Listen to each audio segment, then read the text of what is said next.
I woke up as Wayne Lang, the young son of a powerful duke. In my past life, I was a medical researcher, but now I live in luxury with black hair and bright blue eyes. While this noble life seems perfect, I recently realized something terrifying. I have been reborn into the world of a novel called Phoenix Rising. In the original story, Wayne Lang is a minor villain who lives a reckless life and eventually dies a miserable death after harassing the heroine. To avoid this terrible fate, I need to stay away from the main plot and build my own future. I have already started using a magical, frog-like cauldron called Emberfire that appeared during my training. With this cauldron and my medical knowledge from my past life, I plan to create affordable medicine to help people and gain a good reputation. My plan for a quiet life changed when my father, Duke Amelika, suddenly entered my room. He brought two young twin girls, Liner and Aileen, to be my personal servants. They are about 8 years old, with deep blue hair. Liner looks shy and curious, while Aileen looks at me with pure anger and disgust. Hearing my father say they now belong to me made my head spin. In my previous world, treating children this way was a crime, and it feels completely wrong. I wanted to protest, but my father's cold, powerful gaze stopped me. I realized then that I couldn't just ignore the story anymore. Looking at the scared Liner and the protective Aileen, I felt a deep sense of responsibility. My life as a carefree noble is over, and now I have to figure out how to navigate this new situation while protecting these girls from their own dark futures. After my father left, I was alone with the twins. The air was heavy and awkward. I tried to be friendly, but while Lenore was shy and open, Aileen was cold and full of hate. She saw herself and her sister as mere objects given to me, and she didn't trust my kindness at all. I tried to break the ice with some pastries. Lenore ate happily, and even stubborn Aileen eventually gave in to her hunger when she thought I wasn't looking. Things became much more difficult when night fell. Following my father's strange orders, the girls tried to help me undress and prepare for bed. My modern morals made me feel terrible. They are only 8 years old. I felt so guilty and embarrassed that I hid in the bathroom just to change my clothes. When I came out, I tried to send them to their own rooms, but they began to cry. I learned that my father hadn't given them a room. They were expected to stay with me and even sleep in my bed to keep me company. I couldn't bear to throw them out into the hallway, so I let them stay. That night was exhausting. Lenore curled up next to me for safety while Aileen stayed as far away as possible. I lay there frozen, staring at the ceiling and realizing my quiet life was truly over. I promised myself that even if I couldn't escape this world, I would treat them with kindness and protect them from the tragic future of the original story. A few days later, I managed to get 2 small separate beds for them, which helped ease the tension. However, the peace was short-lived. One morning, I woke up to find Lenore had crawled back into my bed, shivering. When I touched her, she was burning with a dangerously high fever. Her face was red, and she was barely conscious. Even the cold Aileen was terrified, rushing to her sister's side with a look of pure panic. I knew I had to act fast to save her. When I saw Lenore burning with fever, my medical instincts took over. I knew her life was in danger, and I couldn't rely on the castle priests. They were too expensive, and my father would likely see a sick maid as a disposable tool. I decided to risk revealing my secret and use the Emberfire cauldron. The process was exhausting. I mixed modern medical concepts with the magical herbs I had collected, pouring my magic and focus into the cauldron until I was pale and dizzy. I managed to produce 3 green pills that brought her back from the brink. Throughout the ordeal, Aileen watched me with disbelief. For the first time, her coldness cracked. She even clumsily wiped the sweat from my brow and offered me water, showing a shy hint of gratitude. Over the following days, I stayed by Lenore's side, carefully feeding her medicine and comfort. My small gestures of care clearly had an effect. Lenore began to trust me completely, and even Aileen started to help me in silence, leaving clean cloths or ingredients nearby without saying a word. I even woke up once to find that she had covered me with a blanket while I slept. The wall between us is finally starting to crumble. I realized that my father was watching from the shadows, pleased that I was winning hearts. But my motivation wasn't about power. It was about protecting these girls from a dark future. The heavy tension in our room has been replaced by a quiet, fragile bond. As Liner's health improved, The cold atmosphere in our room finally began to thaw. Watching her recover and seeing Eileen's sharp attitude soften into shy concern filled me with relief. My father sees these girls as blades or tools to be used, but after seeing their hidden scars and hearing their troubled sleep, I've made a firm decision. I won't treat them like objects. I will protect them and ensure they don't meet the tragic end described in the original story. A few days later, once Liner was fully recovered, I took them to the training grounds. I wanted to test our teamwork and see how my Emberfire Cauldron could support them. I expected to lead the way, but they completely surprised me. Their coordination was perfect.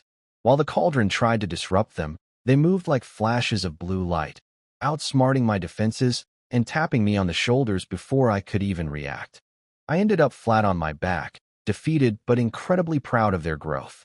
That evening, as I headed for a bath, Liner followed me to offer a towel and fragrances with a pure, kind smile. It's clear she truly wants to care for me now, not just because she was told to. Even Aileen, who came to lead her sister away, spoke more reasonably. She still has her guard up, but the open hostility is gone. As we settled in for the night, the tension that once filled the room was gone. We still have our separate beds and our own boundaries, but there is a new sense of trust between us. I can feel the beginning of a real bond. I am no longer just a transmigrator trying to survive a book. I am someone with people to care for, and for the first time, this world feels like it might actually be okay. Late at night, Vane lay on his soft bed, unable to sleep peacefully. The day's training, especially being taught by the sisters, and the awkward moment in the bathroom, kept replaying in his mind. He could still feel the faint trace of a small footprint on his cheek. It annoyed him a little, yet somehow, he didn't really dislike it. What am I thinking? He silently scolded himself and forced his eyes shut, trying to fall asleep. After an unknown amount of time, he felt the bed beside him sink slightly. A faint warmth, trembling a little, brushed against his arm. Wayne woke up instantly, all sleep gone. In the dim moonlight filtering through the window, he saw that Lenore had somehow left her own small bed. She was curled up beside him like a small creature seeking warmth. Her eyes were closed, and tiny tears still clung to her long lashes. Her small brows were tightly furrowed, as if she were enduring great pain. "No, don't," she murmured weakly in her sleep, her voice trembling with tears. "It hurts. So dark. Sister, run." Wayne's heart tightened. He immediately understood. Lenore was having a nightmare. Was it about their past training? That so-called assassin training? He froze, afraid to move. The girl's small hand unconsciously gripped his sleeve, as if it were the only thing keeping her safe in a storm. Her body still trembled slightly. Wayne sighed. The healer's instinct from his previous life made it impossible for him to push away a child in pain. Carefully, he lifted his other hand and gently patted Lenore's thin back. The movement was awkward but full of comfort. "It's okay. Lenore, it's okay," he whispered softly, his voice unusually gentle. "It's just a dream. Only a dream." Gradually, Lenore's trembling eased. Her frown relaxed, and she unconsciously moved a little closer, seeking warmth. Her breathing became steady again as she fell back into deep sleep, still holding tightly onto his arm. Wayne. Now he didn't dare move at all, holding a small, warm, sleeping girl in his arms. This situation felt far too awkward. His sense of morality screamed in alarm. 3 years at least. Maybe more. He muttered inwardly, closing his eyes and silently reminding himself of the rules of a lawful society, trying to calm his embarrassment and the faint, confusing warmth in his heart. Just as he was struggling with himself, wondering whether to take the risk of carrying Liner back to her own bed. Whoosh. Another almost inaudible sound of someone landing softly broke the silence. Vane's whole body tensed. He opened his eyes wide and met a pair of cold, blue-glowing eyes in the darkness. Eileen. At some point, she had woken up too. Now she stood silently beside her bed, staring at him and the sleeping Liner in his arms. Her gaze was sharp as a blade, filled with shock, anger, and a hint of hurt, as if she felt betrayed. Vane's scalp tingled, and his survival instincts kicked in. He quickly whispered, "Eileen, it's not what you think. Liner had a nightmare and came over on her own. Eileen didn't want to hear his explanation. Her face was dark with anger, and a vein seemed to twitch at her temple. She suddenly reached out, as if to pull Vane up and scold him, but when her eyes fell on her sister's peaceful, innocent face, she froze. Biting her lip, she looked back and forth between Vane and Liner, her eyes full of mixed emotions, anger at Vane for taking advantage, concern for her sister, and a faint, unrecognized feeling of envy. Finally, as if making a decision, she glared fiercely at Vane, then, in a defiant gesture, lifted the blanket on his other side and slipped under it herself, lying down close beside him with her back turned. Vane. Now the situation was this. Vane lay in the middle, Liner on his left, hugging his arm and sleeping soundly, and Eileen on his right, stiff as a board, radiating a clear "I'm angry, don't talk to me" aura. He was trapped between them, unable to move. The air felt frozen. Vane could clearly hear his own quick heartbeat, Eileen's slightly uneven breathing on his right, and Liner's calm, steady breaths on his left. What was this situation? After a long, tense silence, Vane felt he had to say something to break it. In a low voice, he whispered toward Eileen, Eileen, maybe you could take Liner back to her bed? This will affect your reputation." Although he felt sorry for Lenore, who had a nightmare, the thought of 3 people sharing one bed made him uneasy. If a servant saw them in the morning, he would never be able to explain himself. Eileen suddenly turned her head. Even in the dark, Vane could feel the anger in her gaze. She lowered her voice, but her tone was still sharp. "Be quiet, foolish young master. I and Lenore belong to you in life and in death. What reputation is there to protect?" Her voice carried a trace of humiliation and defiance. "Or do you think we're not worthy to share your bed?" Vane was speechless. Even though his back was to Eileen, he could sense her stubborn yet fragile feelings. His worries about reputation suddenly felt ridiculous. Yes, in this world, in this family, from the moment they were sent here, they had already been marked as his. What freedom or choice did they ever have? He fell silent. After a moment, he sighed softly. He could feel Eileen's body behind him, tense with anger. He didn't try to make her leave, nor did he push away the sleeping Lenore in his arms. Instead, he gently patted Lenore's soft hair. But that small gesture seemed to upset Eileen even more. Suddenly, she turned around and leaned close to him. Her blue eyes burned with quiet fire. She glared at him for a few seconds, then suddenly bit his shoulder through his thin sleepwear. Hiss! Vane gasped in pain but didn't dare make a sound, afraid of waking Lenore. Eileen's bite carried all her bottled-up frustration, anger, and confusion. When she finally tasted a hint of blood, she quickly let go, as if startled by what she had done. Seeing the faint red stain spreading on his clothes, Eileen's anger vanished, replaced by panic. Her face turned pale, and she looked away, wanting to retreat. "I'm sorry." Vane spoke first, his voice low and tired. "It's my fault. Go to sleep. It's all right now." He didn't blame her. Instead, he comforted her. Aileen froze, staring at him in surprise. In the darkness, Wayne's small back looked especially warm to her. All the sharp edges in her heart seemed to lose their strength. Aileen quickly lowered her head. She didn't turn away from him anymore.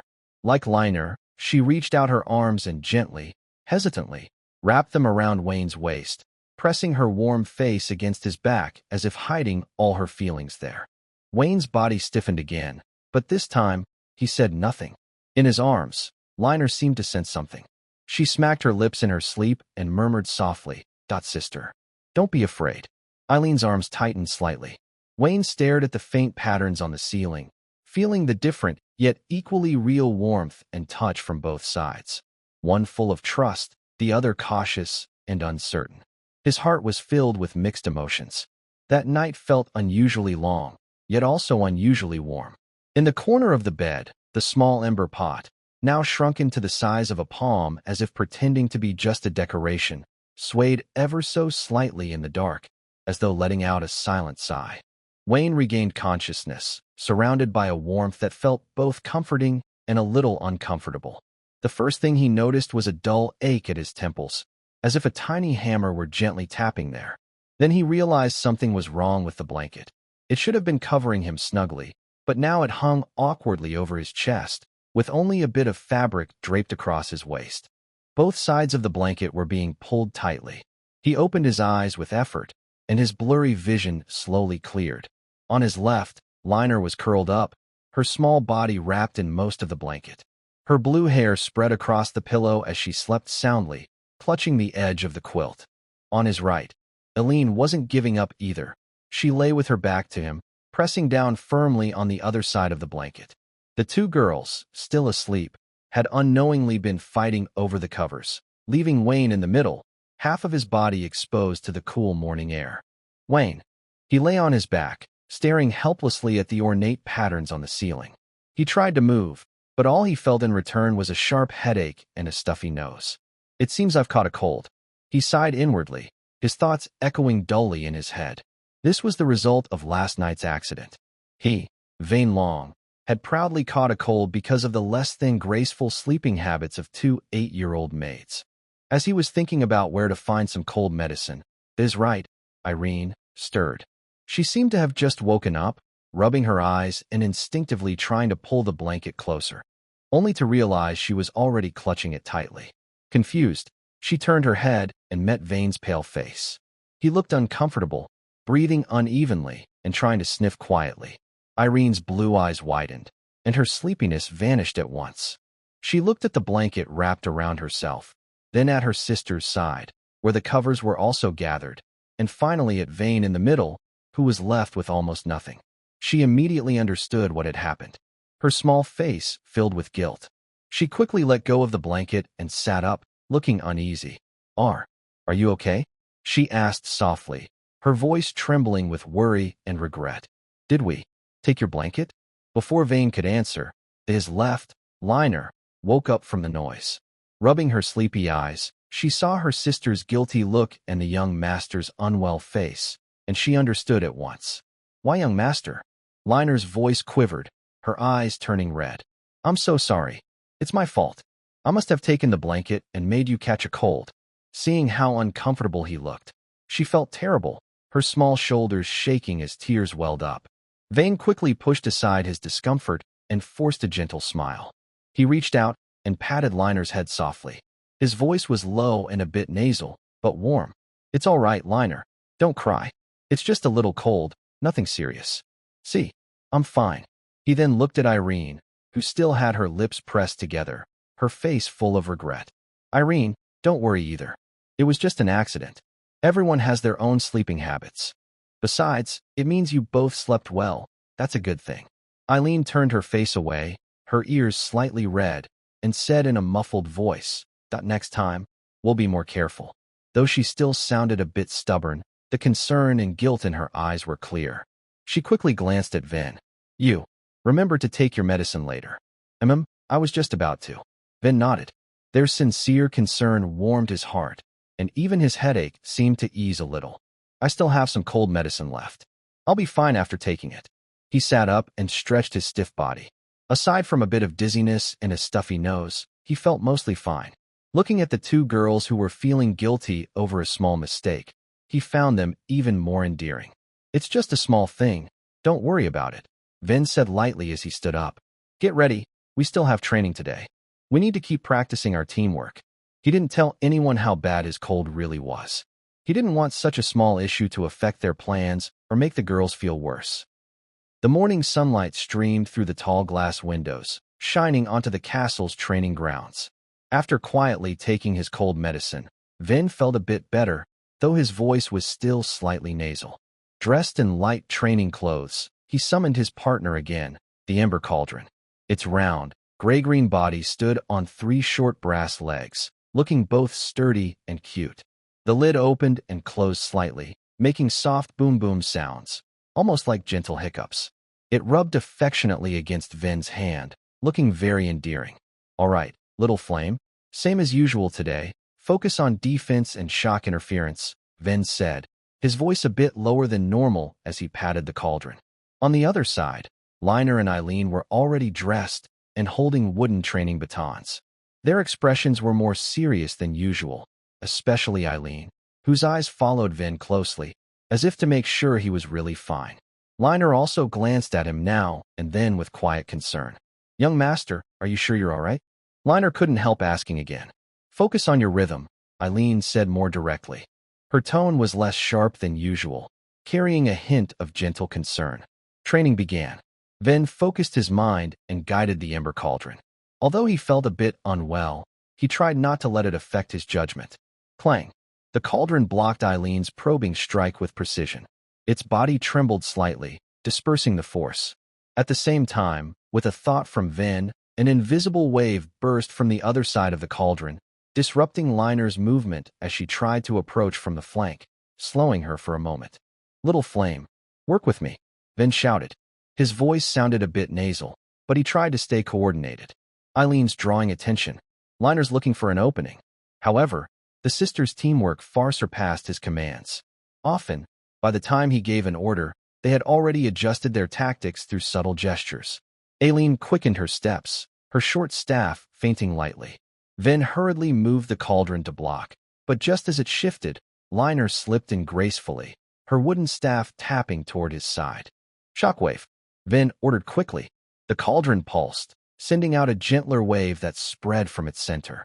Aileen and Liner's movements paused for a brief moment, giving Ven time to step back and avoid Liner's strike. "Steady your breathing," Aileen said softly as they passed each other. "You can do it, young master," Liner added with cheerful encouragement. The ember cauldron seemed to sense its master's need for support. Its 3 short legs stomped the ground with a determined thump, as if showing its effort. Ven took a deep breath, sweat forming at his temples, but he kept going. He knew he had to overcome these small challenges. Looking at the 2 sisters, so in sync and full of care, his idea of a 3-person team became clearer. He would handle control and defense, while they focused on offense and victory. They needed each other to grow stronger together. "Let's take a break," Ven said, his voice tired but firm. "We should talk about our teamwork just now." "Okay."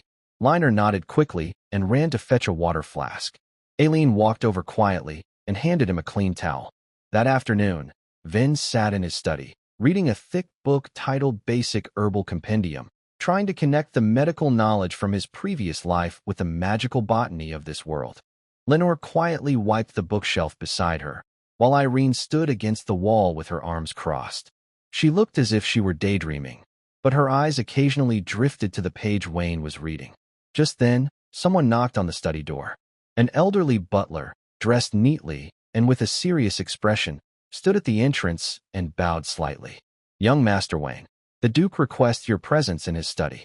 Wayne's heart skipped a beat. His father wanted to see him? Since their last conversation, that mysterious man had not called for him again. The sudden summons made Wayne feel uneasy. He glanced at Lenore and Irene. Both had stopped what they were doing, and a faint trace of worry flashed in Irene's eyes. "I understand. I'll go right away." Wayne closed his book, trying to keep his voice calm. Taking a deep breath, he followed the butler toward the study, the very heart of the family's power. He drew the ember core back into himself, feeling a faint sense of reassurance from its presence. The Grand Duke of Amelika's study was spacious and solemn. The thick, dark carpet absorbed every footstep, and tall bookshelves lined the walls. The air carried the scent of old paper and ink, along with an invisible sense of authority. Amelika Long sat behind a massive ebony desk. His golden hair was loosely tied back, with a few strands falling across his forehead, giving his handsome face a deeper, more serious look. He was turning a finely crafted ruby seal in his hand, as if he had just paused from his work. "Father," Wayne greeted respectfully. Amelika looked up, his icy blue eyes settling on his son. "You're here. It seems you haven't wasted your time these past few days." A chill ran down Wayne's back. What did his father mean? His training, or something else? "I wouldn't dare to be careless," Wayne replied carefully.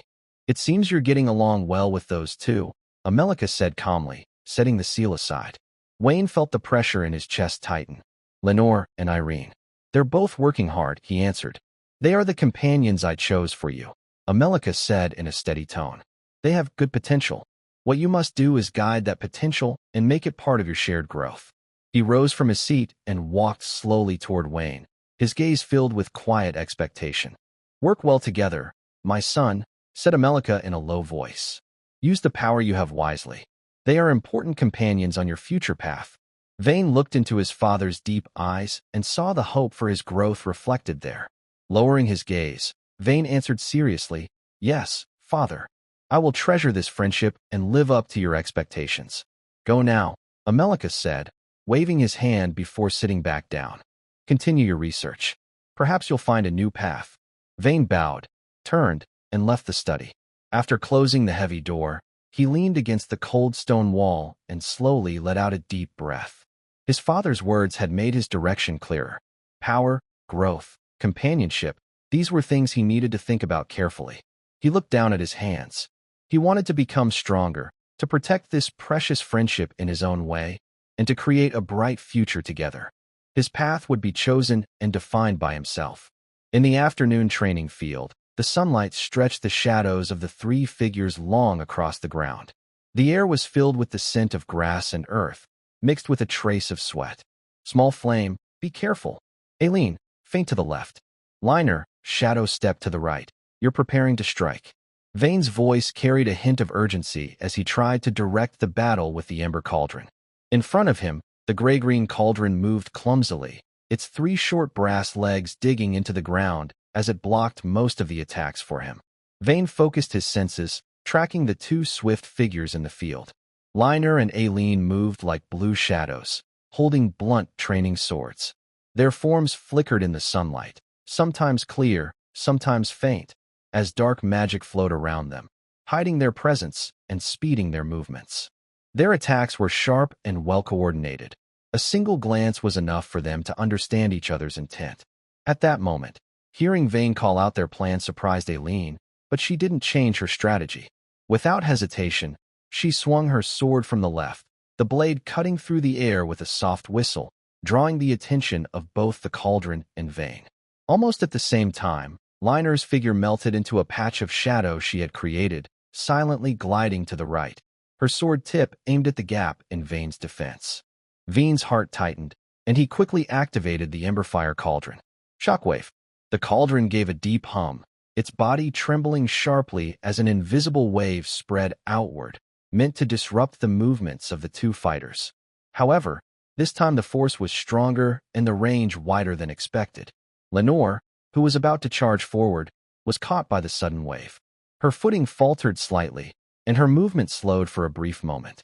The tip of her training blade, which had been aimed precisely at Vane's side, shifted direction and instead swept toward Irene's arm, just as Irene was finishing a feint and stepping back to adjust her stance. "Sister, watch out," Lenore cried, trying to pull back her blade, but it was too late. Irene reacted instantly. Hearing her sister's warning, she instinctively leaned back and twisted her wrist, trying to block the strike with the handle of her weapon. A sharp sound followed. The wooden training blade still grazed Irene's raised left arm.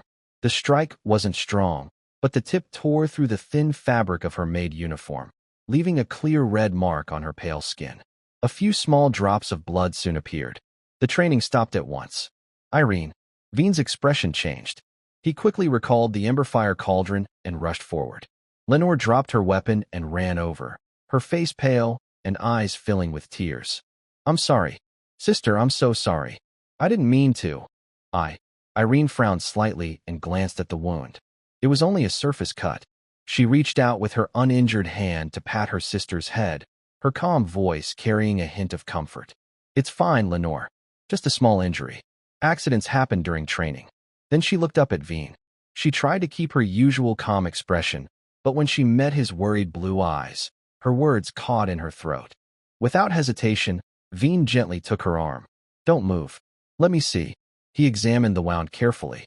His instincts as a former healer took over. "It's all right, just a scratch. We'll clean it and put on some medicine." As he spoke, he took a clean piece of fine linen and a small bottle of homemade disinfectant from his pouch, things he always carried with him. Carefully, he rolled up Irene's sleeve and began to clean the wound. However, just as his sleeve was rolled up, Vane suddenly froze. Around the fresh red mark, faint traces of older scars could be seen on the pale skin, faded but still clear in shape. These marks were not from simple accidents or play. They looked more like wounds made by sharp tools or the result of harsh training, neat yet frightening. Vane's heart sank, as if something had gripped it tightly. His eyes moved upward on their own. Though most of her arm was hidden by the sleeve, he was almost certain there were more marks like these. The air seemed to freeze. Eileen's body went stiff as stone. She quickly pulled her arm back and yanked down her sleeve, covering the scars completely. Turning her head away from Vane, her face was tense, her lips pressed into a thin line.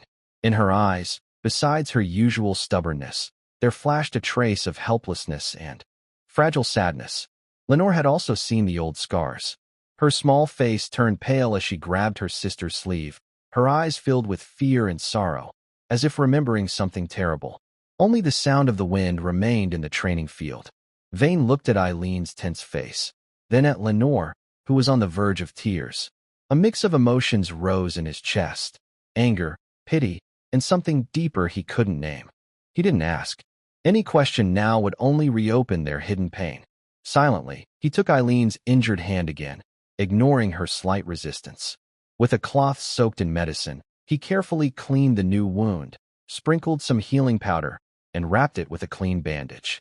His movements were focused and gentle, like a father caring for his newborn child. Under his quiet care, Eileen's tense body slowly relaxed. She still didn't look at him, but her tightly pressed lips softened, and a faint blush appeared near her ears. "All right. Keep the wound dry for the next 2 days," Vane said, his voice a little rough. "Okay," Eileen answered softly, her voice as light as a feather. Evening fell. Vane unusually brought Linoir, Eileen, and the ember cauldron directly into the castle's large kitchen. It was not mealtime, so only the head chef and a few servants were busy working. When they saw the young master enter with his 2 little maids, followed by a large, swaying greenish-gray cauldron, everyone was stunned. "Young master, what are you doing?" The head chef approached, looking a bit confused. "Just borrowing the kitchen. Please go out for a while," Vane said firmly, waving his hand with a tone that left no room for argument. The head chef and servants looked at each other, but under Vane's determined gaze, they respectfully stepped out, leaving a spacious, well-equipped kitchen. "Young master, what are we going to do?" Linoir blinked her big eyes curiously, clearly recovering from her afternoon sadness. Eileen crossed her arms, leaning against the doorframe, her blue eyes full of doubt and a hint of curiosity. Vane took a deep breath, grabbed a clean apron from nearby, and tied it on. It was a bit too big, making him look funny, but his expression was very serious. "Today, no potion making," he said, patting the ember cauldron. "We're going to make something delicious." Without waiting for the sisters' surprised looks, he started searching for ingredients in the kitchen. In this world, the main foods are bread and meat, cooked mainly by baking or stewing in simple ways. Vane's mind flashed with memories of the tastes of home from his past life. He picked some fresh tender meat slices, seasonal vegetables that tasted like onions and celery, and also grabbed butter, cream, and flour. "Low heat, start the fire, keep the flame small," he ordered. The ember cauldron let out a puff of blue smoke with a loud hiss, looking a bit upset. After all, it was a potion-making cauldron, not a stove. But under Vane's insistence, it obediently moved to his side, and a gentle flame lit inside, controlled perfectly. Vane placed a piece of butter in a frying pan on the cauldron's fire. The butter melted quickly with a tempting sizzle. Next, he put the seasoned meat slices into the pan. Instantly, a rich aroma of meat filled the air. Linoir's eyes lit up immediately. She sniffed eagerly, like a little animal discovering a treasure, and couldn't help but step closer. Eileen still leaned against the doorframe, but at some point, she lowered her arms that had been holding her. Her gaze was naturally drawn to Wynn's skillful movements. Watching him sweat on his forehead, focus intently as he flipped the meat, prepared the sauce, and stir-fried vegetables. A strange and unfamiliar feeling welled up inside her. This was very different from what she knew of the world. A noble young master. How could he do these servants' tasks himself? And it looked quite convincing. The kitchen was filled with the smell of cooking, oil sizzling, vegetables sizzling in the pan, and a rich, delicious aroma that grew stronger, creating a lively scene full of life. The young black-haired boy, wearing an ill-fitting apron, busy and a little clumsy but with bright eyes, became the focus of this scene.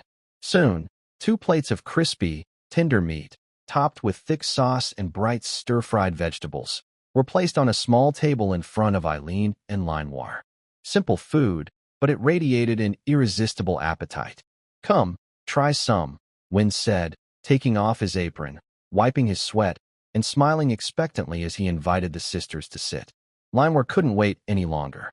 She happily picked up her knife and fork, cut a big piece of meat, and put it in her mouth. It was hot, making her gasp, but her eyes shone as she vaguely praised, "Delicious. Awesome." Eileen looked at the steaming, fragrant food in front of her. She then glanced at Win, whose face had a bit of soot and a hopeful look. She thought about the cold, harsh training grounds she used to know, where food was bland or often scarce, and people were seen as tools. She silently picked up her knife and fork and took a small bite. The taste was very special, very fragrant, with a rich flavor she had never experienced before.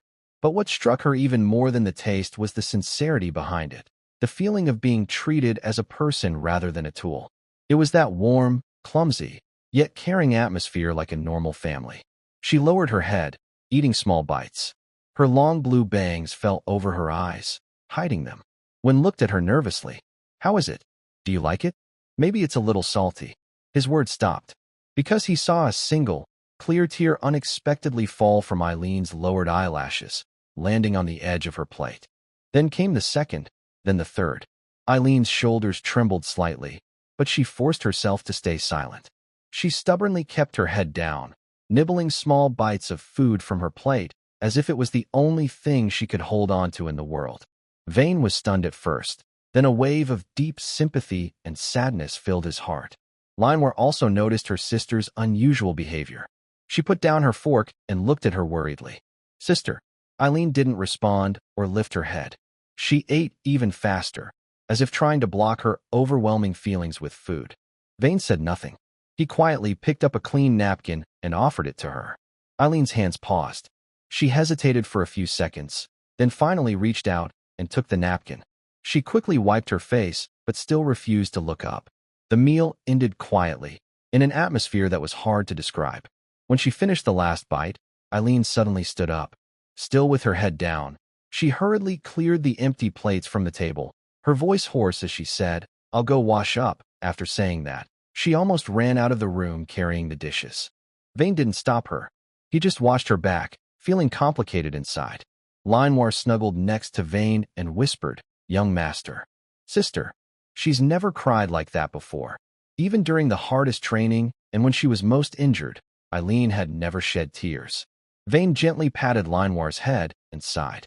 He knew that some ice was not melted in a day, but maybe a simple dinner and a sincere heart had already begun to slowly melt that frozen shell. When he looked toward the door, he realized for the first time that the blue-haired girl, who always looked at him with cold eyes and seemed full of thorns, might also have a very soft, warm part deep inside her heart. The morning sunlight shone through colorful stained glass windows, casting dappled light on the luxurious carpet. Vane sat at the dining table, feeling a bit bored as he poked at the delicate fried eggs and sausages on his plate. Having lived in this world for nearly 10 years, he was used to the luxury of noble life. But the memories from his past life, about equality and the hardships of common people, remained like a tiny thorn in his heart. Recently, as his relationship with Linhwa and Eileen has become more peaceful, and as he glimpses their past shadows, his desire to do something stronger has grown. It's not just about protecting himself or changing his own fate and that of those around him. Deep inside, his compassionate heart from his past life as a healer longs to help more people. He puts down his silverware and looks at Lena, the head maid standing nearby. Lena is a careful, serious woman in her middle age, very loyal to the Duke and his sons. "Lady Lena," Vane says, trying to sound spontaneous, "the weather is nice today. I want to visit the village where our family takes refuge." Lena pauses her polishing and shows a perfect amount of surprise. "The village? Young Master Vane, that place. The environment is simple. It might not be suitable for you."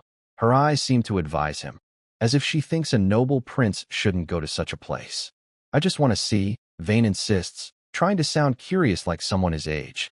"Father always says I should understand my land. I haven't seen it with my own eyes yet." Lena hesitates, weighing her options.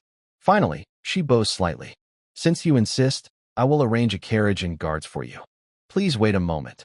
A modest carriage leaves the Grand Duke's castle, with 2 guards on horseback in light armor on each side, looking serious.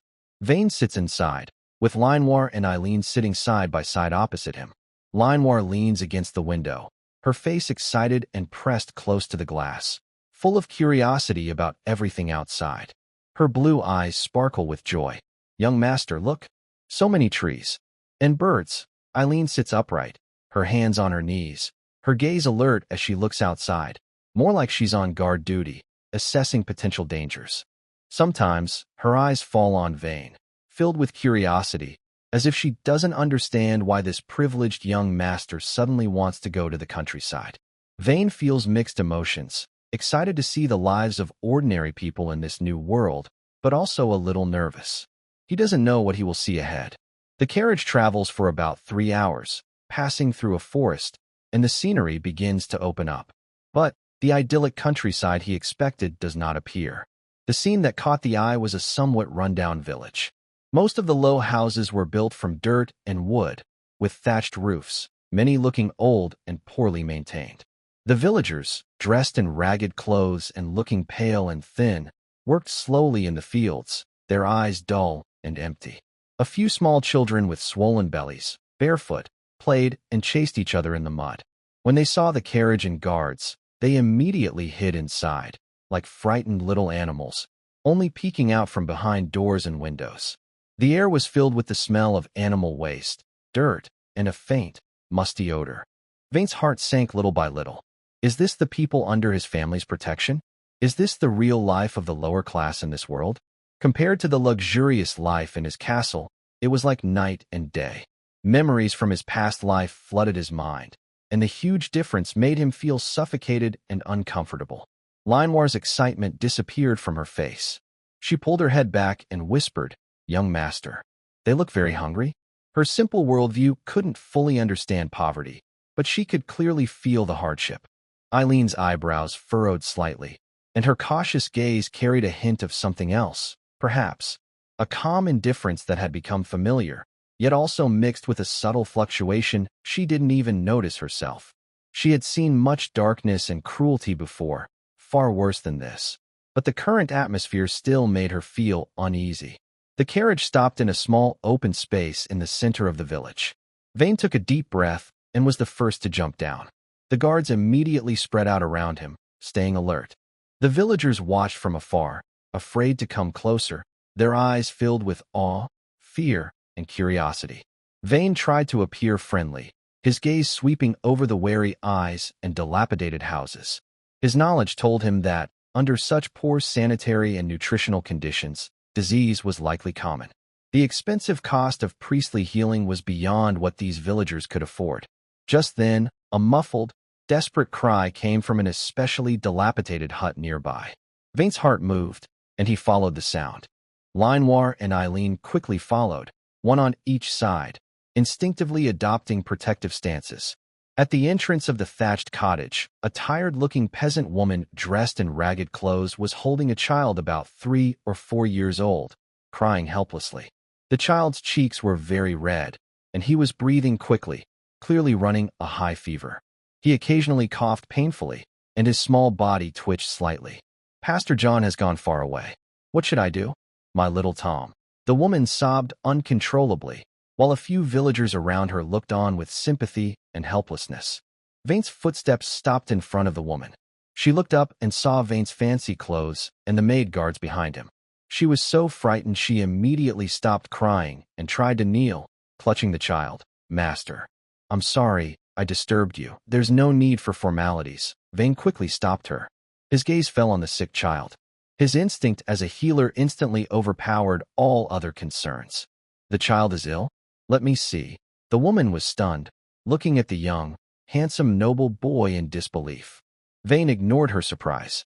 He squatted down, reached out to touch the child's forehead, which was burning hot. He then carefully checked the child's throat, slightly red and swollen, and listened to his breathing, with some noise.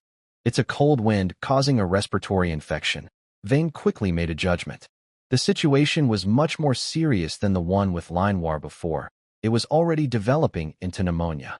Infection? The woman didn't understand the last words, but knew that a cold wind was a serious illness. Her face turned even paler. "But the pastor isn't here. We have no money. It's okay. Vane stood up calmly, with a tone that was steady beyond his years. I'll try. He looked around and noticed that the space inside the cottage was quite large. He immediately directed others to clear a spot. Fire spirit cauldron, he whispered softly. A flash of light appeared, and the clumsy fire spirit cauldron materialized on the open space. It stood steadily on 3 short legs, slightly wobbling, seeming curious about its surroundings. The villagers let out a low gasp, looking at this suddenly appearing, self-standing, magic stove, with awe. Vane commanded, boil a pot of clean hot water. Then he took out several small paper packets from his bag. Inside were gentle, common herbs he usually prepared for practice, which could reduce fever, fight inflammation, and soothe coughs and phlegm. He had thought they might be useful and always carried them with him. Suddenly, the Jinhua ding made a loud boom, and flames appeared inside it, obediently starting to heat the vessel's opening. Vane asked the guards to bring clean water and poured it into the ding. Soon, it became hot water. He added the herbs to the hot water in proper amounts, stirring with a wooden spoon while softly giving instructions to the ding. Extract the medicinal properties, release gently. He didn't need to make complicated pills, just extract the active ingredients from the herbs. This was easy for the Jinhua ding. The body of the ding glowed slightly, and the internal flames became gentle and steady. The water boiled quickly, and the fresh herbal scent mixed with a faint bitter smell filled the air. While waiting for the medicine to simmer, Vane asked a farmer woman to bring a clean broken bowl.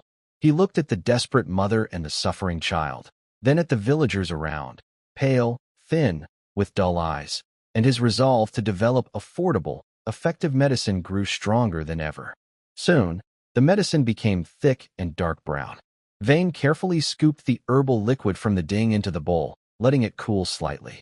Here, give it to him slowly, Vane said, handing the bowl to the woman. He carefully explained the dosage and intervals. There are a few more packets. Continue boiling and giving it to him. Keep him warm, and give him some warm water to drink. The woman tremblingly took the bowl, which emitted a strange aroma, as if she was holding her child's life. She looked at Vane, tears welling up again, this time filled with gratitude and hope. Choking, she clumsily tried to thank him. Thank you, sir. Thank you. The villagers around also looked at Vane with surprise and gratitude, whispering among themselves. Their eyes no longer only held awe, but also genuine thanks. Manhwa looked at Vane with admiration, her small face full of awe, thinking the young master was almost omnipotent, better than those priests who looked down their noses all day. Eileen silently stood behind Vane, watching his patient instructions to the woman. She saw his sincere and caring expression, and a complex light flickered in her blue eyes. The noble in front of me seems truly different from those idle aristocrats who do nothing but wait to die. Vane didn't linger. After leaving the medicine and giving more instructions, he returned to the carriage amid the villagers' many thanks. On the way back, the inside of the carriage was very quiet. Manhwa was still thinking about the scene where the young master showed his strength, her small face full of excitement and happiness. Aileen kept looking out the window at the fast-moving scenery, silent, as if she was thinking about something. Vane was also silent. He looked at his hands, as if he could still feel the child's hot forehead and the despair and hope conveyed by the trembling hands of the farmer woman. His gaze gradually became firm. Cheap medicine, helping ordinary people, and even making everyone able to see a doctor. This is the path he must take, and he will definitely walk it. The faint light of hope finally shone into this strange world's reality. Though weak, it ignited an unshakable fire in his heart. Life inside the castle had a new rhythm, becoming more regular. Since that trip to the territory, Vane Lang's life seemed divided into several fixed parts, each filled with the image of the blue-haired twins. In the morning, at the training ground, keep your legs steady. Use your waist and abdomen to generate power, not just your arms. Clumsy young master, Eileen's cold voice, tinged with impatience, echoed across the training ground. She crossed her arms, standing to the side, watching Vane stumble again because of his own forceful swing, nearly falling. Vane was panting, sweat soaking his training clothes, his black hair sticking to his forehead. He was practicing basic sword swings, and the 2 or 3 pound training sword was still a heavy burden for him. When he heard Eileen scolding, he grimaced and steadied himself, replying irritably, got it, got it. Talking while standing is easy. Humph. If you can't even hold a sword steadily, when you face an enemy, do you think they'll wait for you to get into position? Eileen pursed her lips, but her blue eyes carefully examined every detail of Vane's movements. When he made mistakes in his stance, she would immediately correct him. Though her tone was harsh, her guidance was precise and effective. Young master, keep going. On the other side, Manhwa played the role of a cheerleader. She sat on a bench by the field, swinging her legs, holding water and a towel. Every time Vane finished a set of moves, she clapped happily, her blue eyes full of innocent encouragement. However, the strangest sight on the training ground was the gray-green ember cauldron. Clang! Vane sidestepped quickly, directing the ember cauldron to block a stone thrown suddenly by Eileen, simulating a ranged attack. The cauldron made a dull sound as it caught the attack firmly. Shockwave. Slightly on the front left ground, Vane ordered immediately. The cauldron's 3 small legs pushed off the ground suddenly, sending out a ripple of invisible energy that hit exactly where Vane pointed, kicking up a small cloud of dust and effectively disrupting the supposed enemy rushing from the front left. Sometimes, Vane used it as a temporary weight, making him squat while holding it. Other times, it became a moving obstacle for practicing footwork. This seemingly clumsy big cauldron had become an essential partner in Vane's training. It always wobbled, looking awkward but loyal. Occasionally, it would make a grumbling sound when Vane gave strange commands, its lid opening and closing in protest, making Manhwa giggle from afar. Vane knew very well that without the Ember Cauldron's incredible defense and control, he probably couldn't last more than 3 rounds against his sisters. This dependence pushed him to train harder. Every exhaustion, every muscle ache reminded him of the need to become stronger. After morning training, it was time for Vane to study. In the afternoon, in the study, the room was filled with the smell of old books and ink. Vane was diligently studying 2 books, Basic Magic Plant Diagram and Low-Level Magic Circuit Analysis. The knowledge system in this world was very different from what he learned in his previous life. So many concepts needed him to understand and rebuild from scratch. Manhwa quietly sat nearby, gently wiping the bookshelves and spines with a soft cloth, careful not to disturb him. Her gaze occasionally fell on Vane's furrowed brow, showing a hint of worry. Eileen stood like a statue against the wall, holding her long sword, her eyes vacant as if lost in thought. Only careful observation reveals that her ears occasionally twitch slightly. When Wynne unconsciously mumbles about a difficult problem, her gaze casually scans a part of the bookshelf. Once, he was staring at a complex diagram of magic flow, muttering to himself, this node and the third circuit connection. The book's explanation is too vague.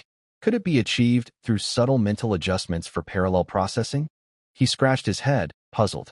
At that moment, Irene, who had been silent, suddenly moved. She walked to the bookshelf, precisely pulled out an old, dusty book titled Common Mistakes and Corrections in Intermediate Magic Models, and casually placed it on Wynne's table with a sharp sound. Found this while tidying the shelf. Hope it helps you. She didn't look at Wynne and spoke coldly, then returned to her spot against the wall, continuing to daydream. He happily looked up at Irene, but she only gave him a quick glance at the back of her head, as if her action was unintentional. A slight smile appeared on Wynne's lips. He didn't thank her, but silently kept this care in his heart and eagerly immersed himself in the book. That night, inside the alchemy lab, the lab echoed with faint explosions and someone's frustrated sighs. Failed again. The ash-vine ratio is still too high. The stability is too poor. Wynne, covered in soot, looked worriedly at a small, smoky black residue in the fire ash cauldron. He was trying a new, more powerful hemostatic powder formula.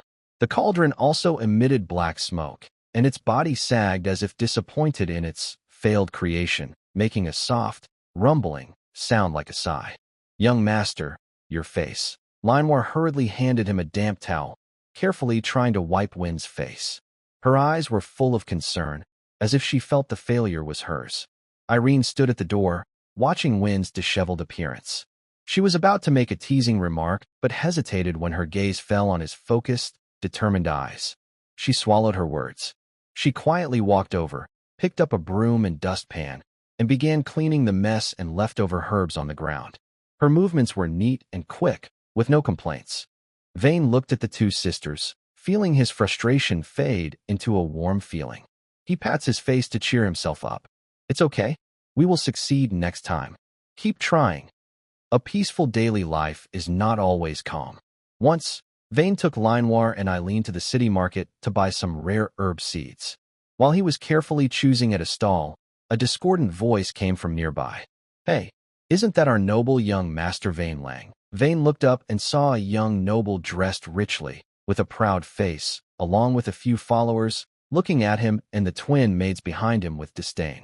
Wow, what a fancy outing, bringing two beautiful little maids shopping. The young noble's words were full of hints and mockery. It seems the rumors are true. Young Master Lang is quite good at enjoying life at such a young age. Well, with a useless fiancé like that, he can only find some maids to have fun with. Haha. He deliberately raised his voice. The words, useless fiancé, sounded very harsh. Manhwa didn't fully understand the malicious intent, but she could sense the unfriendly atmosphere and instinctively moved closer to Vane. Eileen's reaction was much more direct. Her eyes instantly turned cold, like a frozen lake. One hand silently pressed on the hilt of her short sword, and her whole aura became sharp and dangerous, like a startled leopard ready to pounce. The cold, killing intent from her as a trained assassin subtly spread out, causing the followers' faces to change slightly. Vane reached out, gently held Eileen's wrist, and shook his head. Then he turned to the young noble, with no anger on his face, but instead a calm, even slightly pitying smile. Bart, it seems you're very interested in my private life? Vane's tone was even and calm, perhaps a bit too composed. But instead of worrying about which maid I brought today, why not focus more on your father, the Marquis? I hear his new mine has collapsed again. How many civilians died this time? Are the compensation funds enough? After all, always using accident to cover up, the people's trust in the territory might be lost. Vane's voice was quiet but hit the other person's sore spot precisely. In his previous life as a researcher, he was good at logic and finding weaknesses. After coming to this world, he also unintentionally kept track of some noble gossip and secrets. Sir Bart's face instantly turned pale. He pointed at Vane for a long time, but couldn't say a complete sentence. Finally, he hurriedly left with his followers. Vane's smile faded. He sighed softly. He didn't like arguments or using information to attack others. But in this world, it seemed he could never truly stay low-key. He turned around and saw Eileen still coldly watching the group leave, her hand on her sword hilt. Let's go, Eileen, Vane called her. Eileen finally looked away, glancing at Vane with a complicated expression. She seemed to want to say something, but only snorted coldly and turned her head.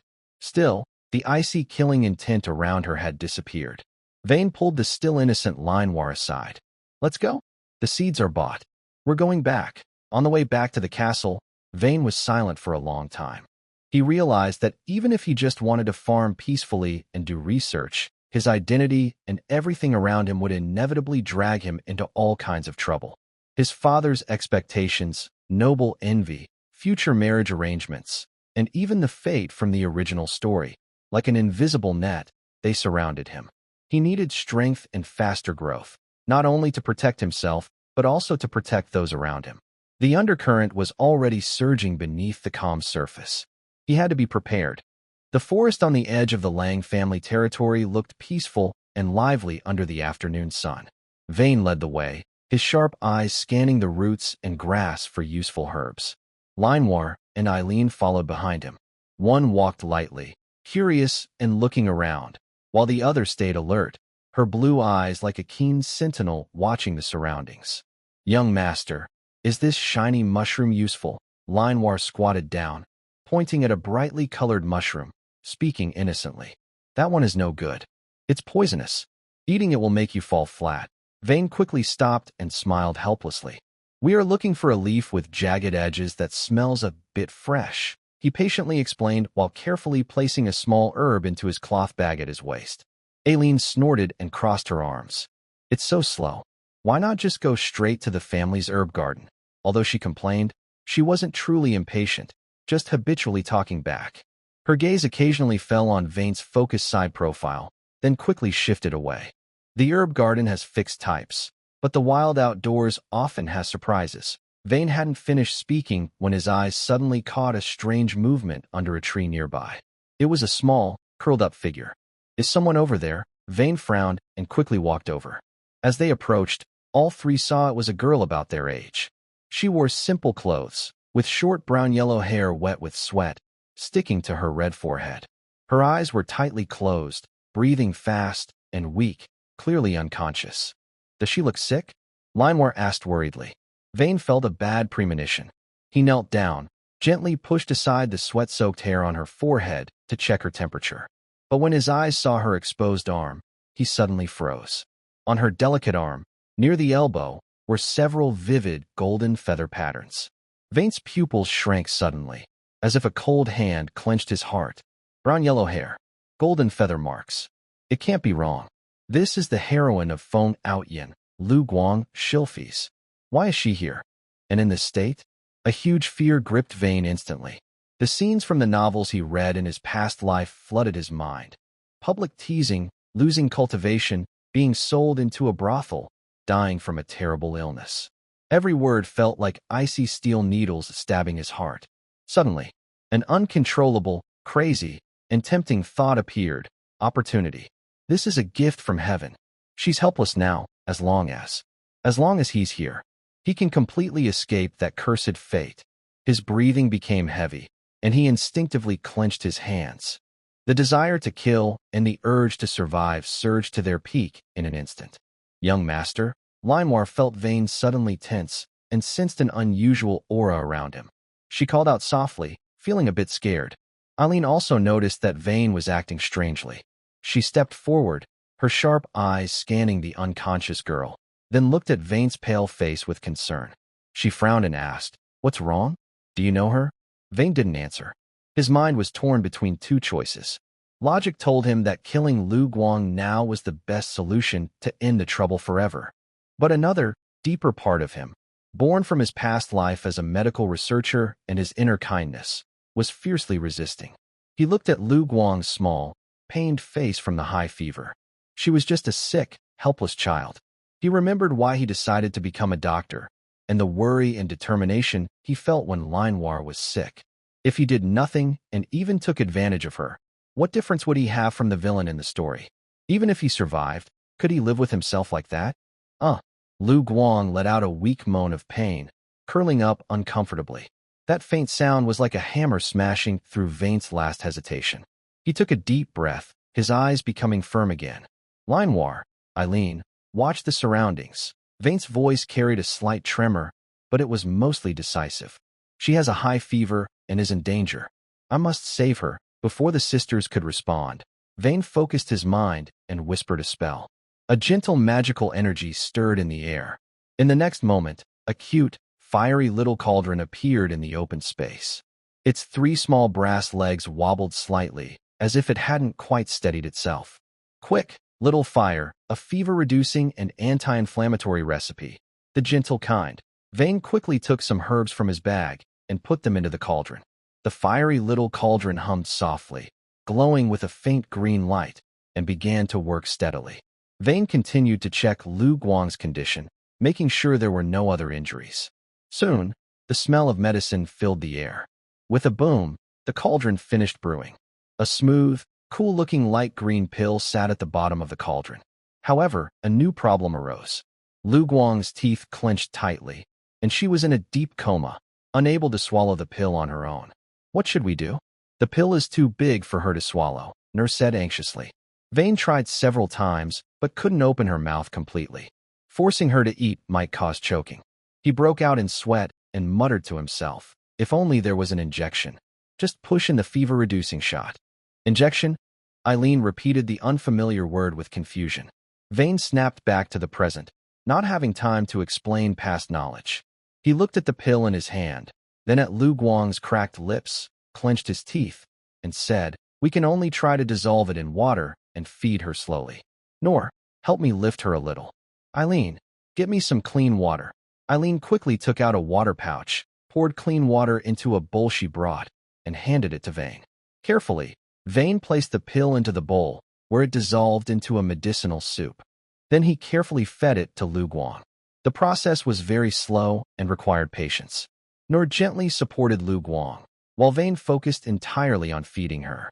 Occasionally, he lightly touched her cheek and jaw with his fingertips to guide her swallowing reflex. Eileen watched silently, seeing Vane so focused and gentle with this stranger girl. Noticing his careful movements and concern in his eyes, a strange discomfort grew inside her. The young master had never fed them like this, and he had touched that girl's face many times. Although she knew he was saving her, Eileen felt a tightness in her chest, a bitter, invasive feeling like her territory was being invaded. Her small face involuntarily tensed, and her lips pressed into a line. Finally, most of the medicine was fed. Vane let out a breath of relief and wiped the sweat from his forehead. At this moment, perhaps the medicine was starting to work. Lu Guang's eyelashes fluttered a few times, and she struggled to open one eye. In her blurry vision, she faintly saw a boy with black hair and blue eyes, worriedly caring for her. A strange sense of relief flooded her heart, but it was quickly pulled back into unconsciousness by overwhelming exhaustion. She only opened her eyes unconsciously for a moment before falling back into sleep. However, this scene was clearly seen by Aileen and Linoir, who were watching closely. "Young master, did she wake up just now?" Linoir asked nervously, without realizing it herself. "She saw you." Vane was also surprised, feeling very complicated inside. Now, the cause and effect were truly connected. Finally, Aileen couldn't hold back anymore. Her voice carried obvious, uncontrollable emotion as she asked sourly, "Hey, silly young master. Who is she?" Vane stiffened and snapped out of his thoughts. Seeing Eileen's clearly displeased face and Linoir's similar expression nearby, he suddenly felt overwhelmed. It's over. The internal crisis seems to have arrived before the external fate. Back at the castle, the atmosphere in Vane's room cooled to freezing. Linoir still followed Vane closely, but her lips were pouted high, and her bright yellow eyes, usually innocent and naive, now clearly showed the words, "not happy." She kept glancing at Vane, her eyes full of grievance and accusations for being ignored. Aileen was much more direct. She slammed her basket of herbs into the corner, crossed her arms, and walked to the window, turning her back to Vane, leaving only a cold, distant silhouette that seemed to say, "Stay away, even if you're familiar." Vane looked at these two sisters, each more difficult to please than the last. The sense of achievement he felt from saving someone had vanished, replaced by helplessness and a strange headache he couldn't quite explain. He knew where the problem was. What they cared about wasn't who he saved, but the patience and tenderness he showed to that unfamiliar girl, those touches, those focused eyes, which they believed should only belong to them, at least for now. Cough. Vane cleared his throat, trying to break the silence. The herbs we picked earlier need to be processed, or the medicine will lose its effectiveness." Linoir blinked, seeming a bit tempted, but after glancing at her sister's back, she held back and didn't move. Aileen didn't even turn her head. She just let out a scoffing, disdainful humph from her nose. Vane sighed, knowing the usual methods wouldn't work. He walked to his small cabinet, fumbled around for a moment, and took out a delicate little metal box. He opened the lid, revealing a few small cookies he had made yesterday with honey and nuts. They looked a bit rough, but smelled very good.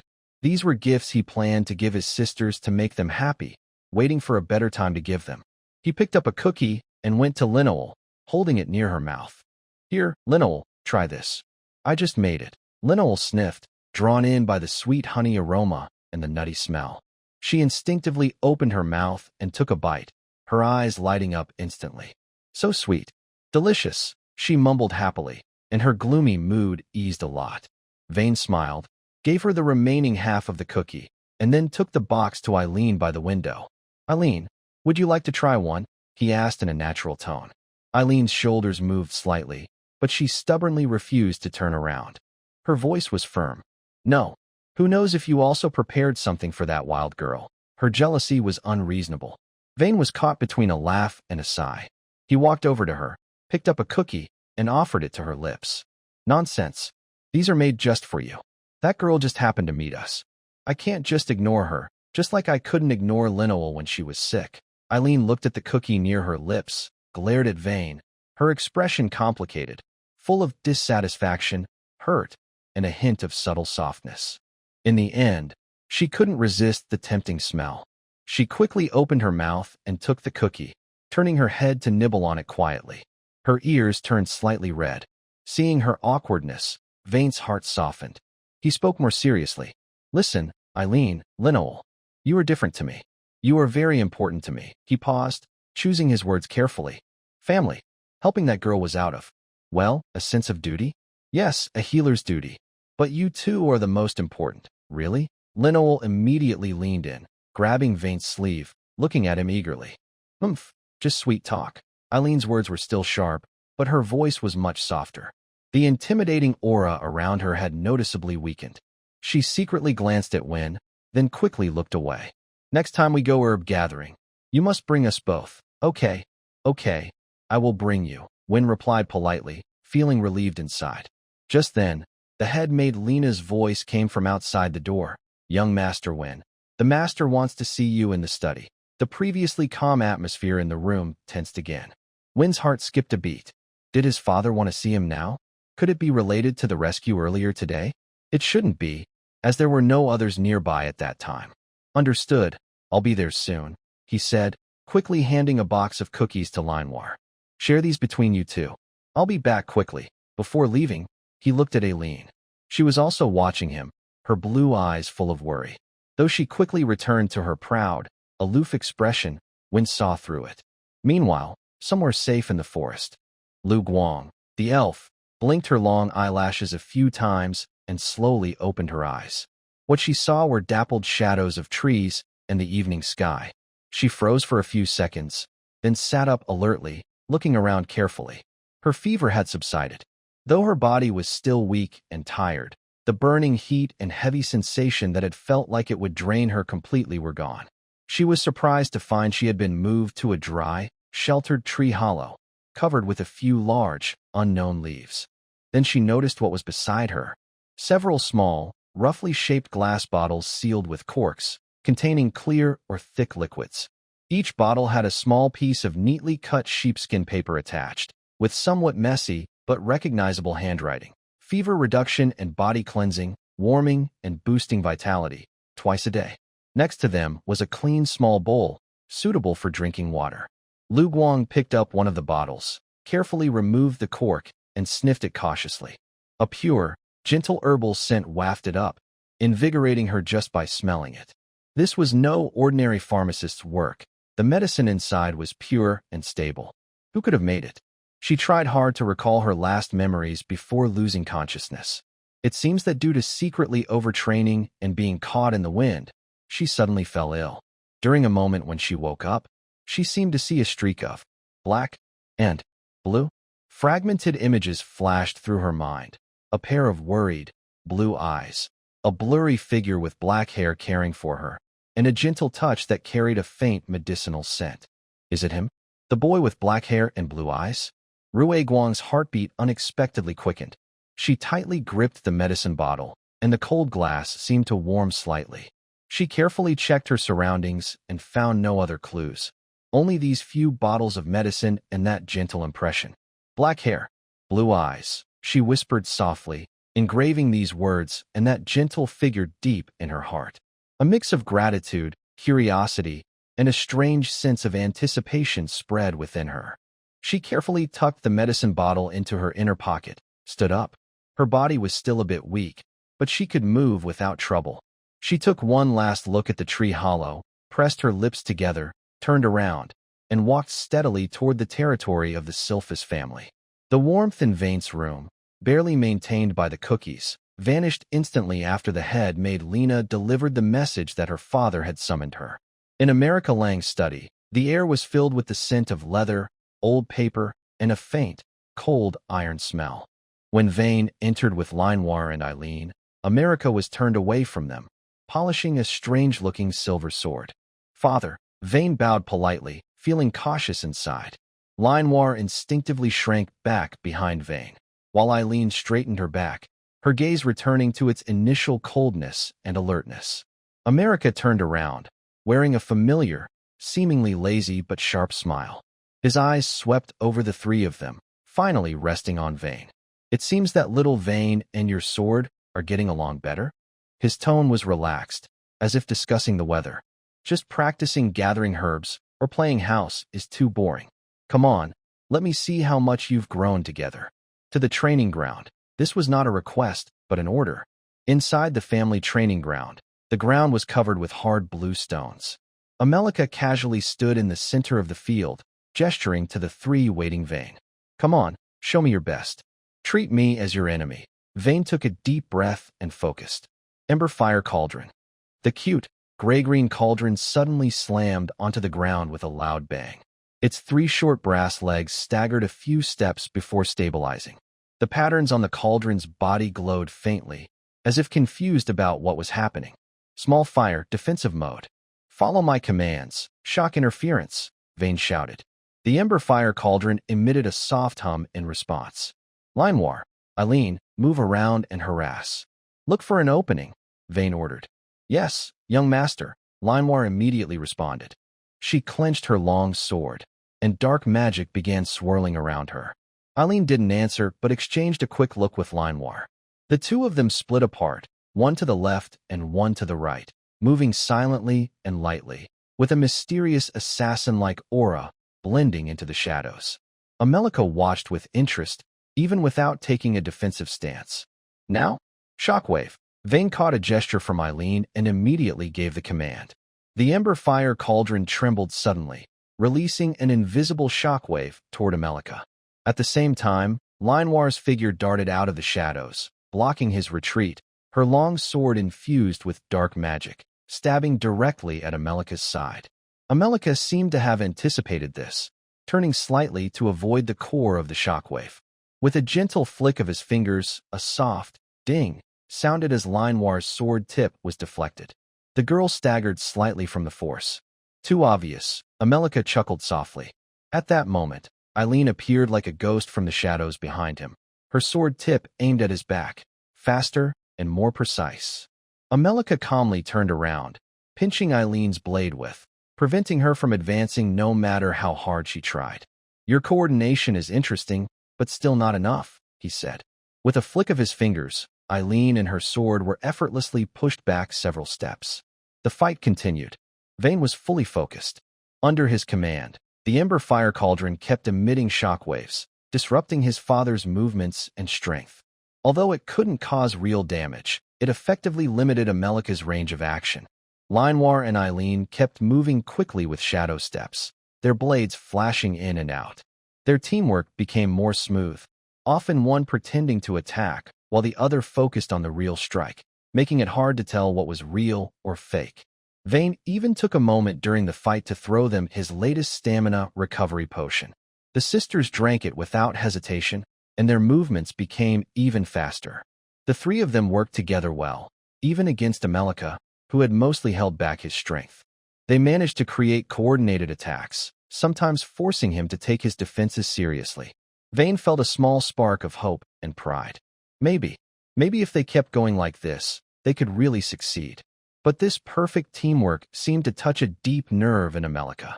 His lazy smile faded, and in his eyes, a complex mix of feelings flashed: nostalgia, frustration, and something darker, more aggressive. He thought of two blurry figures, one with a silver-gray hair and an eye patch, always pretending to be kind, the other with red hair, always wearing a mocking grin. These two rivals made him feel very angry. Enough! A cold voice like a winter wind swept across the training ground. A huge, oppressive pressure like a mountain suddenly descended. Line War and Eileen couldn't even scream. Their faces turned pale instantly. Their small bodies were pressed down as if an invisible giant hand held them tight, unable to move, their eyes full of fear. The Ember Fire Cauldron let out a mournful hum. Its glow instantly went out. The three small legs of the cauldron gave way, and it toppled over with a loud crash, curling up like a scared turtle, motionless. Little fire, Vane shouted in alarm. He also felt his breath tighten, but still tried to stand in front of his sisters, furious and worried. Father, you, Amelika's eyes were cold. He ignored Vane completely and walked toward the other Ember Fire Cauldron. He kicked it hard. Bang! The heavy cauldron rolled away and hit the wall of the training ground with a loud bang. The cauldron, stuck in the wall and unable to move, made a sad, buzzing sound. Vane's heart clenched tightly. Then, Amelika suddenly appeared in front of Win, with that creepy smile returning to her face. She took out an old, yellowed sheepskin scroll from her pocket and handed it to Win. "Read it." Her voice was firm and carried a cruel, teasing tone. Win's hand trembled as he looked at the words on the paper. It was an ancient, obscure spell he didn't understand. Strangely, when he saw the characters, their pronunciation and meaning naturally appeared in his mind. This was a powerful command spell for a master-servant contract. "Read it." Amelika's voice grew more intense, and her pressure increased again. Win felt his bones creak under the strain. He struggled to open his mouth, forcing himself to speak each syllable as he recited the spell. As the last syllable fell, the purple glow suddenly burst from Linewar and Eileen's eyes. Their bodies trembled uncontrollably. "Good," Amelika smiled happily, as if watching an interesting show. "Now, try to command them. For example, make Linewar spin around 3 times. Win didn't want to do it, but under his father's cold gaze, he could only force himself to speak. Linewar. Spin around 3 times. As he finished, the purple light flickered in Linewar's eyes.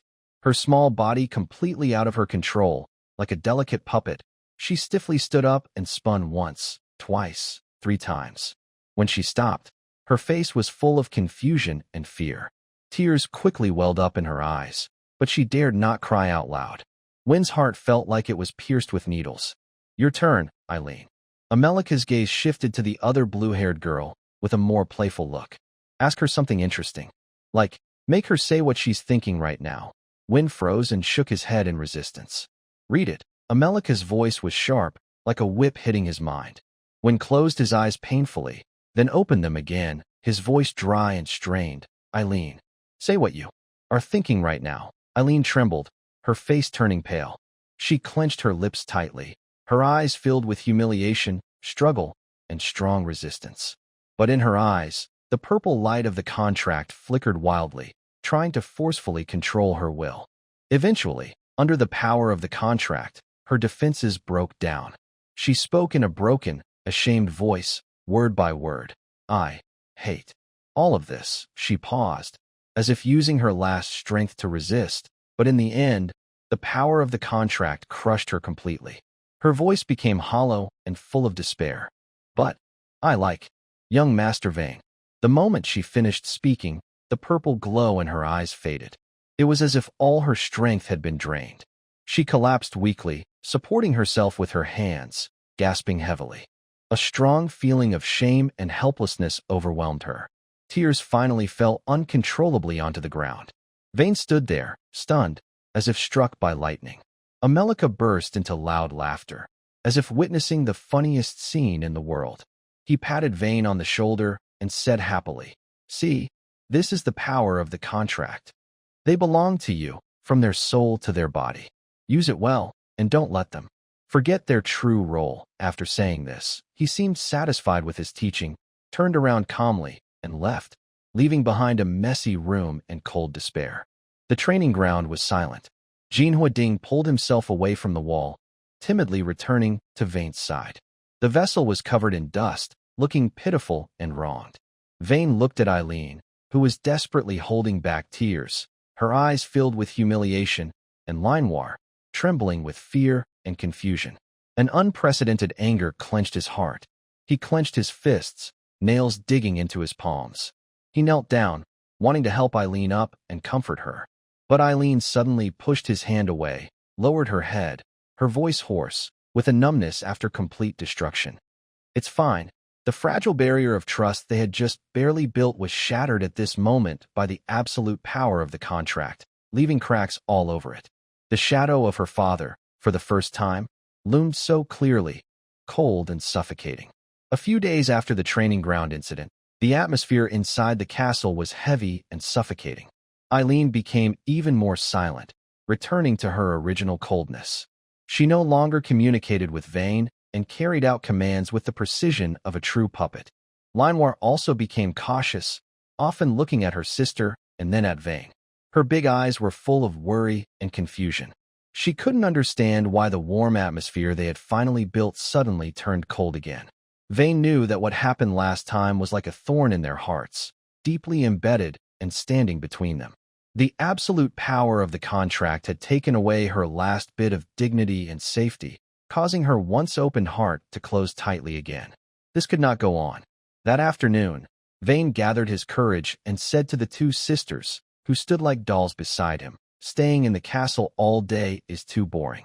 Let's go to the edge of the territory for a walk and see if we can find some new herbs." Linoir's eyes immediately lit up with hope, but she quickly looked timidly at Eileen. Eileen showed no expression, only slightly bowed her head. "Yes, sir," she replied calmly, without showing any emotion. Without guards, the three of them left the castle and headed toward the familiar forest at the edge of the territory. The afternoon sun shone through the gaps in the leaves, casting dappled light. The air was fresh, and birds occasionally chirped. But this peaceful scene did not dispel the heavy mood among the three. Vayne tried to find topics to talk about, introducing the herbs along the way. Linoir responded softly from time to time, while Eileen silently followed behind, like a shadow without a soul. Just when Vayne was about to give up trying to lighten the mood, suddenly, something changed. The surrounding air suddenly turned cold and filled with a foul smell. From the bushes, a huge gray shadow burst out. It was a demon wolf. And not just one. They were large and muscular, with sharp fangs and bloodthirsty eyes, all nearly at the level of second-tier knights. "Be alert!" Vayne's heart clenched sharply as he shouted loudly, pulling Linoir behind him instantly. Almost at the same time, the numbness in Eileen's eyes was replaced by sharp focus. Her killer instinct overwhelmed all personal feelings. She exchanged a quick look with Linoir. No words were needed. Years of training and trust instantly put them into battle mode. Clang, clang. Two long swords are drawn at the same time. Dark magic wraps around the blades like living creatures. The sisters' figures become blurry, as if blending into a forest of light and shadow. Little fire. Defensive mode, Vayne shouts, focusing and giving commands. The ember cauldron thunders loudly and is pushed in front of Vayne. The cauldron hums, looking a bit clumsy, but at critical moments, it is reliable. A magic wolf rushes first at the ember cauldron. Its claws clash with the cauldron, making a harsh screech, but are firmly blocked. Another magic wolf cunningly circles to Vayne's side. Shock. Left wing, Vayne urgently orders. The ember cauldron trembles suddenly. An invisible force spreads out, stunning the attacking magic wolf, causing it to hesitate. Now is the time. A shadow like a ghost flashes past Vayne. It's Eileen. Her long sword gleams with sharp, dark light, precisely slicing through the stunned wolf's throat, spraying blood. Her movements are clean and quick, without hesitation. On the other side, Linoir moves skillfully through the shadows, her blade flashing, distracting the other magic wolf. The battle erupts fully. Vayne commands the ember cauldron to defend and control the shock, barely protecting himself and creating chances for his sisters to attack. Linoir and Eileen move like dancers in the night, their blades flashing, shadows following, working together with sharp stabbing skills to fight the wolves. But the wolves are many and strong. In another encirclement, a wolf suddenly lunges at Linoir, who is blocking an attack on the other side. "Linoir!" Vayne cries out, wanting to command the ember cauldron to help, but it's too late. At this critical moment, Eileen, who was fighting the wolves, catches a glimpse of her sister in danger. Her pupils shrink suddenly. Without hesitation, even sacrificing her own defense, her dark magic erupts to the limit. Her figure moves like a ghost, flashing at incredible speed to Linoir's side. "Get back!" she shouts loudly, swinging her sword with all her strength, blocking the deadly wolf claw reaching for Linoir. But at the cost, another wolf's claw seizes the chance and scratches her arm before she can fully withdraw. Rip! Her clothes tear, blood gushes out instantly, leaving a shocking scar on her fair arm. Eileen let out a muffled groan as her body shook from the impact, but she quickly steadied herself, shielding Wynne and Linoir behind her. Ignoring her bleeding arm, she shouted at Wynne, who was preparing to check her wounds. "Idiot! Stay back! Don't cause trouble." Her tone was urgent, no longer cold and distant, but filled with genuine concern and urgency. At that moment, Wynne was stunned. He looked at Eileen's bleeding arm and her still fierce face. and a deep feeling was stirred inside him. Eileen, Lionwar also shouted in surprise. I'm fine. Eileen didn't turn around, keeping her eyes fixed on the wolf pack.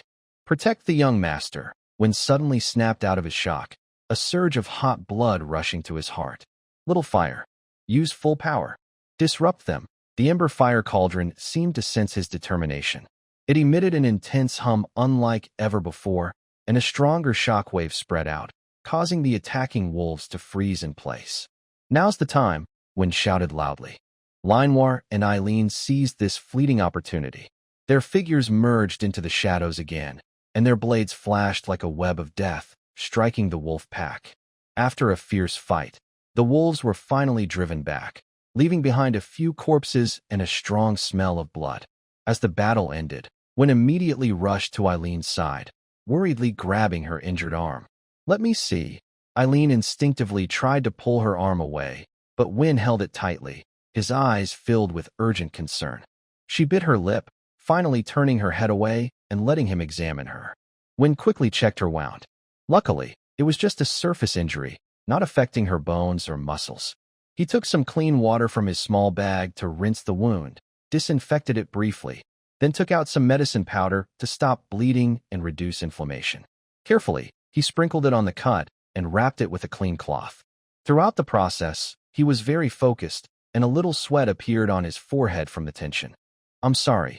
Vane lowered his head, his voice full of guilt. I'm too weak. That's why you got hurt. If only he were stronger, they wouldn't have to protect him so desperately. Eileen looked at the boy's serious side profile, seeing the genuine pain and guilt in his eyes. She felt the slight trembling of his fingertips on her arm.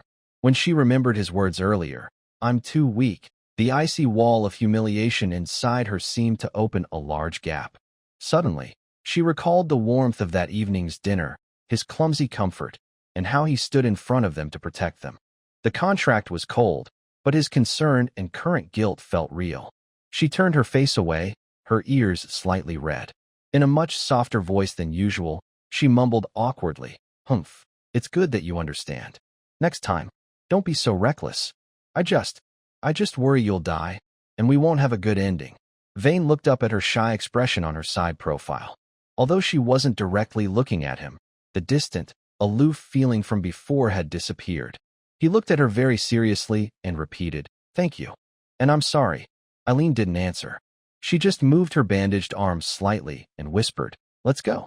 The smell of blood here is too strong. On the way back, the atmosphere was completely different from before. Although no one spoke, the suffocating distance had vanished. The setting sun stretched their shadows long. Vane insisted on supporting Eileen's uninjured arm. She didn't respond, but didn't push him away. Lionwar followed on the other side, watching her sister and the young master, smiling with relief.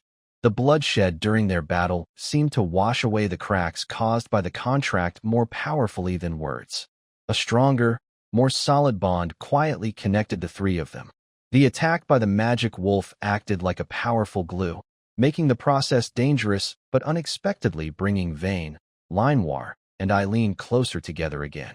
A few days later, on a peaceful evening, the sunset's glow filtered through the large floor-to-ceiling windows, casting a warm golden light into Vane's room.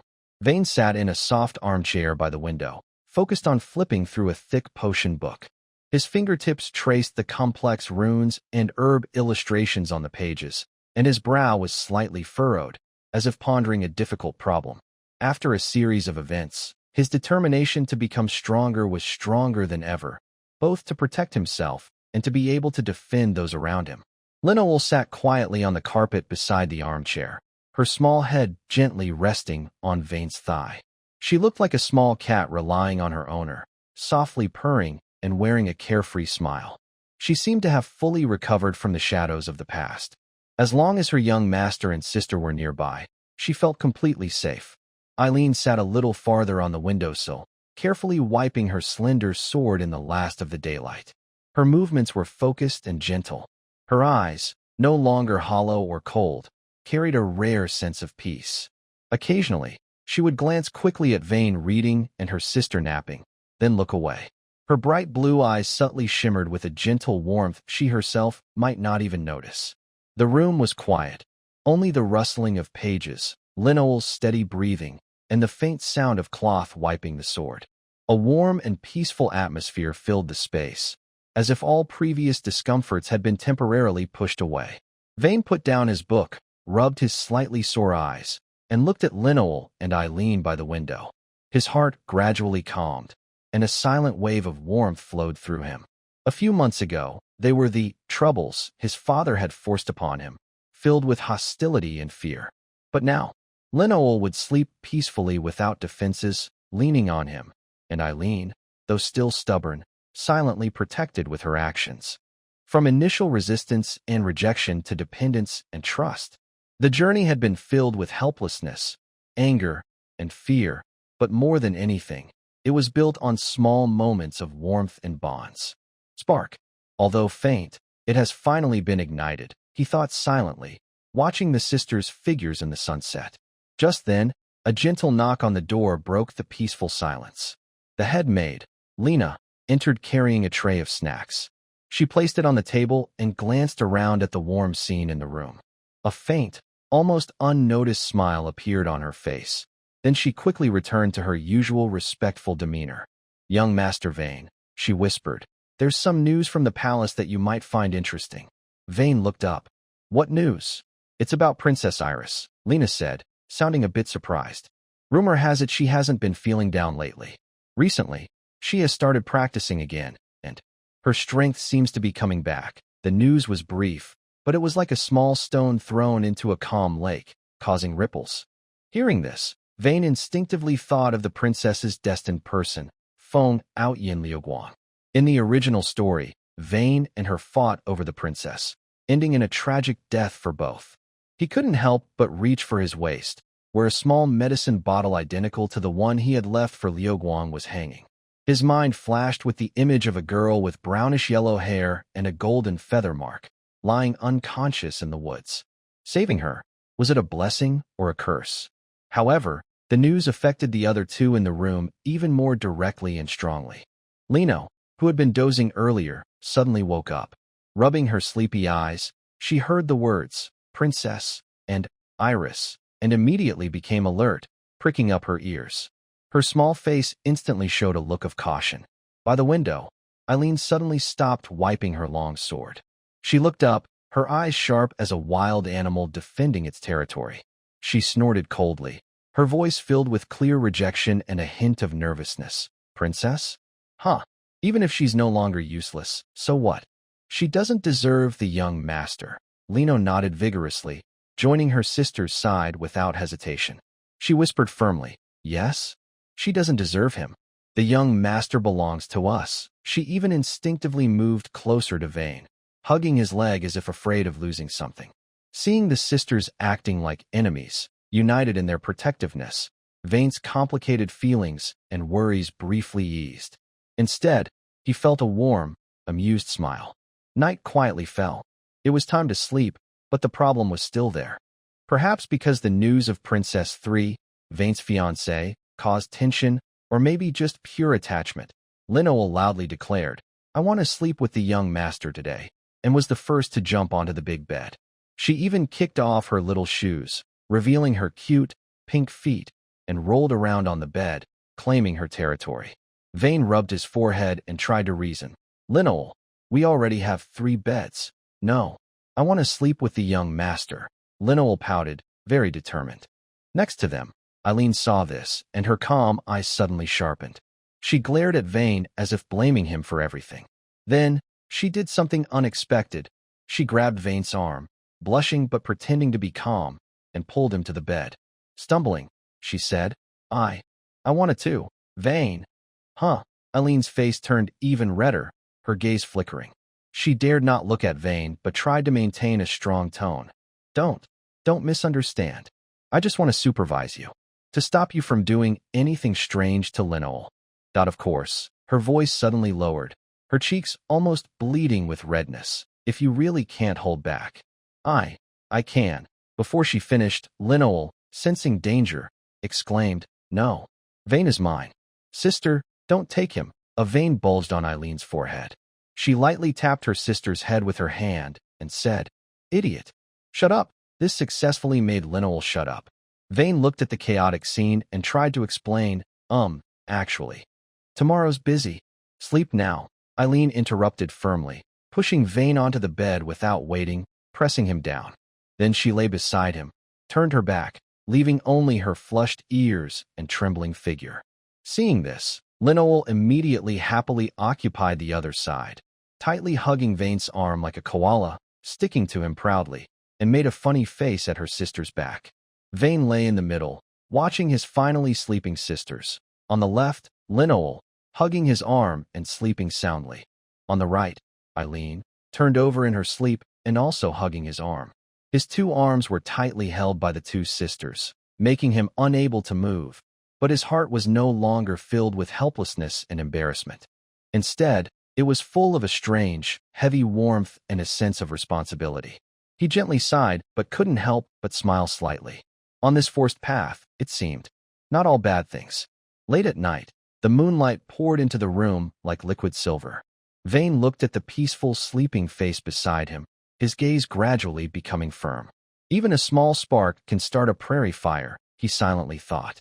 The road ahead may still be difficult. His father's expectations, the burden of his status, the turmoil in the royal city, and the princess whose fate is intertwined with his. There will be many challenges.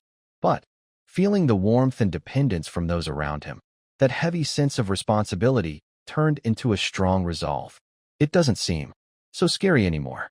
With hope and caution for the future, Vane Lang slowly closed his eyes and fell asleep. The wheels rolled over the gravel road leading to Breeze Town, making a monotonous clattering sound. Outside the window, the early spring mountains were draped in a light green veil, gentle breezes, warm sunshine, creating a peaceful and harmonious border scene.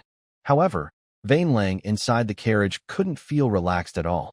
He leaned against the soft cushion, his blue eyes beneath dark hair gazing out the window, already overshadowed by thoughts of the Phoenix Sky drama and villain's ending. His father, Amelia Lang, the Grand Duke, had sent him to this remote border family territory, Breeze Town, under the guise of a trial. It was said to be a test of his practical knowledge and skills, following the Lang family tradition of letting him grow, but Vane always felt that his unpredictable father had other hidden motives. Wow, sister, look. That cloud looks like a big mushroom. An energetic voice broke the dull atmosphere inside the carriage. Lino nearly pressed her whole body against the window, excitedly pointing at the sky and shouting. Thanks to the carefully prepared medicine he had given her, her and her sister Eileen's previously rough skin had become fair and delicate, and her short blue hair was smooth and shiny, full of youthful vitality. Sitting opposite Lino, holding her long sword, Eileen just cast a faint glance outside the window, her tone impatient. Be quiet, Lino. We are almost at our destination. Stay alert. Although she said this, her eyes involuntarily glanced at Vane's side profile. Seeing his eyebrows slightly furrowed, she instinctively tightened her grip on the sword sheath. Since the time Vane used that simple, little fire to refine a special medicine that cured Linoir's severe cold, and carefully made beauty potions to remove the old scars from their training, Eileen found that her opinions about this master had completely disappeared. Especially when she saw his serious expression now, she felt a strange, hard-to-express feeling. Concern? No, it's just part of her duty. Eileen immediately dismissed the thought in her mind. When the carriage passed the boundary marker engraved with the emblem of Wind Town, the scene suddenly changed. The road became bumpy and uneven, with the wheels jolting harshly. Most of the buildings along the street looked old and poorly maintained, with peeling walls, and some roofs even had collapsed sections. The pedestrians wore ragged clothes, looked pale and thin, with dull eyes. Occasionally, a few children ran past, also very skinny. The whole town was filled with a strange sense of exhaustion and poverty, creating a sharp contrast with the beautiful natural scenery outside the town. Is this my place of trial? Vane's heart sank. He knew the border territory wouldn't be very wealthy, but such extreme poverty was beyond his expectations. He specifically asked the coachman to take a detour to the town square for a closer look. The square was small.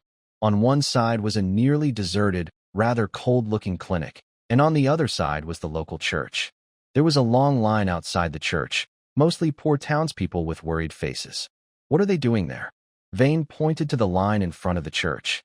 The servant driving the carriage respectfully answered, "Young master, that's Pastor Jack distributing holy water. The clinic in town is too expensive, so the common people can't afford treatment. They rely on the cheap holy water sold by the church to ease their illnesses." Vane's eyes darkened. Holy water? It's just water taken from a nearby river, left to sit under the goddess statue overnight, then called holy water by the clergy. He didn't believe such things could really have healing effects. It was probably more about psychological comfort, and the price couldn't be much cheaper. The severe lack of medical resources was undoubtedly a major reason for the suffering of the people here. A rough plan began to take shape in his mind. Perhaps starting with his strongest skill, alchemy, was the best way to open up new opportunities. The carriage finally stopped in front of an old castle, which was not very large, but clearly showed signs of age. A well-dressed woman with a mature, capable look was already waiting at the door with a few servants. She looked about 30, with a pretty face and sharp eyes. Her slightly raised lips showed respect, but her gaze flicked over Vane and the two beautiful twin maids behind him, with a subtle look of scrutiny. "Welcome, young Master Vane. I am Riff, the housekeeper of the Lang family castle in Breeze Town. I will assist you in managing the territory." Riff bowed gracefully, her voice soft but confident. After sitting down in the somewhat empty hall of the castle, Riff gave a clear report on the land situation. The finances were tight, people were leaving, and the land produced little. She also emphasized the medical issues. The only doctor here is quite old and charges a lot. Pastor Jack from the church provides holy water, but its effect is limited. Many families are suffering from illness and even going bankrupt. Vane listened quietly, tapping his fingers lightly on the armrest. The situation was worse than he expected, but the direction was becoming clearer. After the report, Riff personally led the three of them to the bedroom. "The castle has some rooms that are quite old, but I've prepared the best room for you," she said, opening a heavy wooden door. The room was spacious, but the furniture was old and darkened with age. However, the arrangement inside surprised all three of them. In the center was a very large, comfortable-looking bed.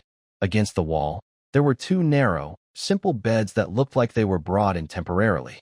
Riff's gaze flicked meaningfully between Vane and the twin sisters, a faint smile on her lips. "The conditions are limited, but this is the best arrangement we can offer for young master and the two guards.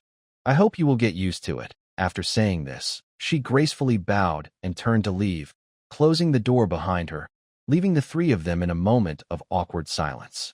"Wow, such a big bed." Linewar was the first to react. She cheered happily, like a bird that had been kept inside for too long, and hugged her small pillow. She excitedly ran into the bathroom to wash up briefly. Then, wearing a thin nightgown, she slipped into the middle of the big bed with a swoosh. She comfortably snuggled into the soft blanket, letting out a satisfied sigh. "Linewar, come down. How shameless. That's the young master's bed." Eileen's cheeks instantly turned bright red as she hurriedly scolded her sister. Linewar poked her head out from under the blanket, her big yellow eyes blinking innocently and confidently. "What's the big deal? We used to sleep together all the time, right? This bed is so big, 3 people can definitely sleep here. Young master, come join us. It's so soft." She even patted the empty spot beside her. Eileen was speechless, caught off guard by her sister's words. She looked at the two cold, hard small beds, then at her sister who was already on the big bed, and at Vane, who had just come to the edge of the bed with a slightly strange expression. She bit her lip, trying to stay calm, and made an excuse. I was worried you wouldn't sleep well and might kick the young master." Disturbing his rest, she quickly went to the bathroom, washed up, changed into a thin nightgown, and came out. Almost clumsily, she moved to the other side of the big bed, turned her back to Linewar, and stiffly lay down. Vane watched this scene. On the left, Linewar was already lying down, looking at him eagerly. On the right, Eileen was turned away, but her tense posture and even her hair tips showed her nervousness. The two girls' fresh afterbath scent mixed with a faint herbal aroma, drifting subtly into his nose. They wore simple nightgowns that, while modest, still outlined their developing youthful curves. This made him think of the time he helped them remove their scars, and how they had excitedly thrown themselves into his arms, crying and laughing. The feeling of their warm, soft bodies in his arms. Cough. Vane cleared his throat softly, suppressing the strange heat rising in his chest, scolding himself inwardly for being so weak. He took a deep breath, trying to keep a calm expression, lifted the blanket, and laid down between the sisters. The mattress was indeed soft, but his body was stiff, and he hardly dared to move. Linoir seemed unaware and naturally moved closer, hugging one of his arms. Her small face rubbed against his shoulder, like a kitten finding comfort, and soon she was breathing evenly, falling into sleep. On the other side, Eileen kept her back turned, leaning against Vane, and also quickly fell asleep. Vane lay in the middle. The warm body heat and the gentle scent of the girls made his heart beat faster, and his blood seemed to flow more quickly. He closed his eyes, but felt no sleep coming. After a long while, when he sensed that both girls were deeply asleep, he moved very carefully. He reached toward Eileen's side, gently lifting his hand. Almost afraid to touch, he placed it lightly on the blanket near her shoulder, feeling faintly her delicate, white shoulder under her thin pajamas. The hand held by Linoir moved slightly, softly resting on her waist and hips. Through her pajamas, he could clearly feel her softness and warmth. Just this small touch made Vane feel a new kind of happiness and excitement, as if he had the most precious treasure in the world, yet also walking on a dangerous cliff, thrilling but risky. He dared not make any further move, afraid of waking anyone and ruining this delicate, intimate moment. Feeling satisfied, Vane closed his eyes, ready to sleep. But the images of the numb faces, broken houses, and the long line waiting for holy water in the town during the day appeared clearly in his mind again. A sense of duty and a strong desire to change the situation overwhelmed his restlessness. I must do something, Vane thought silently. Medicine is the best way. It can truly help the people and also build my reputation, proving my worth to my father. His gaze grew firm in the darkness. The land seemed to be in chaos on the surface, but behind the scenes, power and interest were tangled together. The road ahead would not be easy, but at this moment, he already had a rough plan. Tomorrow, he thought, I will start with that unused room with good lighting. In the scent of the girls and their gentle breathing, Vane, filled with plans for the future and a strange, hard-to-explain excitement, gradually drifted into sleep. Outside the window, a gentle breeze softly brushes the ancient stone walls of the castle, as if hinting that this long silent land is about to welcome new sparks and unknown currents. In the early morning, sunlight filters through the colorful stained glass windows high in the castle corridor, casting dappled shadows. Vane Rong almost steps out of his bedroom at the first light. The excitement from last night's decision and the heavy reality of his territory mix, leaving him wide awake. Soon after, Eileen and Linoir also come out. They meet the butler, Lef, who is just about to start her day's work. The mature and charming butler still wears a subtle smile that seems to see through people. Good morning, young master. Did you rest well last night? Lef's tone carries a slight, almost unnoticed tease. Vane clears his throat, ignoring the hidden meaning, and gets straight to the point. MS. Lef, I need a bright, well-ventilated empty room to use as a pharmacy. Lef responds efficiently, nodding without surprise. Of course, young master. Please follow me. She leads Vane and the two sisters through several corridors to a wooden door. Inside is a spacious room with tall windows that let the morning sun pour in freely, though the air carries a faint dust smell. This room has been used for a long time, but its layout and lighting are among the best in the castle. I will arrange for the servants to do a basic cleaning immediately. No need. Vane shakes his head. We can handle the basic cleaning ourselves. The rest of the setup, I need to do it myself. He must ensure that the little fire and the potion-making process stay as secret as possible. Lef nods understandingly, says nothing more, and gracefully leaves. Now only the three of them are in the room. Vane rolls up his sleeves. Let's get started and tidy this place up. Linoir immediately responds enthusiastically, and Eileen, though silent, quietly begins helping. Soon, the room becomes much neater. Vane stands in the center of the room, concentrates, and with a dull, slightly clumsy hum, buzz, a 1-meter-high cauldron called Little Fire appears on the ground. Its ancient body bears the marks of age, but its rounded curves and somewhat awkward shape give it a strangely cute appearance. Wow, Little Fire. Still so adorable. Lenore cheered as she ran over and patted the small fire pot, like she was patting a little friend.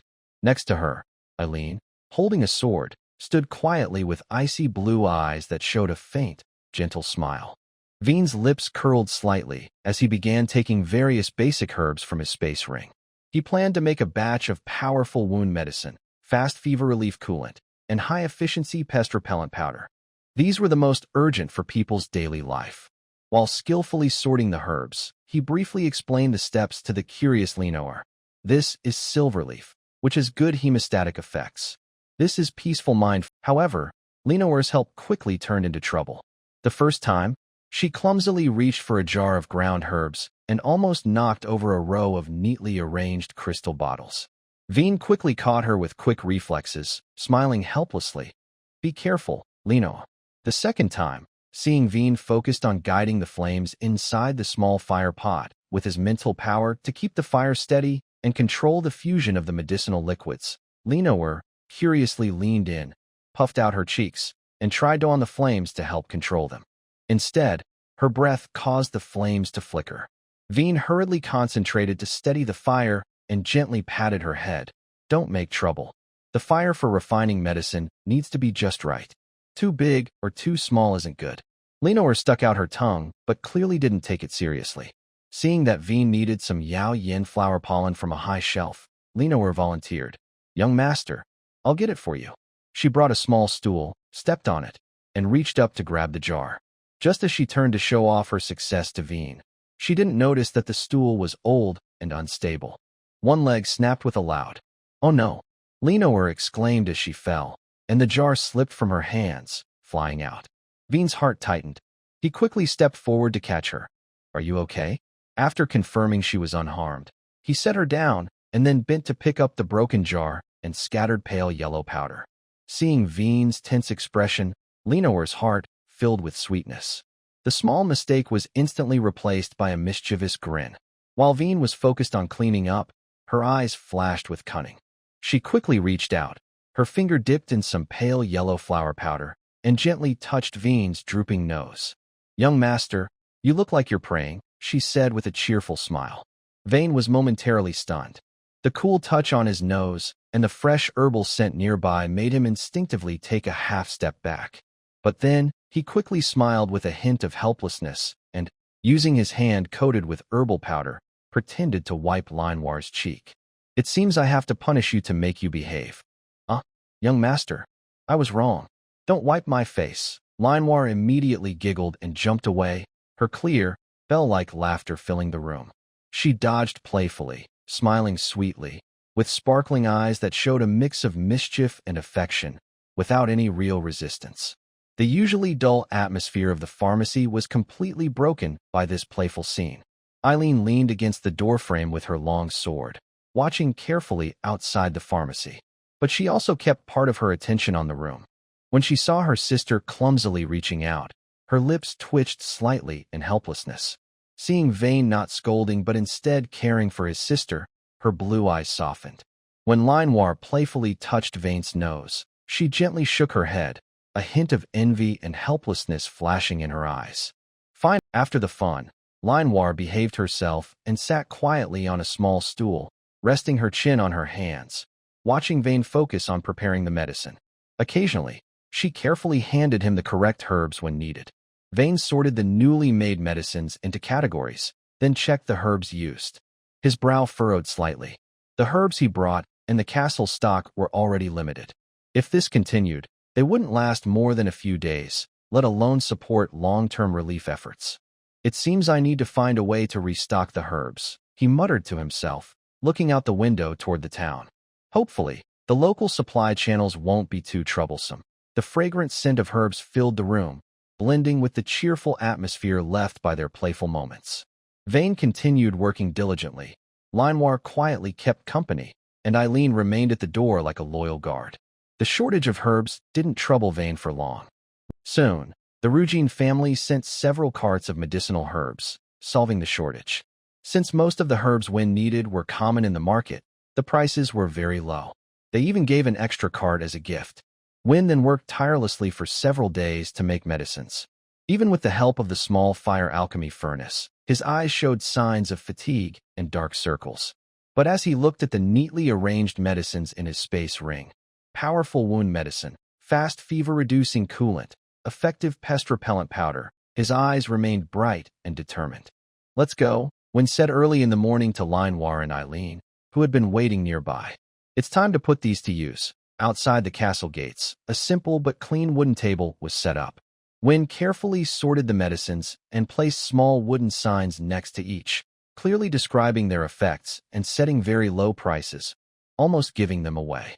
He added a note: "In urgent cases, verified individuals can receive them for free." There were no loud drums or special promotions. Win chose a quiet, practical way to start. Linewar wore a light dress, curious, and paced around the table. Her short blue hair fluttered in the morning breeze, and her blue eyes were full of curiosity. Eileen stood quietly behind Win, holding her long sword, like a delicate statue. She looked sharp and scanned the few passers-by who were starting to gather. At first, the effect was not very good. Most people just watched from afar, whispering and exchanging glances, full of doubt about the young lord and distrust of the seemingly ordinary bottles. "He's so young. What good medicines can he make? The prices are so low, it might be a scam. Better to buy holy water from the church, even if it costs more." Their whispers reached Win's ears. He kept a calm face and didn't rush to explain. He knew he needed a good opportunity. That opportunity came quickly. A ragged, pained-looking woodcutter, clutching his bloodied arm, staggered over. He had accidentally cut himself with an axe while chopping wood. The wound was... He wanted to go to the church to buy holy water, but he only had a few copper coins, not enough. "Old sir," the woodcutter, enduring pain and trembling, asked, "does this medicine really work?" I don't have much money. First, focus on healing your wounds." Vane stepped forward, gesturing for him to sit down. He took clean water himself and carefully washed the wound. This action moved the onlookers a little. Then, Vane opened a jar of powerful healing ointment and evenly sprinkled the light green powder onto the wound. A miraculous scene happened. As soon as the powder touched the skin, the flowing blood almost stopped instantly, and the woodcutter's painful expression quickly eased, turning into shock and disbelief. It doesn't hurt anymore. The bleeding has stopped," the woodcutter exclaimed excitedly, moving his arm and shouting loudly. "It's amazing. This medicine is incredible. Much better than holy water from the church. It works faster." This shout was like dropping a big stone into a calm lake. The crowd around instantly erupted in excitement. Doubts turned into joy, hesitation into eagerness. People rushed forward, reaching out their arms, eager to get some medicine. "Give me a bottle of fever medicine. My child has had a fever for 2 days. I want insect repellent powder. The grains at home keep getting eaten by bugs. Sir, please be kind. I really can't afford it." The scene became lively. Linewar's face turned red with excitement. She quickly helped hand out medicine and collect money, busy and happy. Eileen remained silent but stepped forward. Her aura of a third-rank knight made the excited crowd instinctively keep some order. But the peaceful atmosphere didn't last long. Sudden noisy footsteps and shouts came from the crowd's edge. "Make way! Make way! Pastor Jack is coming. Who is spreading unblessed evil here?" The crowd was roughly pushed aside. A fat, well-dressed middle-aged man with a stern face, accompanied by a few unfriendly-looking followers, stormed in. It was Pastor Jack, the leader of the Wind Breeze Town Church. His triangular eyes swept over the remaining medicines on Vane's table and the bottles tightly held by the people around. A flicker of panic appeared in his eyes. He pointed at Vane and shouted sternly, "Young Master Vane, how dare you openly sell these unclean and blasphemous items on the land blessed by the goddess? You are leading the residents toward corruption. Stop your crimes immediately, destroy all such items, and repent to the goddess." The crowd was frightened by this sudden accusation. The hope that had just begun to rise flickered uncertainly, and the scene fell silent. Vane frowned slightly but spoke calmly. "Pastor Jack, please watch your words. These items are not evil objects. They are medicines I have prepared, based on the Empire's recognized knowledge of magical plant pharmacology. All materials are legitimate herbs, intended to benefit the people and have no conflict with faith. As a lord, it is my duty to improve people's lives. Nonsense. Pastor Jack refused to listen. He waved his arms and shouted sharply, "Making medicines without church approval is blasphemy. Only holy water blessed by the goddess can cure diseases. These unknown items you possess will only bring misfortune. You," he turned to the crowd, "throw these items away immediately, or the goddess will punish you. You cannot afford to bear it." Some timid villagers began to waver, their newly received bottles feeling hot in their hands. At this moment, Aline, who had been standing still, stepped forward again. She did not speak, but a cold aura belonging to a third-rank knight spread out like substance, causing the previously restless air to freeze instantly. Eileen's blue eyes coldly fixed on Pastor Jack, as if warning, "If you dare to incite further, you will face the consequences." This pressure made Pastor Jack and his followers gasp. Vane seized the opportunity. He no longer tried to reason with the blinded man. He straightened his back, his sharp blue eyes beneath black hair radiating the authority of the heir of the Long family. "Pastor Jack," Vane's voice was quiet but clear to everyone, "I want you to understand two things. First, this land is the territory of the Long family. The rules here are set by the Long family. Second, you are questioning my actions, and you are also questioning the autonomy of my father, the Grand Duke America Long. Is that what you mean?" The name, America Long, sounded like a thunderclap in Pastor Jack's ears. The former hero and now Grand Duke's reputation and protective attitude were famous throughout the Empire. Pastor Jack's face trembled with fat, and cold sweat instantly soaked his back. He and his followers looked extremely pale. "No, I don't dare. Lord Wynn, I didn't mean that," Pastor Jack stammered, his previous arrogance gone. "Then take your people and leave immediately," Wynn said coldly, giving a clear order. "Stop bothering me." Pastor Jack was relieved and, with his followers, scrambled through the crowd, running away in a sorry state, without even a harsh word. "Young master, you're so impressive," Linewar cheered, her eyes full of admiration. The crowd saw this and finally relaxed, trusting Wynn even more.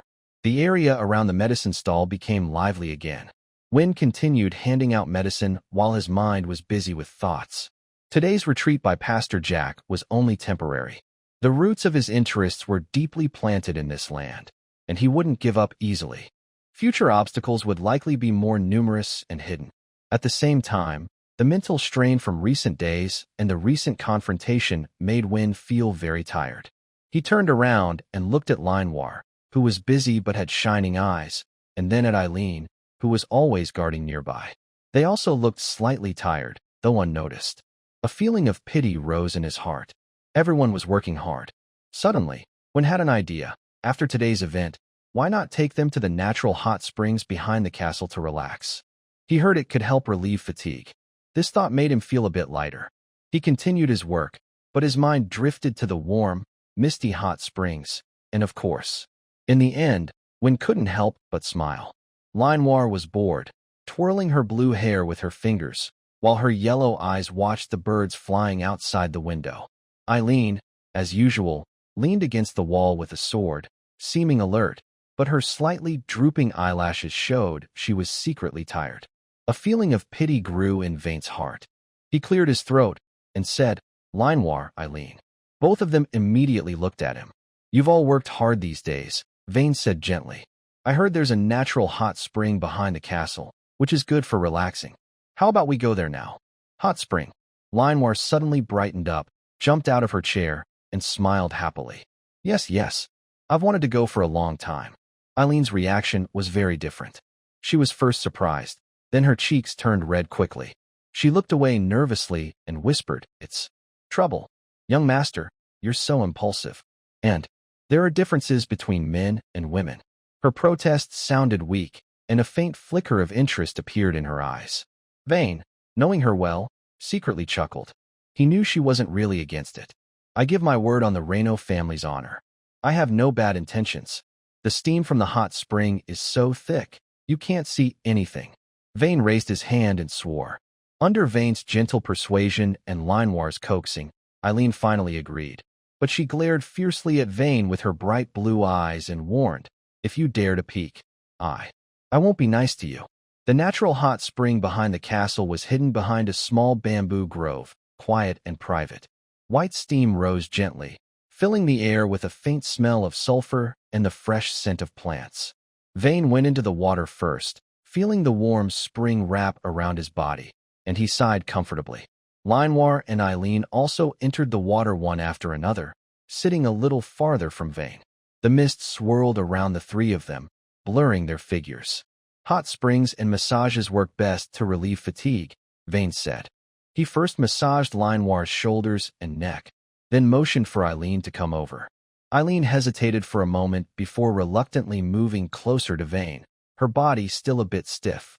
As Wynn's hand touched Erin's ankle, she suddenly pulled her foot back, losing her balance in the water and causing a small commotion. Water splashed everywhere. Erin hurriedly steadied herself, blushing as she turned away to fix her clothes. The atmosphere became a bit awkward. At that moment, Linoir let out a giggle and scooped up some water to splash at Wynn. "You naughty little rascal." Wynn was splashed in the face and paused, then realized Linoir was trying to break the awkward silence. He started splashing water back at her. Water splashed around, stirring up the tense mood. Erin initially stayed in the water, but watching her sister and Wynn play like children, her embarrassment was gradually replaced by a mix of feelings. With Linoir pulling her, she hesitantly joined the playful fight. The three of them chased and played in the warm spring water, their laughter and splashes echoing through the bamboo forest. The invisible barrier between them melted away during this carefree play. After relaxing, they returned to the castle, dripping wet and feeling lazy but happy. Their faces showed a healthy flush from the activity, and the mood between them was much more relaxed and natural. At the corner of the castle corridor, they ran into Li Fu, the butler, who happened to be passing by. Li Fu's sharp eyes quickly scanned the three, and a knowing, meaningful smile appeared on her face. It seems the young master and the two young ladies had a very enjoyable time. The three looked like children caught in a secret, their flushed faces showing signs of embarrassment as they hurriedly quickened their steps. Li Fu watched them leave, a satisfied smile on her lips. She whispered to herself, "It's time to give those two innocent girls some necessary guidance." The day after the hot spring incident, the air in Windbreeze Castle felt a bit thicker. At breakfast, Wynn reached for his milk, accidentally brushing his fingertips against Erin's hand as she handed him some bread. Erin immediately recoiled as if struck by an electric shock, her cheeks flushing with two bright spots. She lowered her head, staring intently at her plate, too afraid to look at him. Seated on the other side of Vane, Linoir often used her big yellow eyes to secretly and curiously glance at Vane's profile. When Vane noticed and looked over, she would immediately pretend to be focused on her fried eggs, her lips pressed into a smile that was hard to hide. This subtle tension was clearly noticed by the sharp-eyed housekeeper, Li Fu. She stood gracefully nearby, pouring red tea for the three of them, her mouth always holding a meaningful, almost ant-like smile. In the afternoon, Li Fu took Linoir and Eileen to her bedroom on the third floor of the castle, claiming that the latest fashion dresses from the imperial capital had arrived and that they should try them on. The room was well lit, with a view of distant mountain ranges through the window. Li Fu brought out two dresses, a light yellow dress for Linoir, fresh and lively, and a sea blue, waist-fitting gown for Eileen, which looked more mature and elegant. When Eileen took the dress, Li Fu's gaze briefly swept over her recently fuller chest, and she softly whispered with a smile, "Miss Eileen, it seems the castle's food agrees with you. Your old clothes must have been a bit tight."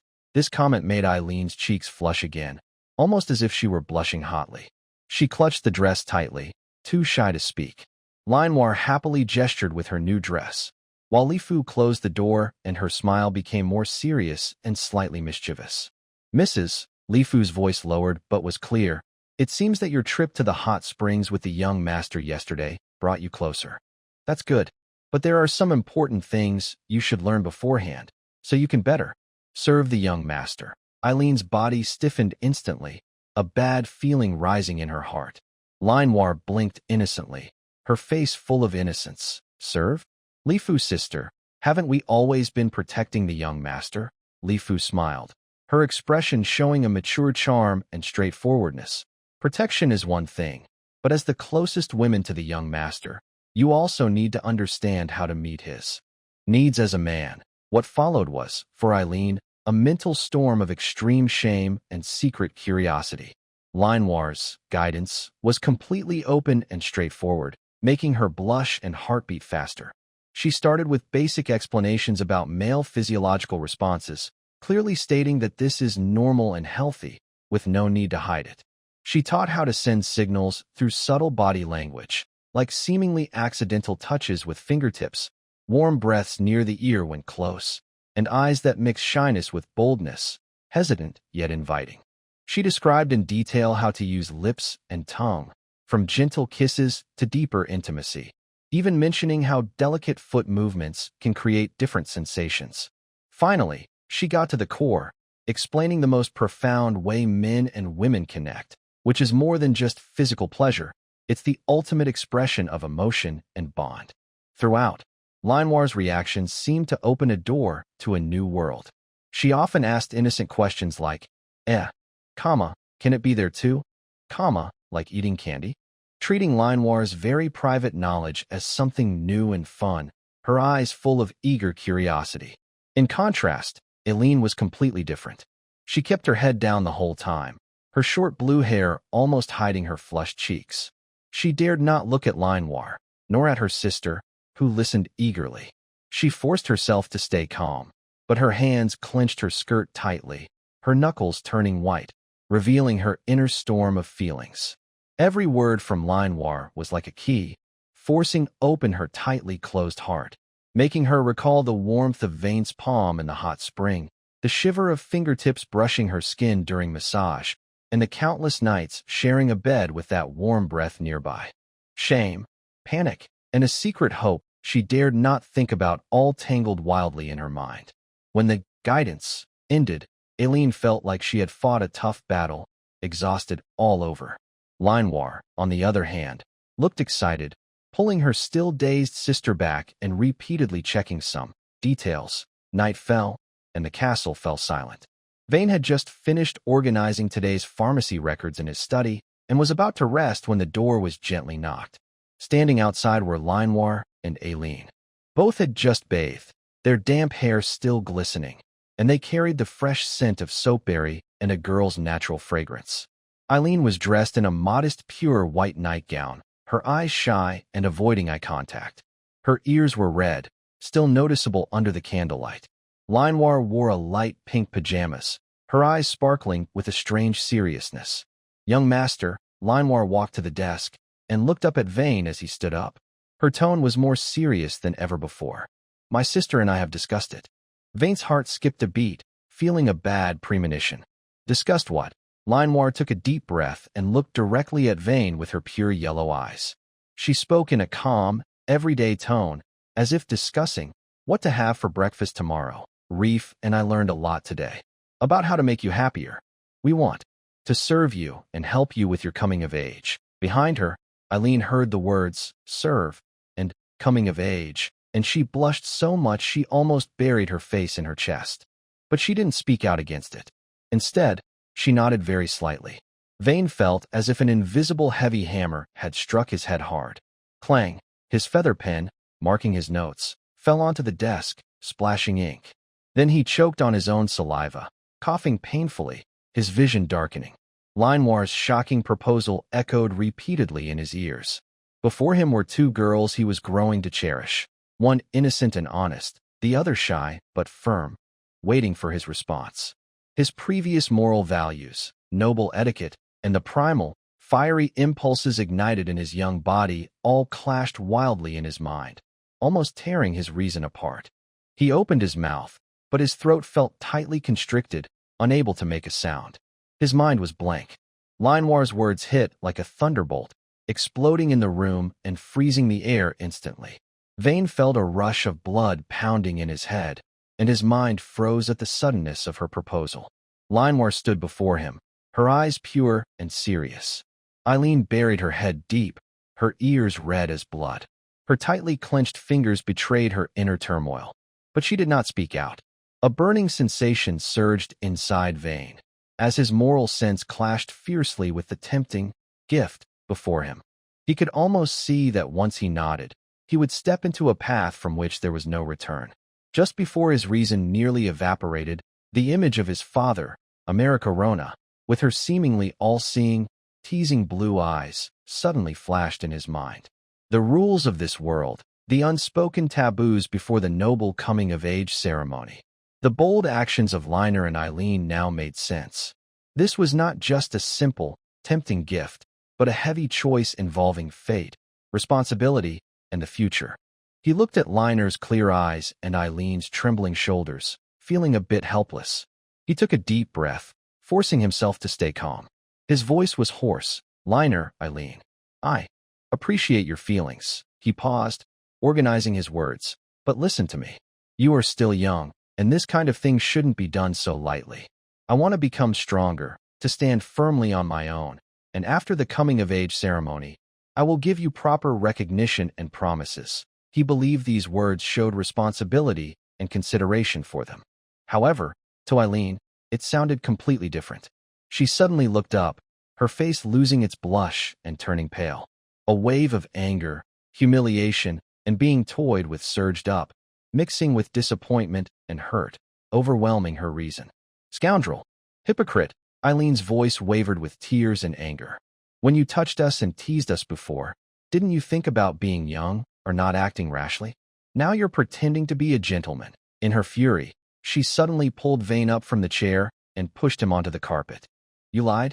You pretended, Eileen cursed with tears, her emotions running high as she hit his shoulder with her hand. Liner was initially startled by this change, but also found the punishment for the young master quite amusing, and she moved closer to join in. Vane endured their angry, teasing punishment in his awkward state. After a while, maybe because he was exhausted, Eileen stopped first, gasping for breath, turning her face away from Vane. Liner also grew tired and stopped. Then, the three of them lay side by side on the carpet, the room filled only with heavy breathing. Vane turned his head to look at Irene's still angry face, then softly spoke again with sincerity. Irene, I didn't mean it that way. I just want to wait until I can give you a better future. Irene didn't respond, but her tense body relaxed a little. It was late at night. The three of them, exhausted, finally squeezed onto the big bed as they usually did. Linoir habitually looked for warmth and snuggled into Vane's arms, quickly falling into a steady breathing pattern. Irene still faced away from them. Vane thought he might not sleep, but his exhaustion made him fall into a deep sleep anyway. He didn't know how long he had slept before waking up to a strange feeling. He suddenly opened his eyes and saw Linoir had somehow sat up. He immediately became fully alert, overwhelmed with shock and guilt, because Irene was sleeping on the other side. This isn't right. I can't do this, his rational mind shouted. He gently but firmly stopped Linoir, shaking his head. Linoir blinked in confusion, but obediently stopped and curled back up beside him. Vane was completely awake now. In the darkness, he felt the steady breathing of the person next to him, but his mind was flooded with chaos and worry. The rejection during the day, the incident at night. How would he face Irene tomorrow? Tomorrow. What should I do? This thought weighed on him like a heavy stone, making it hard to breathe. The first morning light shone through the thick curtains, precisely falling on Irene's face. Her eyelashes fluttered slightly as she woke up first. As her mind cleared, the events of yesterday, Vane's rejection, her shame, and the chaotic, trampling punishment rushed over her like a tide, making her cheeks flush slightly. She instinctively moved her body but realized her situation was a bit different from usual. Because she was angry, she had deliberately slept on the edge of the big bed last night, leaving some space between her and Vane and her sister. Now, the scene before her eyes brought a strange, sour feeling to her heart. Her sister, Linoir, like a small animal seeking warmth, was almost wrapped around Vane. The blue short hair was messy and spread on the pillow. Her face, which looked quite similar to her own but always carried a sense of innocence and playfulness, was now glowing with a satisfied and sweet smile. Her skin looked moist and healthy, shining with a radiant glow. Vane. Eileen's gaze shifted to the young man being tightly hugged by her sister. His dark eyebrows were slightly furrowed, and there was a faint bluish tint under his eyes, clearly showing signs of tiredness from lack of sleep. However, one of his arms was naturally wrapped around Linoir's waist, showing a subconscious sense of protectiveness and possession. This close intimacy was a stark contrast to the scene of her sleeping alone by the bed.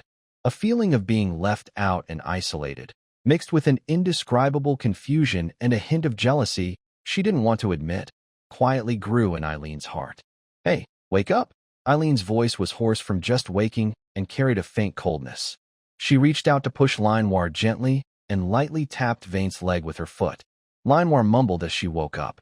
Her first reaction was not to let go of Vane, but to snuggle closer into his arms, half drowsily acting cute. "Young master, sleep a little longer." Her sweet voice made Eileen get goosebumps.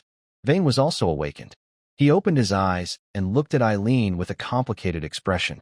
A moment of awkwardness flashed across his face, but it was quickly hidden by his usual gentle demeanor. "All right, Linoir, it's time to get up." He gently patted Linoir's back, acting naturally and affectionately, then tried to pull his arm away. Linoir reluctantly let go but immediately clung to Vane like glue, helping him with his coat and adjusting his collar, more attentive and clingy than usual. The three of them got out of bed one after another, preparing to wash up. Vane and Linoir went into the bathroom one after the other after Eileen finished washing, and they closed the door.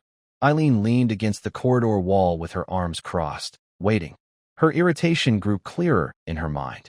Inside the bathroom, faint suppressed laughter, the sound of water splashing, and occasional low, affectionate complaints from Vane could be heard. "Stop teasing, Linoir. Down there." Still a bit uncomfortable. Then came Linoir's playful response, unclear but cheerful in tone.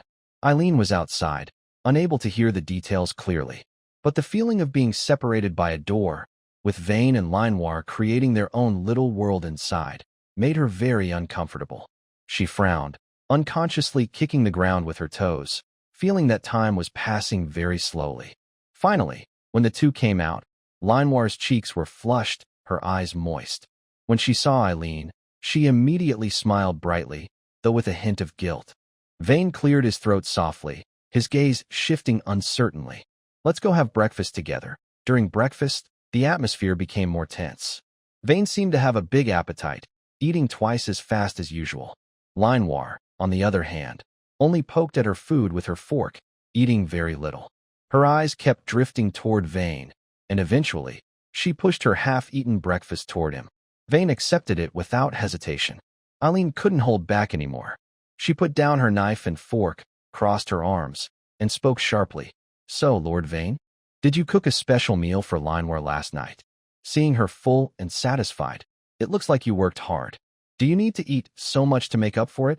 Vane was drinking the leftover milk from Linoir. Hearing this, he almost choked and looked a bit embarrassed. Linoir's face turned bright red like a ripe apple. She looked around nervously and mumbled in her defense, "No, I didn't." "Sister, don't say nonsense." Her guilt was almost written on her face, making Eileen more suspicious. She snorted and turned her face away. LaHuff, the butler who had been quietly serving nearby, observed the three with sharp eyes. She saw the shy, charming expression on Linoir's face, the hidden satisfaction behind Vane's tired look, and Eileen's confusion and dissatisfaction as an outsider. LaHuff understood everything. A subtle smile appeared on her lips, but she also became curious about Vane's favoritism toward his sister. This young master's preferences were quite unique. Suddenly, hurried footsteps broke the delicate atmosphere in the dining room. A soldier in leather armor rushed in, panting heavily. He knelt on one knee and reported, "Young master, something's wrong." Oakwood Village was attacked by a small group of bloodthirsty wolf monsters. "It's an emergency." The warm breakfast atmosphere instantly vanished. Vane stood up abruptly, his face showing the remaining embarrassment and tiredness, replaced immediately by the seriousness and decisiveness expected of a lord. "Details. How many wolves are there? Are the villagers injured?" he asked quickly while already walking briskly outside. Linoir and Eileen immediately calmed their personal emotions, their eyes sharp, and a cold aura surrounded them. Without hesitation, they followed Vane. The previous feelings of ambiguity, suspicion, and jealousy were temporarily put aside in the face of real danger. The three of them, along with a group of guards, hurriedly rode their horses to outside Oak Village. From afar, they could hear the howling of the magic wolves and the villagers' frightened shouts. Several large, bloodthirsty-looking magic wolves were rampaging outside the village, trying to break through the shaky wooden fences. "Little fire," Vane shouted softly. Light flickered around him. The seemingly adorable ember cauldron dropped with a loud bang between the village and the wolves. The cauldron instantly grew larger, like a solid wall, blocking the fiercest attacks of the wolves.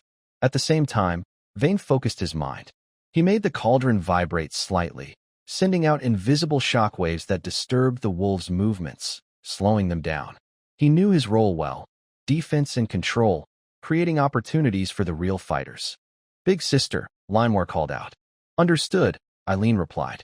No more words were needed. The sisters worked together perfectly. Dark magic energy flowed from their bodies, spreading like living things, quickly forming a dark, shadow curtain in part of the battlefield. The light dimmed sharply, greatly reducing the wolves' vision and perception. In the next moment, two blue figures merged into the shadows like ghosts. Their long swords turned into deadly cold blades. Every appearance was accompanied by a wolf's howl. Eileen's swordsmanship was sharp and precise, while Manhwa's movements were agile and mysterious. Under the cover of shadows, they efficiently took lives. Facing the strongest, head wolf, who tried to bypass Little Fire to attack Vane, the sisters exchanged a glance and leapt into the air together. Shadow energy gathered at their sword tips, forming a huge, ominous pair of scissors. Death scissors slash.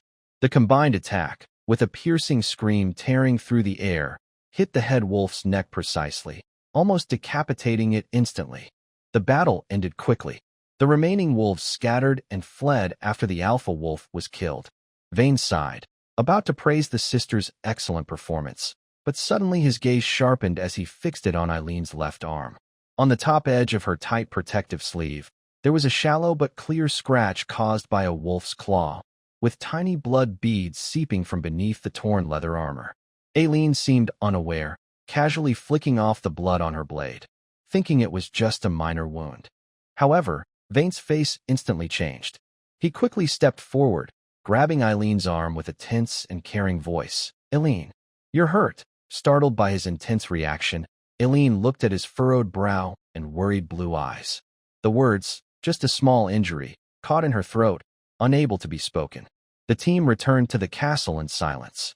Everyone was exhausted after the fight, but the mood was not heavy. Instead, there was a sense of peace after facing danger together. The sound of hooves was especially clear in the dusk. Vane kept glancing at Eileen on her horse, more precisely, at her slightly curled left arm. Under the setting sun, the scratch caused by the wolf's claw looked particularly striking. Though the bleeding had stopped and it was just a flesh wound, Vane felt it looked like a fatal injury. "Eileen, your arm." Vane spoke for the third time, his voice filled with genuine concern. "It's nothing," Eileen replied without turning, her tone sharp as she interrupted him, deliberately speeding up her horse and pulling ahead by half a body length. She disliked being overly watched, especially over such a minor injury in her eyes. When her scars from assassin training were more serious, she had never complained.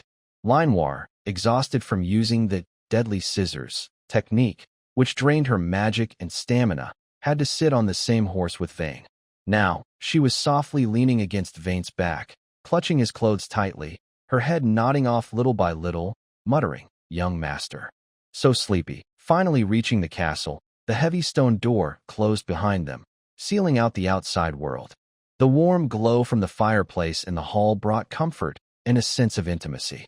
"Eileen," Vane called the blue-haired girl who was about to rush back to her room, his tone unusually firm and decisive. "Let me see your arm." Eileen's body stiffened, her back turned away from him, and she whispered, "It's just a small wound.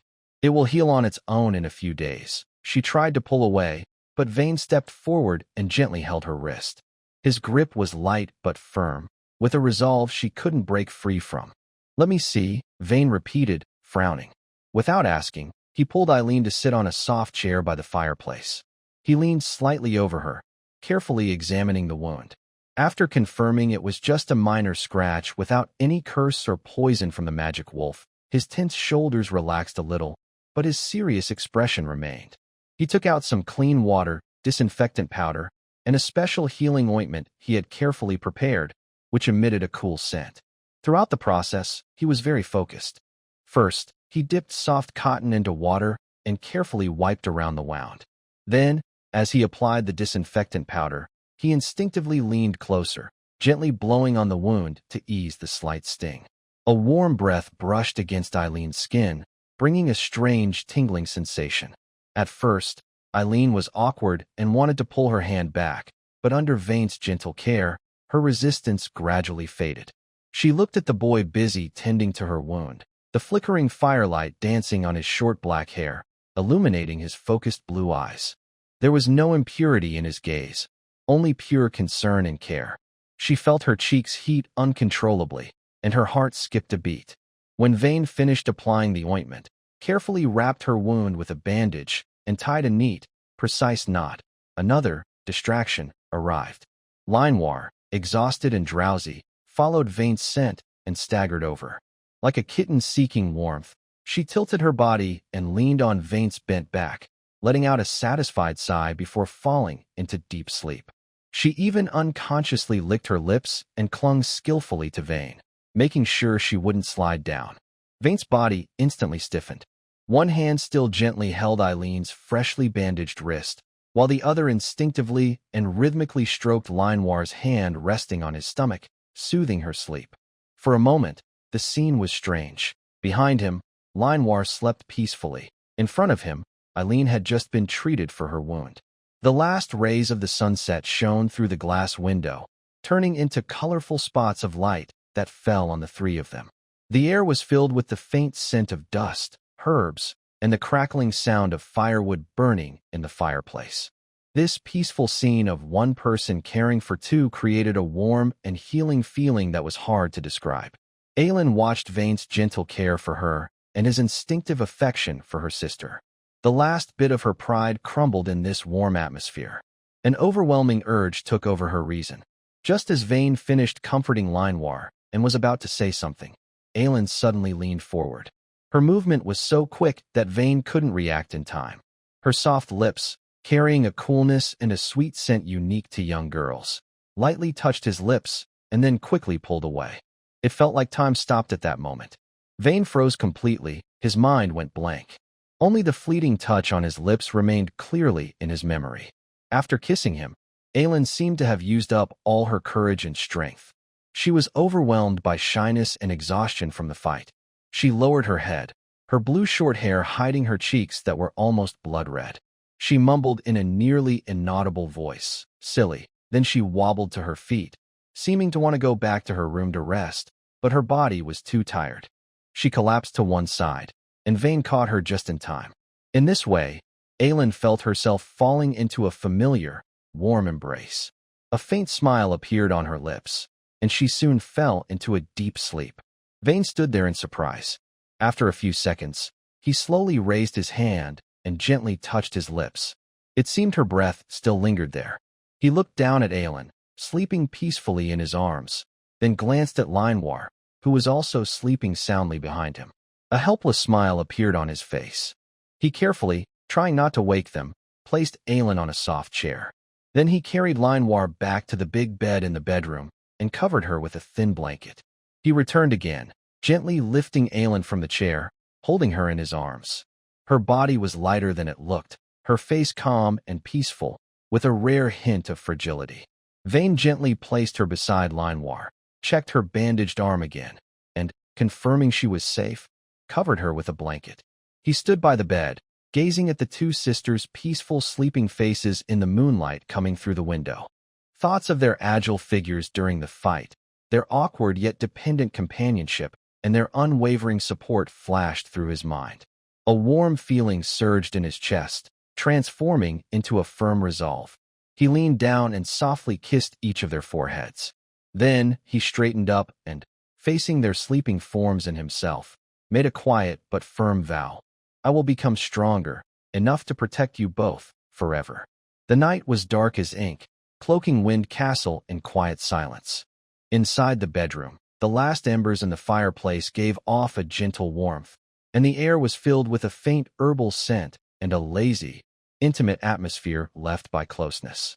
Since the day when Eileen kissed Vane while tending to his wound, everything had changed. The usual awkwardness and tentative gestures at bedtime had been replaced by a more natural, affectionate feeling.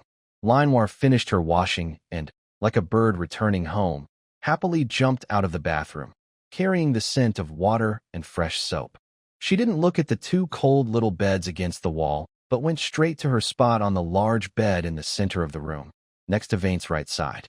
Then, she naturally turned and gave him a bright kiss on the cheek, sweetly saying, "Good night, young master." Vane's heart skipped a beat, then was warmed by a gentle wave. He softly stroked Linoir's short blue hair and replied, "Good night, Linoir." Eileen moved a bit more slowly, wiping her damp short hair, glancing at her sister who was already close to Vane, then quickly looked at him. In the past, she would have mostly snorted coldly and gone to her small bed. At this moment, recalling Vane's focused gaze, gentle movements while tending to her wounds, and the brief yet unforgettable kiss that brought her both excitement and calm, she simply pressed her lips together and pretended to be calm.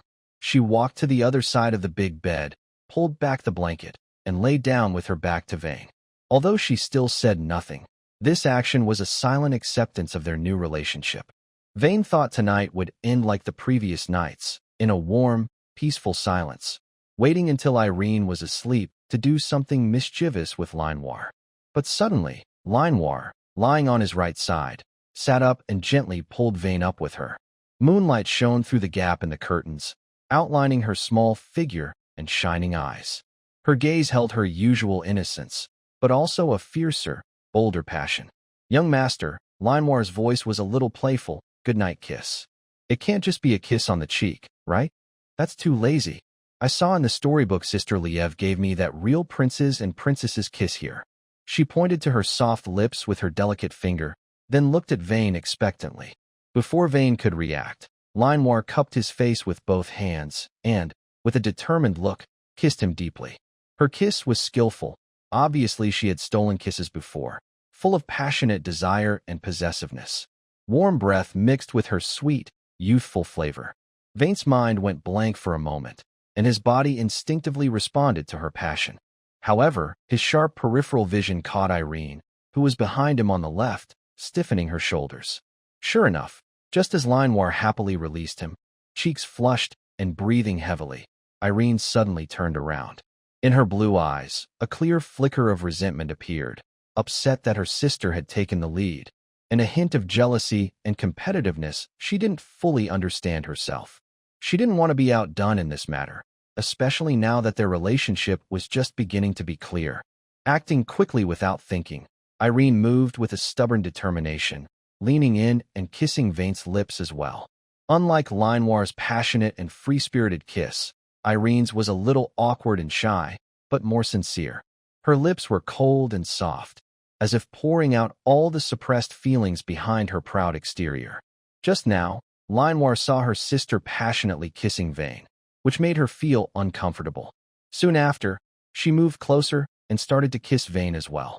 In that moment, Vane found himself caught between two sweet, conflicting feelings. He could clearly feel two very different, but equally tempting sensations and scents. Carefully, he turned his head, first responding more passionately to Linoir's kiss, earning a satisfied, kitten-like purr from her. Then, he gently turned his head again and softly kissed Eileen's lips, feeling her body tremble slightly and her breath pause for a moment. "Good night," he said. Lying back on the bed, Vane tried to keep his voice steady, ending this exciting routine. He was afraid that if he continued, he might lose control. Linoir happily curled up beside him, hugging his arm like an octopus, and soon fell into a steady, even breathing. Aileen turned away again, but this time her body was relaxed, not tense, curling comfortably under the moonlight, her ears slightly flushed with a faint red glow. Vane lay in the middle, surrounded by the warmth and fragrance of the two girls, feeling more fulfilled than ever. Listening to their calm breathing, he couldn't sleep.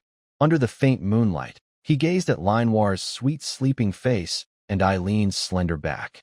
Uncontrollably, images of their battle scenes appeared in his mind, moving like ghosts behind the shadow curtain, with cold blades flashing, the pressure from their combined, deadly scissors slash attack, with intertwined dark energy. They were so powerful and dazzling, yet they placed all their loyalty and newly born, passionate feelings on him. A heavy sense of responsibility, mixed with a strong desire to protect, surged in his heart. He took a deep breath and, in a soft but firm voice, made a vow to the sleeping sisters. Linoir, Eileen, I swear, I will become strong enough to always protect you, so no one can hurt you. This territory, and both of you, will be guarded by me. What he didn't know was that Eileen, with her back turned, slightly trembled her long eyelashes. She wasn't fully asleep. Vaint's vow reached her ears, word for word. A strong, almost overwhelming wave of warmth and emotion suddenly swept over her, making her nose sting and her lips lift into a faint smile. But then, a small worry crept into her mind like a sneaky snake. Young master will become more and more outstanding, more dazzling. In the future, more powerful women or groups will notice him. At that time, us too, who come from dark backgrounds, will we really be worthy of him? Can we really stay by his side forever? This fear and uncertainty about the future, born from deep love, planted like a seed in her heart. After a while, Eileen finally fell into a deep sleep. Young master, is sister asleep? Yes, she's asleep. Then let's start too. Linoir responded excitedly.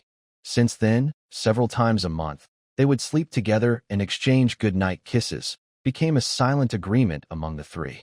Their bond grew stronger through daily closeness. Pastor Jack was forced to retreat publicly in front of the castle square by the vein-borrowing Long family's power.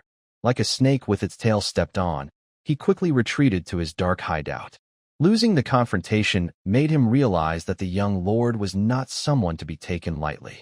But hatred and fear brewed inside him like poison.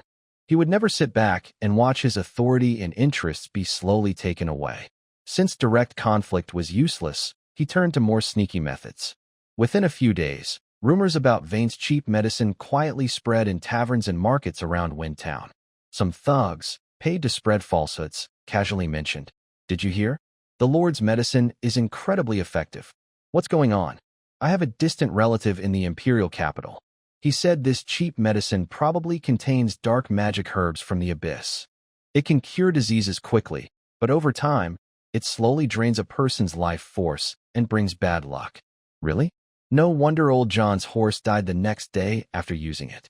And the kid from the southern blacksmith shop, his fever went down, but lately he keeps saying he sees shadows. Maybe his soul is being pulled away. Rumors cleverly exploited recent misfortunes in some villagers' homes, falsely linking these events to the potion. This successfully planted suspicion and fear in the minds of some easily influenced and trusting villagers. The effect was immediate. The next day, the line of people waiting to buy medicine in front of the castle was noticeably shorter. Even those still seeking medicine showed more doubt and hesitation, no longer feeling purely grateful. An uneasy atmosphere filled the air. Late at night, under a dark sky with strong wind, a sneaky figure, hiding in the shadows of the castle's side wall, quietly slipped into the pharmacy. It was a frightened but determined woman. Her husband had gone into the mountains to hunt and disappeared 2 years ago. Their old horse, the only valuable thing they had recently died mysteriously. Rumors about Pastor Jack had pushed her to the edge. A mysterious man in black had also promised her a small bag of silver coins, encouraging her to take a risk. She carried a can of oil and a fire-starting stone, trembling as she approached the pharmacy, which she once benefited from but now saw as the source of her troubles. Just as she neared the wall, before she could take out the oil, 2 shadowy figures emerged silently from the darkness and appeared before her. The woman gasped as her eyes widened. A sharp pain shot through her wrist, and her oil can clattered to the ground. Eileen looked expressionless, skillfully dislocating her wrist. Nearby, Linoir easily kicked away the fire-starting stone. Linoir looked at the trembling woman on the ground, her yellow eyes full of displeasure. She muttered softly, "What a bother." Coming at this time, ruining our chance to get back to the young master's warm bed. Eileen coldly shot her sister a glance, stopping her unhelpful comment with her eyes. She quickly stuffed a cloth into the woman's mouth and then tied her up tightly with prepared rope, moving efficiently like a trained assassin. Bind her up. We'll deal with her tomorrow, Eileen said calmly. After capturing her, Eileen turned her gaze to Manhwa, who was sitting on the ground, boredly drawing circles with a small stick, her face showing unhappiness. She sighed helplessly and spoke more softly. You can go back now. I'll stay on watch alone for the rest of the night. Upon hearing this, Manhwa immediately looked up, her yellow eyes brightening as if she had received a pardon. She cheered, Thank you, sister. I'm going back now. As soon as she finished speaking, she quickly slipped toward the main castle, afraid that Eileen might change her mind. Eileen watched her sister's disappearing figure, shook her head, and refocused on the guard. Her blue eyes were calm and sharp, like a cool hunter in the night. The next morning, Vane supported his slightly sore waist and walked out of the bedroom with unsteady steps. Manhwa looked happy and satisfied, like a well-fed cat, holding Vane's arm tightly. Her fair face was flushed with a tempting red, and her eyes were moist, full of pride and possessiveness. Eileen, who had been waiting outside the door, saw this scene. Her icy blue eyes were full of doubt and scrutiny. She looked Vane up and down, frowning slightly. What's wrong? Your face looks not very good. Vane felt nervous and broke out in a light sweat on his forehead. He hurriedly made an excuse. And no, it's nothing. Maybe I slept in an awkward position last night and twisted my waist. My leg is a bit numb. Yes. Manhwa nodded vigorously, holding Vane's arm even tighter and pressing herself close, as if claiming ownership. The young master must be too tired lately. He needs rest. Eileen looked back and forth between Vane, who was clearly feeling guilty and nervous, and her sister, who was trying to hide something. Even after watching for a long time, she couldn't find anything suspicious, so she finally gave up. Later, at the small square outside the castle gate, Vane publicly dealt with the arsonist caught last night. He didn't use harsh punishment, but ordered the farmer a huge fine she couldn't afford at the moment, to be offset by several months of public labor. He also invited villagers who had recovered their health with medicine or saved loved ones' lives to speak out, using solid facts to counter false rumors. In the face of the truth, the gloom that had hung over some villagers' hearts was lifted. The line for buying medicine started again. Though fewer people than before, trust was slowly rebuilding. Things seemed to calm down. But Vane stood at the castle window, looking at the distant church spire, with no sign of relief on his face. He knew very well that this clumsy act of arson was more like a test. He lost a small, insignificant chess piece, when whispered to his sister softly, his eyes sharp. But with Pastor Jack's obsession and madness, it won't end so easily. Next time, it might not be as simple as stirring up a foolish farmer's wife. A feeling of impending storm quietly spread over Microwind Town.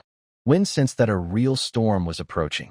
Pastor Jack hid in an abandoned hunter's cabin outside the town, like a mad dog trapped in a cage. Outside, the night was dark, and inside, only a flickering oil lamp cast a dim yellow light, illuminating his twisted face filled with fear and hatred. Wind's cold gaze and decisive actions during the day still made him shiver. But he was not willing to give up. His long-held position and wealth could not be so easily taken by a young boy. This is your fault. You forced me, he whispered loudly, bloodshot eyes. In front of him stood more than 10 ruthless, fierce-looking bandits. He had spent over 1,000 gold coins to hire them urgently. Their strength ranged from night level 1 to level 2, with the leader, a scar-faced man, showing magic fluctuations close to peak level 3. Remember, Pastor Jack's voice was sharp and trembling. The target is the young man with black hair in the castle, Lord Lang's son, and those 2 blue-haired girls beside him. Capture them alive if possible. If not, kill them. At least burn down that cursed pharmacy and the Lang family castle. He had gone completely mad, only thinking of destruction and revenge. He even fantasized about how, after success, he would steal the remaining gold from the church's secret chamber and run away far. The scar-faced leader weighed the heavy bag of money in his hand and showed a cruel smile. Don't worry, Pastor. Money talks. Brothers, let's get to work. Night fell, becoming the best cover for these evil spirits. They used hooks and quick, silent movements to climb over the relatively low outer wall of the castle, slipping inside like ghosts. However, they underestimated their target, especially the seemingly fragile blue-haired sisters. In the main bedroom, Aileen suddenly opened her eyes in the dark, her blue eyes flashing with cold light. Almost at the same time, Linewar, curled up and sleeping in Wynn's arms, also woke instantly. Her yellow pupils opened, and her ears twitched slightly. The assassin's instincts surpass all warning magic. Aileen stood up, pushed gently at Vane, who was sleeping tightly with Linewar, and whispered, "Young master, wake up. There are mice inside, more than 10, with a bloody smell. They're not ordinary pests." Vane was startled from his shallow sleep and immediately became alert. He remained calm and said, "Got it. Prepare to fight." Aileen was the first to get out of bed, quickly changed from her pajamas into a maid outfit, and grabbed a long knife. "I'll go check it out first," Vane nodded. "Be careful. We'll be right there." Eileen's eyes were cold as she rushed out directly. Vane, worried, urged Linewar in his arms. "Let's go quickly." Linewar nodded. "Okay, young master. Hand me my underwear." They quickly dressed and hurried to the hall. Aileen was fighting fiercely, with several bodies at her feet. The reckless intruders saw her fighting fiercely and didn't dare to approach. "Aileen, we're here," Vane and Linewar said, standing beside her, looking worried. "It's fine. Just a bunch of trash. They can't hurt me," Aileen replied easily. The remaining intruders saw that Aileen was tough and immediately attacked Vane. Vane saw this and slightly smiled. In the next moment, small fire, Vane silently thought, and a round, chubby-looking fire cauldron suddenly appeared with a loud bang, perfectly blocking Vane. The intruder's curved knives struck the cauldron hard, making a dull collision sound. Sparks flew, but not even a scratch was left. The fire cauldron even emitted a faint, annoyed hum. The bottom of the cauldron vibrated, and an invisible shockwave spread out, knocking the intruder back and causing his blood to surge. "What kind of thing is this?" The intruder was confused and suspicious. At this moment, the hunt began. Aileen and Linewar's figures blended into the shadows of the castle itself. Dark magic circulated around them, making their presence nearly disappear. Two blue shadows, like deadly dances, moved swiftly through the hall. A bloodline appeared at the throat of one intruder, and he collapsed silently without a sound. Another raised his shield, but his arm holding the knife was cleanly cut off at the elbow. He screamed, but before he could react, Aileen struck him from behind with the handle of her knife, knocking him out. Linewar's strength has improved significantly. Most of her kills happen when her enemies are caught off guard, and with a quick flash of her blade, she quickly disappears, leaving her enemies dead. Vane controls the burning fire cauldron with all his might. Sometimes it acts like a shield blocking attacks, and other times it emits shockwaves to disrupt the enemy's formation and balance. He knows his attack power is limited, so he plays the role of protector and controller, creating the safest space for his sisters to deal damage. The fight is quick and deadly. A faint smell of blood fills the air, and the number of enemies decreases rapidly. Group together. Take down that kid with the cauldron first. The scar-faced leader sees his men fall like wheat cut down, shocked and angry. He unleashes a bright red magic close to the peak of Night Level 2, swinging a heavy two-handed sword, charging like a wild bull toward Vane and the burning fire cauldron, trying to break through forcefully. "Big sister," Linewar shouts. "Got it." Iron responds instantly. The two sisters exchange a look, no words needed. They simultaneously activate their shadow magic to a stronger level. Thick darkness, like a living creature, gushes from them and spreads quickly, swallowing the scar-faced leader and a small area around him completely. Shadow curtain, and it's an enhanced version. In an instant, the area becomes pitch black, so dark that you can't see your fingers, and even sound seems mostly absorbed and cut off.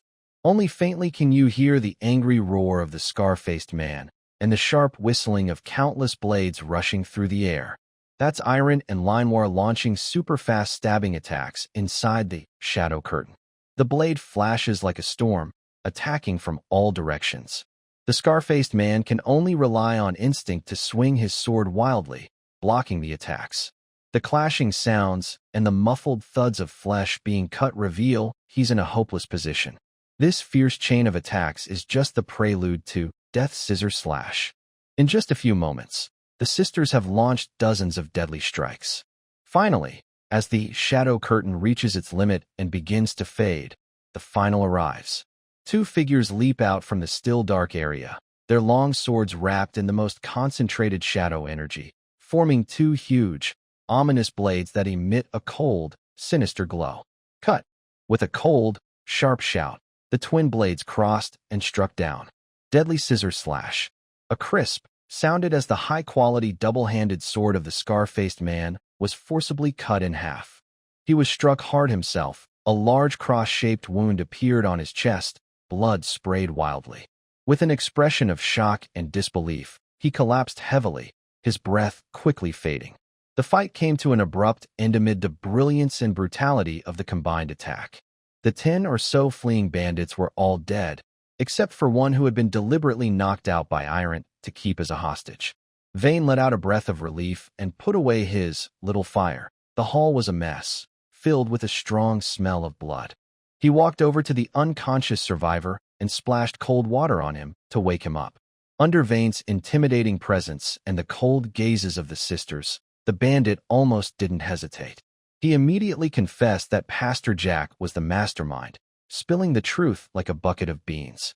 The last trace of discomfort Vane felt from killing disappeared, replaced by coldness and decisiveness. He looked out the window. The eastern sky was already showing the first light of dawn. It seems there's no need to wait until morning, he said calmly, with an undeniable authority in his tone. He had to go to the church immediately to deal with Pastor Jack once and for all, to eliminate future trouble. Before leaving, Vane took out a clean handkerchief from his pocket. He first approached Air and looked at the few drops of blood on her fair cheek, preparing to wipe her face. Air was slightly startled. Her blue eyes flickered.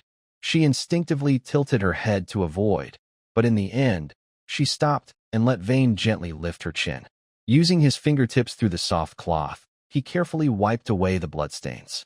Her ears blushed faintly in the morning light. Young master. Me too. I want to wipe. Linoir immediately came forward, tilting her small face and eagerly looking at Vane with her yellow eyes, like a puppy waiting for praise. Her cheeks and nose tip were also stained with blood. Vane smiled indulgently and carefully wiped her as well. Linoir squinted happily, rubbing her face against Vane's hand like a kitten, purring softly.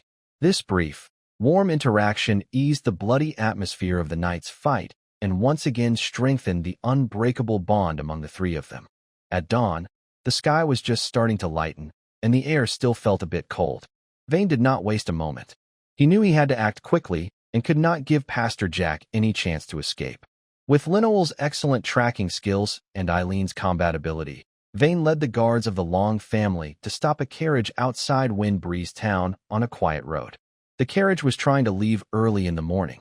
Inside the carriage, there was a pale-faced Pastor Jack and his two close followers. The carriage was filled with stolen gold, silver, and valuable church items collected over many years. They were caught red-handed, with solid evidence.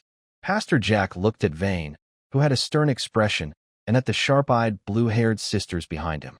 His last hope was gone, and he collapsed to the ground.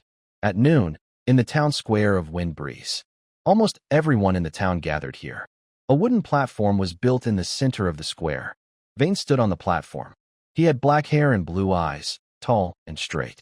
His face still looked youthful, but his eyes showed the authority and calmness of a leader. Eileen and Linoel stood half a step behind him, one on each side. Pastor Jack and his followers were brought onto the stage by the guards. They looked disheveled and scared, very different from their usual arrogant selves.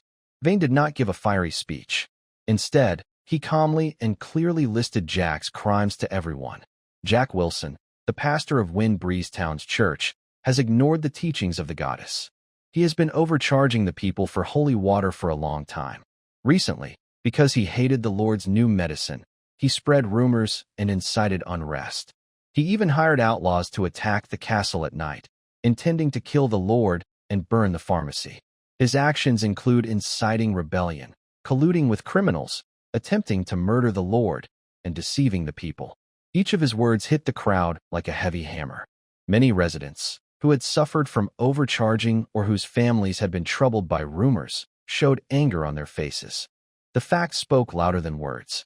The loud sounds of fighting from the castle last night, and the fact that Jack was caught fleeing with stolen money this morning made all the accusations undeniable.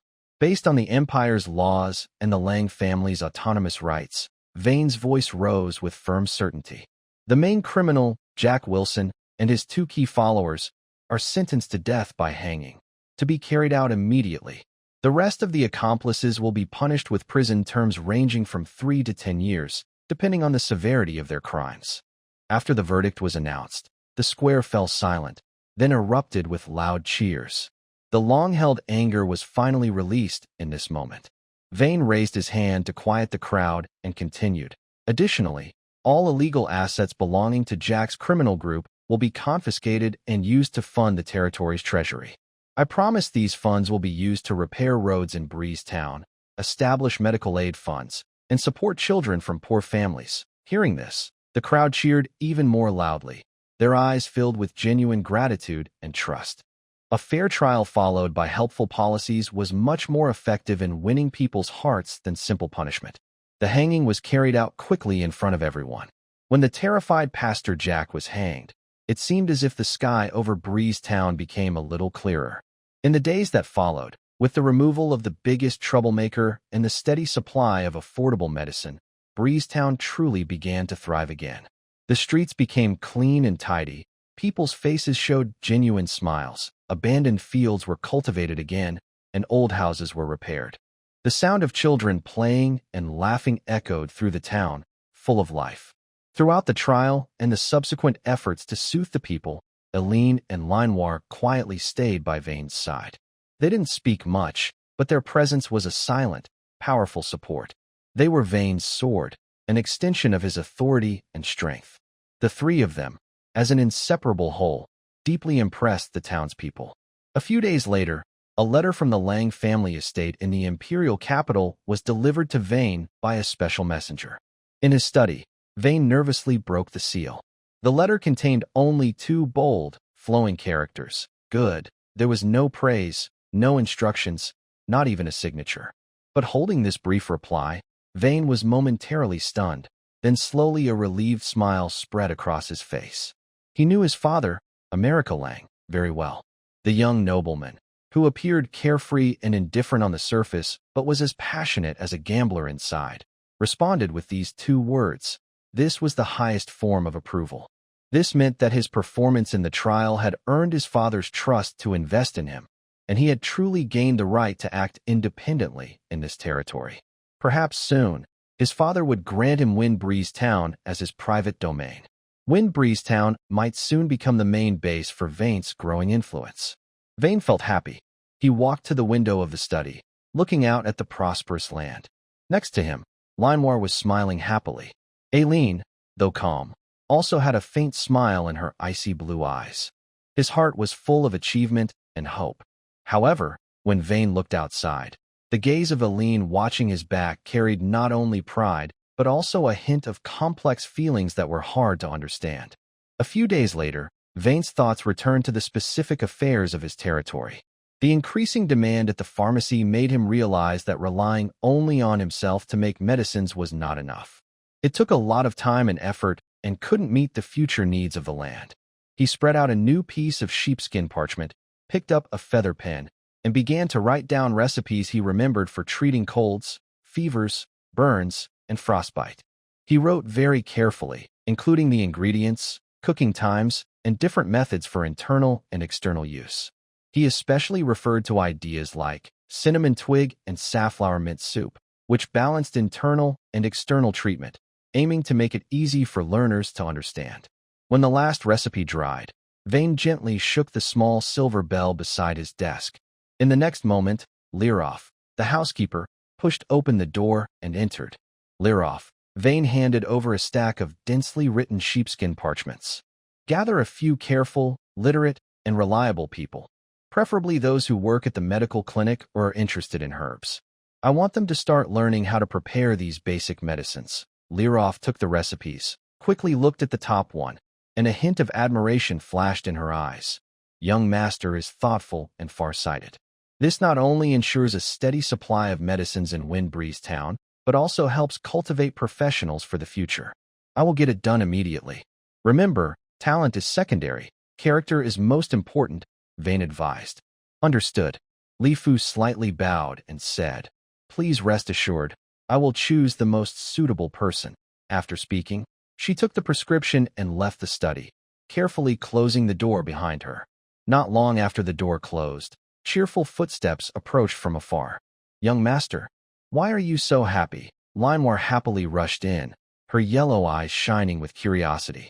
Aileen followed quietly. Although still calm, her blue eyes softened when they looked at Vane. Clearly, they had learned from Li Fu that the young master had just completed another important task. Vane smiled and spread his arms, hugging Linoir. I just organized a batch of useful prescriptions and handed them to Li Fu to arrange for apprentices to learn. From now on, the medical issues in the territory can be better managed. This joy made Vane's smile even brighter. Although Linoir didn't fully understand all the details, she saw Vane so happy and cheered up, hugging his arm and shaking it. That's great.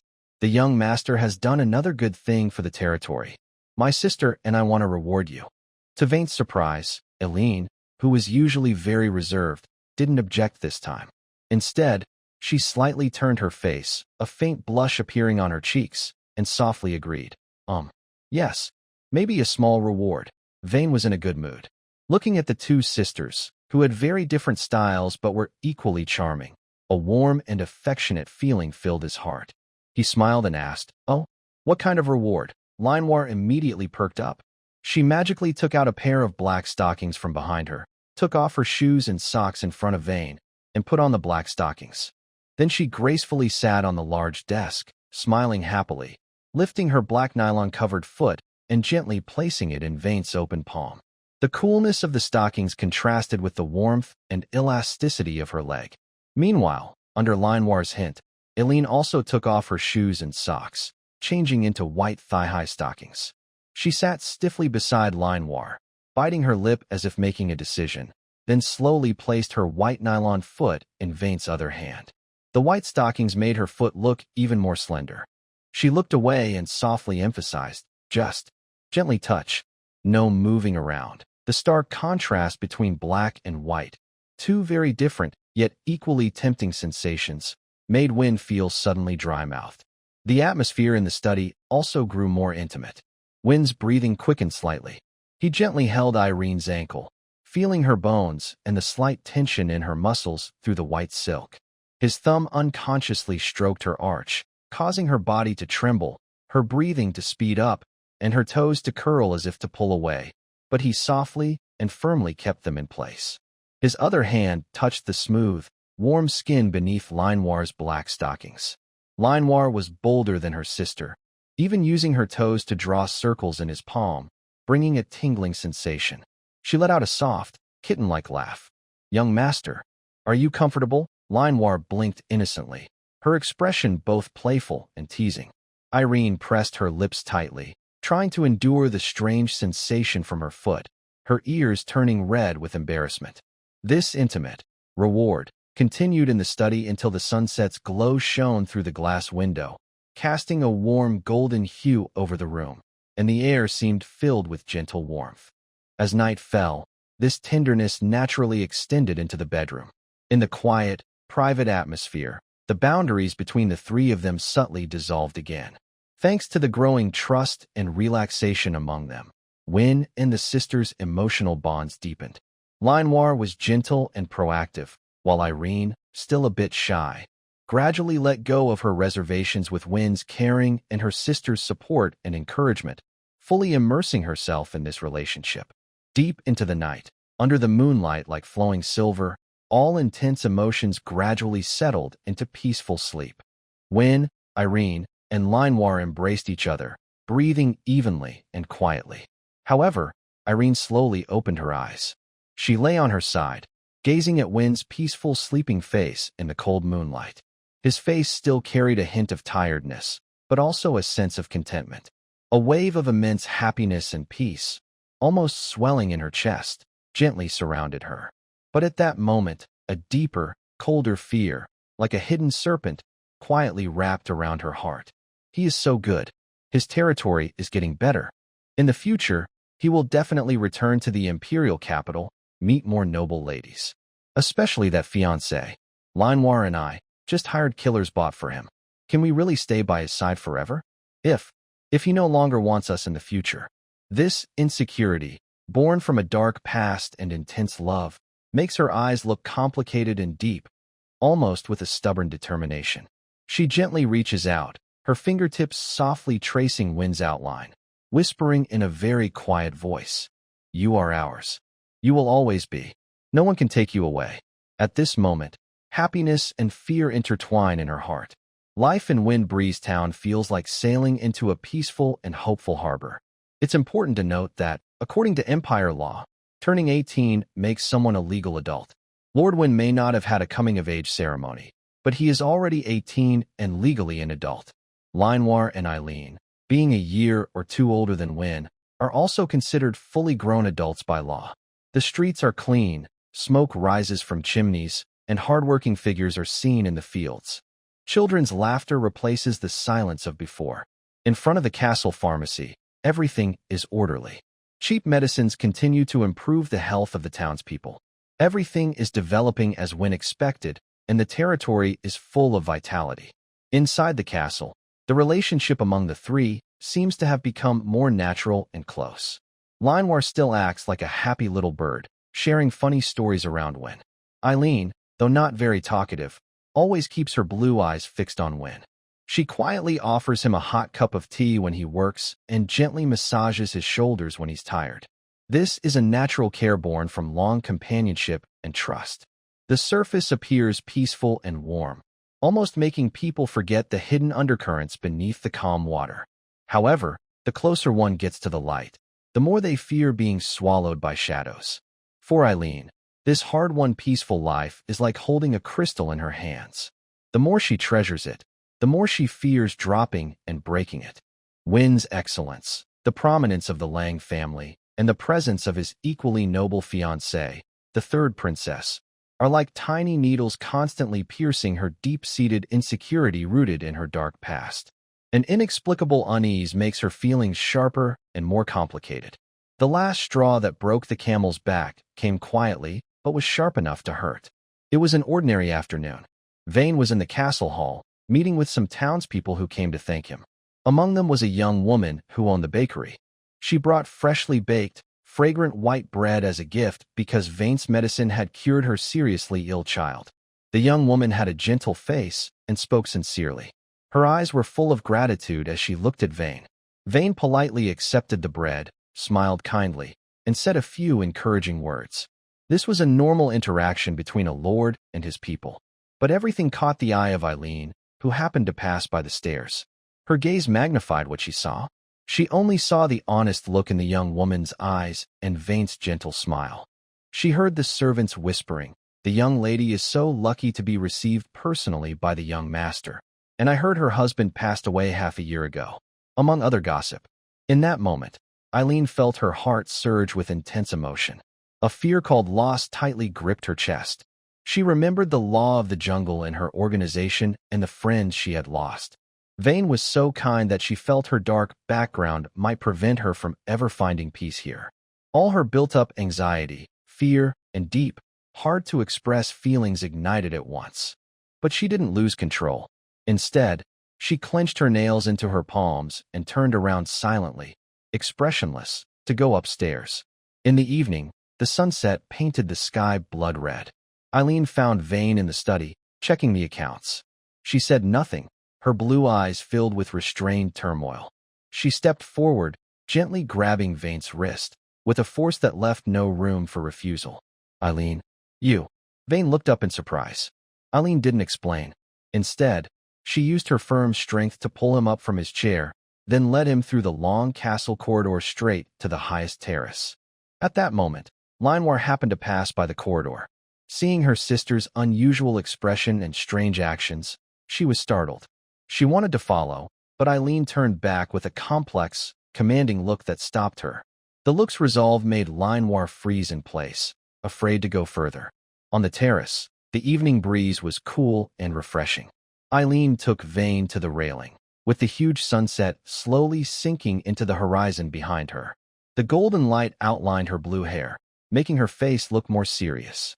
"Vane," she said softly, with a rare heaviness in her voice. Vane felt confused and tried to lighten the mood. "Eileen, what's wrong? We can talk calmly." Eileen shook her head and interrupted him, her voice slightly tense. "Please let me finish." She took a deep breath, seeming to make a firm decision, and began to speak with a heavy, fateful tone. "My future with Linoir has become closely connected to you. Since the day Lord arranged for me to be with you, perhaps this was always the path meant for us. This is our journey, and it is also your responsibility." Her words carried a deep sense of attachment. "But this isn't just an arrangement." She stepped closer, her eyes shining intensely at Vane. "This is a bond that intertwines our lives and souls. Do you understand?" Vane was moved by her serious and heartfelt expression, unsure how to respond. Seeing he was silent, a flicker of unease flashed in Eileen's eyes, quickly replaced by a stronger resolve.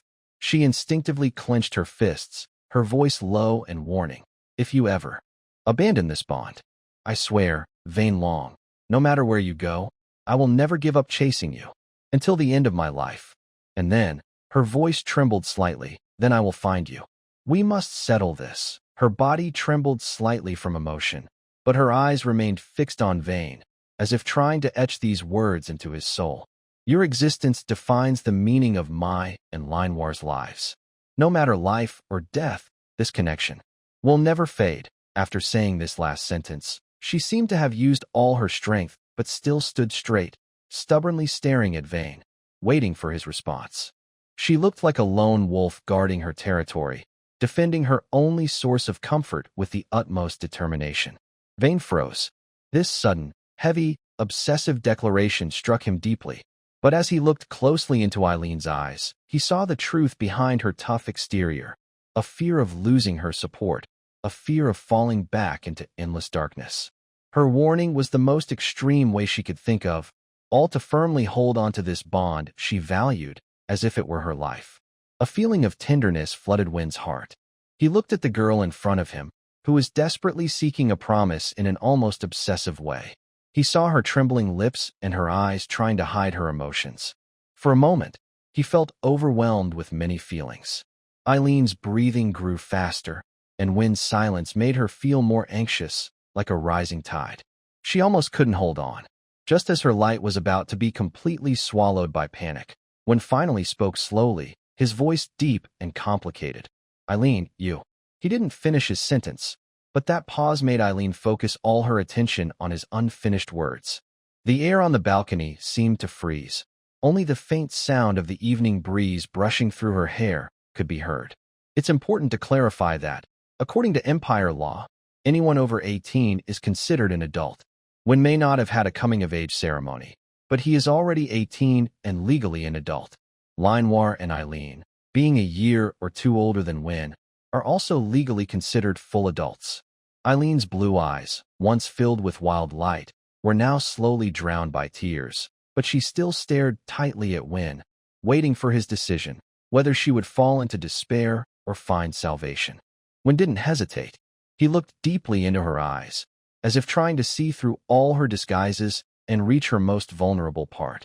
He raised his hand, not to pry open her clenched hands, which were turning white from gripping his collar in fear, but gently placed it on her cheek. His warm palm pressed against her cold skin caused by fear. "Eileen," he said softly, but with a strange, calming strength, "I hear you. Your trust, your fear, all your worries. I understand." Eileen's breath caught, and tears silently rolled down her face. Win used his fingertips to wipe away her tears, his movements firm. "I promise to become stronger and always protect you. That promise will never change. You and Linoir have been part of my life since the moment you came to me. I can't let go, and I never will." He paused briefly, then spoke clearly. "This bond, until death do us part. Until death do us part." These words were heavy and sincere, echoing her vow of life and death together. but they removed the obsession and filled it with a promise of protection. Eileen's forced strength finally shattered at this moment.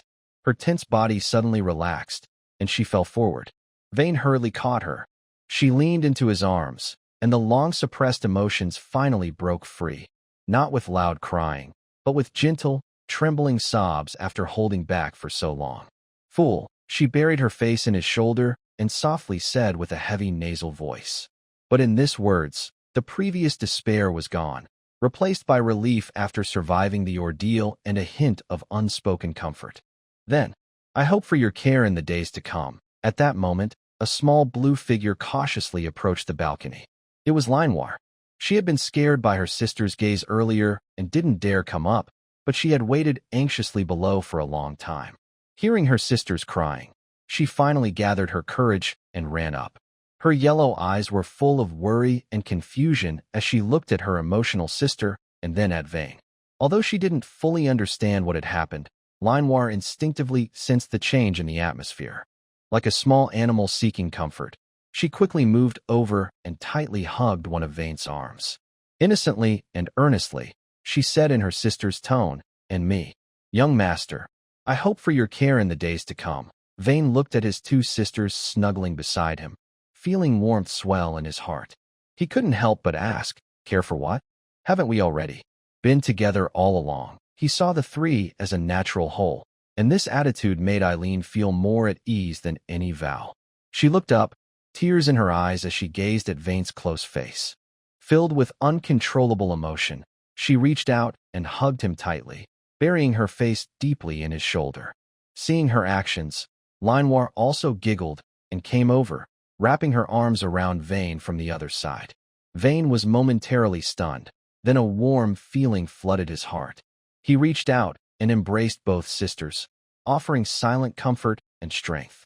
At this moment, three hearts pressed close together in the last glow of the sunset. At the entrance of the balcony, the butler Lirif had quietly arrived, seemingly with something to report.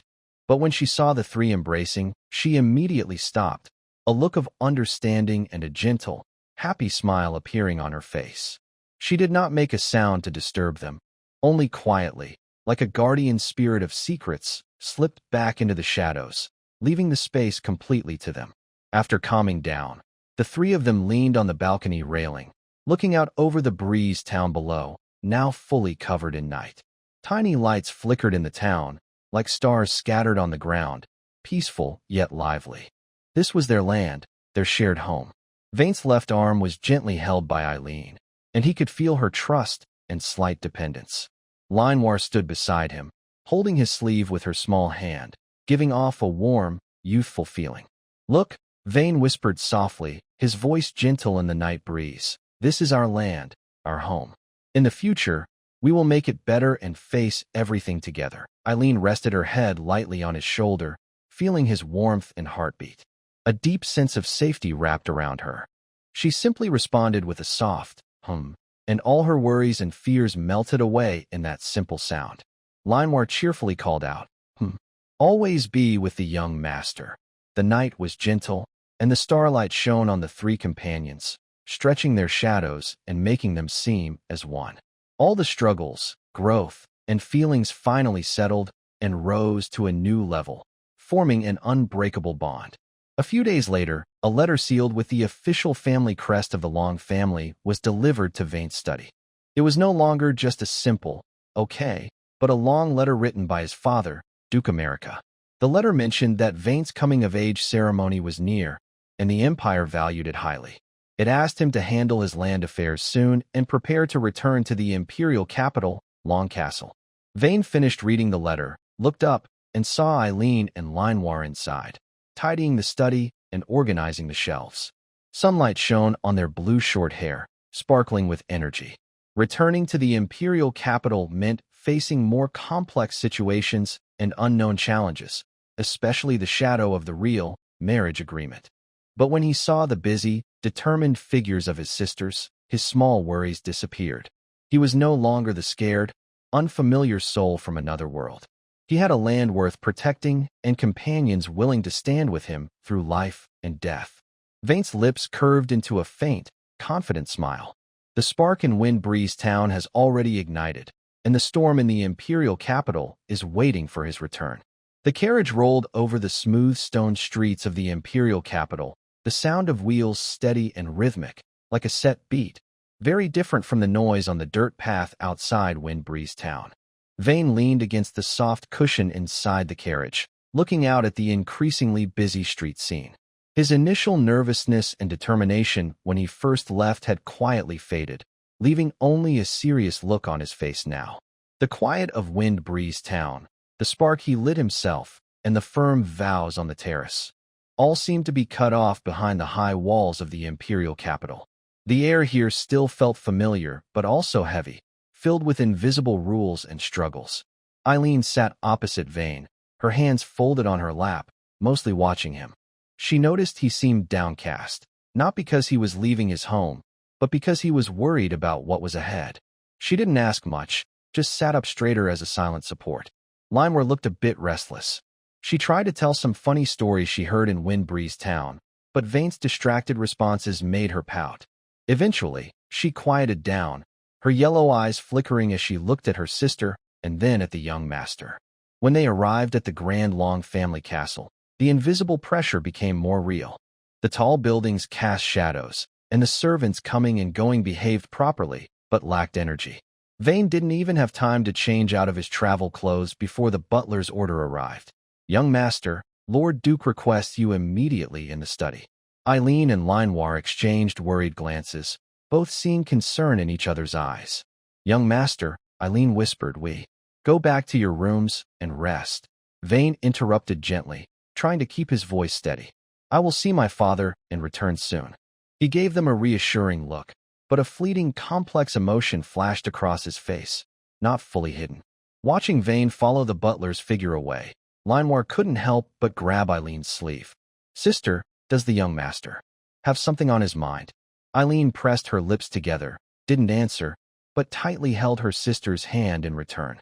The door to the study closed behind him, blocking out most of the outside light and sound. Amelika Long Duke stood in front of the tall window, the sunset shining on his golden hair. He held a glass of wine, looking calm and elegant, but Vane knew that beneath his calm exterior was a sharp, even crazy, mind planning something. "You're back, my son," Amelika said, turning around with a handsome face and a teasing smile. "The work in Windtown was good, even more interesting than I expected. It seems sending those two sisters to you was a smart choice." He swirled his wine, his blue eyes like deep water, hiding his true feelings.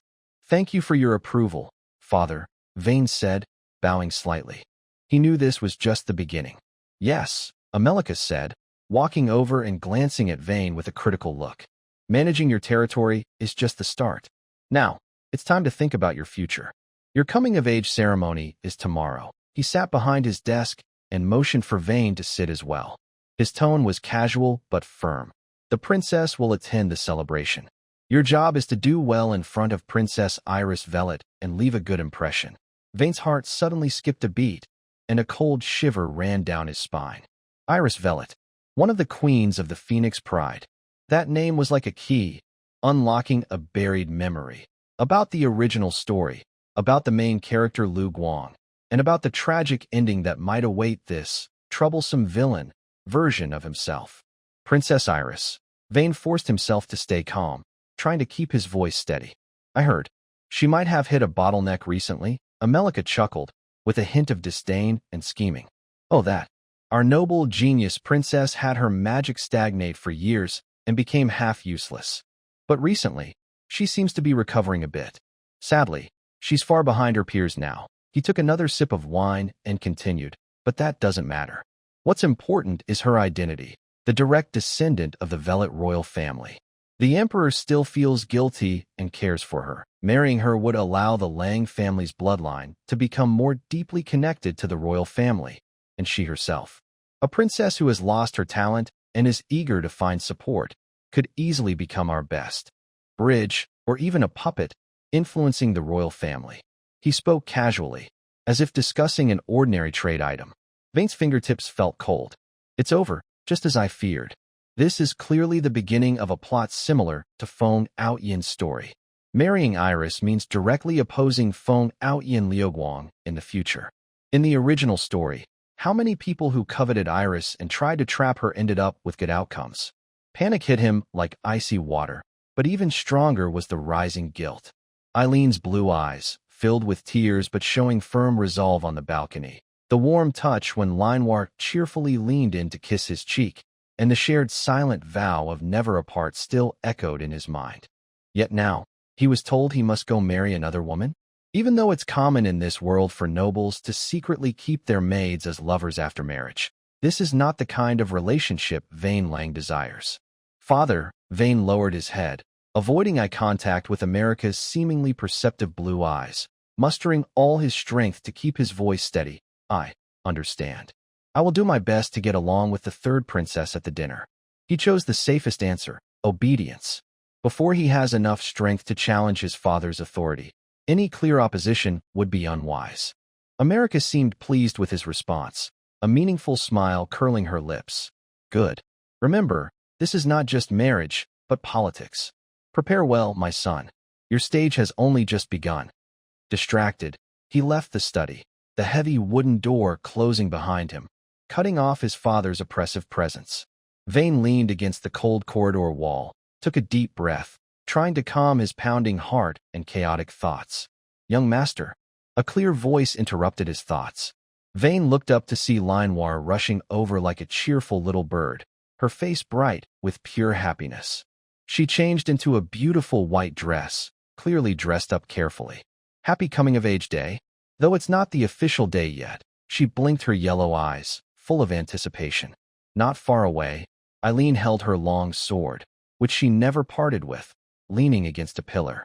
She still looked cold, but her blue eyes softened noticeably when she saw him. She softly said, "Now that you're officially an adult, you should be more mature." Their smiles and words pierced Vin's heart like needles.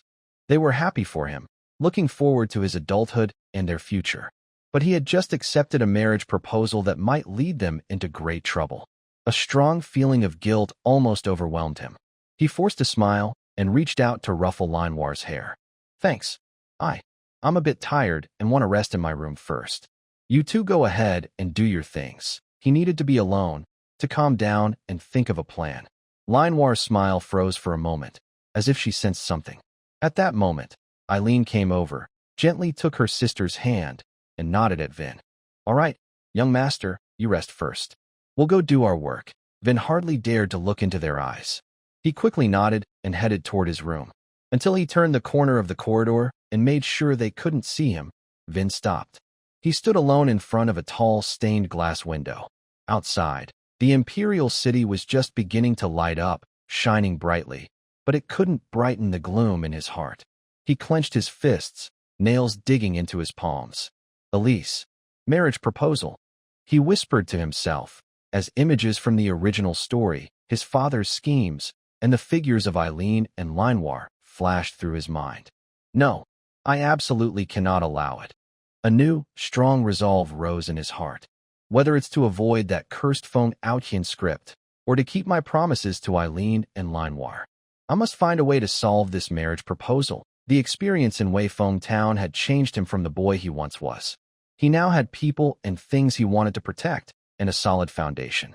Despite facing a powerful father and a complicated royal family, retreat was impossible. On the glass, his dark hair reflected his increasingly determined blue eyes. Headmaid Lena took Irene and Linoir to their new double room. After arranging their belongings, she mentioned the upcoming coming-of-age ceremony. She seemed to hint, intentionally or not, that Vane's fiancée, Princess Iris, was about to meet him, and that Vane planned to marry her. Before leaving, Lena didn't forget to give them a few words of warning. It's important to clarify that, according to the Empire's laws, turning 18 makes someone a legal adult. Although young Master Vane hadn't held a coming-of-age ceremony, he was already 18 and legally an adult. Linoir and Irene, being a year or two older than Vane, were also considered full adults under the law. When the news spread, both sisters' faces turned pale. After Lena left, the room fell into complete silence. Outside, the bustling imperial city seemed cut off, leaving only their hurried breathing. Linoir's once flushed cheeks suddenly lost color. She opened her yellow eyes wide, filled with disbelief and fear. She tightly grabbed Irene's sleeve, trembling as she asked, "Princess? The young master is going to marry the princess? What should we do?" Like a frightened little animal, she instinctively leaned toward her sister. Irene didn't answer immediately. Her blue eyes narrowed, her body stiffened, and only her clenched fists revealed her inner shock, her knuckles turning white from the grip. Lena's emotionless words hit her like a hammer, shattering the hope she had carefully carried back from Windbreeze Town. "Stay in your place." Lena's final words felt like a needle stabbing her heart. In this strict noble world, what does staying in your place mean for maids like them? Is it to behave obediently after the official wife enters, or to gradually be pushed aside and forgotten? Moreover, the official wife was a princess. As tools born from darkness and stained with blood, what could they rely on to maintain that special bond under the princess's shining aura? Why should they stay by his side? Big sister, Linoir, seeing Irene silent for a long time, grew more panicked, her voice trembling with tears. "Will we be pushed aside? Will the young master stop needing us?" "No." Irene suddenly spoke, her voice hoarse but firm, as if to rebut Linoir or to convince herself. "The young master promised. In Windbreeze Town, he clearly made us a promise." But the harsh reality was like a cold tide, constantly crashing against her fragile hope. Faced with the interests of her family and her identity as a princess, she felt utterly powerless. "But she's a princess." Linoir's voice was filled with despair. "When we return to the Imperial City, everything depends on young master. Besides him, what do we have? Sister, we finally found a place to belong." The phrase, "a place to belong," felt like the last straw, crushing all rational thoughts in Eileen's mind. The cold training of the assassin organization, the bloody and brutal missions, until she was sent to be with Vane, it was the clumsy protection and growing trust that gave her and her companions a reason to exist and a sense of belonging. Losing their territory in Breeze Town might be bearable, but losing Vane's attention, losing this vital connection they cherished as life itself, meant falling back into endless darkness. In despair, the most extreme thoughts often arise. Linoir suddenly lifted her head, a determined light flashing in her yellow eyes. She almost blurted out, "No, we can't just give up. We must. We must make young master understand that we are the ones connected to his fate. The night of the coming-of-age ceremony might be our only chance. We need a way to make him unable to easily sever our bond." "Linoir, do you understand what that means?" Eileen shivered and sharply rebuked her, her blue eyes full of shock and opposition. "That's too risky. If we're discovered, if it causes uncontrollable consequences, the consequences were unimaginable. She didn't even dare to think about them.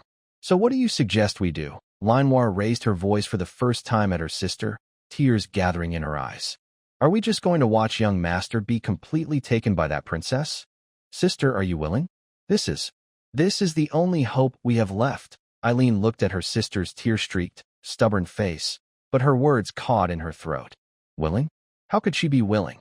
That vow she made under the sunset, full of determination and protectiveness, that response she received on the balcony, had already tied her heart and soul to that dark-haired young man. Rationality told her she was playing with fire, but her emotions were screaming wildly, willing to do anything to grasp that faint hope. She remembered Vane's tired, strained smile after leaving the Grand Duke's study and his lonely figure as he walked away. The young master, is he also resisting this marriage? If he is struggling inside, maybe their efforts could help break the deadlock. Thoughts of potential risks and protecting this hard-won bond clash fiercely in Irene's mind. In the end, her fear of losing overwhelmed everything. She suddenly closed her eyes, took a deep breath, and when she opened them again, only determination remained. She gritted her teeth and almost whispered through clenched teeth, "All right. But, Liner, listen carefully. We must find the safest way and absolutely cannot hurt the young master. We need a thorough plan to ensure success. If we fail, I will take all the responsibility." Big sister, Liner stepped closer to Irene and nodded strongly. "We will face it together. We will take responsibility together." Late at night, The imperial city was still bustling and lively. Two slender adult figures, under the cover of night, like cats blending into shadows, silently slipped out of the tall walls of the long family estate. Irene and Liner changed into dark clothes suitable for sneaking, using stealth skills learned in assassin training and slight disturbances of shadow magic to avoid patrol guards and quickly head toward the lower city. The closer they got to the lower city, the more the air smelled strange and unpleasant. The scent of cheap beer, rotting food, and the body odors from crowded people mixed together. Narrow alleys were dark and damp, with occasional drunken mutterings and unknown disputes. Based on vague memories of some gray areas, Irene led Liner through the maze-like alleys. Finally, they stopped in front of a hidden shop with a crooked wooden sign. The door was shut tight, guarded by two burly guards with unfriendly eyes. Irene didn't waste words. She stepped forward, deliberately releasing a sharp aura typical of a third-rank knight. The guards' faces changed slightly. They exchanged glances and silently moved aside. Pushing open the creaking wooden door, a musty smell mixed with herbal and strange incense hit them. The shop was dim, lit only by an oil lamp on the counter casting a yellowish glow, illuminating shelves filled with odd items. Behind the counter, a person in a black robe and bird-beak mask looked up, voice hoarse. "What do you need?" His gaze swept over the two sisters with a scrutinizing look. Linoir nervously swallowed and gathered courage to step forward, speaking softly. "We want something that can help deepen our bond. The effect must be reliable, but it must also be safe and harmless." A low, mysterious laugh came from behind the bird-shaped mask. He slowly took out a small, dark-colored wooden box from under the counter.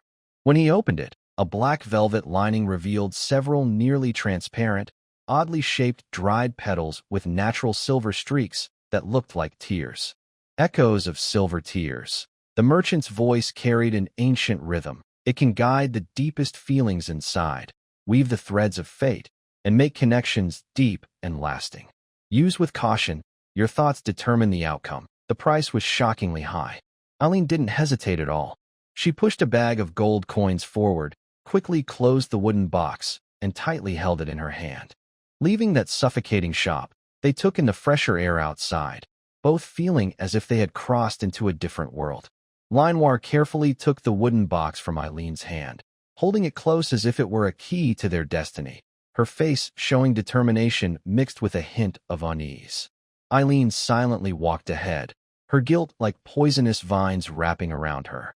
Using such extreme methods to keep their connection seemed no different in essence from her past assassin training. Both were about walking on the edge for a purpose. But she looked back at her sister, who was following closely and placing all her hope on this, and at the figure of Vane in her mind. For the sake of never losing this refuge, even if the road ahead is shrouded in deeper shadows, she clenched Linoir's hand tightly, as if to reinforce her unchangeable resolve. They quietly returned to the castle room, just as unnoticed as when they left. The small wooden box felt like it carried 1,000 pounds, pressing heavily on their hearts, foreshadowing that the night of the coming-of-age ceremony would not be peaceful. The banquet hall on the second floor of the Lang family castle was brightly lit, with shadows and figures moving around. Vane Lang, one of the main guests that night, was moving among the guests. He wore a gentle smile, responding to congratulations from all sides, but his eyes kept drifting toward two blue figures in the corner. Linoir and Eileen hurriedly arrived just before the party started. Although they had already changed into formal maid outfits, Vane keenly sensed something was different about them. They didn't stay close to him as they usually did, but instead stood tightly together in a dark corner. Linoir's yellow eyes no longer moved quickly. She just stared at him with a tense expression. Eileen was even more alert. She hugged her arms, her sharp blue eyes scanning the hall, especially at the entrance, her body tense as if ready to face any danger. Their overly cautious behavior didn't match the relaxed atmosphere of the party. This made Vane more suspicious. Considering that they didn't come to find him last night, he was sure something had happened. While he was thinking about how to ask, a commotion suddenly broke out at the entrance, drawing everyone's attention. Princess Iris Velvet arrived. She wore a red and gold-edged royal riding outfit. With light armor protecting her shoulders and waist, outlining her slim yet strong figure. Her white hair shone like snow, making her bright red eyes stand out. She walked steadily, exuding a commanding presence. Behind her was her royal knight, Evelyn. She had her blonde hair tied high, with calm purple eyes. Her black cloak fluttered in the wind, and her leather armor and light armor underneath highlighted her confident stance. Her sleek black pants and metal-edged knight boots made her look sharp. She didn't try to show off her power, but the faint pressure of a fourth-rank knight and fourth-rank mage, along with her steady posture, made many around her feel awe. Under the teasing and suggestive gaze of Duke America, Vane took a deep breath and stepped forward, greeting the princess with proper noble manners. "Vane Lang, I greet your Highness Iris. Thank you for coming." He slightly bowed, his posture perfect. Iris looked at him, her red eyes filled with curiosity but still maintaining her princess dignity. "Young Master Vane, congratulations on coming of age." Her voice was clear, youthful yet steady. After a brief exchange of greetings, they silently moved to the outdoor balcony outside the banquet hall. At first, the atmosphere was a bit tense. Iris looked at Vane, as if choosing her words carefully, then unexpectedly asked directly, "Young Master Vane, I heard some rumors before I came. That you are obsessed with those twin maids, and that your cultivation is mostly built on family resources. Is that true?" Vane nearly choked on his drink. Was that too direct? It did match the straightforward image of the Iron Lady, he knew, but it also seemed a bit reckless. He couldn't help but think, this rumor is really outrageous. And the princess's questions were too blunt, too direct. He quickly cleared his throat and showed a resigned and calm expression. "Your Highness, please see through these false words. I may not be the most talented, but my strength comes from my own effort, and I have a solid foundation." He secretly felt relieved that he hadn't relaxed his efforts recently. His level at the peak of the third tier of magic was among the best among his peers, so he spoke with confidence. Iris blinked, seeming a bit surprised by his answer. She wanted to ask more, perhaps about Breeze Town, but didn't know how to continue. A faint blush appeared on her face, and then she did something that made Vane stare in shock. She quickly took out a small, delicate notebook from her waist, clearly prepared by Evelyn as a Vane intelligence manual, and, in front of him, fumbled to look through it.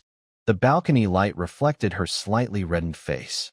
Vane, this princess seemed a little adorable. This small moment broke the awkward distance between them. Iris closed the notebook and naturally asked Vane about his experience managing Breeze Town. Seeing her sincere attitude, Vane relaxed and briefly explained his efforts to provide cheap medicine for common people and how he dealt with resistance from the local church. He skipped details about his sisters, emphasizing that his original goal was to benefit the people. Iris listened very attentively, her eyes shining.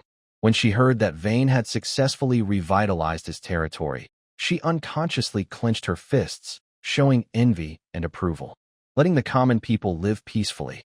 That is the duty of a noble," she blurted out, then coughed lightly, feeling a bit embarrassed, but her eyes remained bright. "Honestly, Vane, my dream is also to protect the Empire and let all the people live safely." Seeing the sparkle in her eyes, Vane felt a slight stir in his heart. This princess actually shared his concern for the common people and his desire to bring change. This shared value made their conversation flow more smoothly, and the previous awkwardness faded away. Vane temporarily forgot the pressure of his engagement, immersed in this rare, honest conversation. Evelyn stood in the shadow at the entrance of the balcony, frowning slightly. She watched the two happily talking, a hint of confusion flashing in her purple eyes. She had prepared a blackmail notebook with many details about the young master of the Lang family, but the expected conflict did not happen. This subtly changed her impression of Vane. Her gaze swept across the banquet hall and soon found Eileen and Linoir in another corner, also secretly watching.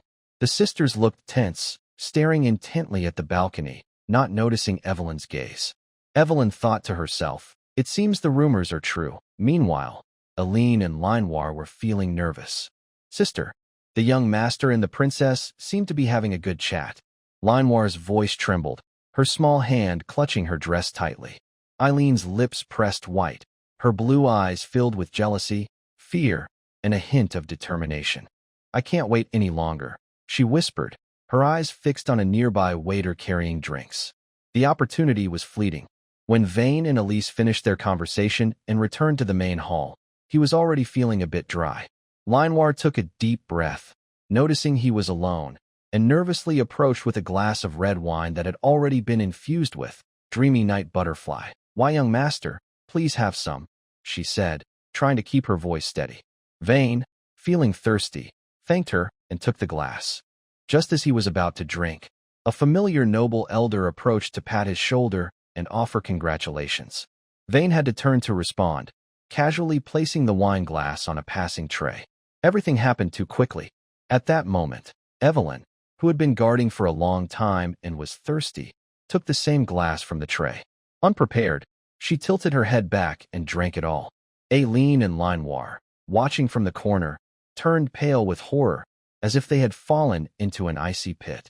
Linoir covered her mouth to stop a scream, while Eileen's body went cold, only one thought in her mind: it's over. The effects of Dreamy Night Butterfly were just as strong on high-level nights. Soon, Evelyn frowned, raising her hand to her forehead, feeling dizzy and hot. She shook her head trying to wake herself, but her cheeks blushed uncontrollably. Vane was still chatting happily with the guests, unaware of what was about to happen. The banquet hall was lively with noise, and a warm atmosphere surrounded all the guests. Vane had just finished a pleasant conversation with Princess Iris, feeling a bit more relaxed, but soon his tension returned. He keenly sensed something unusual in the corner. Liner and Aileen standing close together at the boundary between light and shadow, out of place amid the celebration.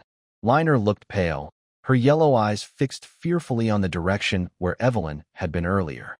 Aileen appeared stiff like a frozen sculpture, her blue hair framing a seemingly calm gaze sweeping the room, but her trembling fingers and tightly pressed lips revealed her inner shock.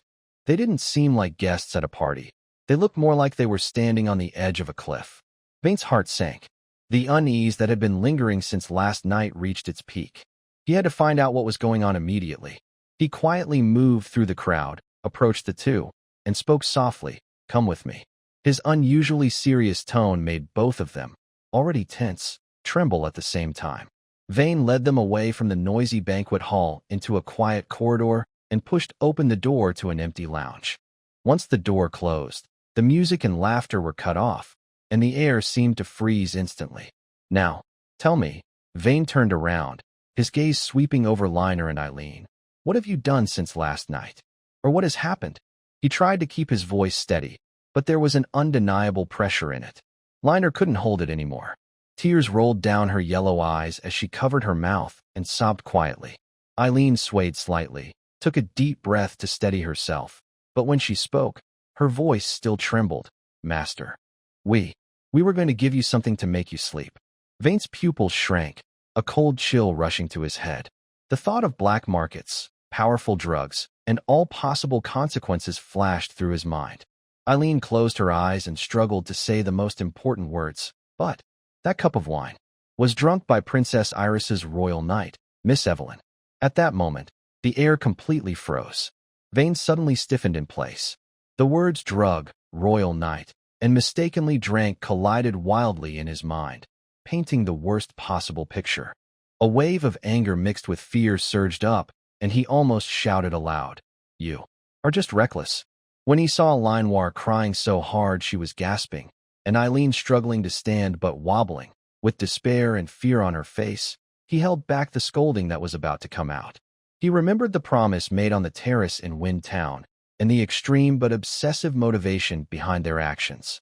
In the end, he could only let out a heavy sigh. Now is not the time to blame. The crisis has already happened, and it must be dealt with immediately. Vane forced himself to stay calm and thought quickly. His top priority was to find Evelyn. He had to control the situation before she completely lost control. If she caused a scene in public, it would ruin her reputation as a royal knight, involve Princess Iris, and even cause conflict between the Long family and the royal family. The consequences would be terrible. "Listen." His firm voice instantly calmed the two girls. "This is not the time for crying or fear. Linoir, Aileen, go immediately to the head maid Lena. Tell her I am feeling unwell after drinking and need to rest. Make sure she keeps the banquet orderly and doesn't let anyone disturb. You must also stay calm, act normally, and not show any signs of trouble. Do you understand? This clear command seemed to dispel their panic. They grabbed onto a lifeline, nodded quickly, and wiped their tears. Yes, young master. Eileen's voice still trembled, but there was a new resolve in it. She pulled Linoir up, looked deeply at Vane, her eyes full of guilt, worry, and desperate trust. Then the two hurriedly left. Vane didn't dare delay and immediately returned to the banquet hall. He appeared calm on the surface, moving among the guests, but his sharp eyes searched for the blonde-haired, purple-eyed figure. Evelyn was not in her usual spot, nor near Princess Iris, who was talking with some noblewomen and seemed unaware of anything unusual. Vane's heart pounded faster. He stopped a servant and whispered urgently, "Have you seen Miss Evelyn?" The blonde knight. The servant thought for a moment and pointed to one side. "I saw her look unwell earlier, and she went alone toward the VIP lounge." The lounge. Vane's heart sank. The effects of the drug had already taken hold. He quickly thanked the servant and hurried in that direction. The closer he got to the lounge, the quieter the banquet noise became. The corridor was eerily silent, with only his hurried footsteps echoing. This silence made him feel uneasy. He felt a mix of emotions, worry about Evelyn's condition and anger at his reckless sisters. Faced with the unknown situation, he couldn't help but feel nervous and frustrated with his own helplessness. If only he were stronger, maybe he wouldn't be so passive, just slowly moving toward the unpredictable chaos. Finally, he stopped in front of a beautiful peachwood door. This was the resting room prepared for the three princesses. The door was tightly shut, silent inside, with an oppressive quiet. Vane stood before the door, took a deep breath, trying to calm his pounding heart. Would Evelyn inside still be rational, or had she been overtaken by emotional poison, losing her sense of friend and foe? He didn't know.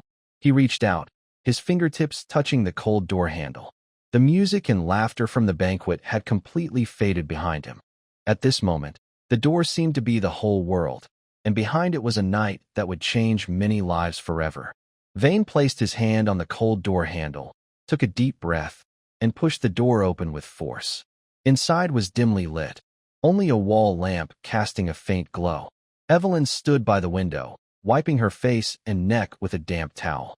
Hearing the noise, she suddenly turned around, her blonde hair messy, with a few wet strands sticking to her forehead and cheeks.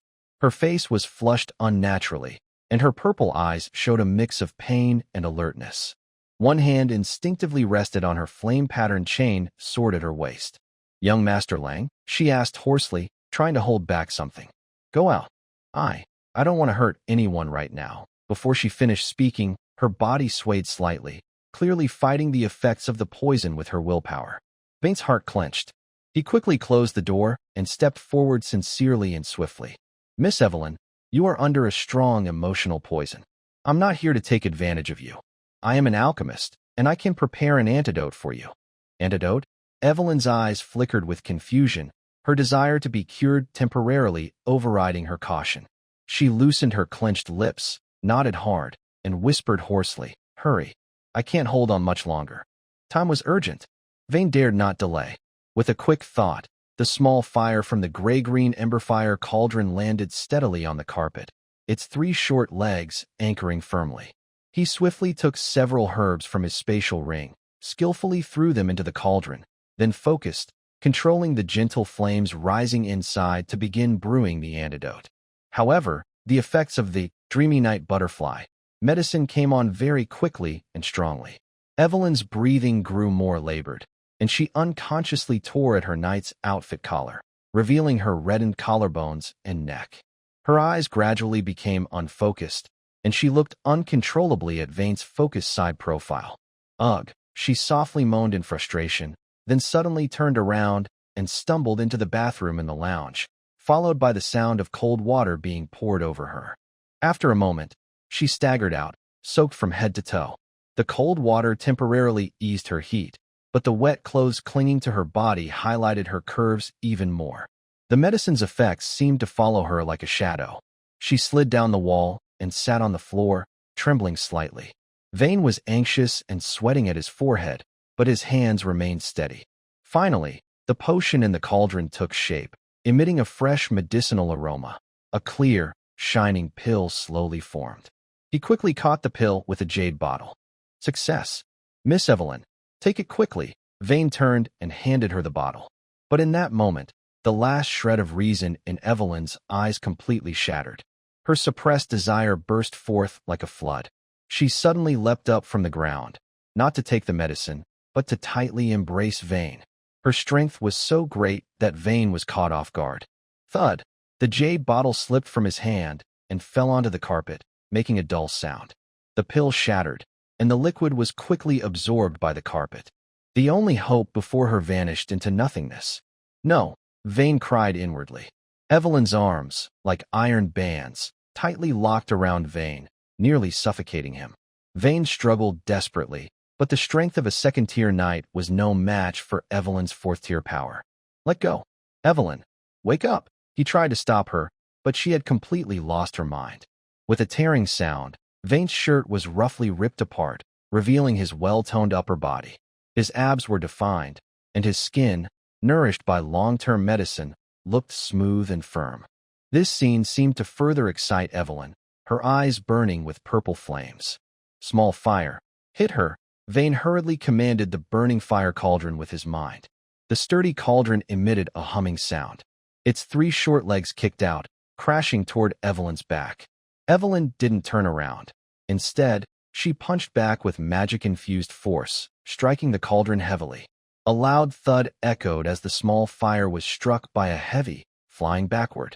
Its short legs flailed helplessly in the air before crashing into the corner with a clatter. The small creature's body shook slightly and then stopped moving. Vane was secretly shocked. Even the small fire was defeated instantly. The gap between them was just too hopeless. Before he could recover, Evelyn had already pressed him down onto a luxurious soft couch. Vane tried to punch back, but she easily held his wrist with one hand, making him unable to move. The overwhelming strength before him was like a huge barrier. He realized that resisting now was useless and might only provoke her to react more fiercely. Finally, he stopped struggling, feeling only deep absurdity and helplessness inside. Soon after, everything was decided. Evelyn's movements were quick and awkward. She tore off her clothes in a disorderly and somewhat rough way, showing her inexperience in this matter. However, her strong knightly body and the power boosted by the medicine gave her complete control. When she took off her soaked knight armor, revealing a body marked with old scars but still vigorous, battle scars contrasted sharply with the current uncontrolled intimacy. In his ears, he could hear Evelyn's suppressed breathing mixed with faint sounds of a banquet outside the door. This chaotic symphony stirred complex feelings in his heart. That night, in a state of loss of control and helplessness, everyone's fate quietly changed. The problematic wine. It was an accident, but the current situation cannot be changed. Next come the consequences. If this matter is leaked, the biggest victim will be Princess Iris. Her reputation will be tarnished, and the royal dignity will be damaged. As for me, the negligent royal knight, I will also be under heavy criticism. The Vane family will not stay silent. A political storm is unavoidable. So how to solve this? Apologizing or offering compensation is too weak. It cannot remove the threat to the princess's reputation. The only complete solution, a clear and difficult choice, even one that involves self-sacrifice, begins to form in her mind. For Princess Iris, this is the only way left. Evelyn's gaze shifts from confusion to coldness and determination until she is resolute.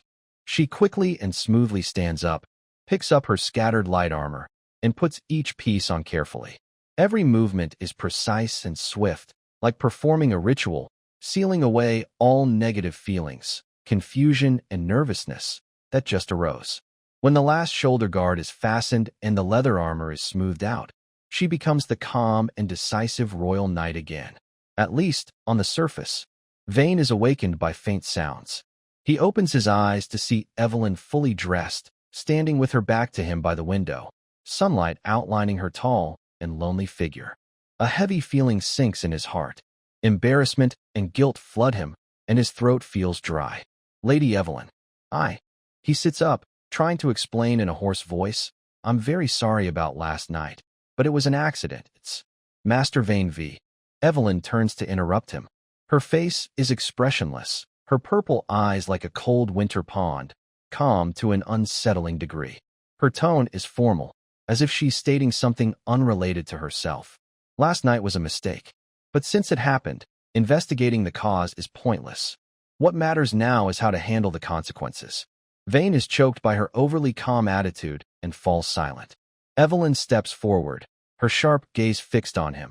To protect Princess Iris's reputation and minimize the impact, I propose. She pauses briefly, then speaks clearly and firmly.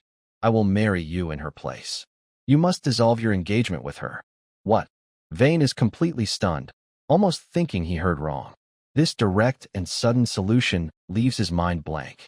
Seeing his shocked and flustered expression, Evelyn's lips barely showed a hint of sarcasm. I know you have those twin maids with you, she said calmly, but with an invisible pressure. I don't care about your noble flirtations, that's your freedom. But if I marry you, I must be the official wife. This is the only way to protect the princess's reputation and explain things to everyone. Her words were completely free of personal feelings, only leaving responsibility, interests, and the knight's decision, like discussing a political deal that must be done. Vane wanted to argue, to tell her it was ridiculous, to explain that everything was an accident and not his intention. But facing Evelyn's unquestionable eyes, feeling her determination to sacrifice everything for the princess, and sensing the huge political risks behind it, all words got stuck in his throat. He realized that in front of the huge benefits behind this solution, his wishes and explanations seemed weak. A heavy feeling of pressure surrounded him. In the end, he could only slump his head and let out a tired sigh. Evelyn took his silence as agreement. Good, she nodded. I will personally go to see Duke Amelia to explain the situation. Be prepared. After saying that, she didn't look at Vane again and turned to leave. The door gently closed, blocking out the outside light, and leaving Vane alone in this swamp of surprises and schemes. But they didn't know that outside the lounge, Eileen and Manhwa, hiding with shadow magic, almost heard the entire conversation. When Evelyn clearly said, marry you, and must be the official wife, the two outside the door were struck like lightning. Manhwa suddenly covered her mouth, her yellow eyes wide open, tears welling up, full of fear and disbelief. Eileen felt cold all over, her blue eyes burning with jealousy and panic. Her nails dug deep into her palms, almost bleeding. That female knight not only wanted to take the young master away, but also to crush their existence as the official wife. Vane sat alone on the messy bed, looking at the door of the lounge, feeling full of absurdity. After leaving the VIP lounge, Evelyn did not return to the princess's residence, but headed straight to the core of the Lang family's power, the study of Duke Amelia. Her steps were steady, her back straight, but her clenched fists revealed her inner turmoil. The Duke's study was luxurious yet cold. America Long was leisurely sipping her black tea, her blonde hair shimmering in the sunlight. Evelyn calmly explained the accident and proposed an alternative engagement plan. The Grand Duke's face showed no sign of the expected anger. Instead, he appeared pleasantly surprised. Then, a glint appeared in his eyes, and a mischievous, satisfied smile slowly spread across his face. Ha ha! America put down her teacup, her laughter echoing in the study. Interesting. Truly interesting. Miss Evelyn, you are indeed the youngest royal knight in the Empire, decisive and brave. He stood and approached Evelyn, examining her like a precious gem. Princess Iris is noble, but she is still a bird in the royal cage, full of uncertainties. You, a commoner, have reached this point through talent and effort. Your character, potential, and sense of responsibility far surpass that of a fallen princess. The Long family accepts this deal. He openly regarded marriage as an investment, speaking casually as if discussing a profitable business. Don't worry, I will personally request to dissolve the engagement with Princess Iris. As for our new alliance, it will take effect immediately. Welcome to the Long family. In a short time, Vane Long will give you his surname, and you will truly become a noble. Evelyn Long. He reached out and lightly touched the silver sword Evelyn brought, his gaze scrutinizing. Evelyn forced herself to endure discomfort and slightly lowered her head. Everything will follow the Grand Duke's arrangements. She needed the Long family's influence to calm the storm and protect the princess. That was the price she had to pay. After Evelyn left, the study returned to silence. America casually ordered the heir, check on the twin maids around Vane.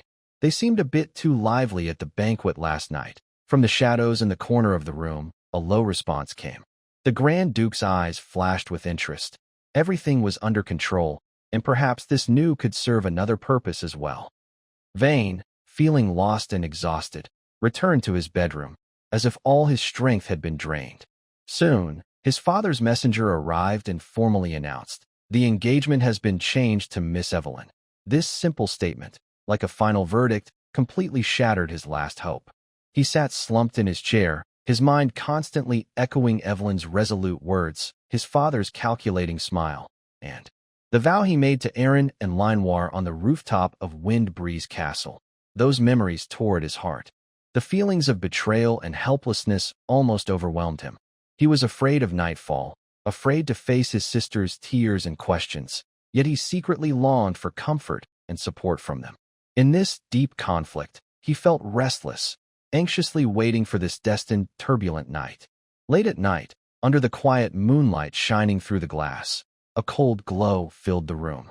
The door was silently pushed open, and Linoir and Aaron slipped in like two shadowy blue figures, quickly closing the door behind them. Their eyes were red and swollen, clearly having cried for a long time. Aaron's face showed anger, hurt, and unease, while Linoir looked full of fear and sadness, her yellow eyes misty. "Vane," Aaron's voice trembled as she broke the silence first. "You promised us. In Windbreeze, you said you'd never abandon us. What is this now? Because we're just lowly maids. Can your promises be ignored?" Her pride turned into sharp accusations, piercing Vane's heart. He felt a sharp pain inside. Just as he was about to speak, Linoir suddenly threw herself into his arms, holding him tightly, as if letting go would make her disappear. Then she looked up and, with desperate intensity, kissed his lips, not like playful or tender moments before, but full of possession and erasure, as if trying to wipe away any trace Evelyn might have left. "Linoir, Aaron." Vane reached out and held them close, his voice hoarse as he repeated, "I'm sorry. It's my fault. But I will never leave you, never. No matter what the world says, you are my most important family, and that will never change." His promise was sincere, but in the face of cold reality, it seemed so weak and powerless. Vane had no sleep. Watching the uneasy, sleeping face of the girl in his arms, he clearly realized that Evelyn's appearance was like a huge stone thrown into a calm lake, completely breaking the fragile balance among the three of them. In the warm bed, he only felt a biting cold and heavy pressure. He could almost foresee that tomorrow, the decisive female knight would officially enter their lives as his fiancée. A direct conflict between the sisters and her was inevitable. The long night passed slowly. Vane, filled with guilt, helplessness, and deep worry about the future, kept his eyes open until dawn. Afternoon sunlight shone through stained glass, casting warm patches of light in the lounge of the Long family castle. Vane sat restlessly on the sofa, feeling uneasy. Linoir carefully poured him more black tea. Eileen stood behind him, fingers seemingly adjusting his neat collar, but her expression showed a faint trace of nervousness. After last night's tearful, fearful, and intensely possessive scar ceremony, the three of them were wrapped in a fragile, tense calm. The heavy carved wooden door silently swung open, and Evelyn appeared in the doorway. She still wore her black leather-fitted outfit and light armor. Her cape fluttered gently as she moved.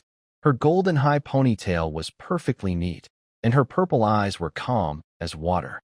Her arrival felt like a cold wave sweeping through the lounge, making even the sunlight seem to chill a bit. Linoir's hand trembled, almost spilling her tea. Eileen's fingers, which had been resting on Vane's shoulder, suddenly tightened. Her sharp blue eyes locked onto Evelyn, as if facing a formidable enemy. Evelyn calmly surveyed the lounge, her gaze finally settling on Vane. She nodded slightly and said, "Vane." Her tone was direct and natural, carrying the sense of a fiancé. Eileen took a deep breath, trying to suppress her unease and hostility. She stepped forward, blocking Vane's front, and spoke sharply. "Miss Evelyn, If I remember correctly, Lord Vane's future fiancée is Princess Iris. May I ask what identity you are using to meet with our young master alone? Evelyn turned to Eileen, her purple eyes calm and untroubled, her voice cold as if reading a battle report. First, Duke America will personally enter the palace to annul the engagement with Princess Iris. Second, I am the new fiancé. That is an established fact. Her brief words sounded like a thunderclap, causing Eileen and Linoir's faces to turn pale instantly. Even though they had suspected this, hearing it directly was still a strong shock. Before they could recover, Evelyn's gaze had already crossed Eileen and looked straight at Vane, her tone calm, but with a faint, barely noticeable sarcasm. Control your people. If it weren't for their foolish actions last night, we wouldn't be in such an awkward situation. These words cut like a sharp blade, exposing the sisters' deepest fears and laying them bare before Vane.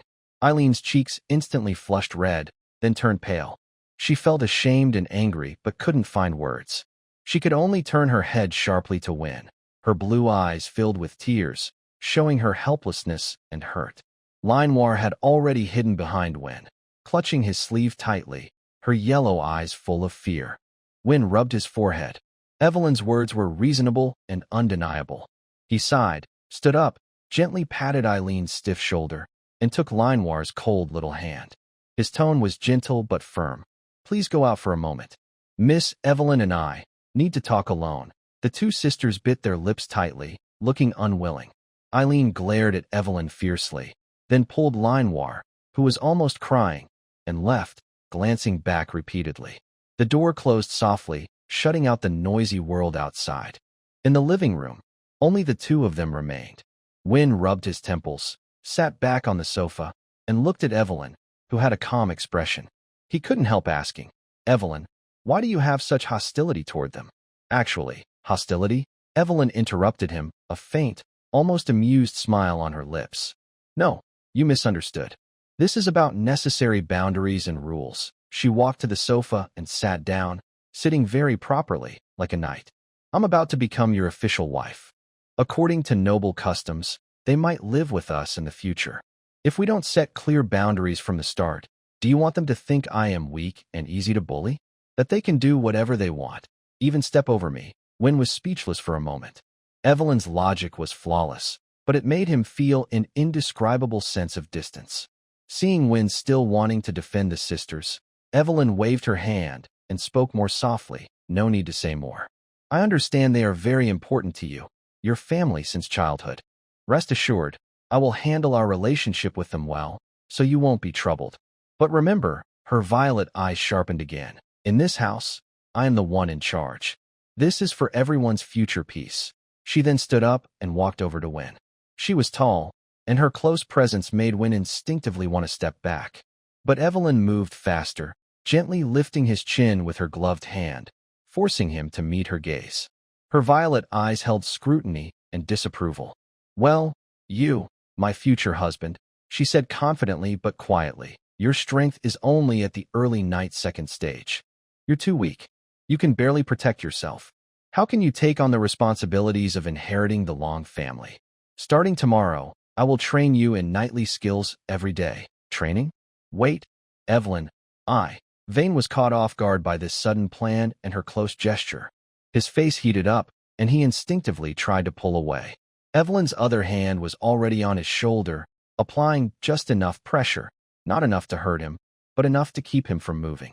Then, in front of Vane's surprised eyes, she leaned down and forcefully kissed his lips. This kiss was different from Linoir's passionate one or Eileen's obsessive one. It felt more like a declaration of dominance, as if teaching him how to accept such closeness. Vane's mind went blank for a moment, then was completely overwhelmed by her calm, yet powerful presence, making him unable to resist. After a long moment, Evelyn released him. Seeing Vane's face flushed and his breath quickened, she slightly smiled, showing a nearly satisfied look. Relax, she said calmly, like soothing a nervous horse. We will be married soon. That's normal. See you tomorrow, my fiancé. She then turned sharply, her black cloak sweeping out in an arc, and left the living room without looking back. Vane sat alone on the sofa, unconsciously touching his still warm lips, feeling complicated. He felt guilty toward Eileen and Linoir, and helpless about Evelyn's assertiveness. But amid all this chaos, he also felt a bit of relief. Things were finally clear, and he no longer had to struggle. Thinking about the night training starting tomorrow, led by the much stronger female knight Evelyn, a faint sense of anticipation grew in his heart. In the evening, the family training ground was bathed in the golden-red sunset. Evelina arrived on time, dressed in a tight black training suit, her figure agile and sharp. She tied her blonde hair high, her eyes sharp. Without unnecessary greetings, she looked directly at Vane and said straightforwardly, "Summon the Emberfire Cauldron and attack me with your strongest move. I want to see your real combat skill." Vane didn't dare to slack off. He took a deep breath, focused his mind, and summoned the Emberfire Cauldron, a small, three-legged, gray-green device that hummed to life. He let out a low shout and injected magic into the cauldron. The cauldron glowed faintly, and an invisible shockwave spread out from it. This was his best defensive skill, which could interfere with an opponent's movements and balance. However, Yvonne did not even use her flame-patterned chain sword at her waist.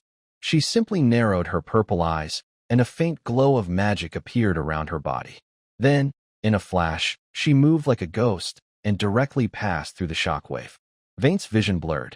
Suddenly, she was right in front of him, a finger wearing a leather glove gently pressing against his Adam's apple. The cold touch made him freeze completely. "Your reaction is too slow. Basic strength and agility are your biggest weaknesses," Evelina said calmly but sharply. "You rely too much on this broken cauldron. Although your magic level is high, it can't turn into the burst of power and endurance a knight needs. From today, forget about the cauldron and learn to use your body to guide your strength." Vane wanted to argue, but under Evelina's unwavering gaze, he swallowed his words. He knew she was right. The training that followed was extremely harsh. Evelina's methods were simple and direct: extreme weight running, core static training, high-intensity resistance training. Vane was pushed to his limits again and again, sweating profusely, muscles feeling like they no longer belonged to him. Whenever he couldn't hold on, Evelina's cold voice would ring out. "Use magic to nourish your muscles and unlock your potential. It's not brute force, but chi." Under her strict supervision, Vane suffered greatly, crying out internally that it was almost like murder. But there was no denying that under this pressure, he could feel the magic in his body, which was originally used to drive magic and the cauldron, being forcibly directed to his limbs, strengthening his body in a strange way. A faint desire to truly become stronger quietly grew amid the pain. In the shadows outside the training ground, Eileen and Linoir used shadow magic to hide themselves, watching closely. Seeing Vane exhausted under Evelina's hands, seeing Evelina get close to correct his movements, supporting his body, pressing on the muscles, each action pierced the hearts of the sisters. Linoir's eyes reddened, and Eileen clenched her lips, filled with jealousy and helplessness. They could feel Evelina's strength, a gap so vast that it made them despair and dare not interfere. The training only ended late at night. By then, Vane could hardly stand, and Evelina finally called a halt. Vane was almost carried back to the bedroom, half supported and half held by her. As soon as they entered, he collapsed into a chair and didn't want to move. Evelyn glanced outside at the dark night and calmly said, "It's too late to bother the knight's group. I'll stay here tonight." Her words were natural and unquestioned, leaving no room for Vane to refuse. She went straight into the bathroom attached to the bedroom, newly installed. Soon after, Evelyn finished washing and came out, wearing only a white sleepwear prepared by the servant, exposing her calves. Her wet blonde hair draped over her shoulders, softening her usual knightly sharpness with a gentle look. Vane looked at her, feeling a bit dazed. It was hard to connect the strict mentor he knew on the training ground with the woman in front of him now. Late at night, Vane fell into a deep sleep from exhaustion. In his hazy mind, he felt a warm body close to him. Evelyn's voice sounded in his ear, firm and unquestionable. Monitoring and helping muscle recovery is also part of training. Half asleep and half awake, Vane was too tired to resist. Unlike the last time when medication caused him to lose control, this time Evelyn still took the lead. Her movements were less stiff, with a hint of awkward exploration and a subtle, tentative tenderness. like she was carefully testing the boundaries of this forced relationship. Meanwhile, outside the bedroom door, Aileen and Linoir, as usual, wanted to visit Vane late at night, but were stopped by the old butler standing outside. "Miss Aileen, Miss Linoir, it's late at night," the butler said gently but firmly. "Young Master Vane has had a tough training today. Miss Evelyn is inside helping him recover, and he is already resting. The Duke has ordered you both to return to your rooms and not disturb him." The sisters looked at the closed door as if they were cut off from another world. The faint sounds coming from inside made their hearts ache. Filled with anger and sadness over being robbed of love, Aileen clenched her fists, nails digging into her palms. She turned to look at Linoir, tears in her eyes, and lowered her voice, barely suppressing her anger. "We can't just give up. We have to make her see who is here first, who truly understands the young master." Inside, Vane slept deeply, exhausted and strangely satisfied. Evelyn quietly gazed at the cold moonlight outside the window, her purple eyes filled with swirling thoughts. She was weighing her loyalty to Princess Elise against her complicated new relationship with Vane, and considering how to deal with the two hostile, yet surprisingly talented young maids outside the door. Inside the castle, the corridor connecting the main hall and the training grounds on the east side was usually busy with servants, but now it was eerily silent, as if the air itself had frozen. The lighting was cleverly distorted, making the already dim corridor look even more sinister. In the courtyard, an ancient tree cast jagged shadows in the darkness. Evelyn walked steadily toward the training ground as usual, preparing to continue Vane's night training. However, her top night instincts made her tense the moment she stepped into the corridor. Something was very wrong. It was too quiet, unnaturally so. Her sharp purple eyes swept the dark end of the corridor, finally settling on the ancient tree. She stopped, and her cold voice broke the silence. "Come out. Don't waste my time." In response, two sudden bursts of deadly intent exploded. A faint blue figure shot out swiftly from the shadow on one side of the corridor. Eileen's eyes were icy, her long sword infused with shadow magic, silently and swiftly stabbing toward Evelyn's back. At the same moment, another figure darted out from behind the ancient tree, Linoir's yellow eyes blazing with anger. Her blade traced a sharp arc, blocking Evelyn's retreat to the side. This perfect coordinated attack showcased the sisters' excellent combat skills and incredible teamwork. Evelyn remained calm under pressure, reacting before her blade could hit her body. She tilted slightly to avoid Eileen's backstab, her left arm's light armor precisely deflecting Linoir's strike with a clink. Sparks flew as she stepped back with force, a trace of anger and confusion flashing in her purple eyes. "Why?" she demanded sharply, her chain sword still hanging at her waist, not drawn. "Why?" Linoir's eyes reddened suddenly, her voice choked with emotion. "It's all your fault. You took the young master. Now we can't even see him." Aileen said nothing, her blue eyes filled with more killing intent.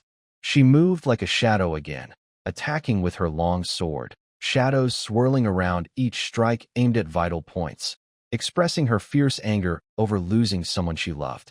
After the initial rush, Evelyn quickly figured out the sisters' attack pattern, mainly quick combined strikes aided by shadow magic. She no longer held back, her internal energy suddenly erupting with great power. At the early stage of the knight's fourth rank, the condensed fighting energy and the magic power of the magic instructor's fourth rank swept through the corridor like a storm. Irene and Linolet immediately felt as if they had fallen into a swamp, their movements noticeably slowed, and their speed advantage greatly reduced. Evelyn didn't even draw her flame-patterned chain sword, just using her sword sheath wrapped in fighting energy and her fists to fight. Her speed, strength, and reaction were far superior to theirs, like a golden lightning streaking through the shadows. Every seemingly casual block made the sisters' arms numb, and every dodge caused their attacks to miss. The gap in strength was huge. After a few rounds, Evelyn seized an opening when Irene, impatient, revealed a flaw. She precisely struck Irene's wrist with her sword sheath. Irene grunted and dropped her long sword. Almost at the same time, Evelyn swiftly kicked Linolet away when she tried to come to Irene's aid. The sisters staggered to the ground, gasping heavily, their faces filled with humiliation and disbelief at their defeat. The difference in strength was so clear before them. However, despair did not make them give up. The sisters exchanged a determined look. They suddenly pushed all their magic to the limit, unleashing their dark attribute magic with unprecedented intensity. In an instant, thick darkness spread out from them. This was not just a simple shadow covering, but a twisted domain that distorted perception and devoured light, dragging the entire corridor into complete darkness. This was the opening move of their combined technique, Deadly Scissors Cut. In this darkness, where even Evelyn's senses were severely hindered, countless dark blue shadows attacked from all directions.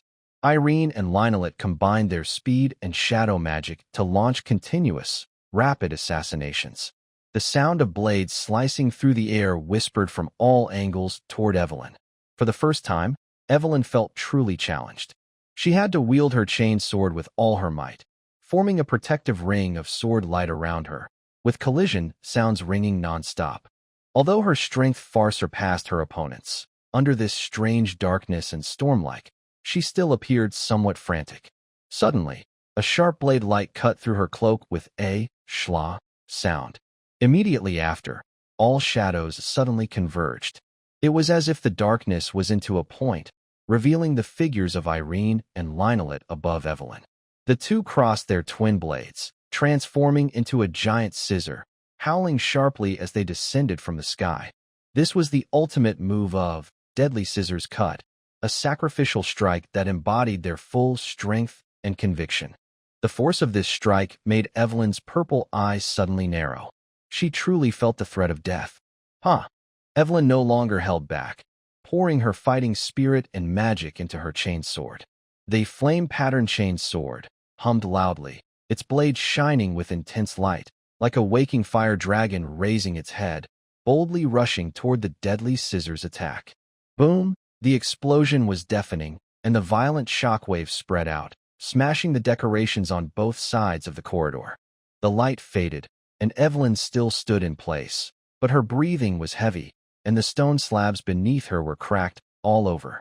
Aileen and Linoir were thrown back by the rebound force, landing heavily, dropping their weapons, and unable to get up, clearly exhausted.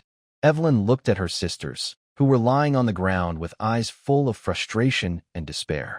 Her earlier disdain had disappeared, replaced by a serious, even slightly fearful feeling. These two girls, especially their synchronized, powerful teamwork, had incredible potential. If they were a bit stronger, the outcome of that attack might have been very different.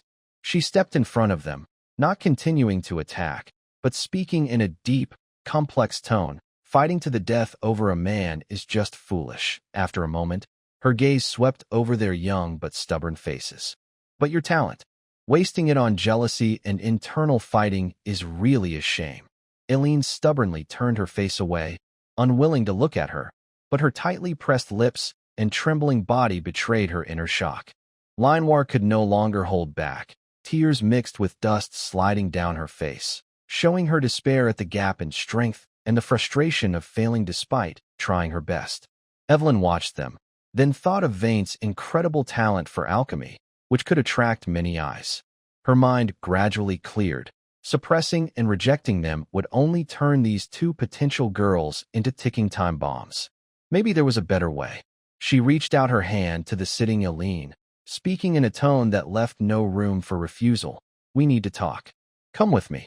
Aileen looked at the hand that had just easily defeated them, a flicker of struggle in her eyes. It was only when she heard Linoir's tearful call of sister that she clenched her teeth and grabbed Evelyn's hand. Linoir also struggled to stand up. Evelyn pulled Aaron up and glanced at Linoir, who was struggling to stand. Then she turned and headed toward a nearby pavilion. The sisters exchanged a look, filled with confusion, frustration, and complex feelings. In the end, they silently followed her. The pavilion in the castle was silent all around. Aaron and Linoir sat on cold stone chairs, breathing heavily. Their maid outfits were torn in many places, revealing minor cuts and bruises. They were exhausted, barely able to lift their hands. More painful than their injuries was the shame of losing and the pity in Evelyn's eyes when she looked at them. Evelyn stood in front of them, still tall and proud. She had already put away her flame-chained sword. She looked at the battered but stubborn sisters and spoke calmly. We don't have to be like this. Erin suddenly turned her head, spat out blood-tinged saliva, and her blue eyes burned with anger. Don't pretend. Are you proud of winning? Do whatever you want. Kill or cut. It's up to you. Linoir clenched her lips tightly, tears welling in her yellow eyes. But she held back, forming her last line of defense with silence. Evelyn watched their stubbornness and understood that gentle persuasion was useless. She chose a more direct, even cold approach. She didn't move closer but stood still, her voice calm but sharp. Do you think I, Evelyn, chose to marry Vane Long just because of that accident? Both sisters froze and looked at her instinctively. Before they could react, Evelyn continued firmly, her gaze sweeping over them. No. Because he is a once-in-a-century alchemy genius. His potions can help people break through bottlenecks and improve their foundation. You know this in your hearts. She slightly raised her voice. You wouldn't have reached the peak of Knight Level 3 or the early stage of Mage Level 2 without the potions he has long been preparing for you. This statement was like a dagger, piercing through all their defenses. Erin's face suddenly turned pale, and Linoir's eyes widened in shock. They couldn't argue back. Since following Vane, every leap in their strength had been supported by his carefully crafted potions. Evelyn ruthlessly revealed a harsh truth they didn't want to face. The source of their pride, their power, was directly from Vane himself. Their advantage only highlighted how much they depended on him. Seeing that the sisters' mental defenses had been broken, Evelyn took the opportunity to speak more firmly, her voice deep and serious, with a warning tone. Think carefully. If more people find out about Vane's ability, what will stronger, more powerful women with deeper backgrounds and harsher methods do? She deliberately paused, giving them space to imagine. They will rush in like sharks smelling blood. They will use more direct and ruthless ways than drugging to take him and possess him. By then, with your current skills, though your teamwork did surprise me, you really think you can keep him? Even I can't stop him. She pointed straight at the core, her tone tinged with a hint of sarcasm. Vane himself, though at the peak of the third-tier mage, his actual fighting strength is only like a second-tier knight in the early stage, so fragile and pitiful. Without enough power to protect himself, he's like a child clutching a treasure but unable to defend himself, at the mercy of others. Evelyn's depiction of the future was cold and real, like a nightmare from which one cannot wake, tightly wrapping around Eileen and Linoir. Their anger and unwillingness on their faces were gradually replaced by a deeper fear. Unbidden, images appeared in their minds of Vane surrounded and fought over by many strong and enchanting figures, while they were easily pushed aside, helplessly watching. The foolishness of internal conflict and the helplessness against external enemies felt like cold water poured over their heads, waking them up considerably. The pavilion was silent, only the heavy breathing of the sisters and the low chirping of night insects breaking the quiet. Seeing the moment was right, Evelyn took another step forward and extended her hand to Eileen. Her gesture was not one of pity, but more like a formal invitation. Let's cooperate. Stop fighting among yourselves. Let's grow stronger together and stay by his side. I can teach you how to fight, turning your potential and teamwork into real strength. With your talent, plus Vane's potion, the future is limitless. Only by working together can we create enough deterrence to keep those lurking in the shadows from approaching. Eileen and Linoir looked at each other, their eyes intertwined, silently exchanging their fears and unwillingness, moreover, struggling to find the only way out in their desperate situation. Faced with a major crisis concerning Vane's future, personal jealousy and grievances seemed so small. Eileen's lips trembled slightly, and finally, she nodded with all her might. Linoir saw her sister's expression and responded softly with a hint of tears. Evelyn's face showed no emotion. She simply took Erin's hand, gently helped her up from the stone chair, who still looked a bit weak, and nodded to Linoir to follow. A delicate and fragile alliance was quietly forming in this silent pavilion, in a way that was not warm or friendly. Looking at the sisters before her, who had agreed to cooperate but still carried feelings of resistance and sadness, Evelyn silently thought, a verbal agreement is not enough. Maybe a special, internal activity is needed to truly strengthen this alliance, and to let the one who caused all this the culprit, experience what kind of burden they will face in the future. Night had fallen deep. Vane lay on his spacious bed, feeling restless. The room was so quiet he could hear his own heartbeat. The moonlight outside cast a silver glow over the furniture. During the day, the strange calm between Evelyn and the sisters was like thin ice over a dark current, making him uneasy. He noticed the subtle changes in their atmosphere, but didn't know how to respond. It's all over. Something's bound to happen. He turned over, burying his face in the pillow, trying to clear his chaotic thoughts. He both looked forward to Evelyn visiting at night with her knightly manners, and feared Aaron and Lenore might appear again, causing chaos. This conflict made him nervous and restless, unable to sleep. As he stared at the ceiling, counting sheep over and over, the door suddenly creaked open softly. Vane stiffened, tense, and almost sat up. Standing side by side at the door were Evelyn, Aaron, and Lenore. Evelyn was dressed in neat knight's attire, her blonde hair tied high, and her purple eyes shining with determination in the night. Aaron crossed her arms, her cheeks slightly red under her blue hair, with a stubborn look. Lenore blinked with yellow eyes, her face a mix of shyness, excitement, and a mischievous smile. This scene, Vane's heart sank. He instinctively moved closer to the head of the bed and stammered, "Why you all? Why are you here so late? Shouldn't you be sleeping?" Aaron took a deep breath, as if encouraging herself, and used her characteristic proud tone. "Sleep? No way. Get up. Tonight, you won't sleep easily." This sentence sounded like a signal, marking the beginning of this special conversation. Evelyn did not speak. She calmly walked to the bed, smoothly took out several bottles of calming tea that Wynne had personally prepared. She uncorked one bottle and handed it to him, her tone steady and firm. "Drink this. You need to stay alert." Her gaze clearly said, "This is an important step, and it must be done." Before Wynne could react, Evelyn almost forced him to drink the entire bottle. The warm tea entered his stomach, its fragrant aroma spreading in his mouth, easing his fatigue and making him more alert. He realized that tonight would be a sleepless night. While he was drinking, Lenore, like a clever cat, climbed onto the bed and found a comfortable spot beside him. Aileen, blushing, also moved closer and sat on the other side of the bed, forming a three-sided circle. Wait. Evelyn, Aileen, Lenore, can we please talk calmly?" Wynne struggled in vain. "Talk about what?" Aileen interrupted, blushing. "Haven't we talked enough during the day? Now, it's time to be honest." For Wynne, what followed was a long and deep emotional conversation. The three women formed a shy but united understanding. Evelyn's questions were direct and honest, showing her usual seriousness. Aileen, though still a bit annoyed, wanted to understand his feelings. Lenore was the most straightforward, her questions full of hope and reliance on the future. In this late-night talk aimed at strengthening the alliance and asserting sovereignty, Wynne opened his heart completely.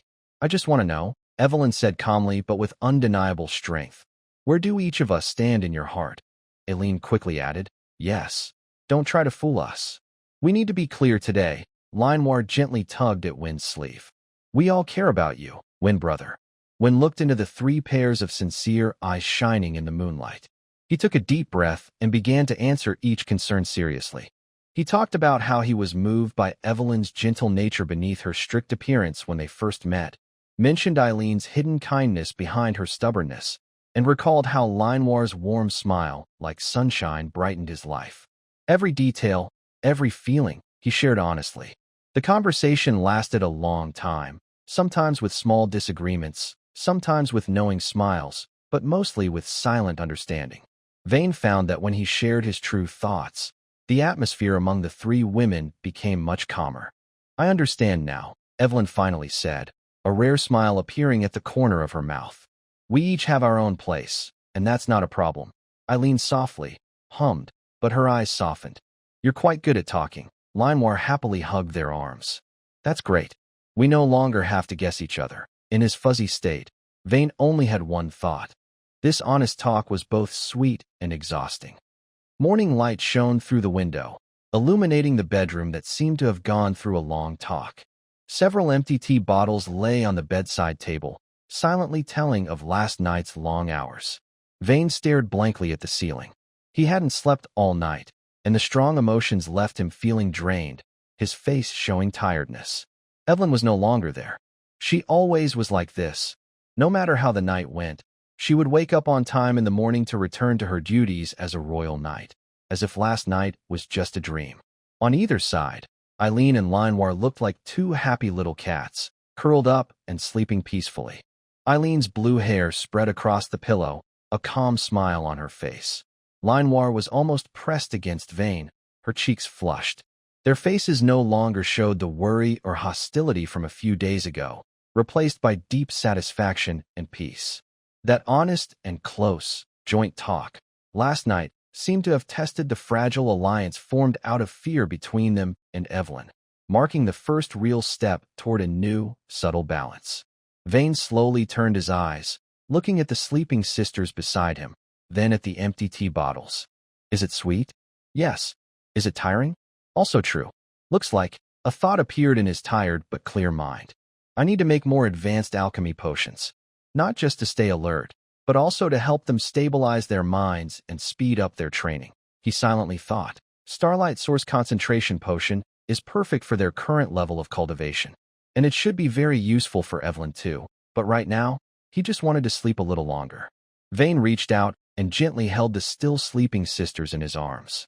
They unconsciously hugged his waist. Surrounded by warmth, he fell back into sleep. The midday sun shone through the window, filling the room with a warm glow. Vane slowly woke up, feeling sore all over, especially in his lower back. He looked at the decorated ceiling, memories from last night flooding back like broken fragments. The empty potion bottles scattered around silently showed the madness of before. On both sides, soft bodies pressed close to him. Eileen and Leinwar, like small animals seeking comfort, snuggled up on either side, sleeping deeply. Eileen's blue hair was a bit messy, resting on her smooth forehead. Her usually stubborn expression was replaced by peacefulness. Leinwar buried her face deep in his arm, with a faint smile on her lips, breathing softly and evenly.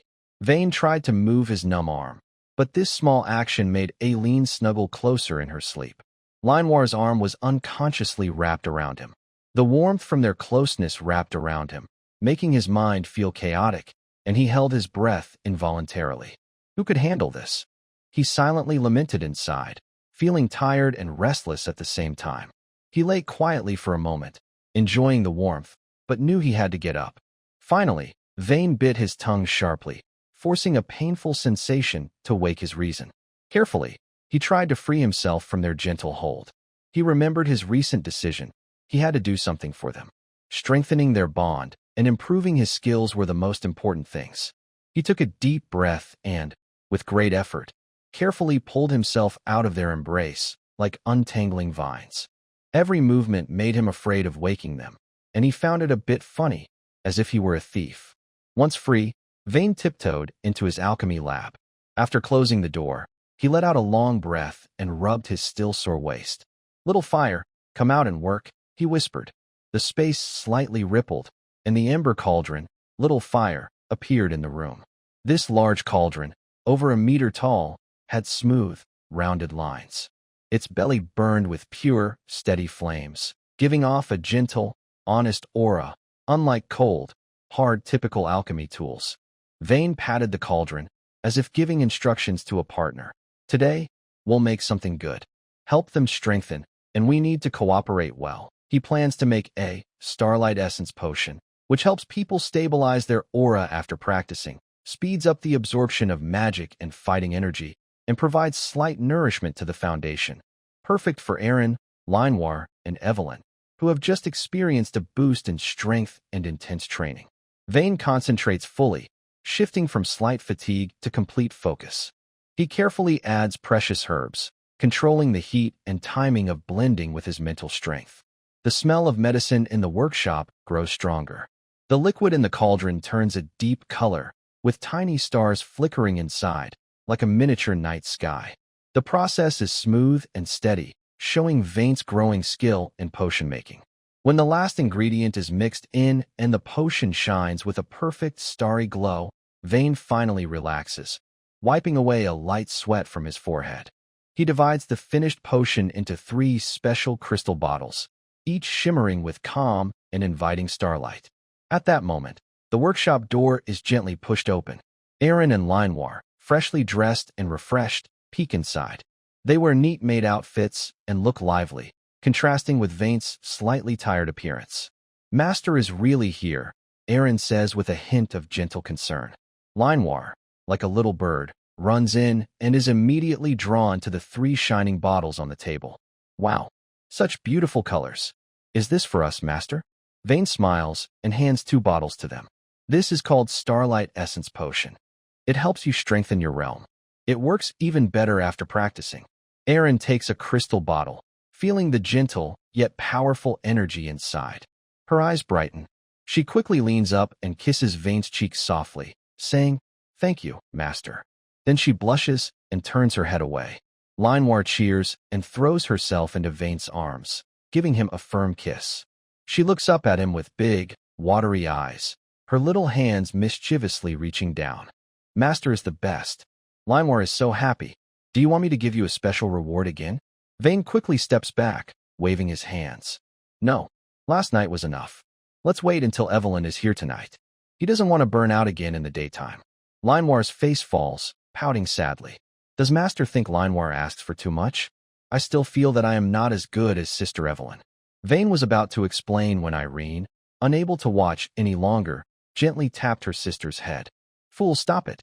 Can't you see the young master is tired? She then pulled Linewar, who was still muttering, and said, Let's go to the training ground to test the effects. As Irene led her sister away, she glanced back at Vane with a look that was both teasing and smiling. Vane sighed with a helpless smile, feeling a warm sensation in his heart. There was only 1 bottle of potion left. Vane carefully wrapped it up and called over a close servant. Make sure to personally deliver this potion to Miss Evelyn, Vane instructed seriously. She usually works at the residence of the 3rd princess. Be sure to give it to her directly, understand? The servant bowed respectfully. Yes, young master. I understand. I will deliver it to the 3rd princess's residence and give it to Miss Evelyn. He remembered the important location and felt a bit nervous. Vane nodded and watched the servant leave. He imagined that when Evelyn received the potion, her purple eyes might flicker with emotion, which made him feel a little more relaxed. Rubbing his still sore waist, he began to think about how to handle the possible joint action tonight, unaware that a small misunderstanding had quietly changed the course of fate. The servant delivering the potion kept repeating in his mind, 3rd princess's residence. But when he arrived at the grand gate and faced the guards, he was so nervous that he blurted out, By order of young Master Vane, I am here to deliver a personally crafted potion to the residence. The guard took the elegant box and nodded. The servant felt relieved and turned to leave, believing he had completed his task perfectly. However, this Starstone Essence potion, which should have belonged to the knight, was mistakenly delivered into the hands of the princess with white hair and red eyes. In the private training room of the 3rd Princess Ellis, the lingering energy waves still filled the air. She had just finished practicing with her spear, sweat beading on her forehead. Her red training outfit with gold trim outlined her strong and fit figure, especially her waist under the light armor, which was slender yet resilient, showing the elegant lines of years of training. She was wiping her holy light spear when an older maid respectfully approached, holding a delicate wooden box. Your Highness, Vane from the Lang family sent a gift. It is a potion he personally crafted. The butler handed over the medicine and quietly left. Elise examined the wooden box, which was smooth and finely crafted. She paused slightly, and her red eyes beneath her white hair showed a hint of surprise. Vane prepared a gift just for me. She opened the lid to see a shimmering potion resting on a purple cushion with a faint fragrant aroma. In that moment, her heartbeat skipped a beat. A faint blush quietly appeared on her face. Why did he suddenly send this? Is it because of the engagement, or? Various thoughts flashed through her innocent mind, like stones dropping into water, creating ripples. At the banquet, she remembered the pleasant conversations, and Vane's clear blue eyes, tinged with a little helplessness, once again appeared in her mind. Oh, little Liz, your fiancé is quite thoughtful, a mature voice with a smile said softly beside her. Only she could see her mentor Vivian, who floated in a semi-transparent spirit form. Her purple hair was loosely tied, and her violet eyes curiously examined the bottle of medicine. Vivian looked at the potion, made personally by Vane, and the star-like glow flowing within. Her relaxed expression gradually turned serious, then showed obvious shock. This potion. Let me take a closer look. Elise picked up the bottle. Vivian's spirit almost pressed close, her voice trembling with excitement. The light of the stars is contained and steady.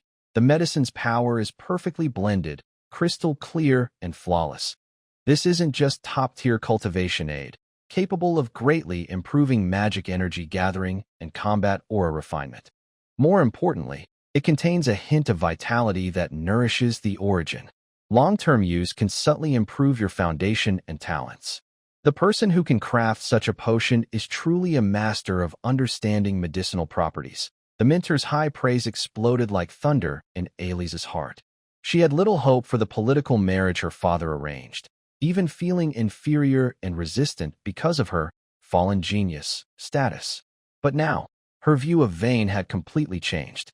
He was not only witty and able to resonate with her, but also a hidden master in potion making. She gently clenched the bottle. A wave of mixed feelings, surprise, curiosity, and a secret hope quietly spread within her. Perhaps this fiancé was not just a spoiled noble brat, as she initially thought. Vivian looked at her disciple's slightly shining eyes and softly teased, "It seems our little Lise is starting to take an interest in this treasure fiancé." Meanwhile, in the study of the Lang family estate, the atmosphere was very different. A servant who was sent to deliver medicine was trembling as he reported to Vane, "Young master, as you ordered, the medicine has been delivered to the third princess's residence." Vane's relaxed mood after successfully making the new medicine suddenly tightened. He forced himself to stay calm and asked, "Did you personally hand it to Miss Evelyn?" The servant was stunned and nervously explained, "When I arrived at the princess's house, I told the staff that this was the medicine you sent for the princess. The scene was serious, so I didn't stay long and left after placing it down." Vane was struck like lightning, collapsing into an armchair with a thud, his face turning pale. Does this mean he delivered the medicine he worked so hard to make to Princess Elise? Or did he give it directly to Elise in front of Evelyn? Oh no, it's all ruined. His mind uncontrollably imagined Evelyn's reaction upon learning this. Her violet eyes would surely flare with anger from betrayal, and her presence would feel like a frozen storm. "This is terrible. I made such a basic mistake," he wailed inwardly, overwhelmed by helplessness and panic. Eileen and Linoir, who had been watching silently, saw everything. Eileen supported her forehead, her short blue hair swaying as she shook her head with a look of, "You're hopeless," saying, "Even delivering medicine, and you mess up the recipient.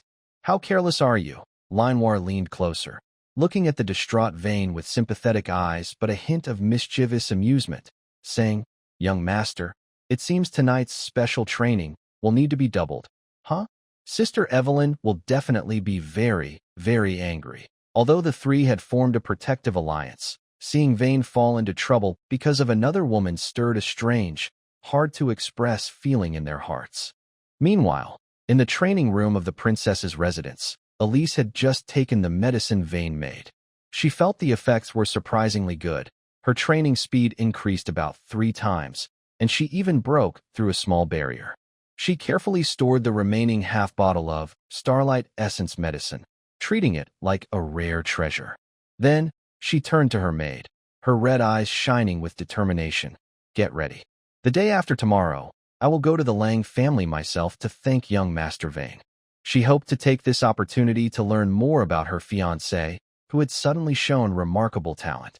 In Vane's study, he was holding on to a last hope, trying to fix things. "Quick, go to the workshop. I'll brew 2 more. No, 3. Better once. I hope it will make Evelyn forgive me." But he knew deep down that it was probably useless. He sensed that tonight would be difficult. Evelyn's jealousy, combined with the possible punishment from her sisters, made his stomach tighten just thinking about it. A storm was brewing, born from misunderstandings, about to strike. In the evening, the training ground at the third princess's residence was filled with the smell of sweat, dust, and the faint scent of metal after clashes. Evelyn, this blonde, high ponytail royal knight, was venting her anger fiercely on a training. Swish! Her flame-patterned chain sword, like a furious fire serpent, tore through the air, striking the hard target again and again. Wood chips flew, and the was battered and nearly falling apart. A few colleagues had already stopped practicing, keeping their distance, watching her with awe and confusion at how this normally calm knight was acting so wildly today. Did you hear? Lord Lang sent a big gift to the third princess, supposedly a very rare potion. After using it, she directly advanced from mid-level knight to perfect level 2 and might reach level 3 soon. Wow, that's impressive. Looks like young Vane knows how to please his future wife. Faint whispers like needles pricked Evelyn's ears. She clenched her teeth, her purple eyes burning with anger. Vane, the man who once said he would love her forever, had secretly sent such a heavy gift to Illis.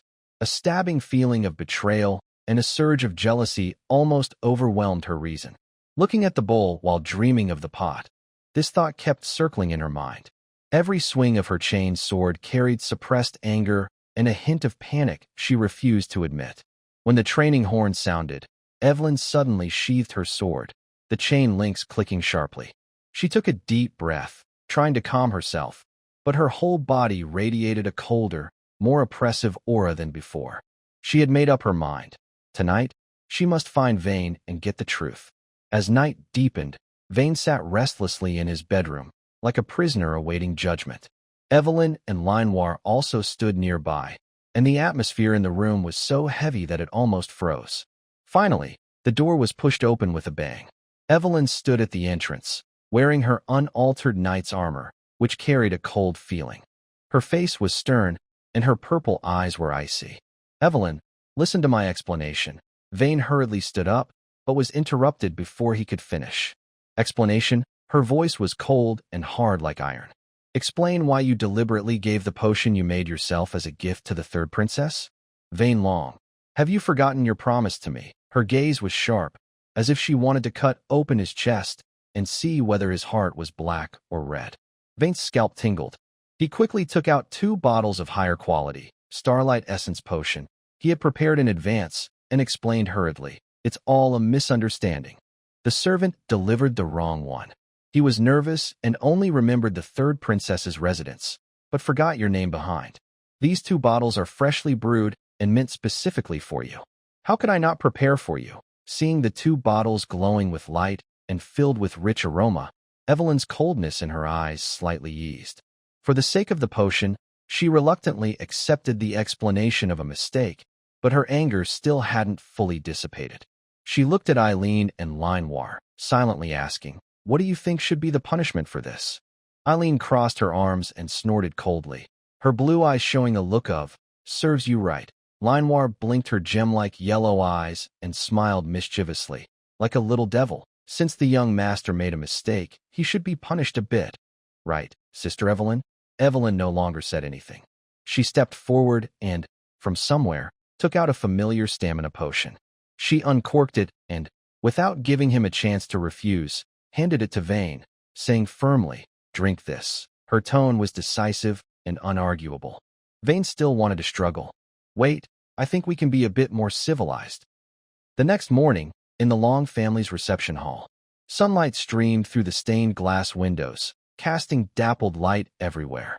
Vane sat uneasily, glancing at the door, exhausted from 2 nights of punishment. He still hadn't recovered, and a new trouble was already approaching. The guard announced, and the door was pushed open. Leading the way was Evelyn. She is dressed in a neat royal knight uniform, with a black leather corset covered by light armor. Her blonde hair is tied high and looks tidy. Her purple eyes are calm and deep, like a still pond. Vane can sense that beneath her calmness, there is a hint of complexity. Following her is the third princess, Iris. She walks lightly, wearing a red and gold-trimmed riding outfit that fits her body. The light armor protects her shoulders and waist, outlining a slender yet strong figure.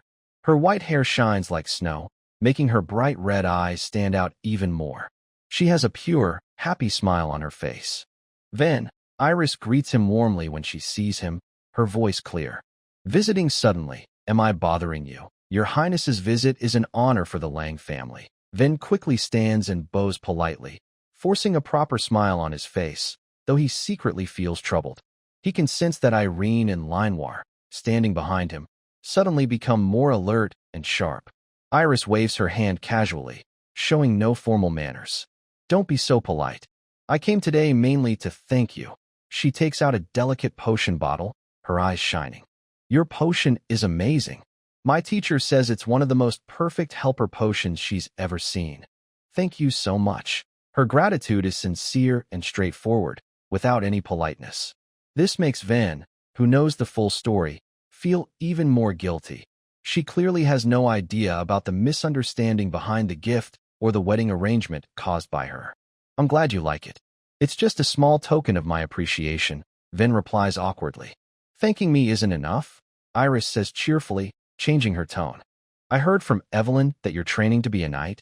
I happen to have some experience with basic swordsmanship and spear techniques. Want to go to the training ground and practice? I can give you some advice. She looks at Vin with pure enthusiasm. Vin feels like crying inside.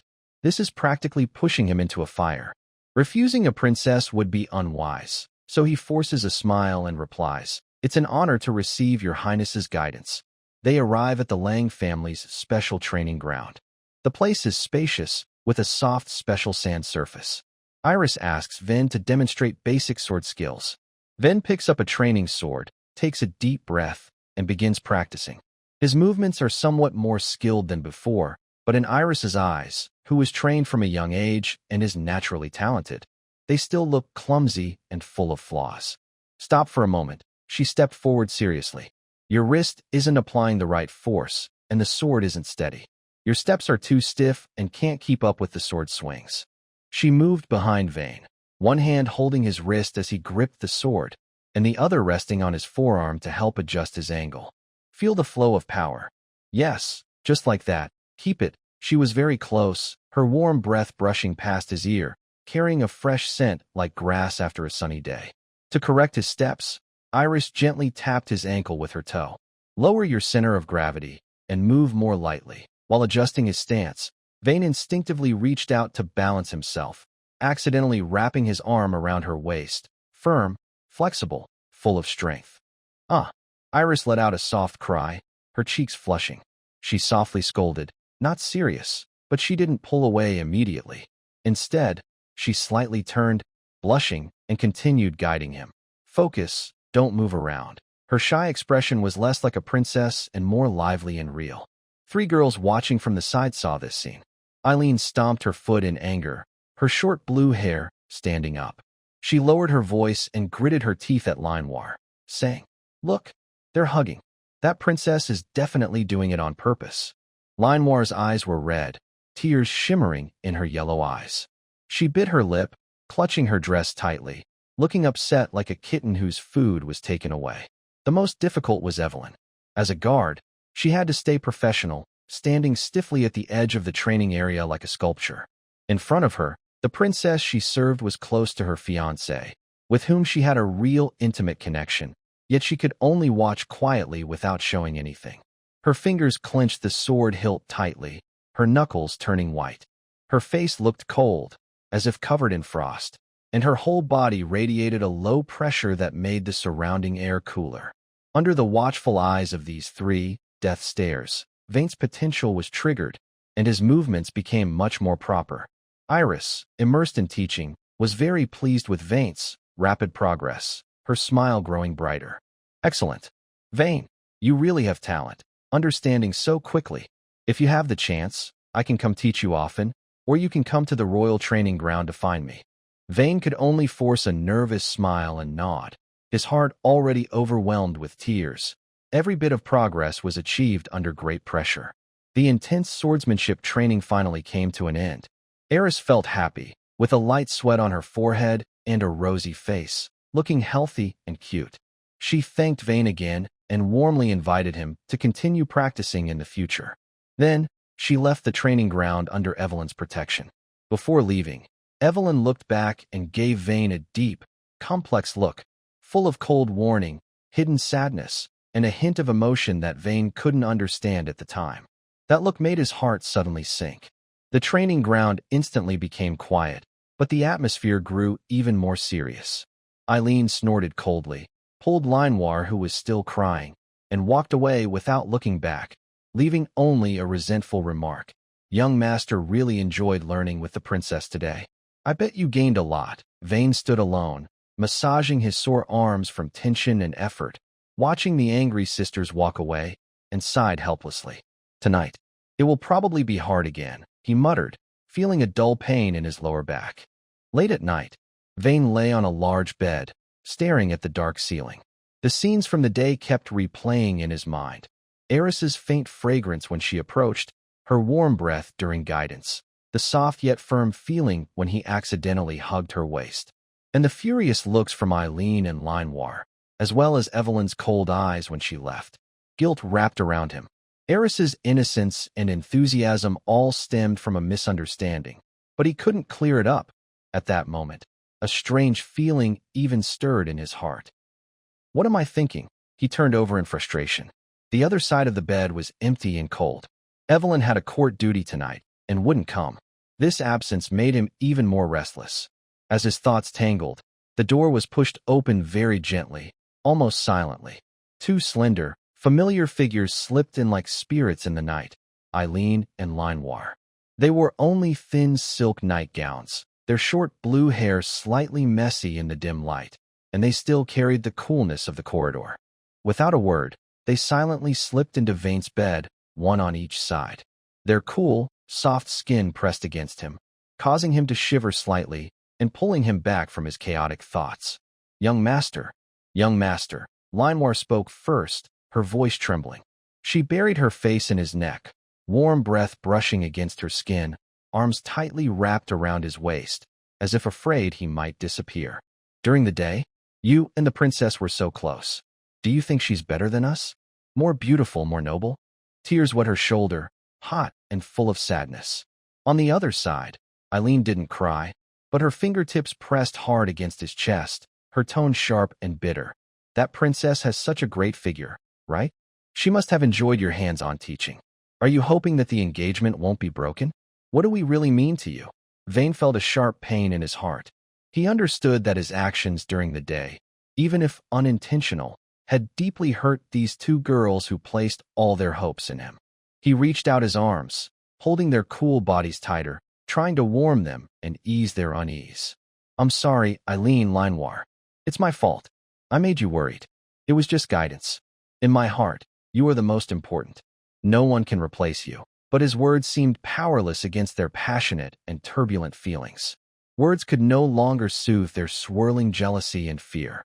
Liars, Eileen muttered softly, suddenly lifting her head and kissing his lips with a sense of punishment, more like biting and demanding than a usual kiss. Linoir also stopped crying, beginning to declare her ownership in her own way. Moist kisses fell like rain on Vane's cheeks, neck, and chest, delicate yet persistent, showing strong possessiveness. Vane had no sleep. His arms rested on the pillow, his body exhausted, but his mind was unusually clear. In the darkness, he quietly looked at the ceiling, feeling more troubled inside than tired physically. He enjoyed the intimacy with Eileen, Linoir, and even Evelyn, and relished the warmth and passion they brought. However, the guilt of deceiving Elise, the innocent and passionate princess, and the confusion about the future of this relationship weighed heavily on him like a large stone. Can I really go on like this? He asked himself, but found no answer. At that moment, the memory of Evelyn's gaze when she left during the day reappeared in his mind. Besides the cold warning and obvious frustration, there seems to be something deeper hidden beneath. What exactly is it? Is it just jealousy, or is there another reason? This question quietly settled in her mind, opening the beginning of a storm inside Evelyn's heart. The morning sun dispelled the thin fog, casting a soft golden light over the old streets on the edge of the imperial city. Evelyn, dressed in light armor and wearing a black cloak, was on patrol. She walked steadily, her golden high ponytail swaying with her movements, but her sharp purple eyes showed a hint of tiredness. Yesterday, Vane's closeness with the third princess felt like a small thorn in her heart.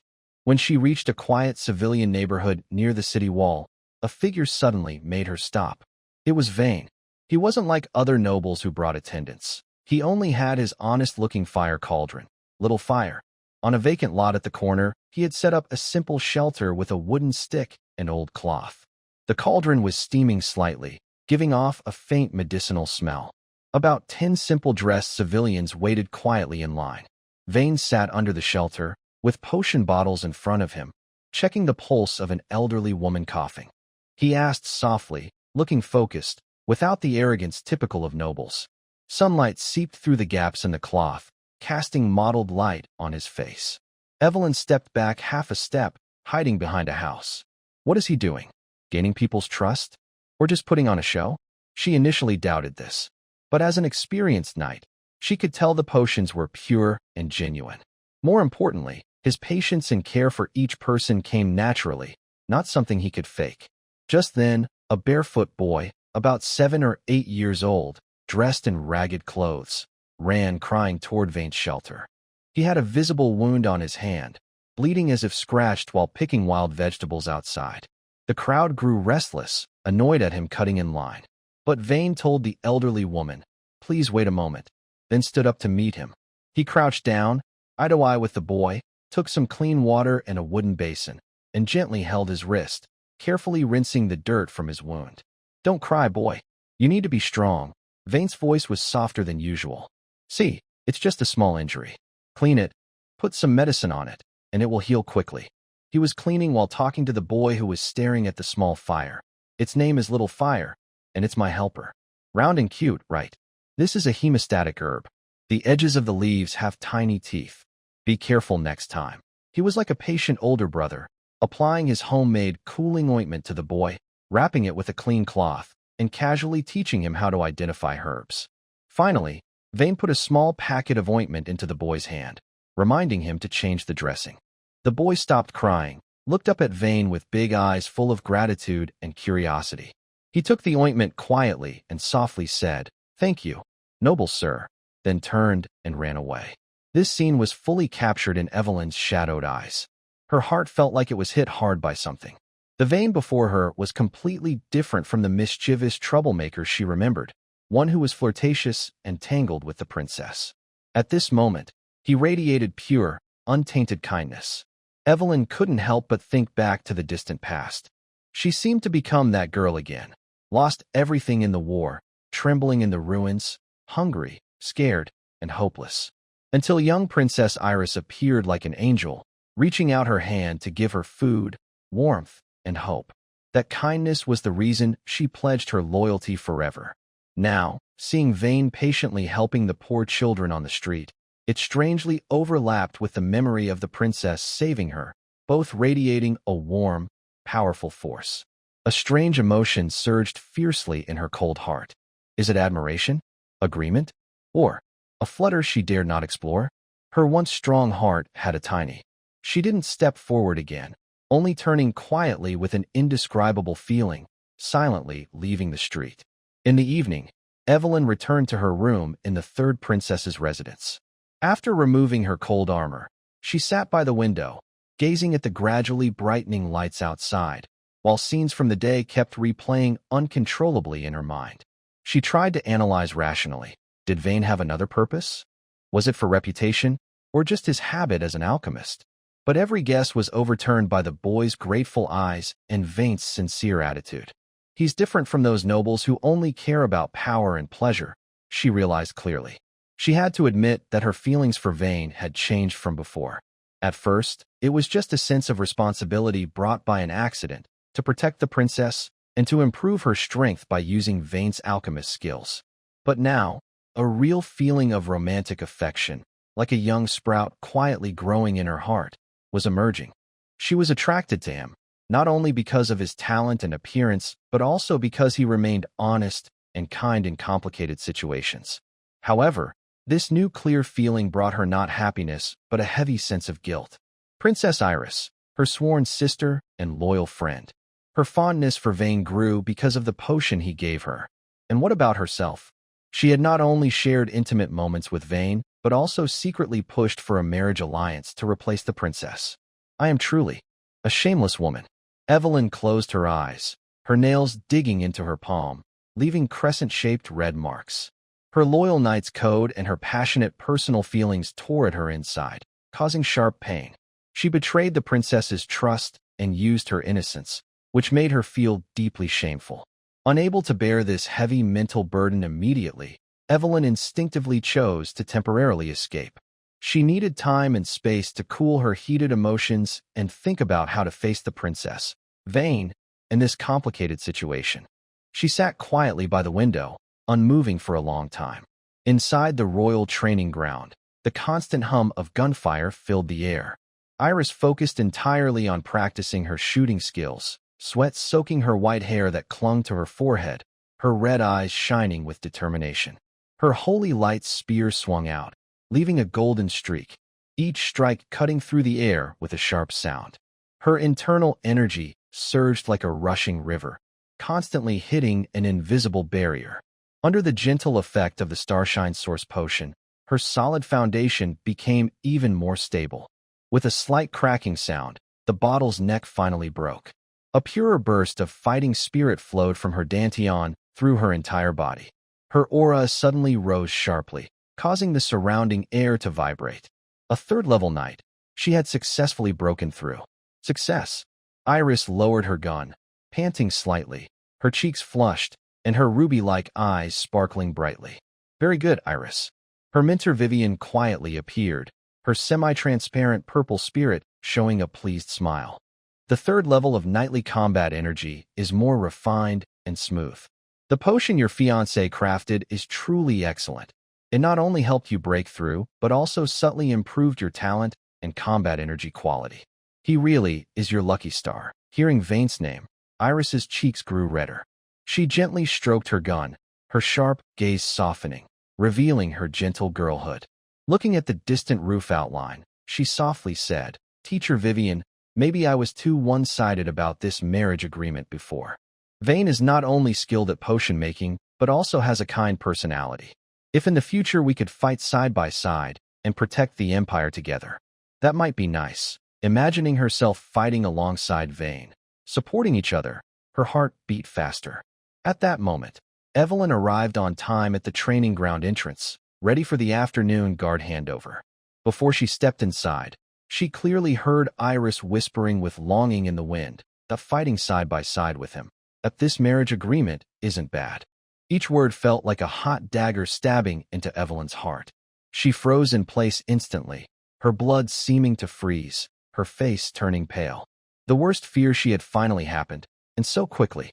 The princess not only did not distance herself from Vane because of the dark secrets she prepared earlier, but also, due to their brief time together and a coincidental gift, developed genuine feelings for this complicated marriage arrangement. Evelyn's mind was in chaos. A strong wave of guilt overwhelmed her. "What have I done?" she screamed inwardly. "I used the princess's trust and stole what could have been her happiness." She remembered the girl with white hair who had reached out to her amid the ruins of war, giving her new life years ago. That kindness and years of trust had now become a heavy shackle, making it hard for her to breathe. She knew Iris's kindness very well. Even if the princess learned the truth, she probably wouldn't punish her harshly and might even step back to protect her feelings. But the more she foresaw such kindness, the sharper her conscience felt. She couldn't forgive herself for trampling on that goodness. She could no longer take a step forward or pretend to be calm when facing Princess Iris's clear eyes. Evelyn suddenly turned around and staggered away from the training area. Back in the cold room, she leaned against the door and sat on the floor, burying her face in her knees. Her shoulders trembled uncontrollably. The pride and dignity of a knight were shattered by overwhelming guilt. In her intense struggle, she gradually made a clear, yet helpless decision to run away. She couldn't untie this knot or face Vane calmly. Every time she saw him, she painfully remembered her betrayal of Princess Iris. Only by keeping some distance could she breathe and think about this nearly unsolvable problem. From that day, Evelyn started making excuses that sounded reasonable but were actually forced, such as, night order duties are heavy, princess guard shifts need reorganization, or training has entered a critical stage, to avoid going to Vane and to prevent any private meetings with him. Even when they had to meet for official reasons, she acted very cold and suppressed all her emotions behind a cold exterior. Vane noticed Evelyn was deliberately avoiding him. At first, he thought she was just in a bad mood or busy, but her repeated refusals and distance made him feel uneasy. Aileen and Linoir also noticed something was wrong, but when they asked her, Vane only frowned and said nothing. Evelyn threw herself into heavy duties with the 3 princess knights and almost self-torturing training, trying to numb herself with exhaustion. But she knew this was only a temporary solution. The princess's hopeful words, Vane's worried gaze, always followed her like shadows, entangling her day and night. This heavy secret could only be borne alone. And how long could the wall of avoidance, built from her retreat, hold? She didn't know. She only knew that the next time she faced Vane directly, it might be the moment when the wall of ice collapses. The afternoon sun shone on the old street, as if time moved much slower here than in the city center. Evelyn didn't understand why she had come here, perhaps to find a moment of peace on her familiar patrol route, or maybe because of an unquenchable longing in her heart, making her want to see again the person who unsettled her. She hid behind the same house as last time, looking toward the familiar shed. Vane was sitting there, with only little fire beside him and a faint medicinal aroma drifting from the cauldron. He leaned slightly forward, carefully checking the pulse of an elderly woman who was coughing. The sunlight reflected his focused face, free of the arrogance common among nobles, replaced by kindness and patience. Evelyn watched quietly. Vane carefully prepared the medicine, softly reminding the woman's son of what to watch for. Every movement showed genuine concern. This was very different from the cold, calculating noble faces she remembered, and it touched her heart again. She finally realized she truly liked Vane. But just as this thought appeared, Princess Iris's trusting face flashed before her eyes, like a cold chain pulling her back into guilt and regret. She closed her eyes painfully, took a deep breath, and prepared to turn away, burying her feelings and guilt together. "Since you're here, why not come over and say hello?" A familiar voice sounded behind her. Evelyn froze for a moment and slowly turned around. Vane had already stood nearby, quietly watching her, obviously aware of her arrival. Evelyn quickly put on a cold mask, pretending to be sarcastic to hide her nervousness. "Is young Master Vane not satisfied yet? You have Aileen and Linoir now. Isn't that enough?" She tried to use sharp words to build a barrier and push him away. But Vane didn't get angry or embarrassed as she expected. Instead, he frowned, noticing the exhaustion and worry hidden in her brow. He stepped forward, his gaze fixed on her. "Don't change the subject, Evelyn. Tell me, what's been going on with you these days? I can feel you're avoiding me, and you seem very distressed." Evelyn didn't answer. Suddenly, she moved behind him.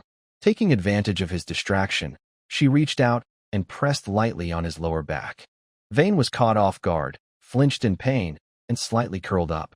Evelyn immediately withdrew her hand, her tone tinged with bitterness, a hint of jealousy and sadness. "It seems that while I was gone, they took very good care of you." This action unintentionally revealed her suppressed concern and jealousy. Vane rubbed his lower back, ignoring her jealous words. He turned and firmly grabbed Evelyn's wrist, preventing her from escaping again. His eyes were full of worry and determination. "Evelyn, look at me. Tell me, what exactly happened? I don't want to see you suffer alone." Under his persistent questioning, Evelyn's tense nerves finally broke down. She lowered her head, tears streaming down as she choked out what she had overheard outside the training ground. Princess Iris's hopeful feelings about her engagement, and the heavy guilt that followed. She thought the engagement was good, even started to look forward to the future. "Vane, I feel like a despicable thief, using her trust and stealing what might have been her happiness. I betrayed the princess, betrayed those I swore to serve." Her voice trembled, her shoulders slightly shaking, and her usual strength completely collapsed. Vane listened quietly, initially surprised by Iris's change of attitude, then remembered the difficult figure of Feng Aoyan Liuguang from the original story. His heart tightened, helping him understand his own feelings better. He gently placed his hands on Evelyn's shoulders and looked into her tearful eyes, speaking clearly. "Listen, Evelyn, I have only respect for Princess Iris, like a subject for the royal family, not a romantic feeling." He paused briefly, letting his words sink into her heart. The person I truly care about is you, Linewar, and Eileen. You all are the ones I want to spend my life with. I, Vane Long, choose you as my future. This was his first time making such a direct promise, clearly showing her their importance in his life. Evelyn's gloom was swept away by these words. She had always longed for such clear and firm love. All her pretenses shattered at this moment. She could no longer hold back. She threw herself into Vane's arms, clutching his waist tightly, burying her face in his chest, and softly crying, "Vane, I like you too. I really like you. I'm sorry." Her words were jumbled, as if long-held feelings finally burst free. Vane held her tightly, feeling her trembling body, filled with compassion and responsibility. The setting sun stretched their shadows long, as if they had become one. At this moment, their relationship was no longer based on chance or benefit, but genuine emotional connection and mutual trust. However, amidst this warmth, both knew the misunderstanding that caused Princess Iris's feelings still cast a lingering shadow. The complications of the engagement and the upcoming troubles haven't disappeared. They've just been temporarily suppressed by the current sincerity, becoming a hidden problem waiting to be solved on the road ahead. End of part. The morning sunlight streaked across the spires of the Velvet Palace, casting shadows into the winding corridors below. Vane followed behind Amelika, walking along the long passageway leading to the main council hall. Underfoot was polished marble, reflecting the suits of armor standing on both sides, and the hanging imperial golden lion banners. The sound of footsteps echoed in the corridor, with intricate and somber carvings, and a solemn atmosphere filled the air. Vane lowered his eyes, silently thinking. The palace's style has remained cold and grand for decades, with no hint of comfort. Today, he came for the marriage agreement hanging over his head. His father, Duke Amelika, unusually firm, personally brought him to the palace, its purpose obvious. Breaking off the engagement was what Vane wanted, but facing the inscrutable emperor, Alpha, he felt uneasy and suspected things wouldn't go smoothly. His gaze quietly fell on his father's back ahead.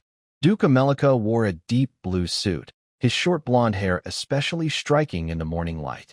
Unlike his usual casual attitude, Vane noticed a sharpness in his eyes, like a hawk. His steps were calm, with a faint smile on his lips, more like a weapon in this strict environment. He didn't seem to be going to meet a ruler, but rather to a game of chess with an old friend. The grand doors of the council hall were adorned with a majestic golden lion head, silently pushed open by the palace guards on either side. Inside was more magnificent and more silent than the corridor. Emperor Alpha Velet sat on a tall throne at the end of the hall. Sunlight streamed through a huge stained glass window behind him, creating a blurry, dazzling halo that made it hard to see his expression, only feeling the mountain-like weight of his presence. Vane quickly gathered his composure, focusing inward, following the court etiquette he remembered, bowing carefully. He could clearly feel the gaze on the throne, like a tangible force scanning him, carrying a weight of scrutiny that made his heart tremble. "There's no one else here, Amelika.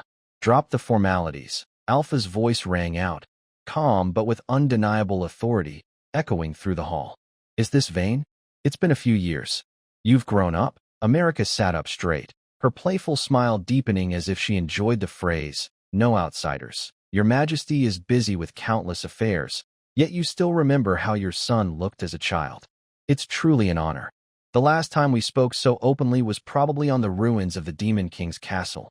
Yumi, and there's no need to bring up old matters." Alpha interrupted calmly, but with clear boundaries. "Why have you come to the palace today?" The atmosphere in the hall did not soften despite her casual opening. It seemed America was prepared. He smiled slightly, no longer beating around the bush. He took out a sealed official document from his, handed over by a courtier, and presented it to the throne. "Your Majesty, I am here today to discuss the marriage contract between my son, Vane, and the third princess, Elise," he said clearly and steadily, echoing through the silent hall. "They are still young and not yet firm in their hearts. Settling the marriage now might be too hasty and not good for either Vane or the princess.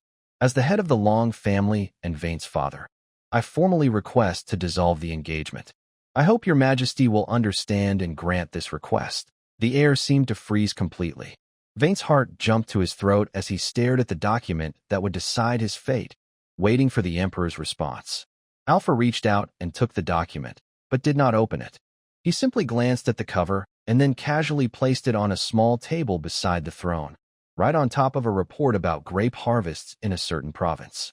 He looked up at America with a hint of helplessness and exhaustion. America, it's not that I don't want to deal with this. Alpha sighed softly, rubbing his forehead. It's just that a few days ago, Elise mentioned Vane to me by chance. She seems to have some fondness for him. As a father, I can't completely ignore my daughter's feelings. He paused briefly, lowering his voice. You also know she lost her talent. Even now, she's slowly recovering, but she's far behind her peers. I can't help but indulge her a little. But her stubbornness is growing. If I forcefully break the engagement now, and she causes a fuss, the palace might become unstable. This matter concerns the princess's emotions and the stability of the court.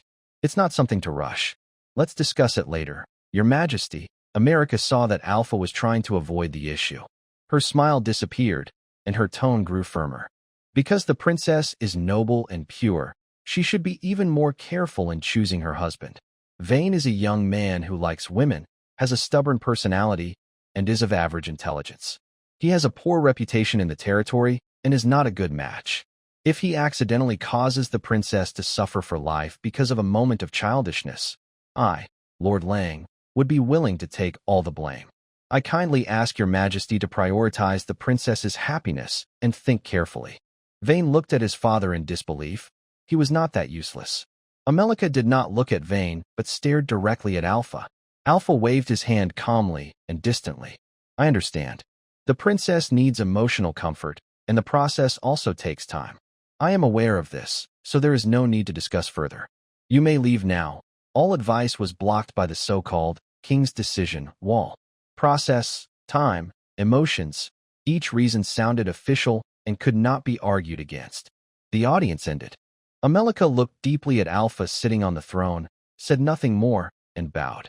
Yes, I will take my leave. He signaled Vane to follow, walking calmly, but his back showed heaviness. Again, they crossed the long corridor. The sharpness from before had faded. Amelika remained silent all the way until they were about to leave the corridor. He paused, looked back at the stern palace deep inside, and sighed softly. Alpha, you have really changed. In the empty main hall, Emperor Alpha Velet sat alone on the throne. His gaze crossed the vast hall, as if falling on the distant figure of Amelika. After a long while, he withdrew his gaze and looked at the document on the small table. His lips moved slightly, and his low voice disappeared into the air.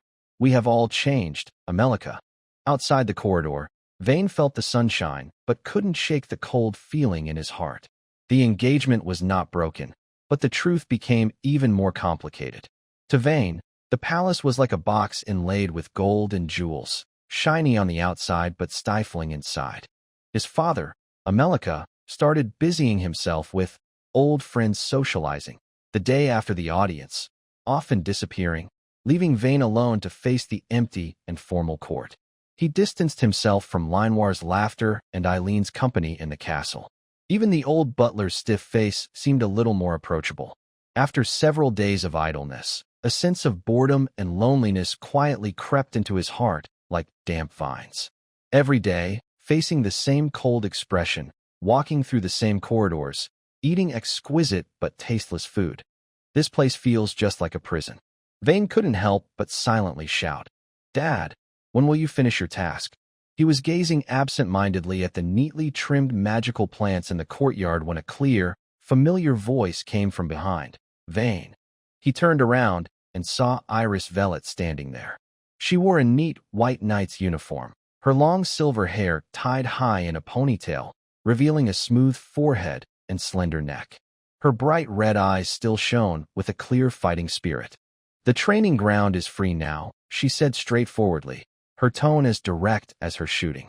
As your future wife, I have the duty to personally test your strength. Let me see your sword skills. As expected, Vane sighed inwardly. This princess is just a battle lover. Last time she trained me, she was very strict. She would attack immediately if I made a mistake. At first, it didn't hurt much, but the pain grew stronger, and now I still feel a dull ache. Despite his inner resistance, he forced a slightly stiff smile. "It's an honor, Your Highness Iris." The palace training ground was larger than Vayne imagined. The ground was covered with special dark-colored gravel that absorbs impact and doesn't easily raise dust. Various equipment was neatly arranged around, ranging from stone locks to padded wooden dummies. Evelyn leaned calmly against a stone pillar at the edge of the training ground, arms crossed. She still wore her royal knight uniform, her violet eyes calm as she looked at the scene, expressionless. Only occasionally, a fleeting glance from Vayne revealed a hint of complex emotion. Vayne took a training sword from the weapon rack, weighed it, and found the feel acceptable. Meanwhile, Iris held her long spear, a blunt, training version with a sharpened tip that still shimmered with cold light. "Begin," she said before moving. The moment her crimson eyes locked onto Vayne, she stepped forward quickly, her spear like a silver lightning bolt stabbing at the gap in his chest. So fast, Vayne's heart tensed, instinctively raising his sword to block. Clang! The sword and spear clashed, producing a crisp sound. A force far beyond his expectations made his wrist numb, causing him to step back half a step. This strength, it's too exaggerated. Eris's attack kept going without pause. She moved quickly, her spear like a snake stabbing at his wrist and shoulder, then suddenly sweeping to force him to dodge. Vayne's sword skills were not very good. Facing her fierce spear attacks, he kept making mistakes and could barely defend himself. He couldn't even touch her clothes. "I'm completely overwhelmed. If this keeps up, I might just become her background." Vayne gasped for breath, sweat beading on his forehead. From the corner of his eye, Evelyn still stood with her arms crossed, her brow slightly furrowed. He narrowly avoided the spear tip aimed at his ribs, then jumped back a few steps, raising his hand and shouting, "Wait. Princess Eris, this isn't fair." Eris paused her attack, holding her gun with one hand, the tip pointing diagonally at the ground. A hint of confusion flickered in her red eyes. What's unfair about it? She was calm, as if her fierce attack just now was only a warm-up. Vayne tried to steady his breathing and looked innocent. "Your Highness is famous for her gun skills in the Empire. I'm just an amateur knight, not even skilled with sword energy. Fighting in a knight's way is too unfair to me. I focus on magic, and I need to use contract beasts." He spoke confidently, as if he was truly wronged. Eris looked surprised for a moment, blinked, then nodded happily. "You're right, I didn't think it through. Let me see your magic skills." "Thank you, Your Highness." Vayne was secretly pleased. He immediately focused and activated the contract. With a dull boom, an ancient-looking large cauldron appeared out of nowhere and heavily landed on the training ground. This was the Ember Cauldron, small fire. The cauldron shook slightly and emitted a faint humming sound, as if responding to Vayne's intentions. Evelyn, standing nearby, finally showed a slight change in her calm expression. She raised her hand to her temple, her lips twitching slightly. "Is this guy? Planning to. Let's continue." Vayne shouted loudly and quickly hid behind the wide body of the small fire. The fight resumed, but the situation was completely different. Eris advanced with her spear, but it was as if she was facing two opponents at once. Vayne used the small fire as a moving barrier and a smashing weapon, while himself moving skillfully to dodge and attack. His spear was blocked with a clang by the cauldron. When he changed tactics to sweep, Vayne had already pulled back. When she tried to go around the small fire, the large cauldron unexpectedly swung toward her lower body or side, moving quickly despite its size. The main tactic was simple: entangle. Xiaohu was responsible for blocking and charging, completely disrupting Iris's rhythm and steps. Vayne stayed in the back, sometimes peeking out with a sword, sometimes shouting commands. "Left. Hit her on the left. Behind. Watch out behind." The scene quickly became chaotic, even a bit embarrassing. The Grand Palace training ground suddenly looked like a street fight. Evelyn finally covered her face, unable to watch anymore. So embarrassing. Even if she wins, there's no real honor. The Lan family's reputation will be ruined. Iris had never faced such an unorthodox fighting style. Her spear skills focused on rhythm and accuracy, but now they felt like punching cotton, hard to use, and she had to stay alert for sneak attacks. During a dodge, her steps wavered slightly, and her balance was off. Now was the moment. Vayne, who had been waiting for the right chance, saw an opening. Like a leopard, He darted out, swinging his training sword in an arc, hitting Iris's exposed back with precise force as she lost her balance. Clack! A soft sound. Vayne quickly stepped back, taking a deep breath. Victory! Iris steadied herself, feeling the coolness on her back. She looked at Vayne, then glanced at Xiaohua, who was still proudly swinging the cauldron. Her red eyes showed no anger at the shameless tactics. Instead, they shone as if she had discovered something new. So, fighting can be like this, she whispered to herself, then looked sharply at Vayne. Use everything you have. Break the rules. Vayne, you are truly special. Special? More like shameless. Vayne muttered to himself inside, but kept a calm face. Your Highness, you're too kind. I only had no choice but to do this because I couldn't win honestly. No, this is good. Iris shook her head, still immersed in the fight. I need to think. Sorry, I have to go now. She suddenly seemed to realize something important. Ignoring manners, grabbed her spear, and hurriedly left the training ground, eager to understand the lessons from this unusual battle. Evelyn watched the princess leave and glanced at Vayne, who looked a bit proud after his close victory. She shook her head helplessly. She followed Iris, pausing slightly as she passed Vayne, leaving a soft hum and a cold look that said, "We'll settle this later." The training ground soon became empty. Vayne put away his small fire and went alone to the guest room arranged for him at the royal guest house. The room was beautiful, but felt cold and lonely. The sunset shone through the glass window, filling the room with warm golden light, but the emptiness remained. The brief excitement from winning with unusual methods during the day had faded, leaving a deep sense of loneliness. He lay on the soft big bed, staring at the intricate patterns on the ceiling, and thought of the lively dinner at the Windmill Town Castle. Linoel chattering non-stop, and Eileen sitting quietly nearby, smiling occasionally. This place is too big and too cold. There's no one to talk to freely. His thoughts finally returned to Evelyn's cold look when she left, and he remembered earlier outside the main council hall, her subtle concern. What is Evelyn doing now? Outside the window, the moon rose, casting a gentle glow into the room, illuminating his feelings of loneliness. Night fell like ink, covering the magnificent palace in silence. Vayne lay on a large, luxurious bed, covered with the finest silk and velvet of the empire. They felt soft, but carried an unshakable chill. The brief excitement from his embarrassing victory with Iris had long faded. Now, in the quiet, only a vast emptiness filled his chest. Linoel and Eileen. What are they doing now? They must still be studying late into the night, working hard for the entrance exams. He couldn't help but think back. After Linoel's successful prank, she would run away happily like a proud kitten, her bright laughter still echoing in his mind. Eileen always sat quietly nearby, cleaning her beloved long sword, occasionally glancing at her sister with a gentle, tender smile. Without their noise, the palace felt like a delicate but cold prison. He turned over, burying his face in the pillow, trying to find comfort. But all he could smell was the cold scent of royal incense, no longer the warm, sunny aroma of the twin sisters from his memories. This difference in touch and smell finally made him lose control. I need to find someone to stay with for a while. He immediately sat up, using the route he had memorized over the past few days and the stealth techniques Irene had taught him. He quietly slipped out of the guest room, avoided the patrolling guards, and headed toward Evelyn's usual post. The moonlight shone brightly in the garden. Under the shadow of the columns, he saw Evelyn standing there. She was at the edge of light and dark, tall and straight, her cloak gently fluttering in the night breeze, showing a neat back view. Evelyn, his voice was very soft, like a sigh in the night wind. Evelyn stiffened and quickly turned around. Under the moonlight, her violet eyes widened slightly, showing a hint of surprise, but she quickly regained her calm.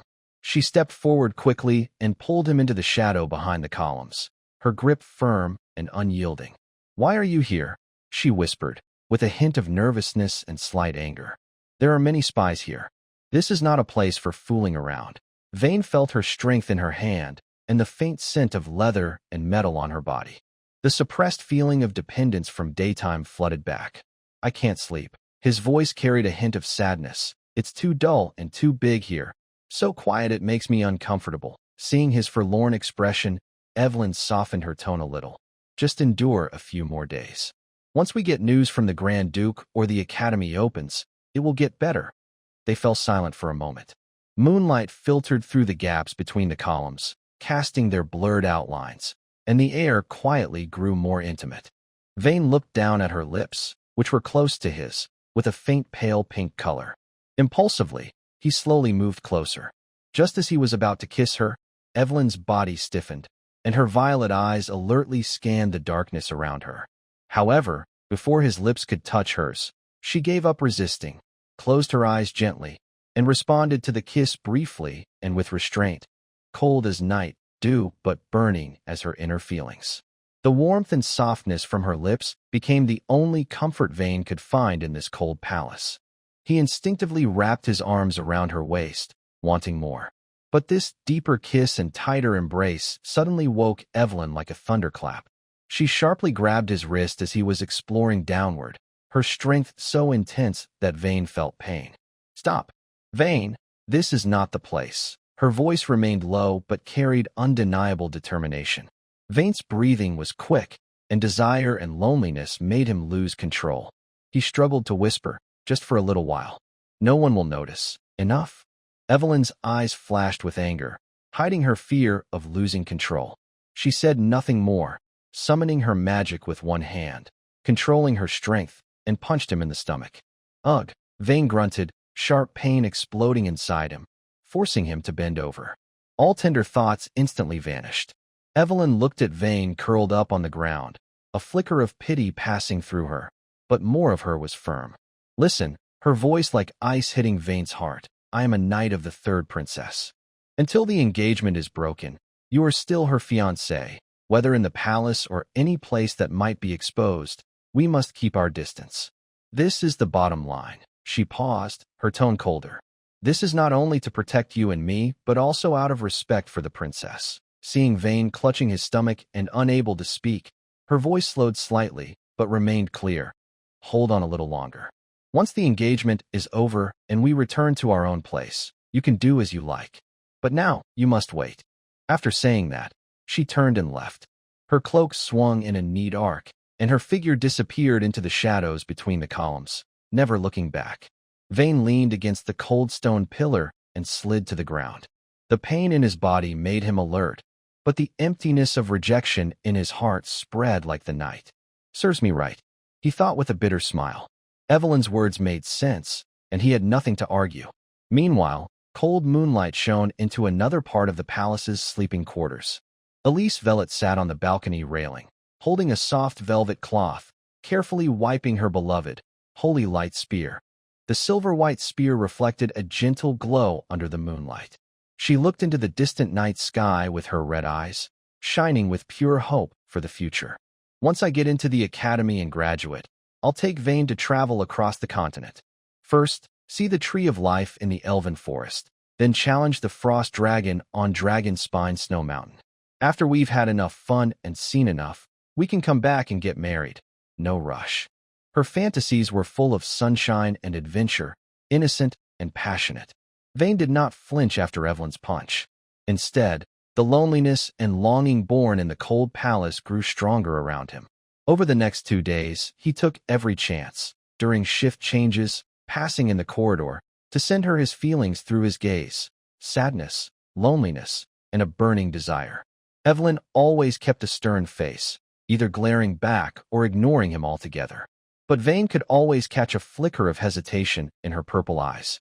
This fool, playing with fire in a dangerous place? Evelyn felt anxious and restless. On one side was her promise and deep responsibility to Princess Iris. On the other was Vane's fragile stubbornness and the feelings in her heart that had changed from before. Every time she saw his disappointed but persistent look, her rational defenses would weaken a little.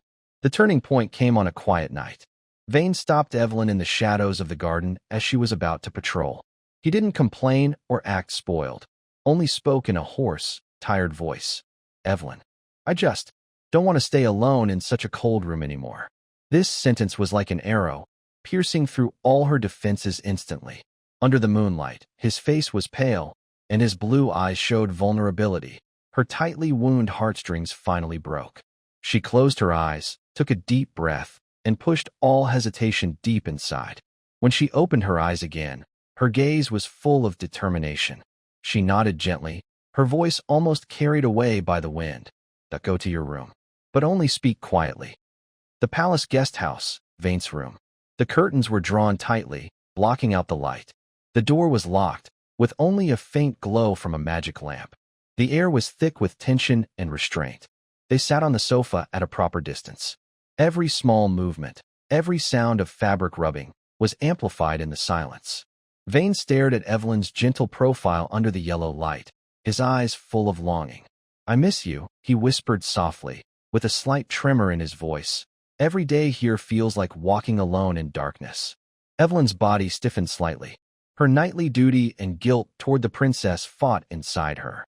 She listened carefully, always alert for any sounds outside the door. Every time Vane moved closer, it made her nervous, almost enough to make her get up and leave. "We can't do this," she whispered softly. "You understand, Vane? You are engaged to Iris now. I know." Vane's voice was even quieter.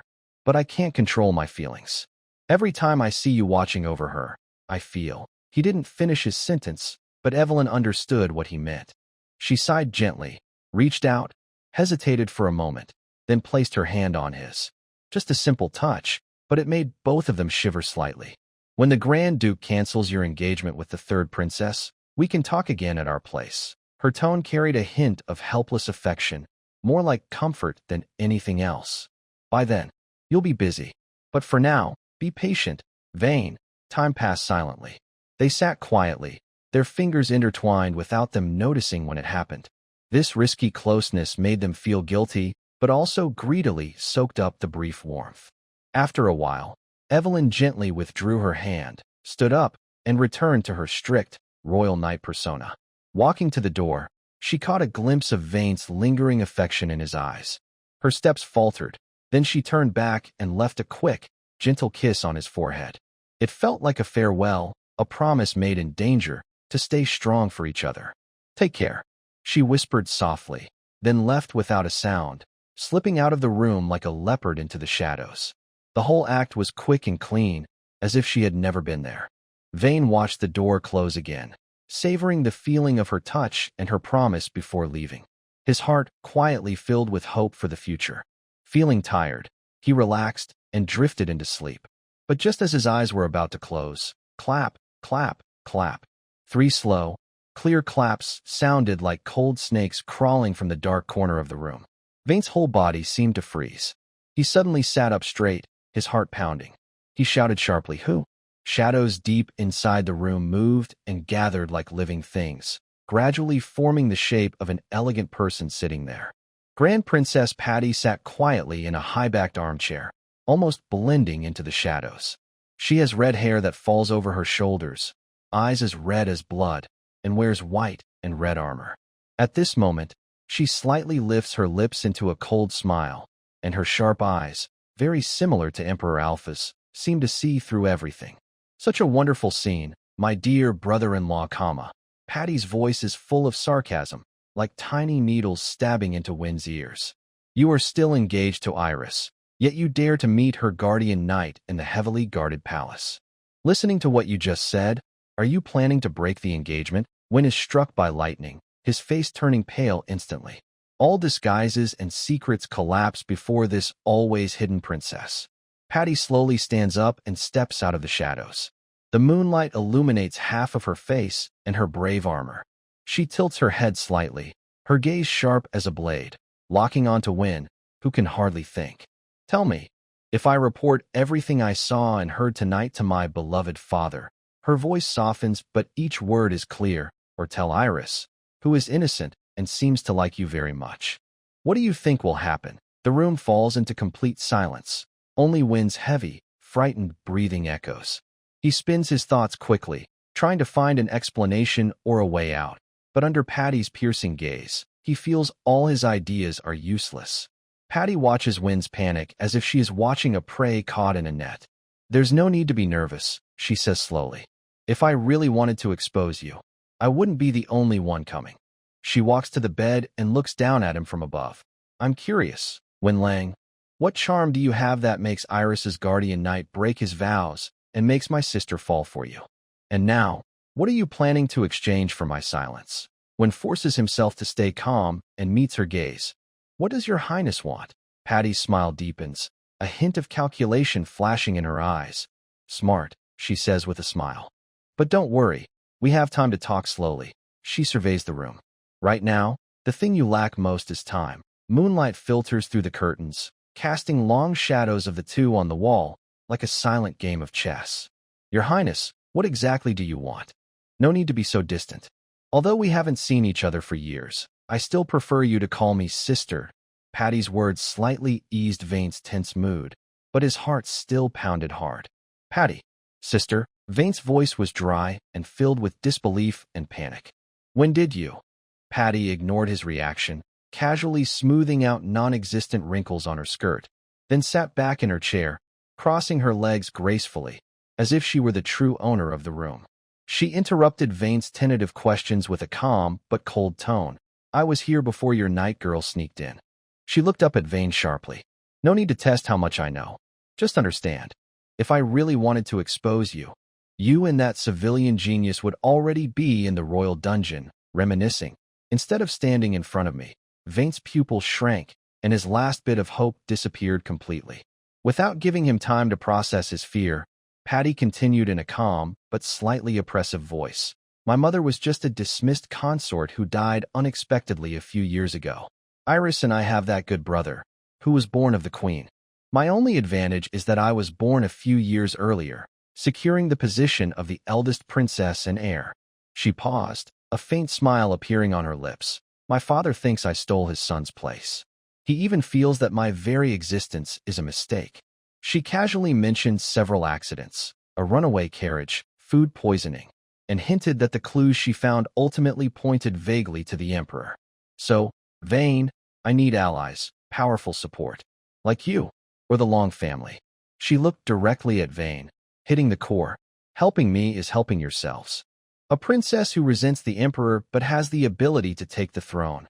Wouldn't that be more beneficial for the Long family, one of the so-called twin wings of the Empire, than a ruler who might suspect or even attack you? Vane's initial fear gradually faded into a frightening clarity as she plainly analyzed her own interests. He understood she was gambling, risking her life and future, and it seemed they had no better options. Just as Vane's inner doubts wavered, Patty changed her tone to almost cruel mockery. By the way, you're making pretty quick progress in this area. So quick to confess everything to others? If only Vancel knew. Big Sister Patty. As soon as he heard that name, Vane almost jumped out of bed like a cat stepped on its tail, an instinctive fear from his strict childhood upbringing. This has nothing to do with Sister Vancel. She's just my sister. Sister? Patty sneered, showing no mercy in her sarcasm. Who told you she's just your sister? She was brought back from the north by your father when you were 5.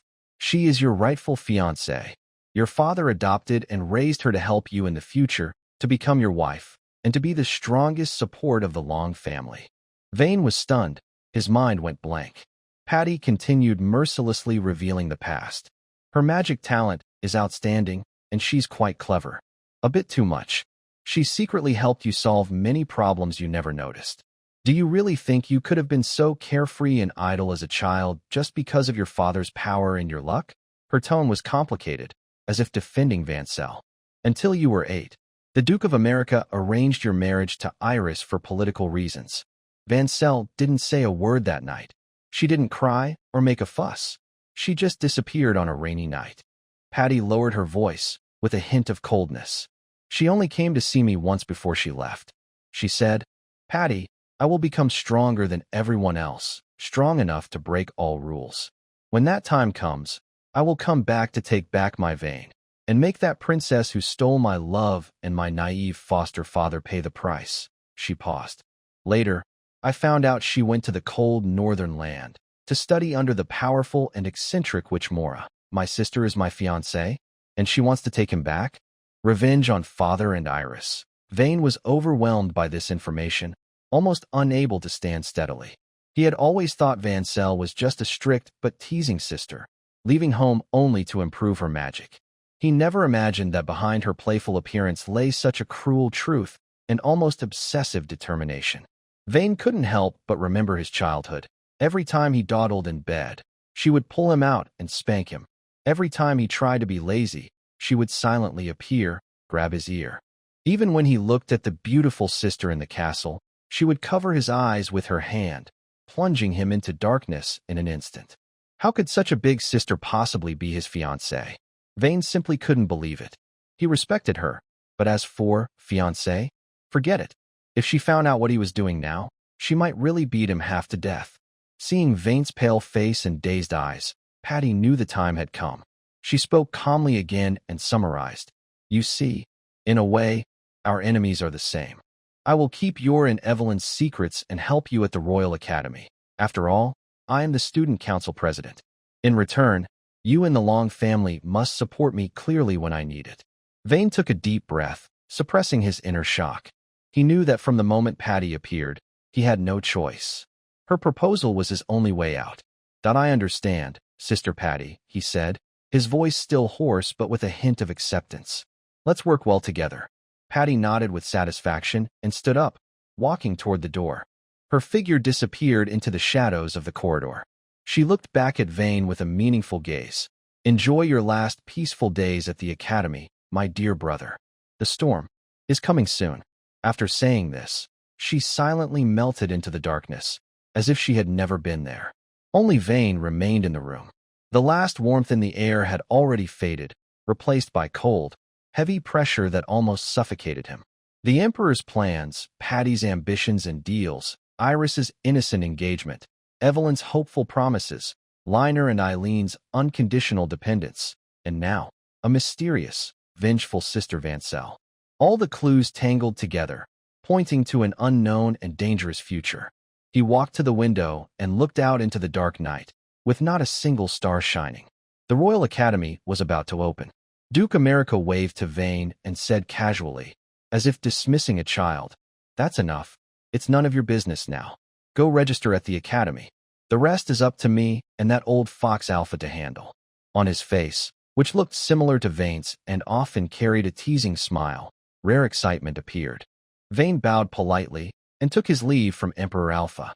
The Emperor only responded politely, not saying much, but his gaze lingered on him for a moment, deep and hard to read. The farewell with Iris was much easier. The princess, with white hair and red eyes, still looked lively. She waved her fist and said, "See you at the academy. Let's have a spar then. I want to challenge both you and your big cauldron alone." Vane could only laugh awkwardly in response. As for Evelyn, she had already returned to the Royal Academy early, claiming she needed to handle senior student affairs and arrange everything for the princess's enrollment. Finally, Vane left the oppressive royal palace and met Linoir and Eileen, who had finished their preparations at the Lang family's estate. The carriage left the capital city, heading toward the Royal Academy. The air seemed fresher.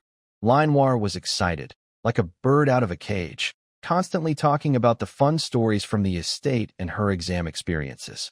Eileen was still quiet, but her icy blue eyes looked softer now, and she occasionally responded. Looking at them, the gloom that had been overshadowing Vane because of Patty seemed to fade a little. When the outline of the Royal Academy appeared on the horizon, a mix of anticipation and nervousness quietly grew in the three of them. An entirely new life was about to begin. The joint enrollment square was bustling with noise. Young elites from all over the empire gathered here. The air buzzed with magical energy and youthful ambition. Flags of various academies fluttered in the wind, clearly marking their areas. Vane whispered to the twin sisters beside him, "Look over there. Those with their noses in the air are probably from Trinity Academy, the exclusive territory of pure-blood nobles. They seem eager to carve their family trees into their faces." Eileen snorted dismissively. Vane then pointed to another area, where the atmosphere was calmer, but the clothing clearly distinguished nobles in robes from church members in uniforms. "That's the Sonera Humanities College, a mix of nobles and church members. Looks peaceful on the surface, but who knows what's happening behind the scenes." He continued to look at two very different zones. One banner bore an embroidered soaring eagle, sharp and competitive, with students' eyes full of rivalry. "That's the Eagle Academy," our territory. They may be noble, but they value strength more. The other area's banner was simpler, and the students dressed plainly, but their eyes burned with determination. That's the Bright Virtue College, founded by His Majesty for commoner geniuses. They may lack resources, but they have the strongest fighting spirit. As for Volga College, which focused on knights and military strategy, Vane only briefly mentioned it without much detail. Without hesitation, Vane led Linoir and Eileen straight to the registration point of the Azure Eagle Academy. At the same time, he caught a glimpse of Iris on the other side of the crowd. It seemed as if an invisible barrier separated her from the others as she walked alone toward the Mind Academy registration area. For Vane and his friends, the assessment at the Azure Eagle Academy was almost a formality. During the magic power test, Vane demonstrated the skills of a third-level peak mage, earning a slight nod from the examiner. Linoir and Eileen's unique dark element magic also attracted the attention of the higher-ups. The written exam was easy. Vane's solid knowledge of potion making, combined with the extensive learning from growing up with the twin sisters, made it simple for them. In the final practical test, Linoir and Eileen didn't even use their long swords. Their teamwork, body techniques, and shadow steps earned praise from the examiners. The whole process was smooth and almost dull. After the assessment, Vane instinctively took the twins to the nearby Mind Academy testing area. He wanted to check on Iris and see if the person he remembered as Feng Outyin would appear as expected. Iris was currently taking her test. She held a training holy light spear. Although her magic level wasn't high, her spear skills were excellent, and her strong will made every move confident. She quickly passed. Then, another person stepped onto the testing platform. She had light brown hair, wore a neat black outfit, and had a clear golden feather-shaped birthmark on her exposed arm. Lu Guang's Shilfies. Vane silently thought, focusing his gaze. First was the magic power test. Lu Guang placed her hand on the crystal, but it showed no response.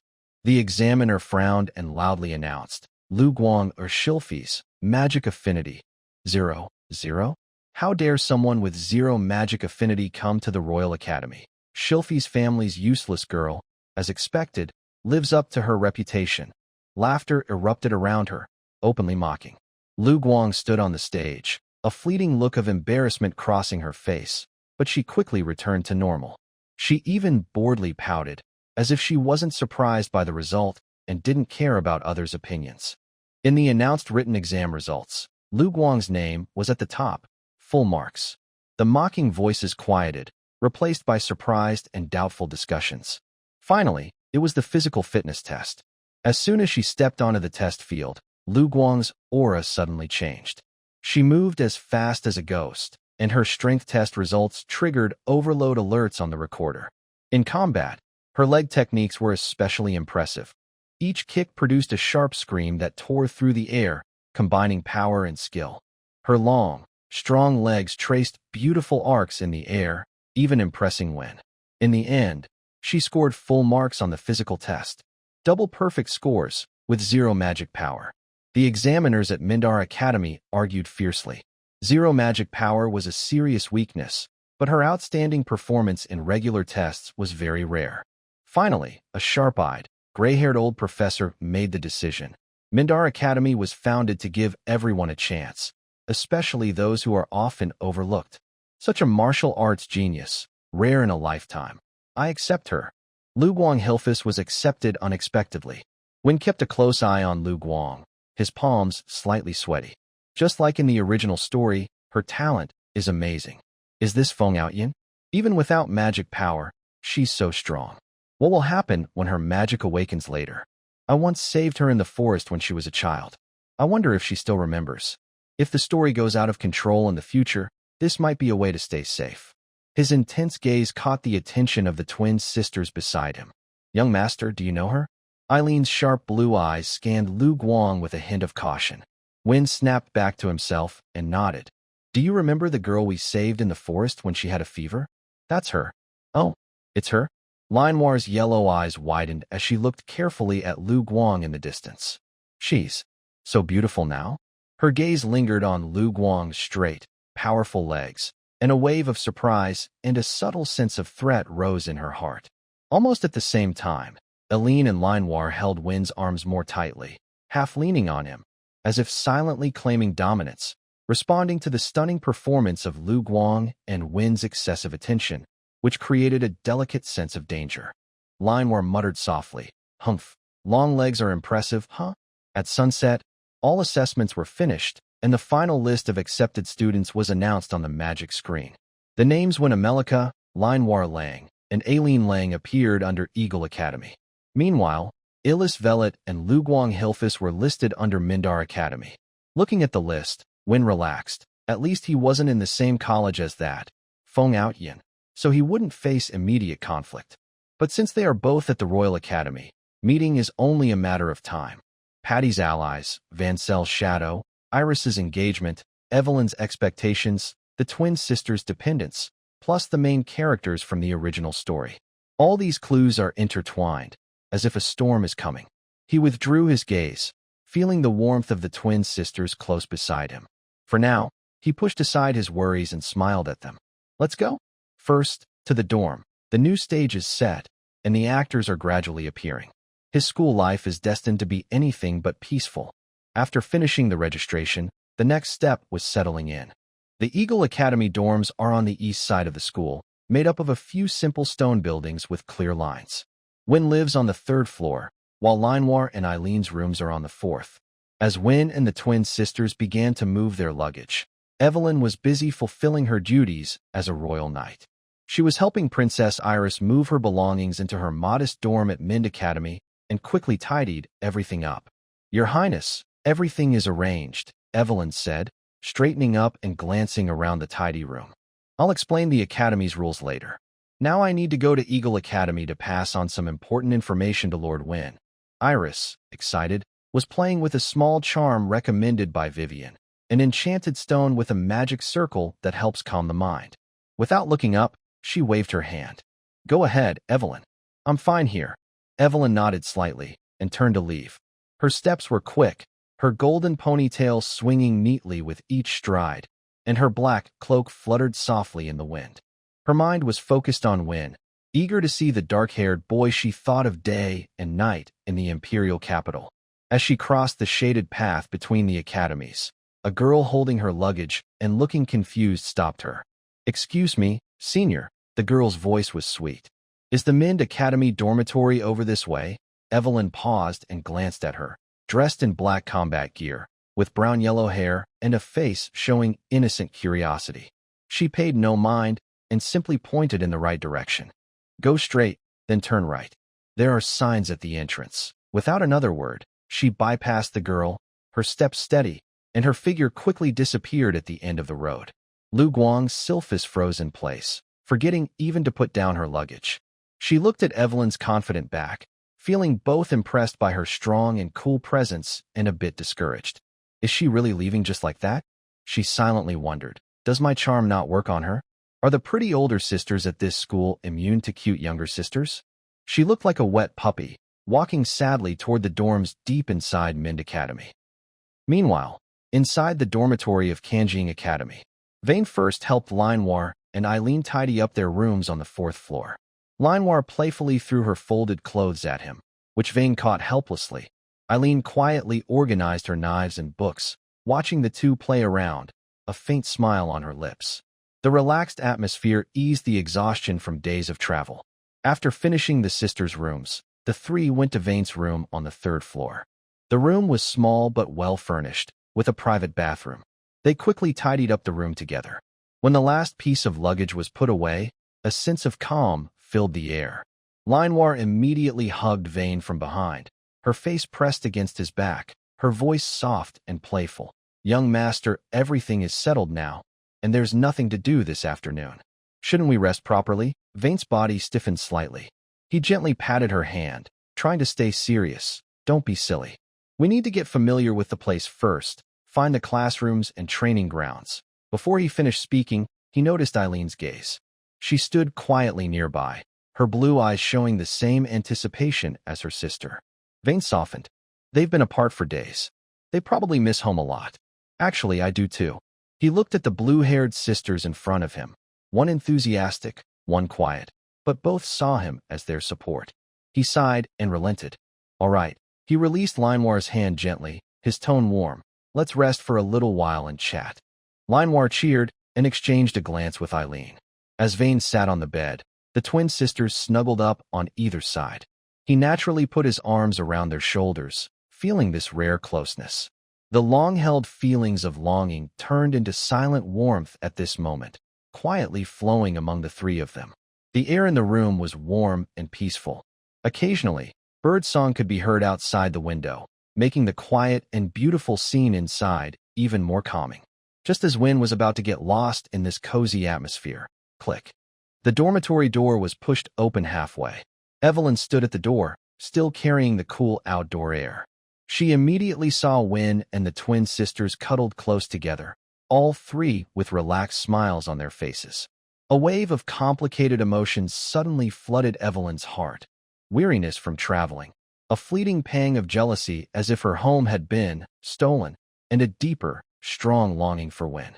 She crossed her arms and leaned against the doorframe, her violet eyes slightly squinted. Her tone was calm, without obvious emotion, but with a hint of danger. Oh? Not even locking the door and just relaxing? Looks like I came at the wrong time. The three of them quickly sat upright, looking embarrassed as if caught off guard. Miss Evelyn, Linoir muttered softly, instinctively adjusting her collar. Evelyn ignored her and walked straight into the room, closing the door behind her. Her gaze swept over the three, finally settling on Wynne's face. Or are you excluding me? Her appearance instantly made the atmosphere tense and subtle. Evelyn stepped directly in front of Wynne, ignoring his lingering awkwardness, and gently adjusted his collar with a firm, commanding gesture, carrying a subtle hint of jealousy. After a brief moment of surprise, Linoir and Eileen exchanged a knowing look. They didn't say anything, just moved aside to make room for Evelyn. Sunlight streamed through the window, casting dappled shadows on the floor, reflecting the figures of the four sitting together. Words became unnecessary. Only soft breathing and occasional whispers remained in the room. The warmth of reunion wrapped around the four like a gentle current, dispelling worries, unease, and subtle jealousy. The last clear thought in Wynne's mind was, class schedule, college environment. Never mind, I'll think about it tomorrow. He gave up on thinking and immersed himself in this rare peace, only briefly thinking with a playful remark, this dorm bed, for people sitting together, is pretty crowded. Time seemed to pass unnoticed as the setting sun gradually sank westward.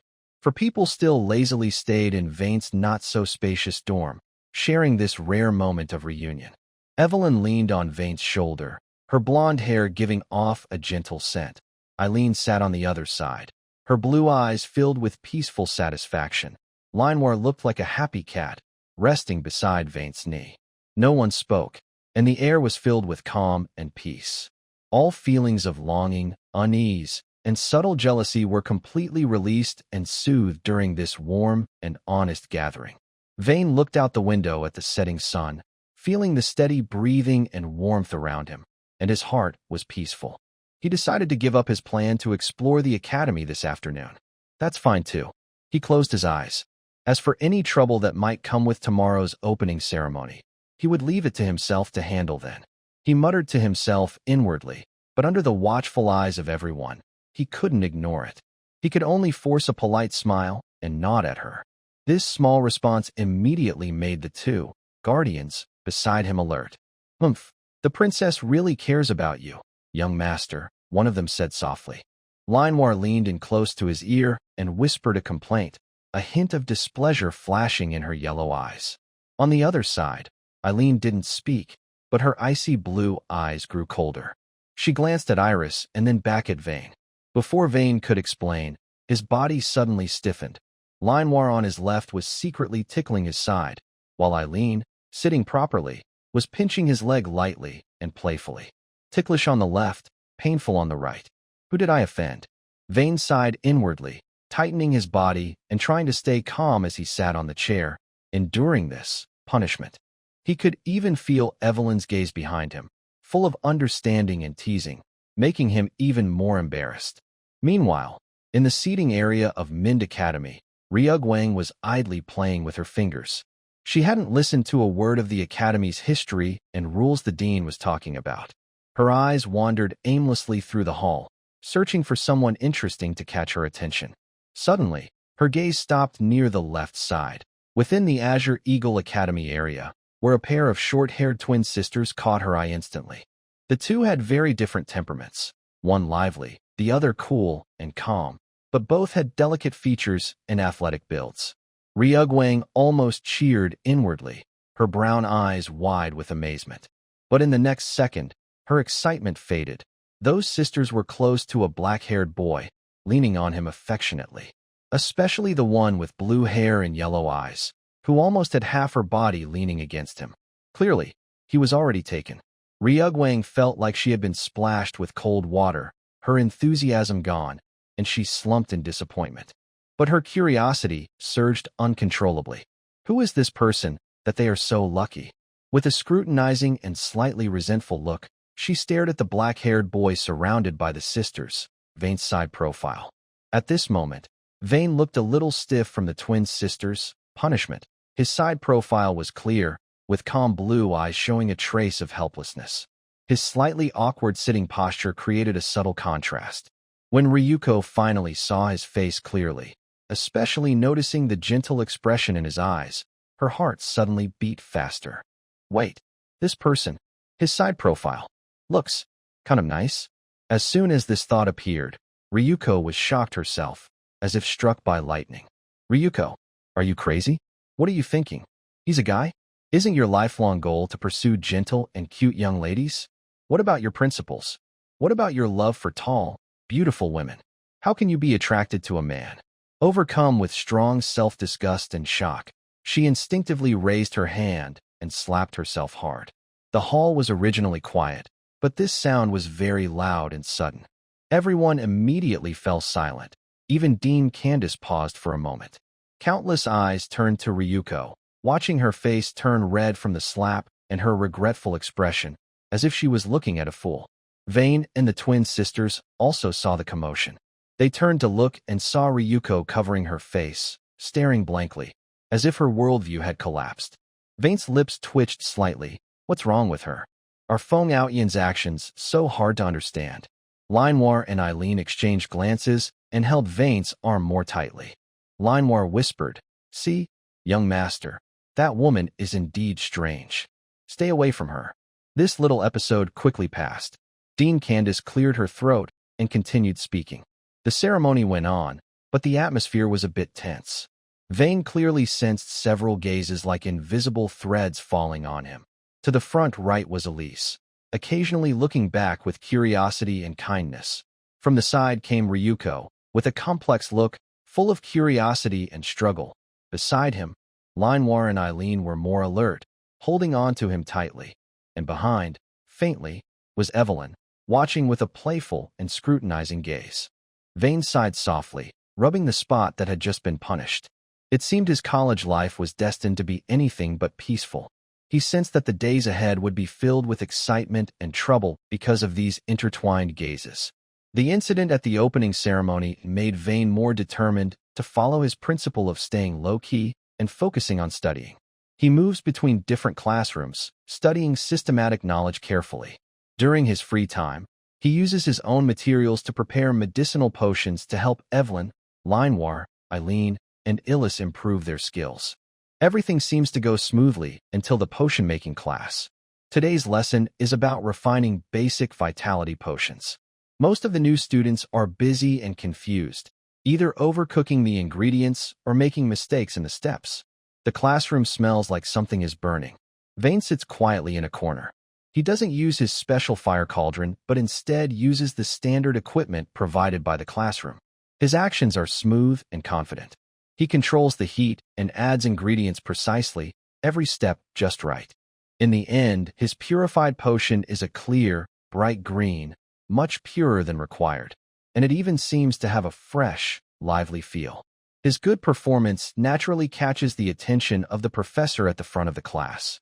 Professor Alice has purple hair and a delicate face like a doll. She wears a loose professor's robe, arms crossed, casually watching the class. Her gaze was just passing over the students when she suddenly stopped when she saw Vane's work.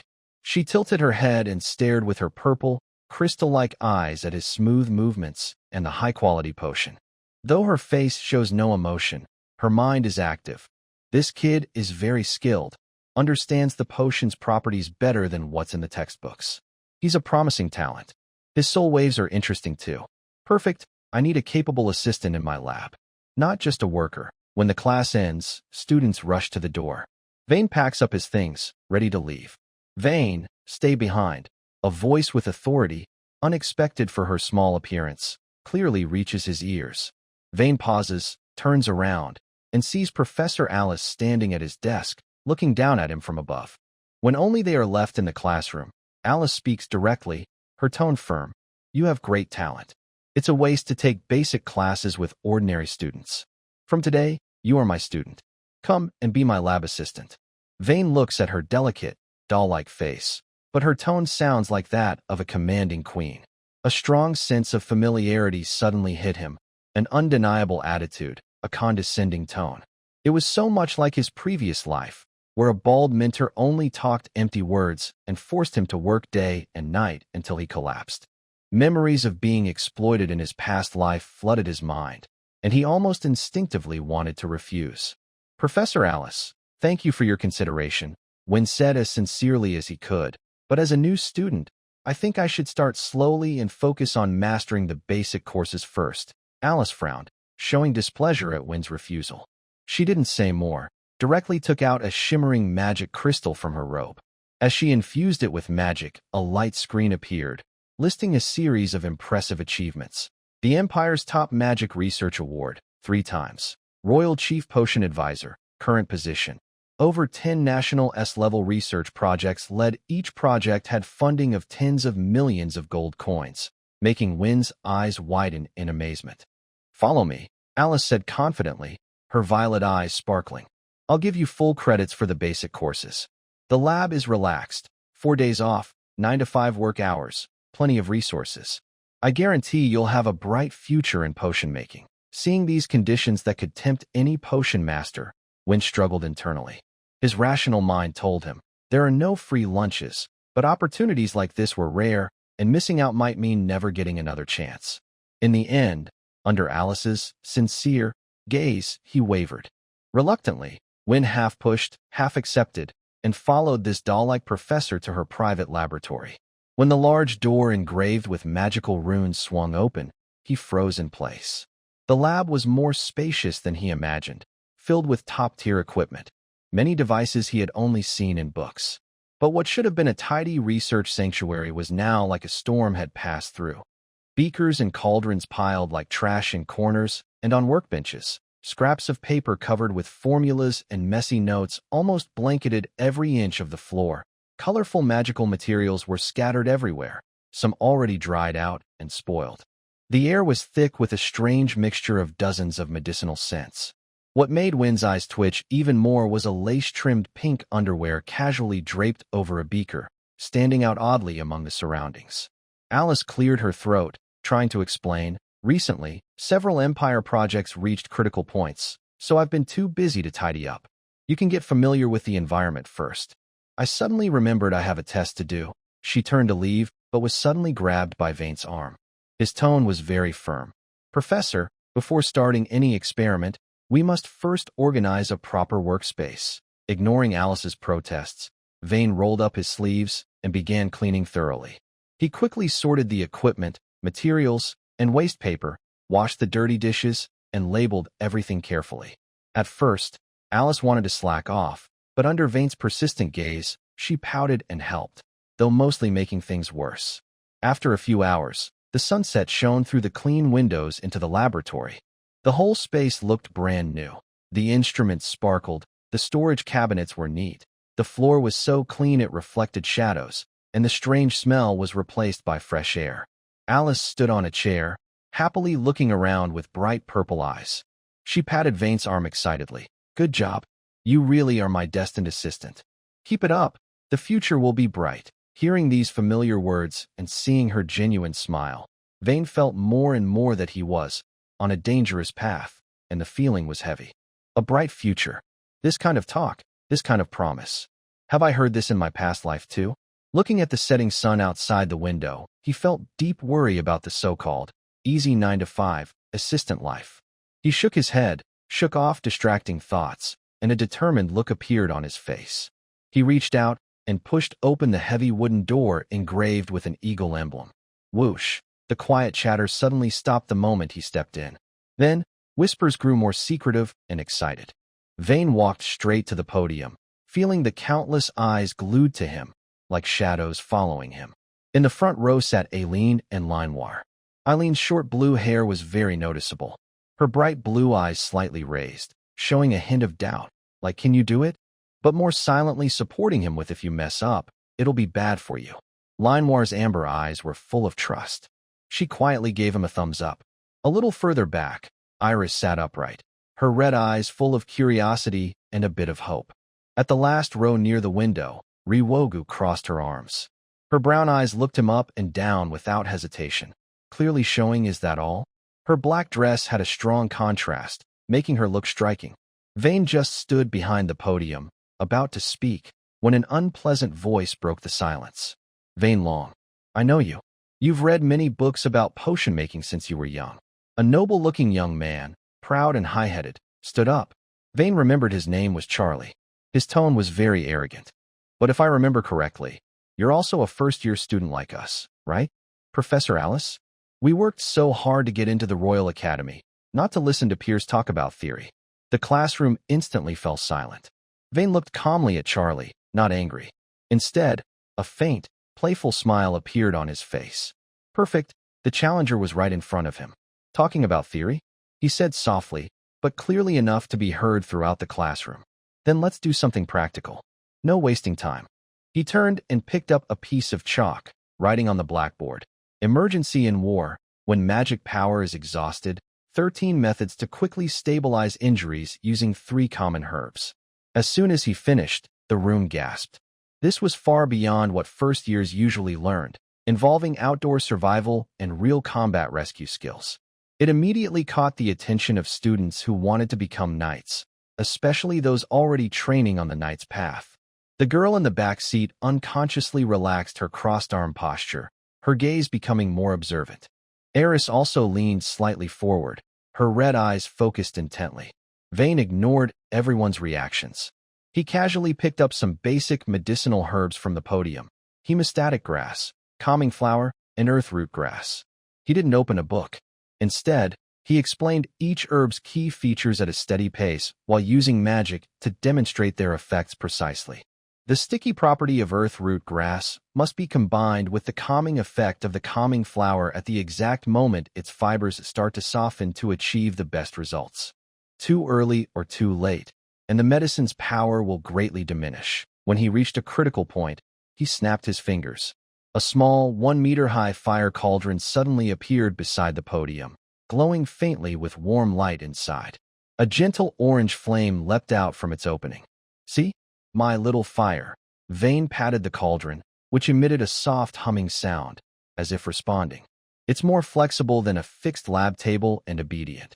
Using that orange flame, he precisely controlled the local heating of the herbs, demonstrating how different temperatures affected their potency.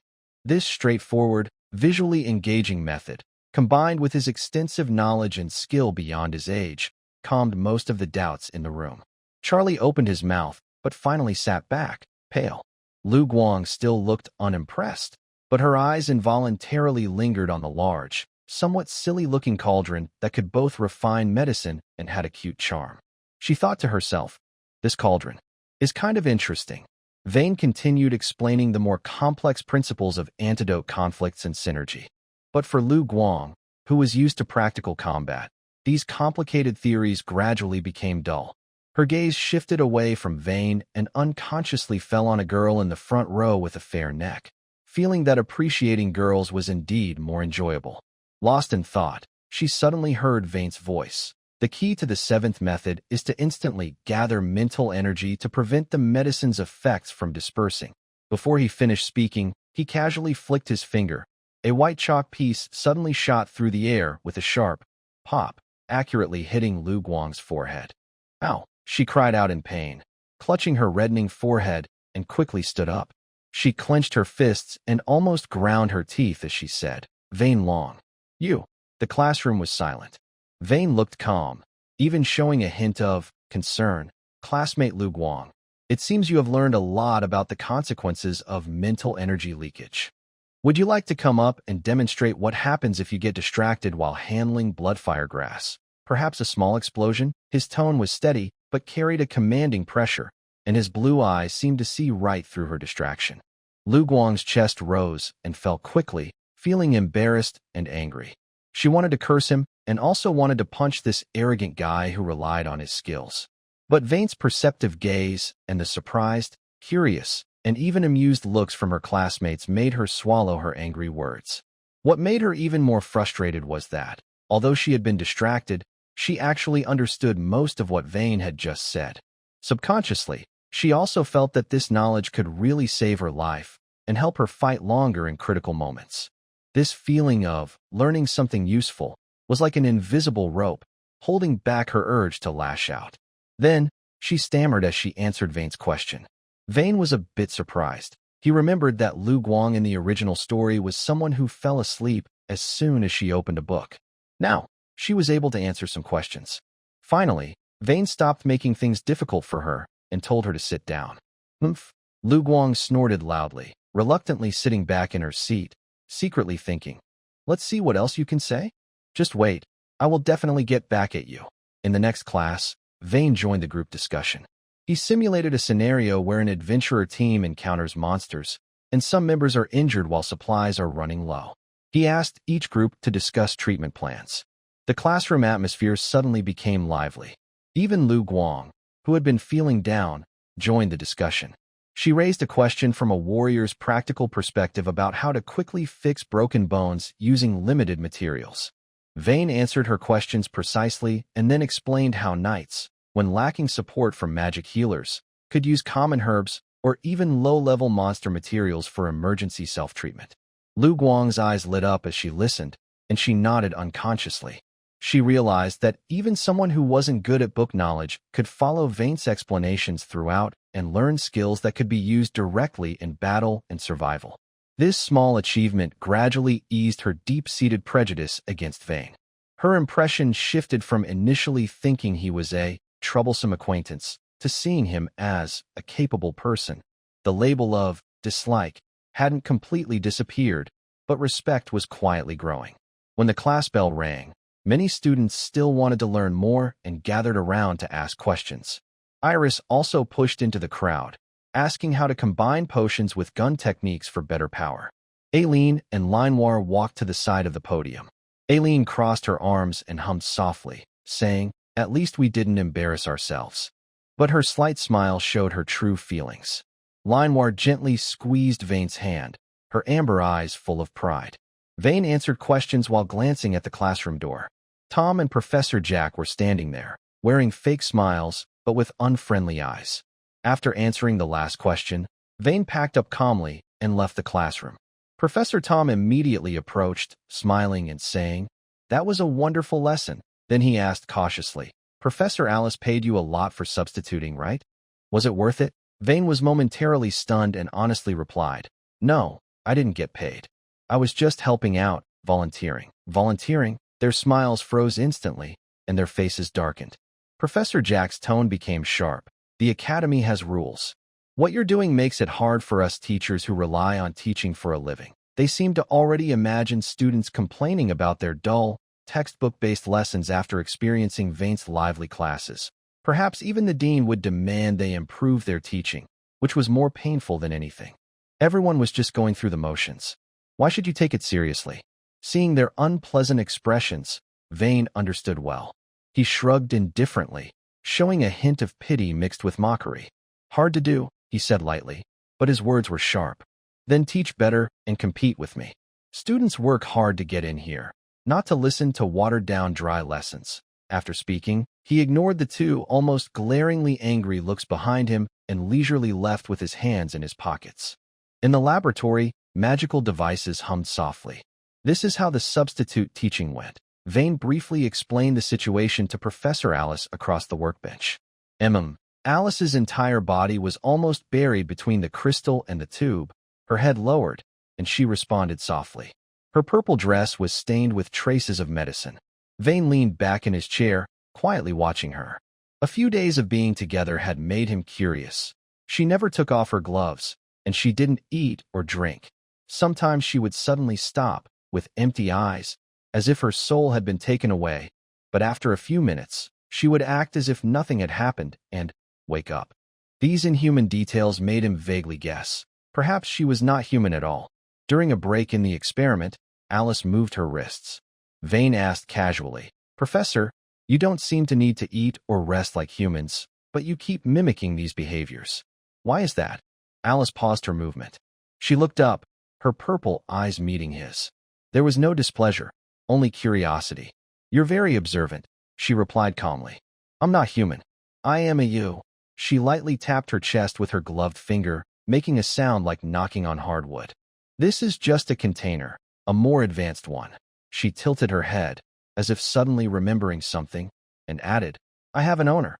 As soon as she finished speaking, she quickly pressed her lips together, a hint of unnaturalness crossing her face, and her tone turned colder. "You asked too many questions. Focus on the experiment." Vane didn't ask further, but understood clearly in his mind. "You. So that's it." A few days later, in the afternoon, Alice woke up from a deep sleep again. She rubbed her eyes, though she wouldn't have dark circles, and she yawned lightly like a human. Habitually, she headed toward the instrument-filled lab table. Vane looked at her stained dress and slightly messy purple hair, unable to resist reminding her, "Professor, maybe you should wash up and change your clothes first, after working so long." Even if her body was a you, she should still clean herself. Alice was stunned, looked down at herself, and nodded suddenly. "Oh right, this body has gathered quite a bit of dust and medicine." She raised her hand to smell her sleeve, wrinkled her nose, then naturally looked at Vane. "Can you help me take a bath and change clothes?" Vane froze instantly, his cheeks uncontrollably flushing. Professor, that might not be appropriate." His voice changed tone, and he almost shouted inside. "Even if you are UO, you look like a little the outside. I am a normal adult man. This can't be right." Alice tilted her head, her purple eyes full of disdain. "What's inappropriate? I've lived over 100 years and never felt shy. Besides, aren't you having fun every night with different girls? Sometimes even 3, like Evelyn and those twin girls with blue hair, right?" She paused briefly and added softly, "Yesterday, they even rushed down to the lab building and dragged you away without asking. I don't know what they did." Vane's face turned pale instantly, struck by lightning. "How does she know?" "She knows exactly how many and who they are." Alice seemed quite pleased with his reaction. She pointed to her nose. "My sense of smell is very sharp, far beyond that of humans. The scent on you, the cosmetics, and the traces left by intimacy. I can't be fooled." She stepped forward, and because of the height difference, she patted Vane's arm as if talking to a child. Her tone was mature, but her face was delicate and expressionless, creating a stark contrast. "It's good for young people to have lots of energy, but you need to control yourself and think about sustainable development." Vane, he felt more embarrassed than in both of his lives combined. "Stop talking nonsense." Alice withdrew her hand, her tone firm. "Help me take a bath and change clothes. That's the assistant's duty, to keep the equipment clean, including me." Vane rubbed his forehead, feeling a splitting headache, and tried one last struggle. "Professor, I admit, I am a bit lecherous, but I have limits. For someone like you, I really—" Alice cut him off directly, speaking in a calm, conversational tone. "What are you thinking? This UO body has no seams at all. There's nowhere for you to get to. Seamless." Vane's mind completely shut down. Those 2 words kept echoing in his mind. All the ambiguity and embarrassment instantly vanished, replaced by absurdity, shock, and uncontrollable curiosity. In the end, Vane accepted this task with a heavy yet excited and complex feeling. Alice's private lounge connected to the laboratory, equipped with a simple shower. The whole process was simpler than Vane expected.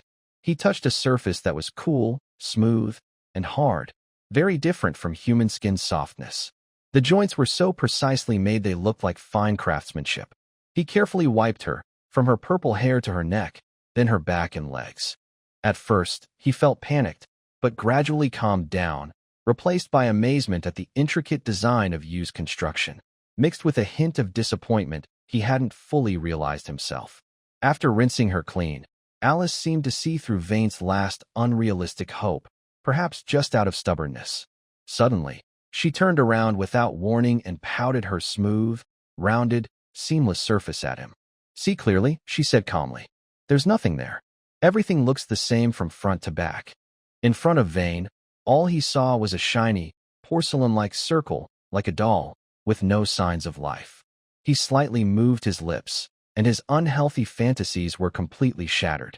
Instead, he felt a sense of relief, like, so it really is like that, mixed with a strange feeling of surprise. Getting her dressed was another challenge. Her wardrobe was full of delicate little dresses. Alice asked Vane to choose one. He casually picked a pink dress decorated with lace and bows. Just as he was about to put it on her, Alice frowned slightly and said annoyed, "What about the underwear?" Vane was stunned. "Don't you not have any? Do I need to put some on her?" Alice's face seemed to darken for a moment. Though she was a doll, her expression was startlingly vivid. Vane clearly felt the atmosphere around him grow colder. She squinted her purple eyes and threatened, "Vane Lang, do I need to remind you of the importance of basic manners and proper dressing? Go get some." Vane found matching pink underwear in a drawer, skillfully put it on her, then changed her into the dress he had chosen. Occasionally, he touched her smooth joints. The feeling was a bit unusual.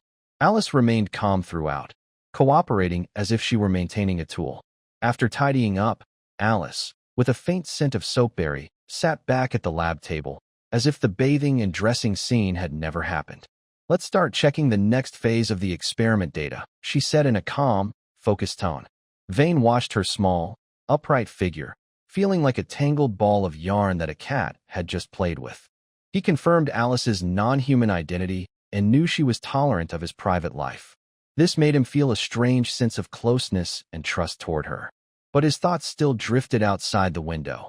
Inside the laboratory, everything was safe, but outside, those professors he had provoked, those hostile looks. "With Professor Alice as our support, they probably won't dare to attack openly," he said, unconsciously rubbing the edge of a data report. "But their secret moves are hard to guard against." A feeling of an impending storm quietly rose in his heart. The early autumn sun shone through the arched stained glass, casting cool, colorful shadows. Vane Lang just left Alice's laboratory, still smelling the faint scent of the potion. Remembering the ridiculous bath earlier, he couldn't help but twitch his lips. Walking across the campus now, the cool breeze made him feel like life was returning to normal. But this illusion quickly faded. He sensed several subtle gazes, filled with scrutiny and hostility, coming from the corners. The source was obvious. Vane sneered inwardly, keeping a calm face, and silently heightened his alertness. In front of the notice board, Lu Guang carefully straightened her arm badge of the discipline committee. Her brown-yellow eyes sparkled with a nearly sacred sense of duty, mixed with the excitement of newfound power. Not long ago, Professors Tom and Jack, both experienced, approached her with serious expressions. "Lu Guang, you are just and upright. The role of discipline officer is yours. The college's atmosphere needs your correction, especially some students who rely on their family background and a little talent to behave badly and influence others." We're talking about Vane Lang. This statement instantly ignited Lu Guang's suppressed dissatisfaction. To her, Vane was just an incompetent relying on connections, with no outstanding qualities. But the twin sisters with blue hair, one cold, one gentle, both obeyed him completely. Thinking of this, a strange fire rose in her heart, mixed with jealousy she didn't want to admit.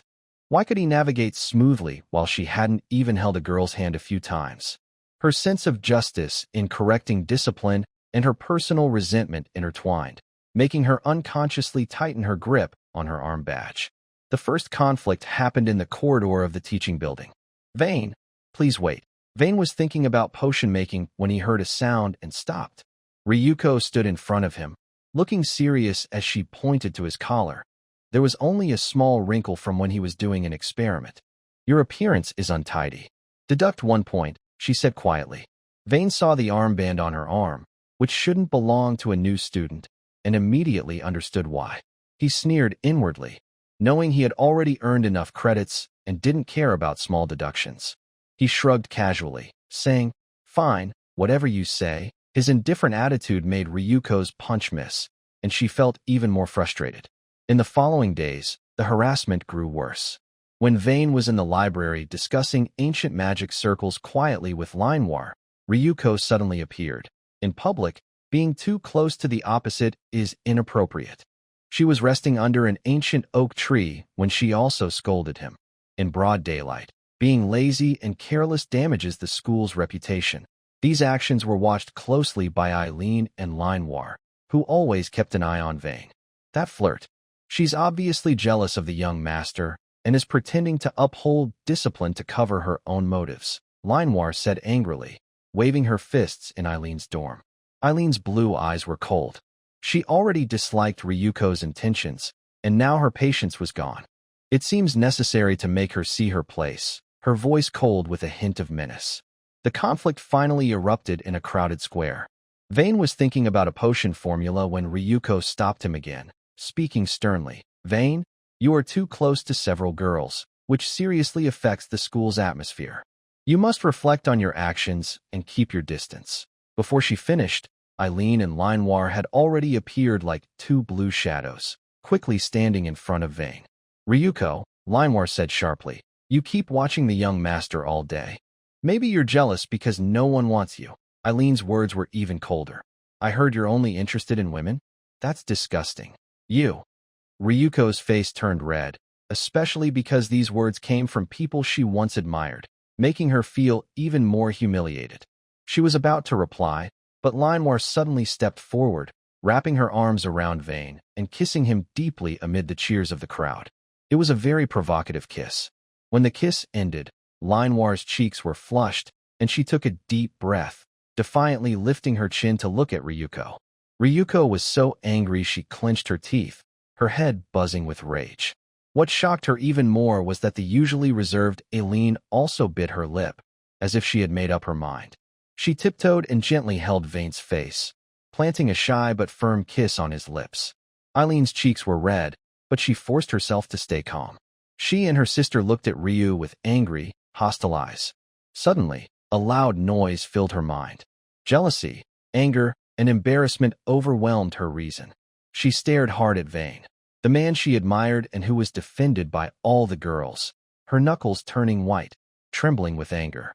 "Vane Lang, you, she shouted sharply, almost breaking her voice. "I challenge you to a duel. Right now? Here." Everyone around fell silent. All the students watching held their breath. Vane looked at the emotional Ryu and sighed softly. He stopped the twin sisters from stepping forward and took a step closer, calmly meeting her angry gaze.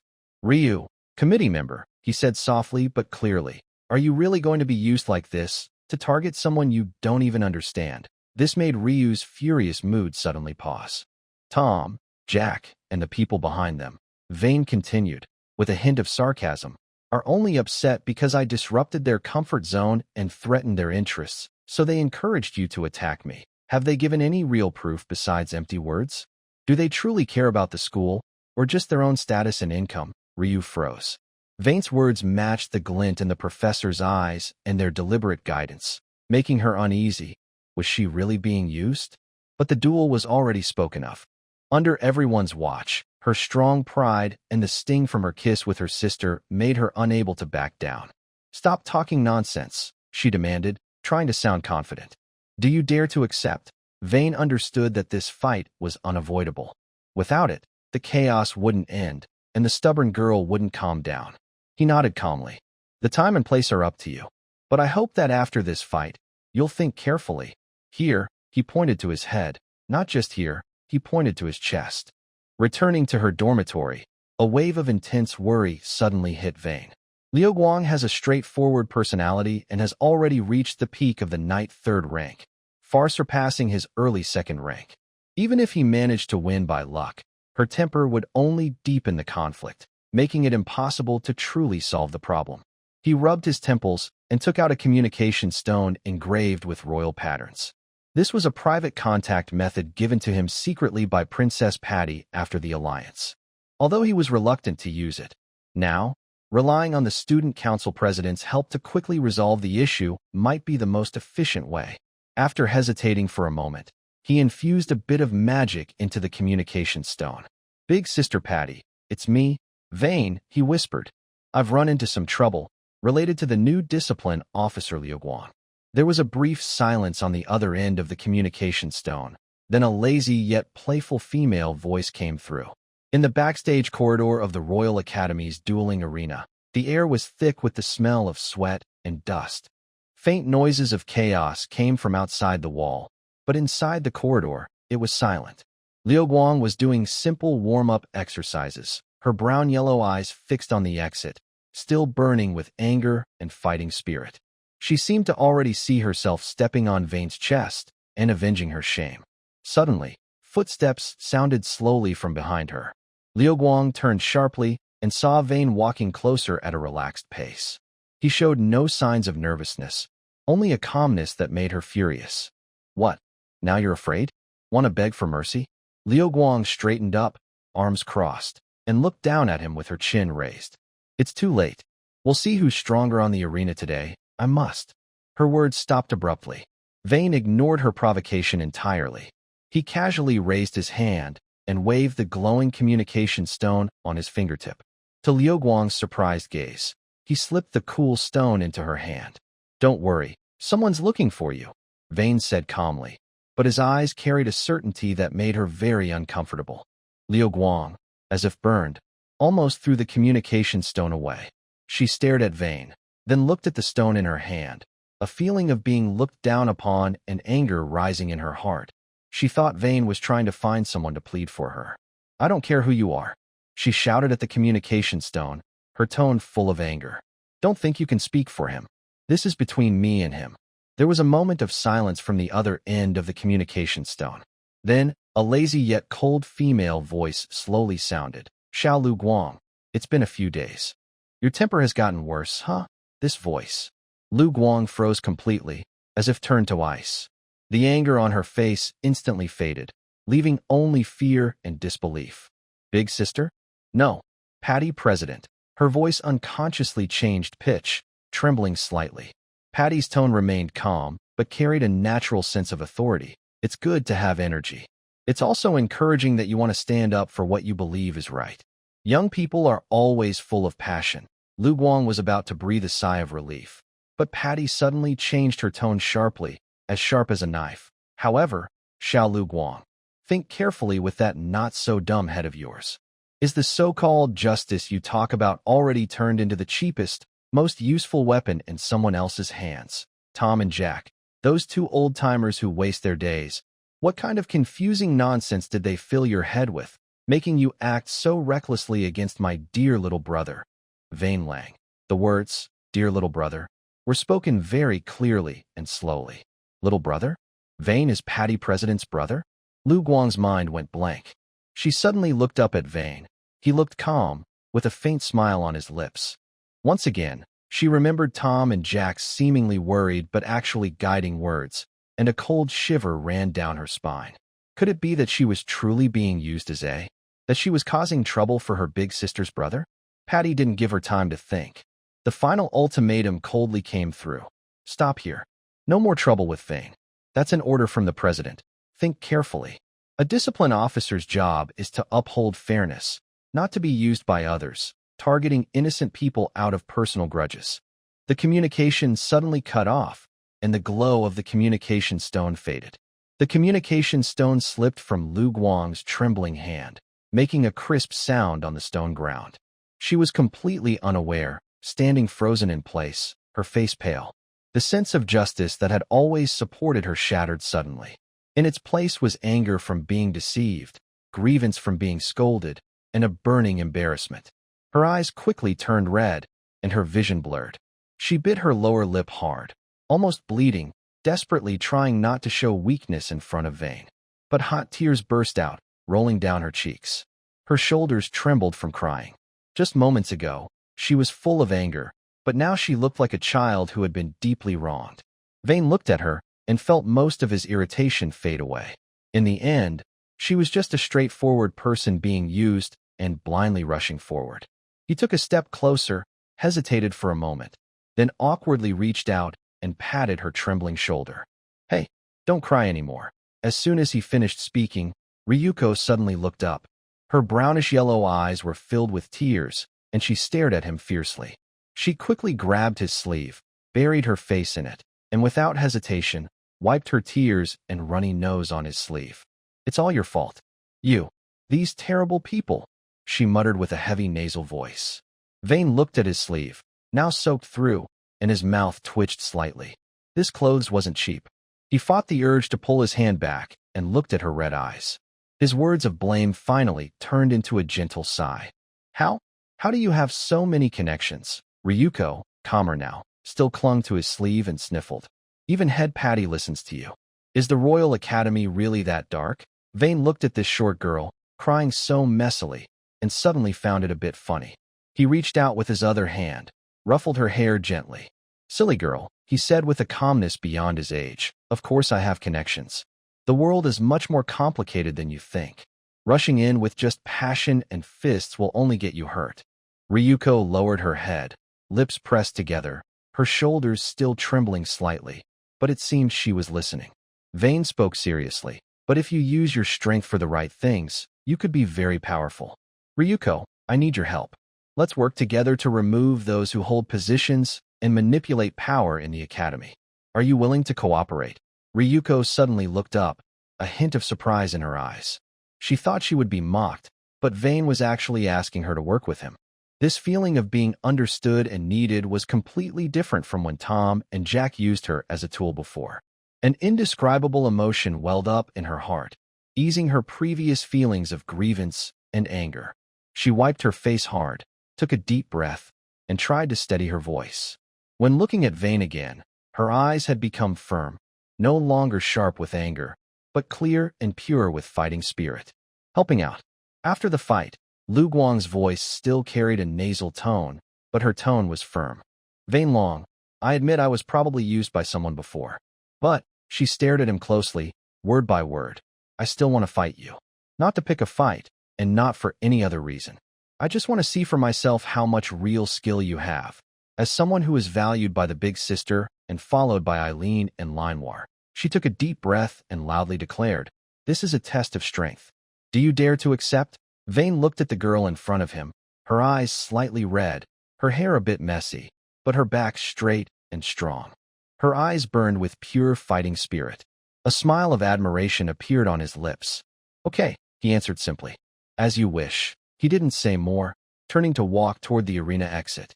Lu Guang watched his back, sniffed hard, and followed. The two figures disappeared into the light at the end of the passage. The bell for the duel was about to ring. Inside the Royal Academy's fighting arena, the crowd was lively, almost shaking the ceiling. Sunlight shone through stained glass, casting dappled light on the central ring and illuminating every eager face in the stands. On the ring, two people faced each other. Lu Guang was dressed in black combat gear, her eyes like a hawk fixed on Vane across from her. Her leg muscles were clearly defined, and the golden feather-shaped birthmark on her arm flickered with fighting spirit. Even after experiencing emotional ups and downs, she kept her back straight, pushing her weakness deep inside, leaving only a pure desire to win. Vane stood quietly, calm and composed. Next to him was a tall, 1-meter-high ember fire cauldron, called Little Fire. Its body shimmered with a warm glow, contrasting sharply with the boiling atmosphere around them. In the best viewing seats, a few notable girls gathered. Eileen and Linewar sat close together.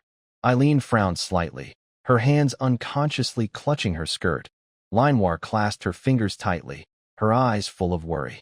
Next to them, Evelyn, with blonde hair and purple eyes, wore light knight armor and watched the ring calmly, focused like analyzing a battle. Beside Evelyn, Iris, with white hair and red eyes, leaned forward excitedly, eager not to miss any detail. A translucent Vivian floated beside her, with a playful look in her purple eyes. Only Iris could hear her whisper, "Is this the girl who makes your fiancé suffer?" Quite impressive. In a corner of the crowd, Professors Tom and Jack hid in the shadows, exchanging nervous yet hopeful glances. They hoped Lu Guang would teach Vane a lesson, but feared things might get out of control and cause trouble for themselves. The referee waved his arm. Lu Guang moved instantly, like an arrow shooting from a bow, rushing straight at Vayne. She swept her legs quickly, turning into a flurry of leg shadows, using the strength of a third-level knight to attack Vayne from tricky angles. Clang, clang, clang. All attacks were blocked by the burning fire cauldron. The sound of collisions rang out repeatedly, sparks flying, but Vayne remained steady in place. Under his precise control, Little Fire moved nimbly, blocking each heavy kick with accuracy. The cauldron was solid as a mountain, absorbing all the violent force. But this was not just defense. Vayne always found a split second to act, causing invisible waves with the small cauldron to disturb Lu Guang's balance or suddenly attacking her joints. These counterattacks weren't deadly but kept interrupting her. Lu Guang grew more impatient, as if hitting an unbreakable but thorny iron wall, feeling frustrated and speechless. After a long struggle without success, Lu Guang's stamina quickly drained, while her opponent remained unmoving. Her impatience and anger at being toyed with surged inside her. Thinking about how this shameless defensive tactic could win her friends like Eileen, Liner, and Patty, a fiery rage burst to her head. She suddenly stepped back several meters, her chest heaving, and mocked Vayne, pointing at him. Vayne Lang, do you only know how to hide behind that broken cauldron like a scared turtle? Looks like besides being lecherous and clever, you're just useless. At that moment, her breath unsteady and her emotions out of control, Vayne caught her precisely. A sharp glint flashed in his eyes. Really? Vayne's voice rang clearly across the arena. Then try this. Turtle's fury. He formed hand seals and shouted. Nuclear explosion fire cauldron. The usually gentle, Little Fire suddenly changed dramatically. The cauldron trembled, its surface glowing like molten lava, as powerful magic was rapidly compressed and transformed. The cauldron no longer spat out auxiliary flames, but gathered a dark red, flickering energy ball that radiated destruction. The surrounding air twisted and crackled with intense heat. The sarcasm on Lu Guang's face froze instantly, and her pupils shrank in shock. A deadly sense of danger made her feel cold all over. She instinctively tried to dodge to the side and back, but, boom, the dark red energy ball did not attack in a straight line. Under Win's precise prediction, it curved and blocked her best escape route. At her side and behind, the energy ball still accurately struck her crossed arms, which she used to block. An explosion swept across the scene, and the dark red glow swallowed half of the arena. The shockwave and heat wave spread out, making the front row spectators almost unable to open their eyes. Dust, smoke, and chaotic energy streams completely hid Lu Guang's figure. The whole arena fell silent. Slowly, the smoke dispersed, revealing a blackened crater on the arena, with steam rising from the edges. Lu Guang knelt in the crater, trembling as she barely supported herself with her arms. Her black clothes were scorched and torn in many places, her exposed skin covered with burns and bruises, and a streak of blood ran from her mouth. Her normally straight back was now weakly bent. Her brown-yellow eyes were full of shock, confusion, and a sense of heartache after being crushed by overwhelming power. She had lost. It was an undeniable defeat. Wow. Linoir covered her mouth, her worried eyes suddenly turning into surprise. Eileen released her tight grip and let out a gentle breath, a faint smile appearing at the corner of her mouth. Iris widened her red eyes and exclaimed, "That's so powerful. So strong was that fire." Evelyn nodded slightly and calmly analyzed for everyone. He changed the nature of his magic in an instant, transforming the magic stored in the Emberfire Cauldron's long defense into an attack. It's a clever idea, but it requires very precise control and is very risky. If he's not careful, he could be hurt by his own backlash. Wynn didn't care about the spectators' reactions, nor did he act like a winner. He quickly approached Lu Guang, looked at her stubborn, struggling figure, and sighed softly. He took off his uniform jacket, bent down, and draped it over her trembling shoulders, covering her torn clothes. Then he took out a smooth, jade bottle and placed it in her cold hand. "Special healing medicine, for internal and external use," he said calmly, even with a hint of apology. "Consider it my apology for your clothes." The residual warmth from his jacket dispelled the cold after the fight, and a fresh, light scent lingered gently. The jade bottle's tentacles felt warm, with a delicate texture. The expected mockery did not come. Instead, there was an unexpected show of respect and care. Ryuko suddenly looked up, meeting his calm blue eyes. There was no teasing, only apology. The feeling of frustration and humiliation inside her seemed to be pierced, and her confidence was greatly diminished. A bitter, hard-to-express emotion welled up, mixed with a touch of reluctant feeling. She quickly turned her face away, her voice so soft it was almost inaudible. "Thank you." Vane reached out his hand to her. "Can you stand up again?" Ryuko looked at his hand, but did not take it. She clenched her teeth, using her remaining strength and stubbornness to shake herself and slowly stand up. She wrapped her loose coat tighter and whispered, "I give up. I was wrong before. I was being used without realizing it." Vane smiled. "Let's forget about the past. Now, do you want to go meet those two professors? I need to get proof that they encouraged you." He blinked. "And by the way, I want you to experience what it feels like to be bullied by someone stronger." Ryuko looked into Vane's eyes, seeing the understanding there, and then remembered Tom and Jack's disgusting expressions. She nodded firmly, her fighting spirit reignited, not against Vane, but against the real enemies.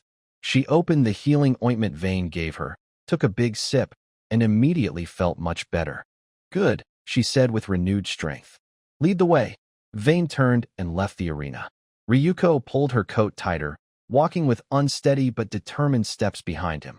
The two of them moved through the crowd, leaving the dueling arena. Their shadows stretched long in the sunlight. The noise of the arena had not yet faded, but Vane and Ryuko had already left. Eileen and Manhwa, who had been waiting outside, immediately approached, each taking his arm on either side. "Young master, are you all right?" Manhwa looked up, her amber eyes carefully examining Vane, as if checking if he was okay. Eileen, with her bright blue eyes, glanced behind Vane. Ryuko was wrapped in his coat. Her gaze carried a hint of wariness and scrutiny. Then she said to Vane, "Are we going to confront those two now? We should follow." She paused briefly and added pointedly, "so that no one who has just been defeated tries to make trouble again." Her gaze flickered subtly over Lu Guang. Lu Guang's mood was already complicated. Faced with Irene's quiet sarcasm, she simply turned her face away and whispered, "It's up to you. I was invited by him. Not that I wanted to get involved." Watching the tense atmosphere among the four people, Wen gently shook his head, but did not oppose the two women's participation. "Let's hurry and take action," he said simply.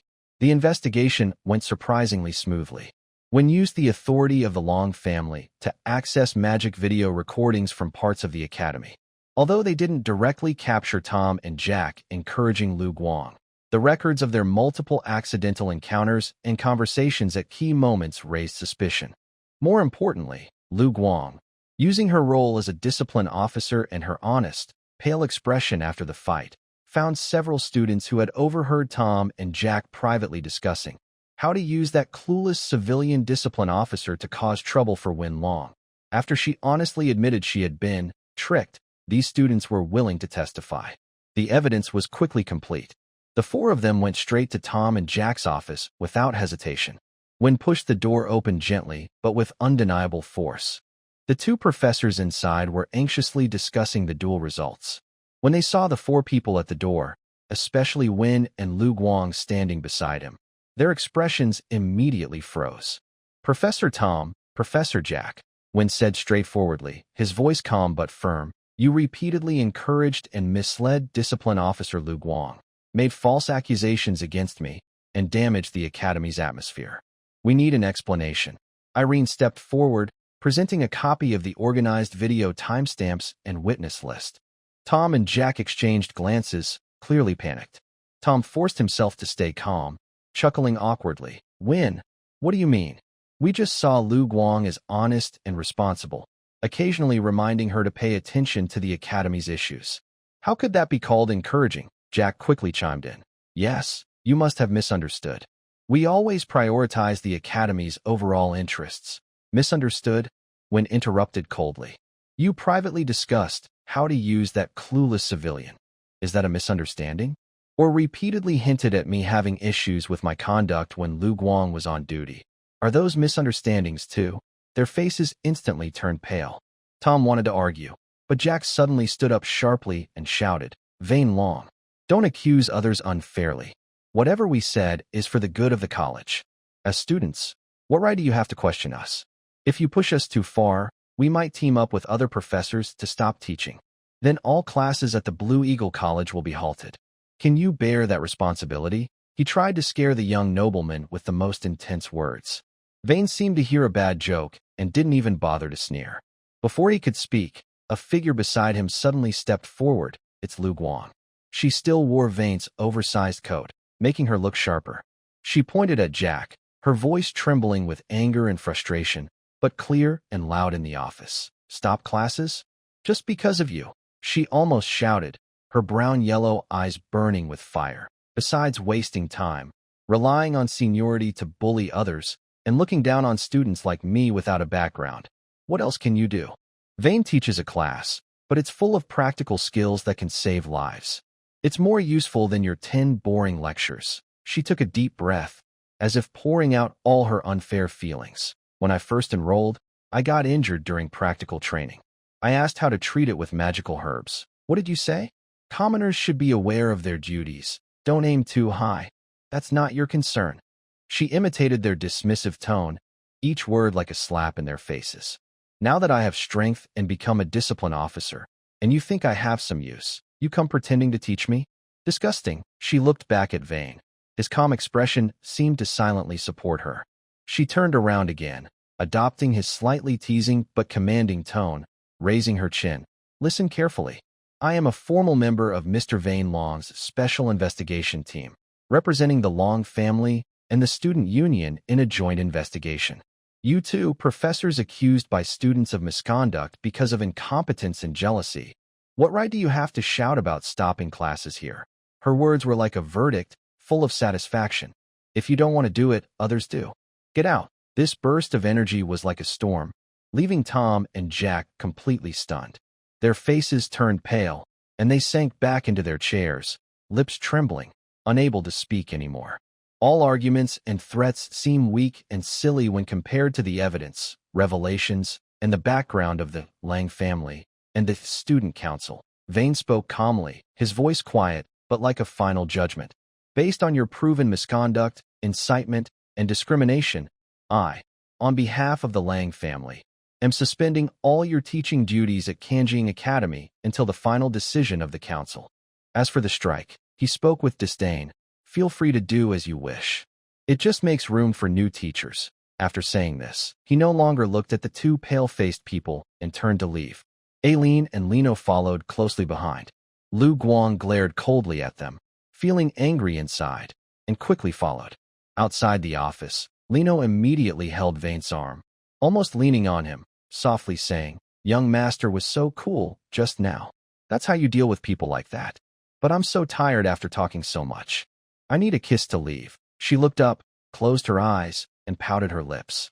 Vane smiled helplessly and gently kissed her lips. "Are you satisfied now?" "Yes." Lino immediately brightened up, blushing. Lu Guang, standing nearby, saw this and blushed too. She felt a bit jealous, but also shy to watch them so close. The three entered an empty classroom used temporarily as a command point, beginning to organize evidence and write reports. Aileen also came over. Though she didn't act spoiled like her sister, her eyes were persistent, and her cheeks slightly red. "I also need to recharge." Organizing those bad things just now was very exhausting. Vane chuckled and kissed her on the lips. Aileen felt satisfied and reached out to gently touch his abs, softly saying, "Young master's abs are the best for recharging." Lino, seeing this, wanted to join in. "I want to touch too." Vane looked both amused and helpless, but didn't stop them, letting the two small hands explore his abs. Lu Guang, who was organizing a performance report nearby, watched all this and was deeply shocked. She liked beautiful girls too, but these bold, straightforward twin sisters, even confidently touching a man, made her feel inferior. She silently lowered her head, pretending to focus on the documents, her ears burning, and couldn't help but think, how are these sisters even more perverted than me? The initial report and handling suggestions were soon completed. Vane stood up and walked to the window, looking at the college buildings under the sunset. Aileen, Linewar, and Rikuo all quieted down and looked at his back. "This is just the beginning," Vane said softly but firmly. Eagle Academy, and even the entire Royal Academy, need to remove the parasites like Tom and Jack who hold positions but do nothing or even delay students. He turned around and picked up another list. This was their initial selection of talented, energetic young scholars and adventurers. These people, and others like them, are the future of the academy. Rikuo looked at Vane standing against the light, seeing his spirit of breaking all unfairness, something that resonated deeply with her own desire to challenge old customs and pursue fairness. Finally, the last barrier disappeared. She realized that following Vane might truly help her bring about the change she wanted. Vane scanned the three of them and began assigning tasks. Next, we need to prepare a more detailed reform plan for the academy. Aileen and Linewar, you are responsible for organizing the preliminary investigation data. Yes, young master. The sisters responded in unison. He turned to Rikuo. You are familiar with the inner workings of the academy, understand the students' true thoughts, and know the professor's hidden rules. These are very important for making reform measures, so I need you to put in extra effort. Rikuo met his gaze, nodded firmly, and her fighting spirit reignited. Leave it to me. The atmosphere of the small team shifted from initial cautious testing to genuine cooperation and trust. A wave of change sweeping through the academy was quietly beginning in this temporary command room. Morning light shone through the glass window, outlining a soft golden glow on the busy people in the command room. The air smelled of ink and old paper. Vane sat behind the desk, his short black hair soft in the light, contrasting with his sharp writing. On the desk were two lists. One listed Tom, Jack, and others, with evidence of misconduct and negligence. The other was a highly anticipated list of newcomers, filled with unfamiliar but promising names. He picked up his pen and signed, Vane Long, at the end of the dismissal list. Young master, you've been busy all night. Have some coffee to wake up. Linewar gently approached, took a sip from her cup, then tiptoed and offered it to Vane's lips. Her amber eyes sparkled. I ground this myself. It tastes good. Vane looked at her helplessly, but still lowered his head and drank. The slightly bitter coffee warmed his body, and his originally foggy mind became clearer. Meanwhile, Aileen frowned at a thick report of professor credentials. She put down the documents and turned her bright blue eyes toward Vane, speaking firmly. These old guys' reports make me dizzy. Vane, I need some energy boost. Before he could respond, she pulled his empty hand and placed it on her short blue hair. Vane smiled and gently rubbed her head, showing his usual fondness. Aileen closed her eyes happily and slightly tilted her face up. Vane understood and leaned down to kiss her gently on the forehead. Aileen looked satisfied and picked up the documents again, as if she had been recharged. A little farther away, Ryuku, who was checking the list, watched everything with a subtle movement of her lips. She silently lowered her head, pretending to focus on reviewing the parchment, but her ears warmed quietly. In the morning, the atmosphere in the Eagle Academy president's office was serious. All the professors gathered here. Tom and Jack huddled in the corner, looking pale and not daring to lift their heads. Vane stood at the main seat, without greeting, his gaze calmly sweeping the room. When he spoke, his voice was clear and reached everyone's ears. Based on the full authority entrusted by the Long family and a comprehensive review of the Academy's teaching, evaluation, and academic contributions, I now announce the personnel adjustment decision. Aileen and Linewar stepped forward on either side. Aileen picked up the dismissal list and read it coldly. Every name she called out caused a low gasp. Some of the professors named collapsed to the ground. Some tried to defend themselves, but under Vane's watchful gaze, they fell silent. Then, Linewar crisply announced the names and backgrounds of the new professors. These names were young and full of energy, contrasting with the quietness on the other side. After the list was read, the room fell silent. Vane spoke again. Starting today, the Academy will implement a new performance system. The core assessments are teaching results, genuine student feedback, and academic innovation. Salaries and resources will be linked to these. He paused, his gaze sweeping over the uneasy faces. Eagle Academy will no longer nurture idlers, only talented individuals. The meeting ended with a silent shock. The professors looked different, some thoughtful, some worried, as they gradually left.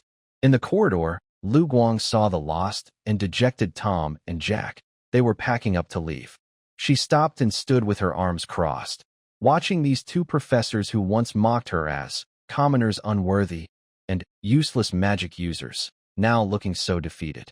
She imitated Vane's calm yet commanding tone and said, "Professor Tom, Professor Jack, it seems the college finally understands it doesn't need senior professors who rely on their age and look down on students." She emphasized the word senior clearly. Jack's face showed a hint of shame, as if he wanted to argue. But when he saw Vane walking slowly toward them, with the cold-eyed twins behind him, he was left speechless, filled only with despair. Lu Guang looked at their completely broken state, and the long-held anger inside her finally burst out happily. She turned to look at Vane. Vane nodded slightly, his gaze clear with approval. This feeling of being supported and stepping on those who once looked down on her brought her a nearly guilty pleasure. She almost became addicted to this privilege. Soon, the list of dismissals and new appointments, along with the new evaluation system, was officially posted in the college's notice area. Students gathered around, talking excitedly, cheering, and looking forward to what was coming. Vane Lang's name became more famous than ever in the college. After a busy period, a few people returned to the temporary command center. Vane sat down on the sofa, and Linewar immediately followed, collapsing beside him and resting her head on his lap, happily sighing, "Young master, it's finally over. I'm so tired. I need a deep recharge." She gently pressed her hand through her clothes on Vane's stomach. Eileen silently sat next to Vane, softly but firmly saying, "I want it too." Her hand reached out as well. Vane showed a helpless but indulgent smile, leaning back into the sofa, letting them lean on him. Across on the other sofa, Lu Guang watched this intimate scene again, feeling still unable to calm her heart. She looked at Vane's almost indulgent tolerance and the twins' natural attitude, feeling ashamed of herself. She lowered her head, pretending to look at a paper, but her cheeks and ears were burning. She secretly wondered, how does he manage to spoil this pair of sisters like this? Vane looked out the window. The sunset painted the college in warm orange, and the air seemed much fresher. He spoke steadily, his voice tired but full of determination. The first step is finally done. The next important part is supervision and implementation. Eileen and Linewar, you need to follow up on the initial data and student feedback about the new professor. Don't worry, we will gather the information. They replied together, still holding their hands out. Vane turned to Lu Guang. You are well respected among students and understand the real situation at the bottom. The feedback on the new professor's teaching and students' honest opinions about the system are very important. I hope you can help keep an eye on these. Lu Guang looked up at his trusting gaze, clearing her mind and feeling a sense of responsibility replace her distractions. She nodded seriously. Leave it to me. A silent understanding based on shared goals quietly formed among the four of them. At that moment, Linewar suddenly jumped up from Vane's lap, her eyes bright. Oh. The notice for the college's masquerade ball has already been posted. You've been stuck in the lab and buried in papers, missing many festivals. This time, you can't escape. You're coming with us. Eileen immediately nodded eagerly, her blue eyes full of anticipation. Yes. We'll choose your dress and mask. No refusing. Vane looked at the two excited girls with a helpless smile. He rubbed his forehead, knowing he couldn't avoid it. So he raised his hand in surrender. All right. I'll go along with you. Linewar and Eileen cheered, each grabbing his arms from one side, excitedly discussing what to wear and what masks to choose for the dance.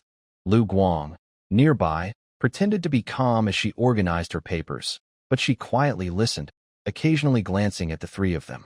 She silently noted the date and location of the dance, beginning to plan what kind of outfit she should prepare so she wouldn't lose to the twin sisters.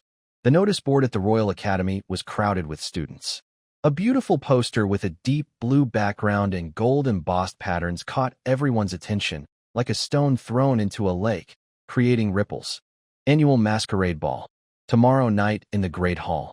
Finally, my dress is ready. I really want to invite my favorite dance partner. The chatter mixed with the excitement of girls and the anticipation of boys. The line for signing up for the Noble Etiquette dance class was long, and spots were limited.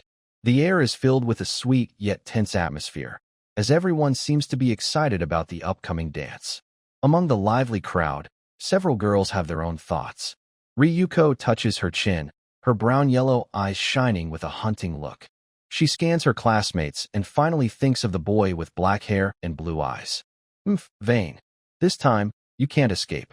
Plus, I can check out other pretty girls too. Nice. She imagines herself standing out on the dance floor. Elise stands a little farther away, her white hair blowing in the breeze. Her red eyes watch the announcement, her fingers curling slightly. She hears Vivian's words in her mind. Elise, this is a good chance. A strange courage rises in her. Maybe. I can really try. Evelyn leans against a pillar, her golden ponytail perfectly in place. Her purple eyes calmly look over the announcement. She remains expressionless, but inside she is quickly planning, practicing dance steps, choosing a dress, and thinking about how to show her best side in front of that person. Eileen and Lino already see themselves as Vane's dance partners. They excitedly discuss what to wear to the dance, from hairstyles to heel heights, not missing any detail. Everyone is looking forward to that night, masked and surrounded by music, wondering what stories will unfold when they meet the boy with black hair and blue eyes. In the dance classroom, gentle waltz music plays, but Ryuko feels out of place in this elegant atmosphere. The female teacher maintains a professional smile, patiently guiding her. Ryuko, relax, follow the rhythm. 1, 2, 3. Yet Ryuko's body seems to switch to a fighting mode. Her steps turn into a horse stance. Her turns are so forceful they almost knock the teacher over, and when she lifts her leg, a gust of wind follows. Laughter whispers around her. Ryuko's face turns red. The more nervous she gets, the stiffer her movements become. After nearly knocking the teacher over during a spin, she gives up completely. Suddenly, she strikes a boxing pose, her eyes alert, as if facing an enemy. The teacher's smile stiffens, then she laughs helplessly and shakes her head.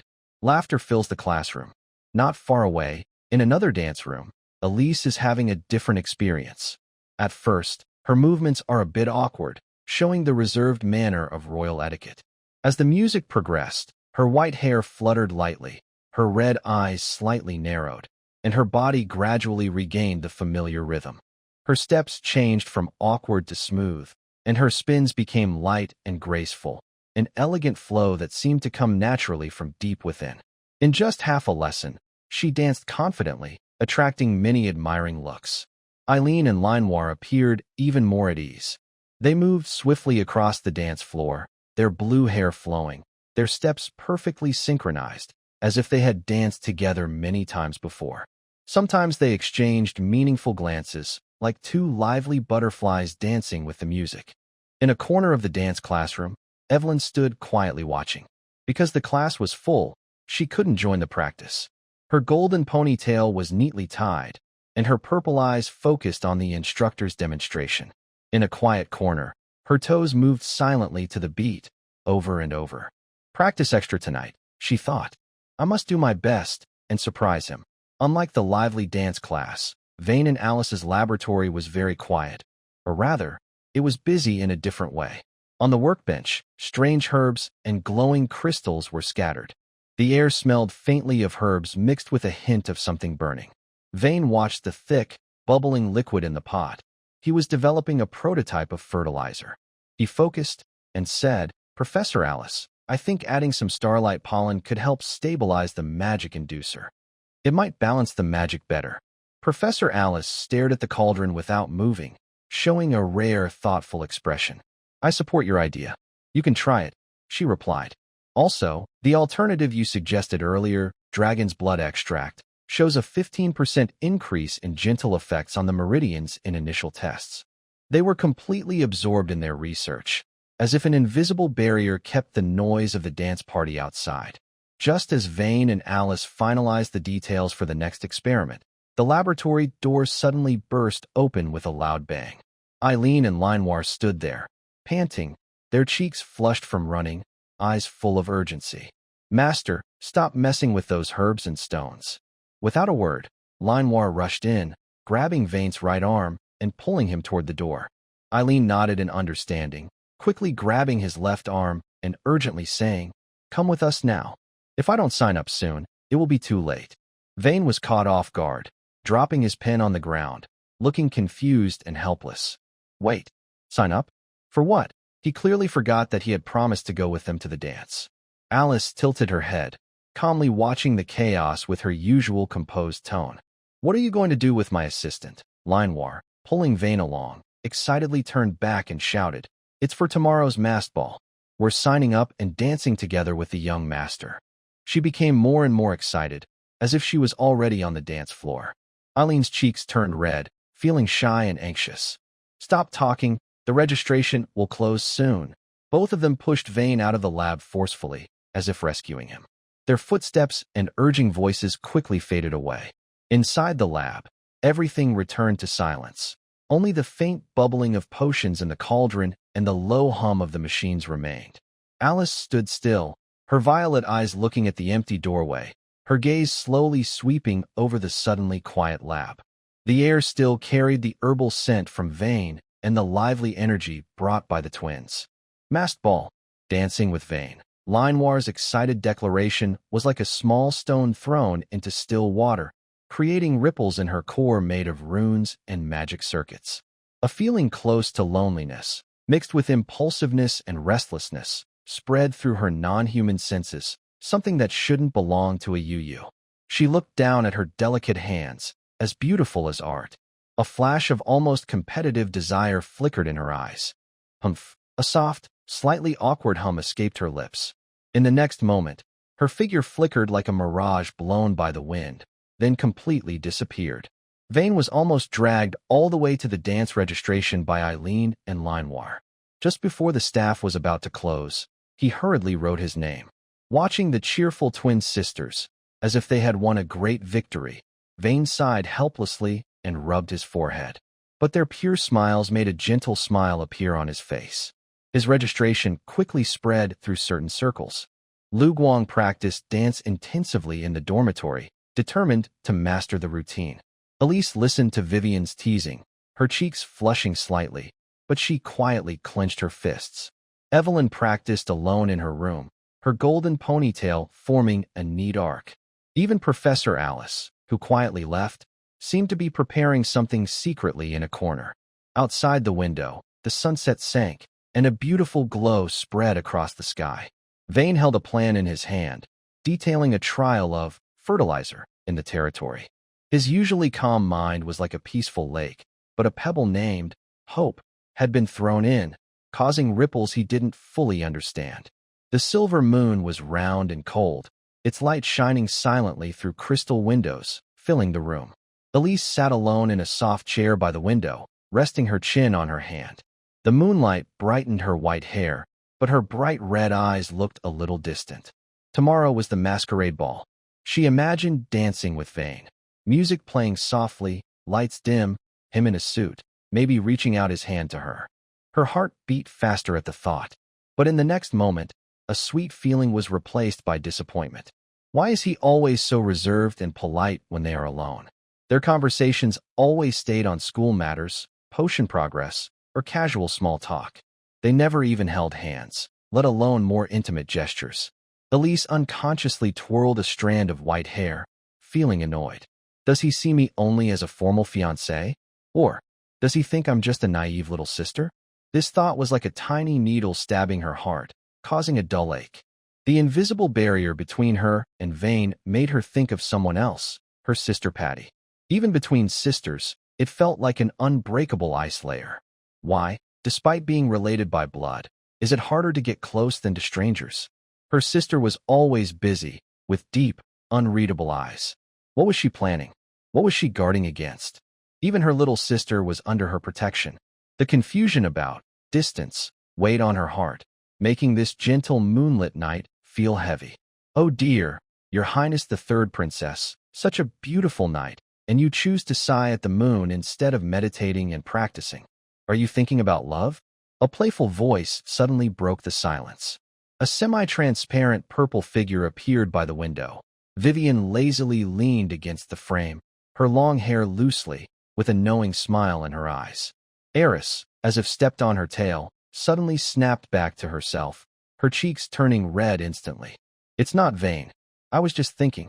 About how to improve my relationship with my sister Patty. Vivian chuckled softly, her illusory figure swaying gently, dust-like particles floating from her dress.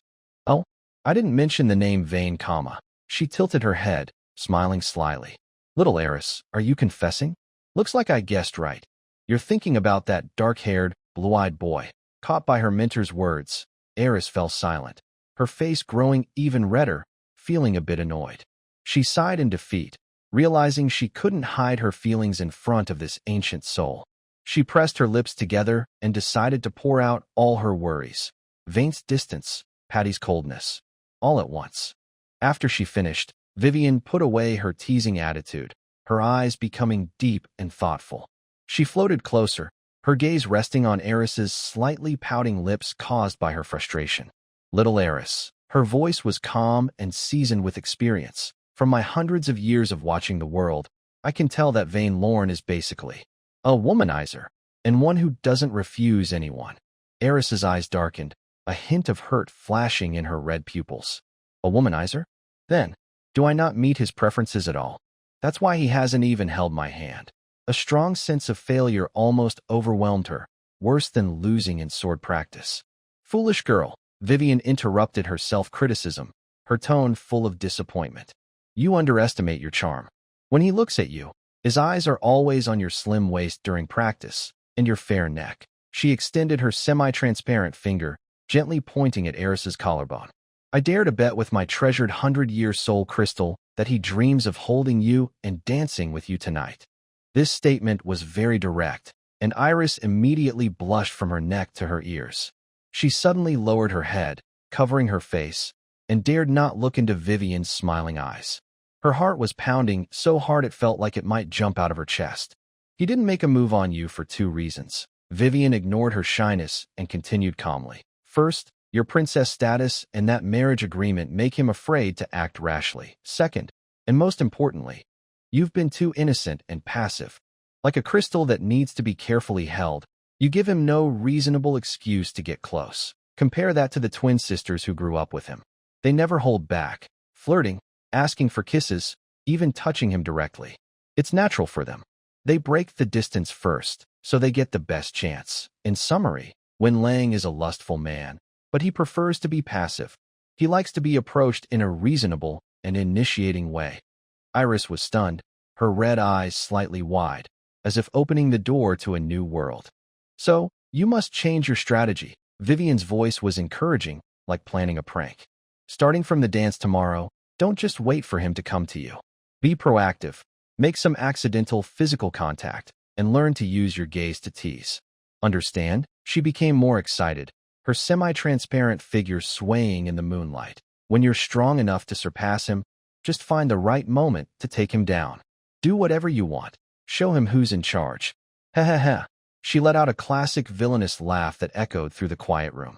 Iris looked at her mentor's completely broken expression, her mouth twitching with disdain.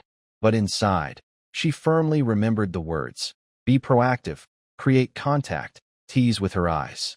She steadied herself and asked again, and, what about sister? When mentioning Patty, Vivian's smile faded.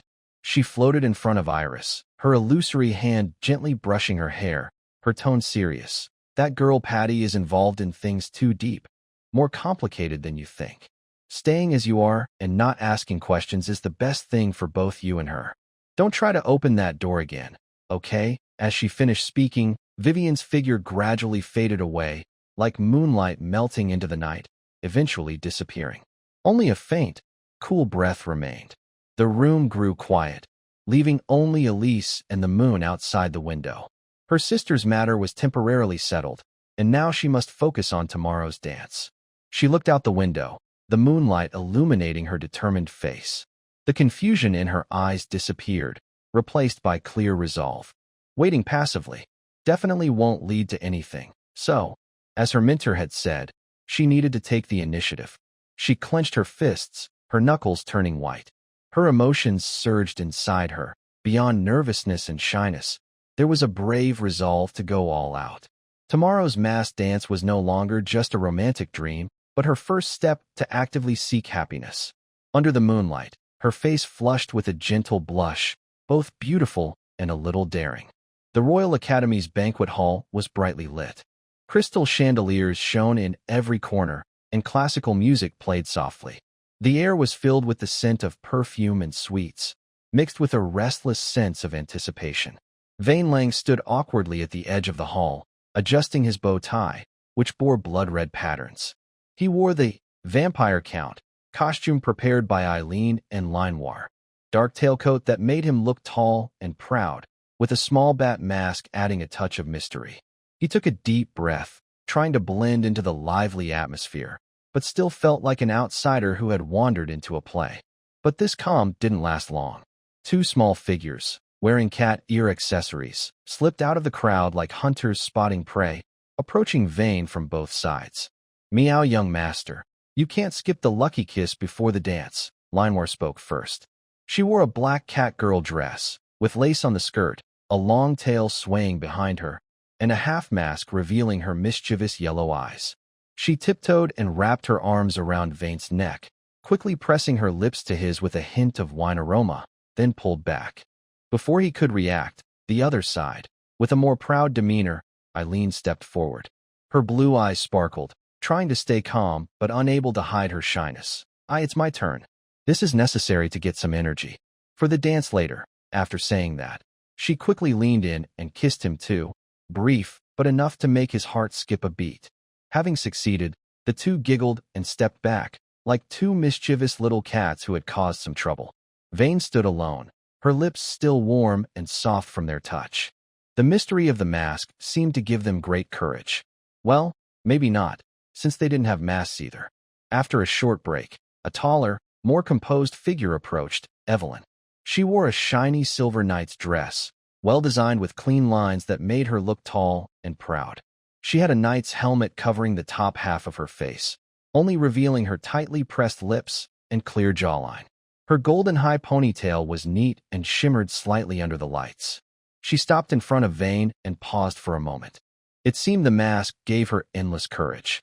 Without speaking, she suddenly leaned slightly forward, a bit awkward but quick, and gently touched his lips, which had just been kissed by the twins. The kiss was light, carrying her cool, distant feeling. It was over in an instant. Evelyn quickly straightened up. The mask hid her blushing cheeks, but the redness spreading on her neck showed her feelings. She cleared her throat awkwardly, trying to keep her voice steady, but a slight tremor still came through. "Happy dance, Vane." Vane hadn't yet recovered from the previous series of surprises when a pink figure carefully and firmly stepped in front of him. It was Elise. She wore a fluffy pink Barbie-like dress, light and airy, making her legs look even longer. Her signature white hair was visible despite her matching small beast mask, and the silver accents made her stand out even more. Under the mask, her red eyes flickered with nervousness and anticipation. She took a deep breath, gently pinched her dress, and twirled slightly in front of Vane. "Vane," her voice was softer than usual, with a slight tremor, "does this outfit look okay?" Vane looked at her, a hint of surprise in his eyes. The usually brave princess, wielding her holy spear, now transformed into a cute, sweet Barbie-like figure. The contrast made his heart flutter. He smiled gently and said softly, "Very cute. It suits you." This compliment made Elise's heart race. Her cheeks, hidden under the mask, turned red, and joy flooded her. Being proactive really works, she silently thought, recalling Vivian's words in her mind, and her confidence quietly grew. Almost at the same time that Iris received praise, a bright yellow figure boldly stepped in, breaking the lovely moment. "Hey, Vane, look at me." That was Ryuko.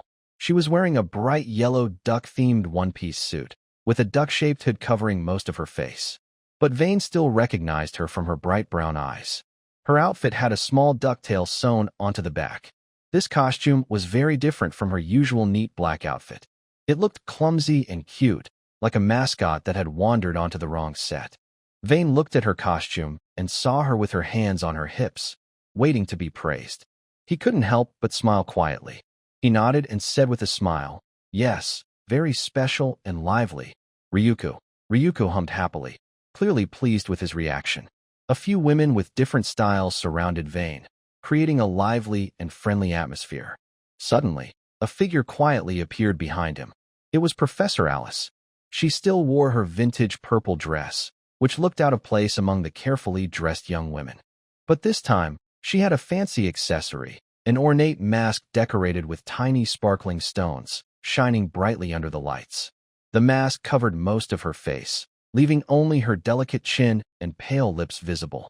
Vane was the first to notice her and turned around in surprise. "Professor Alice?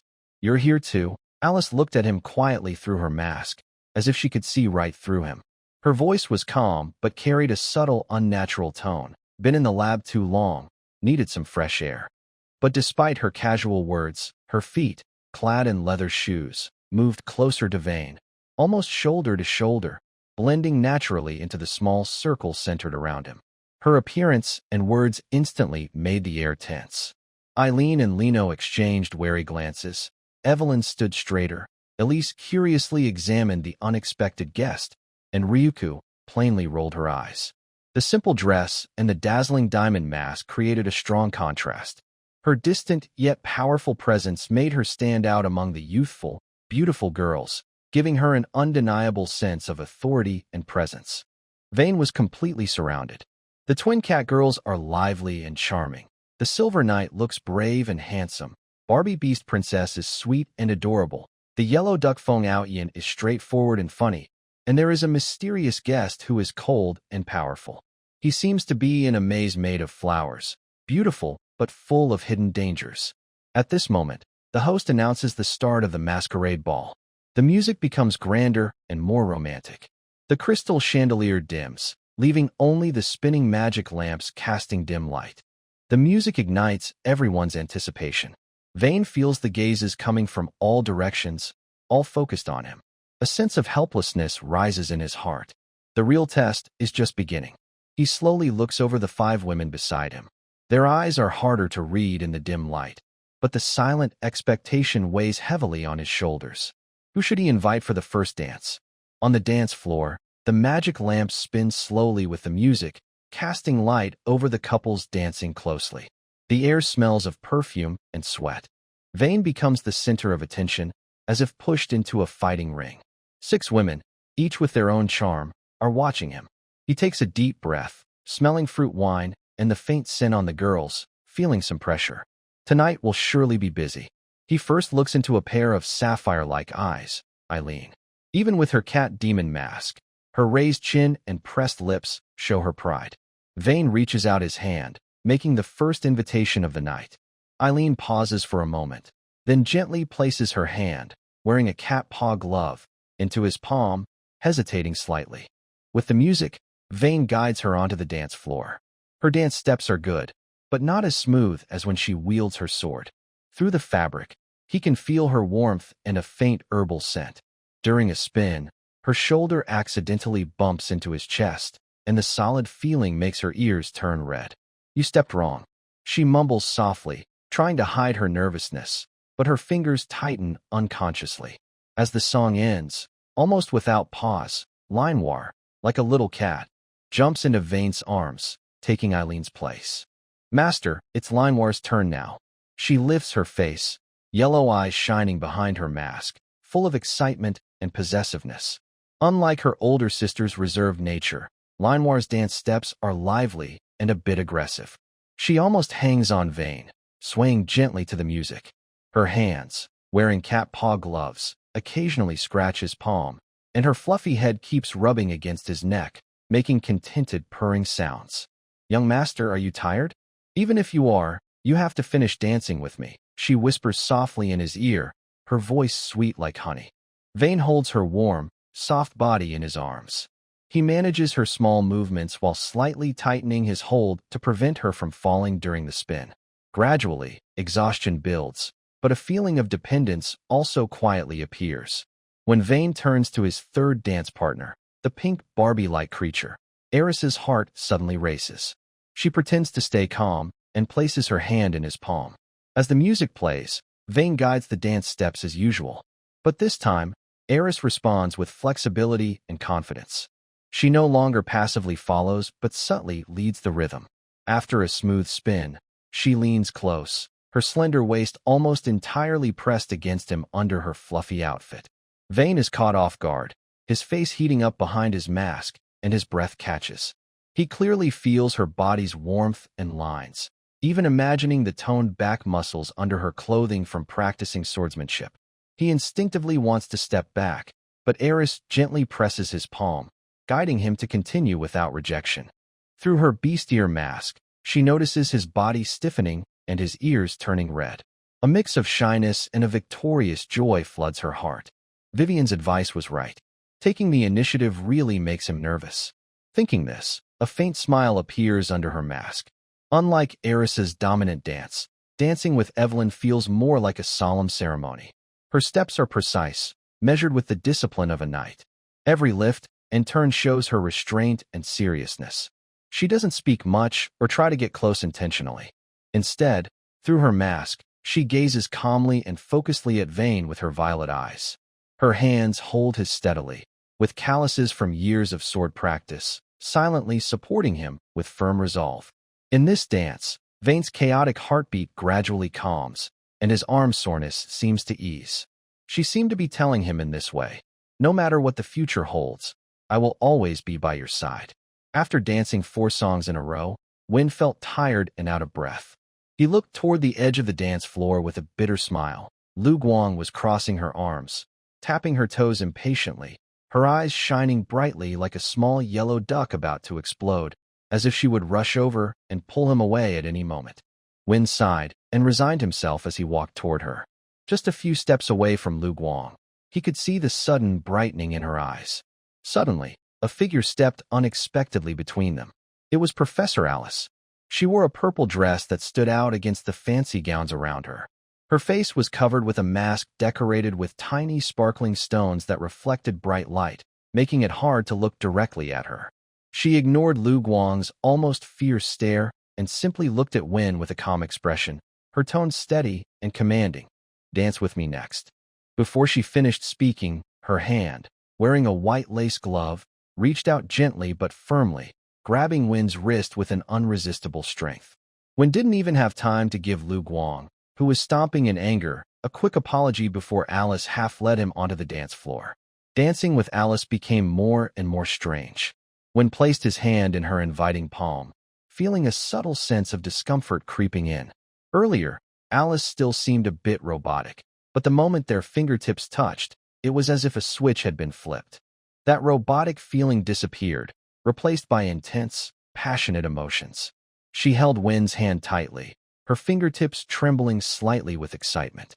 She took a step forward, closing the distance between them with boldness and a hint of aggression. Through her diamond mask, her eyes changed completely, no longer indifferent, but burning with excitement and passion. Her gaze swept over his eyebrows, nose, and finally settled on his slightly parted lips, filled with greedy admiration.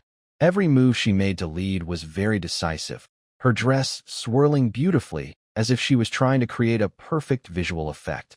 During a close moment, Win caught a glimpse of a small, satisfied smile at the corner of her lips. This feeling was too strange. Win's heart tightened, and a cold shiver ran down his spine. He feels like the main character in a dating game, controlled by others, while Alice is the player behind the scenes who fully indulges in her freedom, no longer following the script, just enjoying every moment with him, based on her own preferences. Near the edge of the dance floor, a nearly transparent figure gently sways.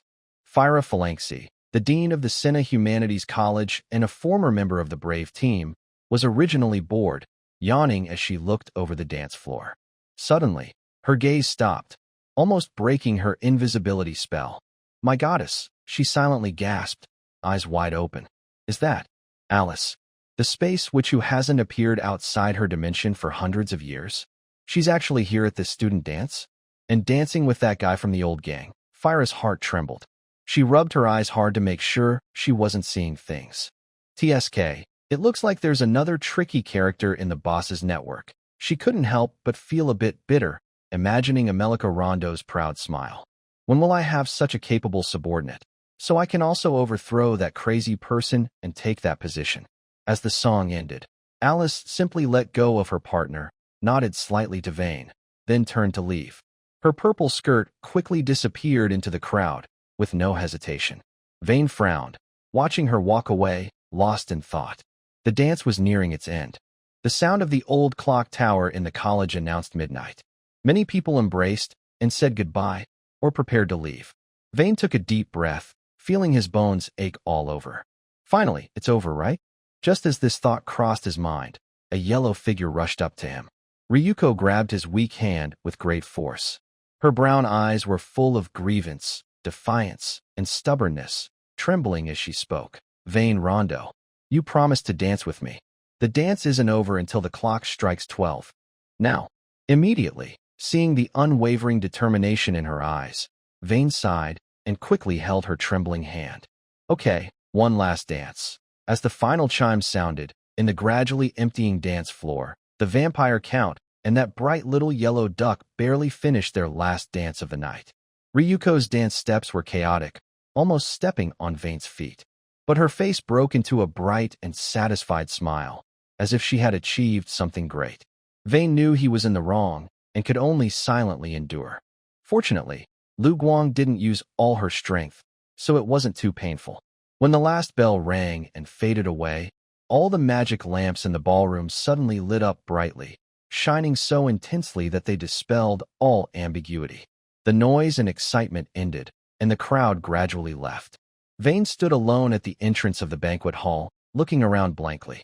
Eileen, Linewar, Evelyn, even Lu Guang, who had just clung to him tightly, were all gone. The next moment, overwhelming exhaustion washed over him, swallowing his entire body. His arms ached, his legs felt weak, and his mind was foggy from continuous socializing and physical effort. Where did everyone go? Forget it, I should go back first. He massaged his aching temples and gave up thinking. He dragged his body, which felt like it didn't belong to him, along the quiet tree-lined path back to his dorm. The moonlight was cold, and the shadows of the trees swayed. The lights in the ballroom gradually went out, and the noise and heat receded like a tide. Vane Lang walked alone along the tree-lined path, like a small boat that had just weathered a storm and finally reached the shore. He moved his sore, numb shoulders and arms, muscles silently protesting tonight's overuse. No one was around, and Vane couldn't help but feel a bit angry. He thought that by now, at least someone would come to see him off, but everyone had gone back to rest. He had danced with each person, 6 dances in total, so much that his whole body felt like it was falling apart. Really, he muttered silently. The exhaustion, like a soaked blanket, wrapped around him and crushed his thoughts. All he wanted now was to return to his room, which belonged only to him, and sink into his bed completely. He chose the nearest small path back to his dorm. The moonlight, stingy and cold, filtered through the layers of leaves, casting broken patches of light on the stone path. It was very quiet, only the sound of his heavy footsteps and the rustling of grass nearby. As he passed through the grass, just as he relaxed, a dark shadow suddenly darted out from the bushes, swift as a cheetah, with the speed and precision of a third-tier knight. Vane had no time to react. He felt a strong force grabbing his collar, and in a dizzy whirl, his back slammed hard against the trunk of an oak tree. A few withered leaves fell softly, drifting down. He looked up in surprise, meeting a pair of hazel eyes that shone brightly in the dim light. It was Lu Guang. She had changed out of her silly yellow duck onesie and put on a practical black outfit that allowed for easy movement. Her figure was agile and neat, but at this moment, her face was flushed with an unnatural red, her breathing was quick, and she was staring at him intently, as if examining her prey. You, Vane started to speak, but was interrupted. Lu Guang grabbed his collar and pulled him down, while her other hand firmly held the back of his head, leaving no room for him to escape. Then she closed her eyes, as if gathering all her courage, and with a nearly determined impulse, she forcefully kissed his lips. The kiss was clumsy and rough, even accidentally knocking her teeth, causing a slight pain. But it was passionate and real, as if she poured into it the rhythm of the dance, unspoken feelings, and long-suppressed emotions she hadn't even realized she had. Vane could feel her body trembling slightly and tasted a faint sweet wine on her lips. From initial shock to instinctive stiffness, he was completely passive in this sudden kiss. He could only sense her heartbeat pounding through her thin clothes, fast as if trying to break free from her chest. A strange, wild feeling spread between their lips like tiny electric currents running through his body. Time seemed to stretch, or perhaps only a moment passed, until both of them, gasping for air, felt dizzy. Lu Guang suddenly released him as if burned. She took a small step back, her cheeks flushed, eyes panicked, afraid to meet Vane's gaze. Embarrassment flooded her like a tide. To hide her feelings, she almost instinctively kicked him lightly in the "Why you?" she stammered, trembling with anger. This is punishment. Who made you make me wait so long? And, well, just punishment." Without waiting a second longer, she turned sharply like a shadow of black and disappeared into the night. Vane, holding his slightly numb behind, leaned against a tree trunk, watching her leave with a frozen expression. After a moment, he let out a sigh that was both amused and helpless. "What's going on here?" He touched his lower lip. There was still a soft, warm sensation, a faint sweetness. A mix of feelings arose in his mind. Absurdity, surprise, a bit of annoyance, but mostly an unexpected sense of nostalgia. That kiss, though clumsy, carried a lively, undeniable energy. He shook his head, temporarily suppressing his chaotic thoughts, and, feeling more tired, headed toward his dorm. He pushed open the door, greeted by darkness and silence. He closed the door behind him and was about to turn on the magic lamp when a few familiar scents suddenly approached. Several hands reached out from the shadows, pulling him into the depths of the room without explanation. Young master dancing with so many beautiful girls at the ball. Are you having a great time? Linoir's sweet yet mischievous voice sounded in his ear. Then, a quick, brief kiss landed on his lips, just a touch, but it seemed to ignite a spark. Next was Eileen. She still wanted to act a bit proud, quietly complaining, "We got here first." But her actions were decisive. She pulled Vane over and kissed him firmly, as if declaring her presence. Finally, Evelina. Her kiss was different from theirs, more restrained, deeper, carrying the gentle strength of a knight, like a sign of reassurance. She gently stroked his cheek, her lips lingering a little longer, silently expressing a mix of anticipation and comfort after loss. Vane felt dizzy from these continuous punishments. His arms grew weak, and exhaustion washed over him. He almost thought there would be a more intense storm next, but there wasn't. Evelina released him and turned on the magic lamp. Her purple eyes showed concern as she gently pressed him to sit on the bed, her tone firm. "Don't move. You're too tired." What happened next surprised him. Eileen and Linoir knelt on either side of him, their soft hands rhythmically massaging his stiff arms and shoulders, applying just the right pressure to relax his tense muscles. Evelina stood behind him, her cool fingers gently pressing on his temples and the back of his neck. No one spoke. The room is filled only with the sound of breathing and the soft rustling of clothes. The busy daytime school activities, the endless social events at the ball, and the confusion brought by Ryuko's sudden kiss. All the exhaustion and chaos seemed to be quietly wrapped and dissolved by this silent tenderness. Vane closes his eyes, fully relaxing, surrendering himself to this peace. His consciousness gradually blurs under the gentle pressure, drifting toward sleep. Outside the window, the soft moonlight bathes the quiet school and reflects this warm, almost unreal scene inside the room. In the A-space, inside Ms. Alice's private castle bedroom. This bedroom is very different from the outside Royal Academy. The laboratory is cold and tidy, filled with the smell of herbs and chemicals, but here, it is as luxurious as an ancient emperor's residence, though a bit messy from the owner's casual lifestyle. The large curtains embroidered with magical symbols are not fully drawn, letting the shifting glow of the A-space seep in, illuminating floating dust particles. On the carpet, a small table, and the large bed covered with a soft feather quilt, scattered with old scrolls, magic crystals, and unfinished alchemy parts. At this moment, Ms. Alice is deeply buried in the bed. She no longer looks like the purple-haired girl seen from the outside. The real her has long violet hair flowing like moonlight, spread across the bed. She wears only a silk nightgown, slightly loose, outlining mature curves, but the childish way she holds herself creates a strong contrast.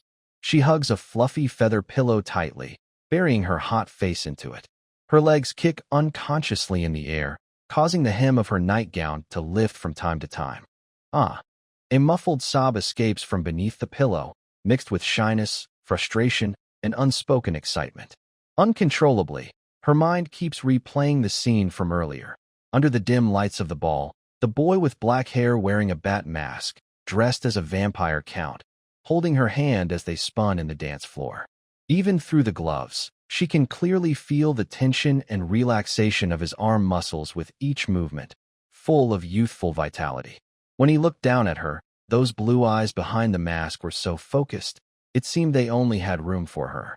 His unique aura, the fresh, youthful feeling mixed with the faint bitter scent left by years of herbal infusion, also reached her through the senses of her doll. All of this was like a strong potion, throwing a huge stone into her 100-year-old calm, causing not ripples, but a tsunami. She is Alice, a mixed-blood descendant of elves and humans. Her long life has seen many empires rise and fall, and she has grown used to banishing herself in this isolated subspace, filling her time with endless magic research and alchemy experiments. The doll is her eyes, her way to communicate with the outside world, and a shield to keep danger and trouble away.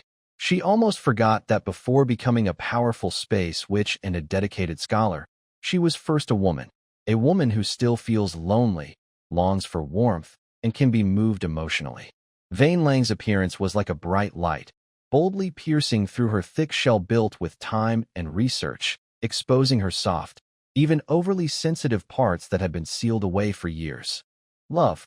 She silently repeats the word at her lips, feeling a strange shiver and a dizzying sweetness.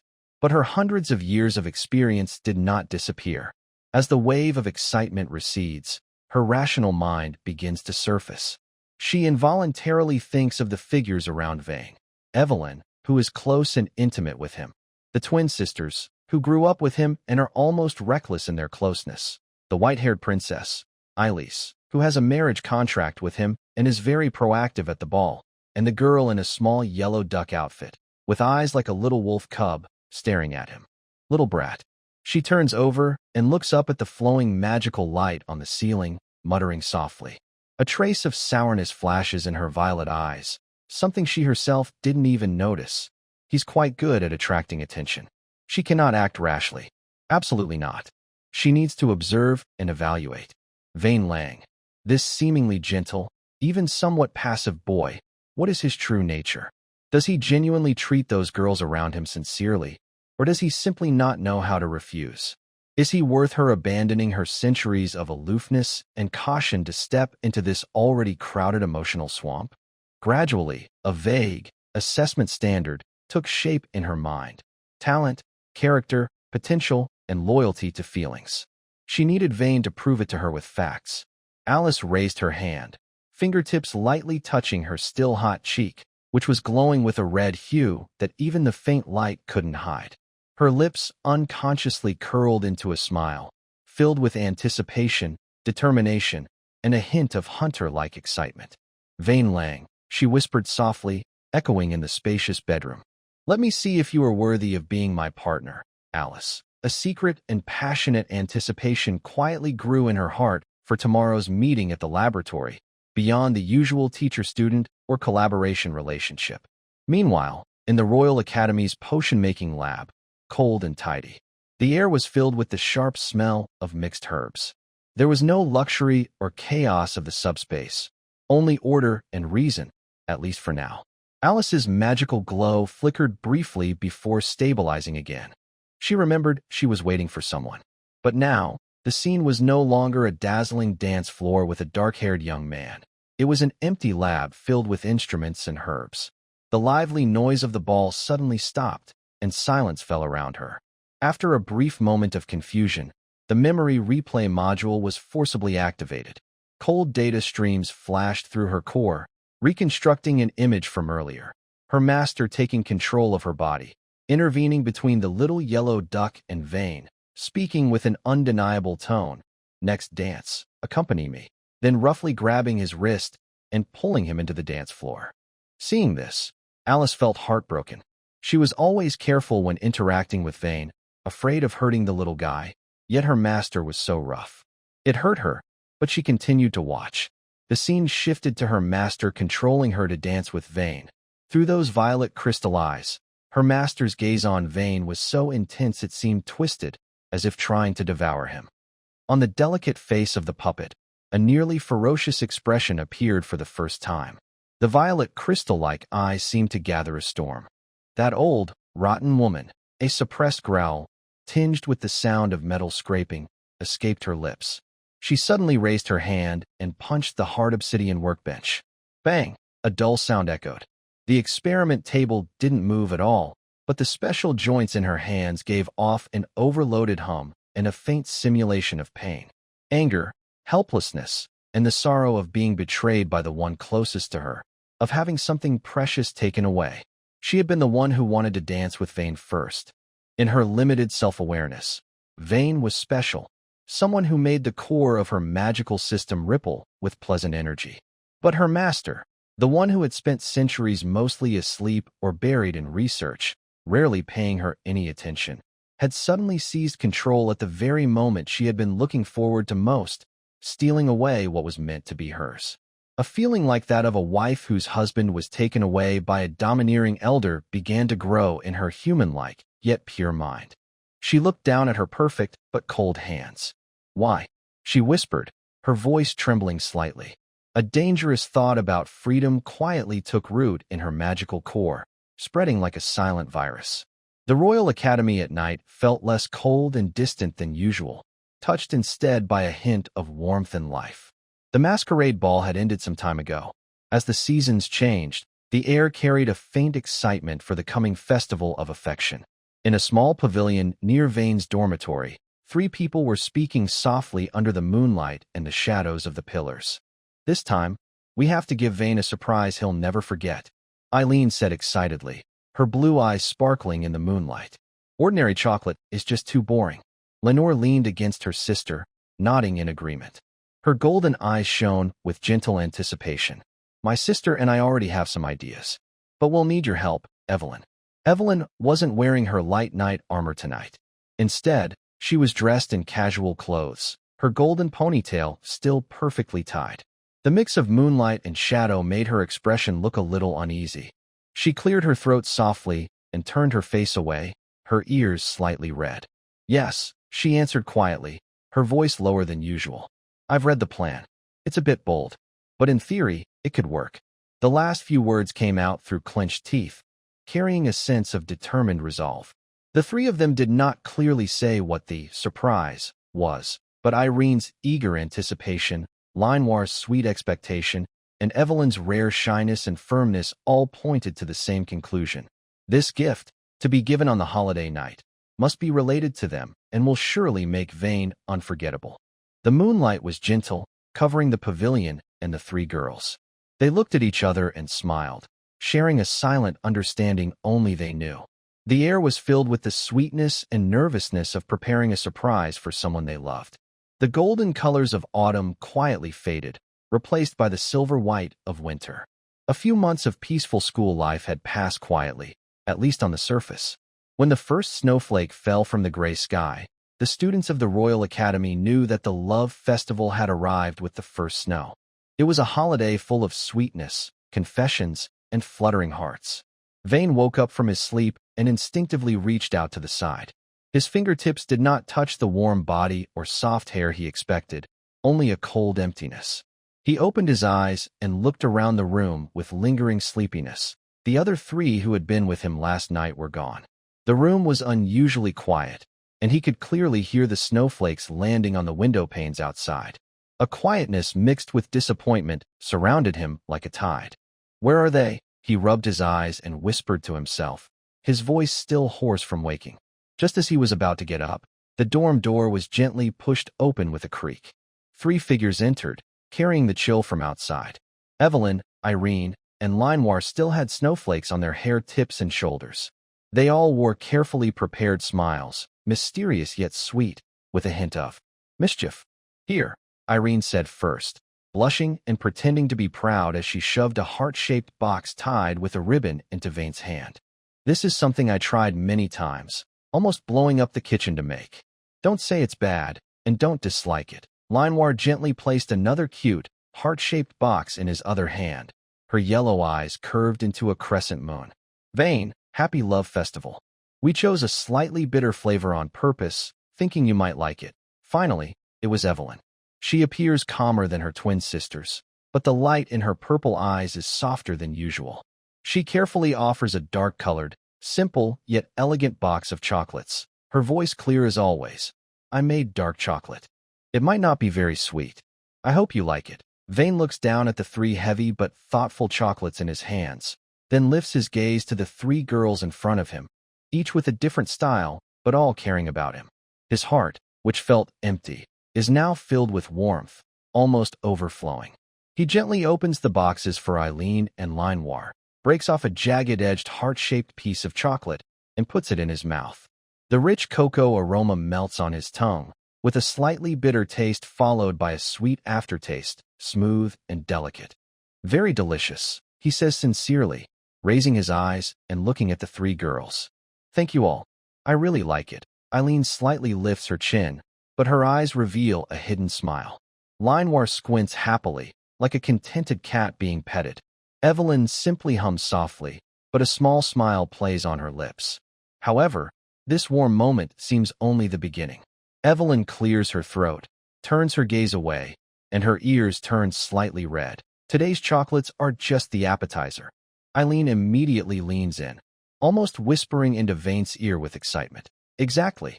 Tonight, we have a bigger gift prepared. You should look forward to it, young master. Linoir also moves closer from the other side, her voice sweet and teasing as it brushes his neck. Vane, we promise. That gift will make you remember forever. The 3 beautiful eyes watch him, filled with shyness, anticipation, and a hint of mischievousness, like an invisible net trapping him. Their clear hints make the room's atmosphere suddenly warm up, thick and intimate. Vane's heart skips a beat amid their intertwined gazes and whispers. A mixture of curiosity and excitement rises quietly from his stomach. He has never looked forward to the night so clearly before. With this restless feeling, Vane leaves his dorm later and steps into the snow-covered academy. Snowflakes fall like torn clouds, silently covering the eaves, treetops, and roads, turning the Royal Academy into a quiet fairy tale world. The usually solemn academy is now full of life. In the distance, the sounds of snowball fights could be heard, while young couples huddled under the corridor, whispering softly. Their faint confessions and laughter blended into the lively noise typical of the love festival. Vane's black hair quickly became covered with white frost as he moved alone through the snowy scenery and crowds. He had a striking appearance and recently gained fame at the academy, both as a talented assistant in potion-making and for his swift reforms, making him the center of attention. Vane, Senior Vane. Happy Love Festival. Please accept this. A young girl with twin ponytails blushed as she handed him a chocolate wrapped with a pink ribbon. Before he could respond, she ran away. Soon after, other girls approached. Senior, I made these cookies myself. Vane, I have something for you. Please accept my gift. Like butterflies drawn to nectar, they offered chocolates, handkerchiefs, or cookies. Vane remained polite, smiling at everyone. Thank you for your kindness. The cookies are lovely. Thank you. His blue eyes sparkled like a warm winter home, causing many girls to blush and run away, some even hugging friends and whispering excitedly. But as gifts kept coming, his hands quickly became full. Spotting an empty bench along the snow-covered corridor, he carefully placed the gifts there. The boxes piled up into a small mountain, attracting curious glances and whispers from passers-by. Vane stood still, looking at these tokens of kindness and admiration from strangers. His mood was complicated. Being liked and admired wasn't a bad feeling. But the touch of the 3 chocolates from this morning still lingered on his fingertips. The whispers of Evelyn, Eileen, and Lino about nighttime gifts echoed in his mind. These gifts from others reflected a mirror, showing clearly that the surprise from someone truly close to him, a gift meant only for him, held a fiery and heavy place in his heart. He exhaled softly, ready to leave the bench and head to Alice's laboratory. As he turned, his gaze swept to the end of the corridor, near the fork leading to the laboratory, and suddenly paused. A familiar figure, carrying a large pile of boxes, staggered toward him. That is Ryuko. She was still dressed in a practical black outfit, standing out sharply against the white background. Her light brown hair was covered with snow, and the boxes she held piled high, almost blocking her view. She could only tilt her head or barely see the slippery ground through the gaps in the gift box. She looked a bit clumsy.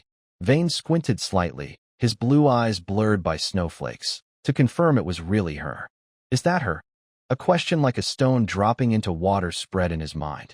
Why is she holding so many boxes? Ryuko, Vane called out. A soft gasp came from behind the pile of boxes, and then a head peeked out. Ryuko looked embarrassed and a little panicked. Vane. Vane looked at the boxes in her arms, which almost fell. He was a bit surprised.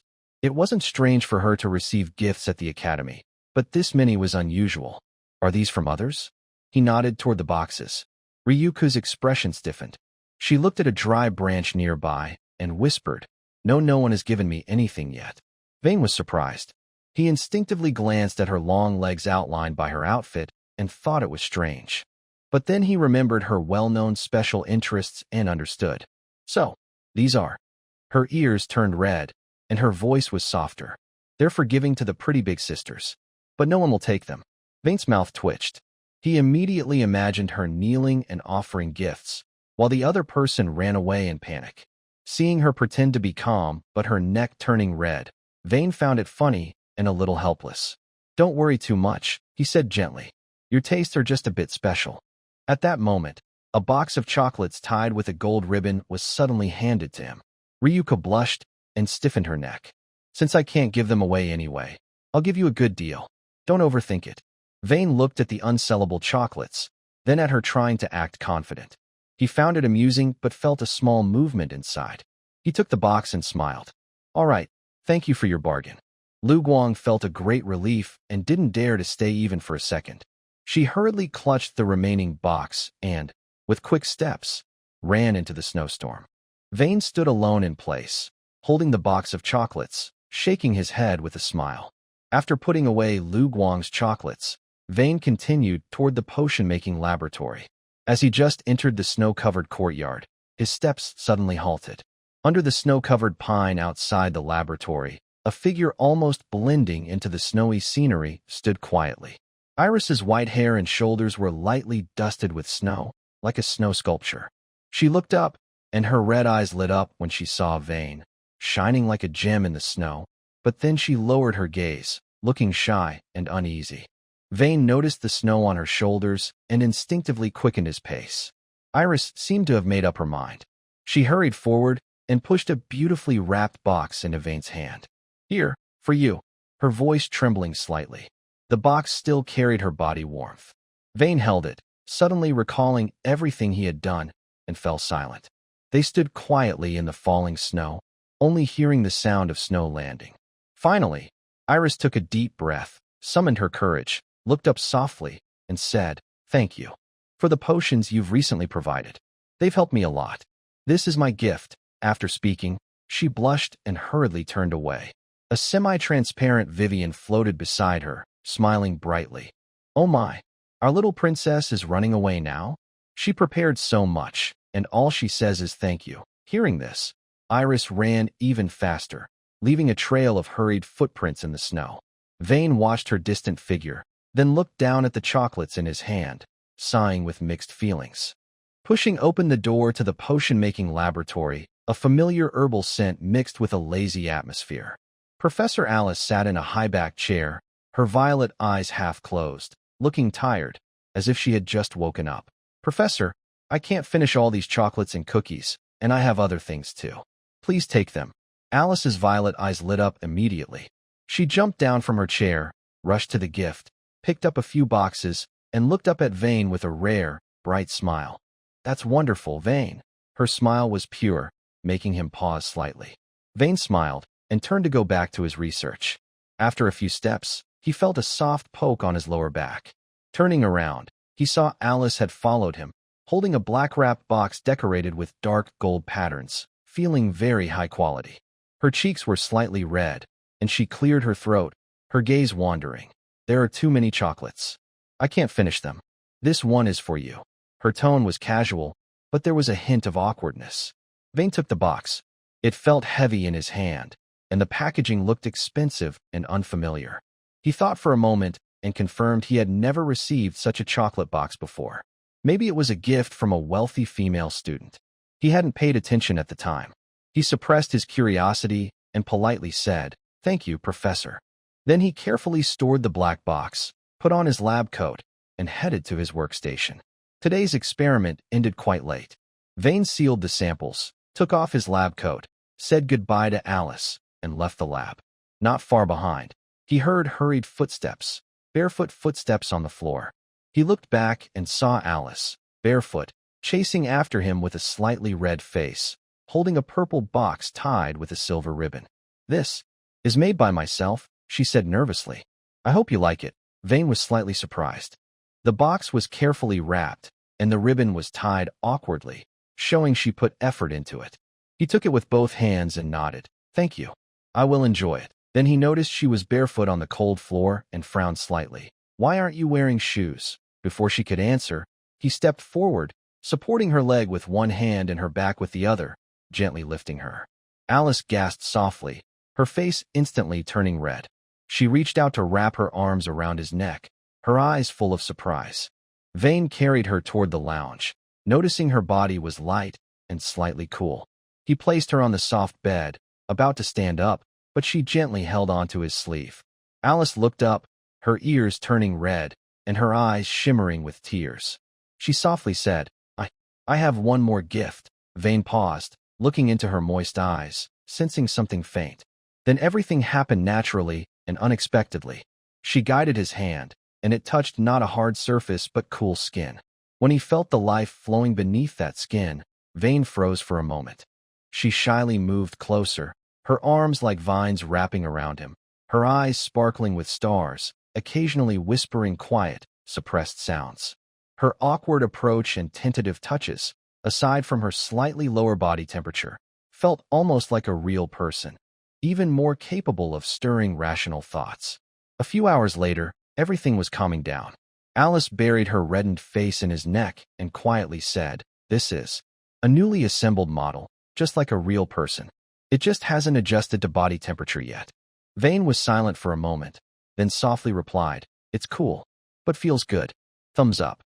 Both of them blushed a little, and a quiet, slightly awkward atmosphere filled the room afterward. Vane gently patted her back, got up, tidied his clothes, and quietly left the lounge. The castle in the subspace was luxurious, but messy. Miss Alice was focused on drawing a complex magic circle when she suddenly frowned. The doll sent an alert about abnormal conditions. Several joints and new modules had minor tears, and many areas had slight damage. She immediately used her mental link to ask, "What's going on?" Alice's voice was a bit hurried but still calm. "Nothing much. Just a little fall." Miss Alice raised an eyebrow. Could a fall cause such data? Although she wasn't familiar with some technical details, and the modules were installed by the doll itself, she always trusted her creations. Despite her doubts, she accepted the explanation and softly asked, "How careless. Do you need help?" "No need. I can handle it myself." The doll responded almost immediately. Ms. Alice cut off the communication and looked back at the magic circle, but a trace of doubt quietly settled in her mind.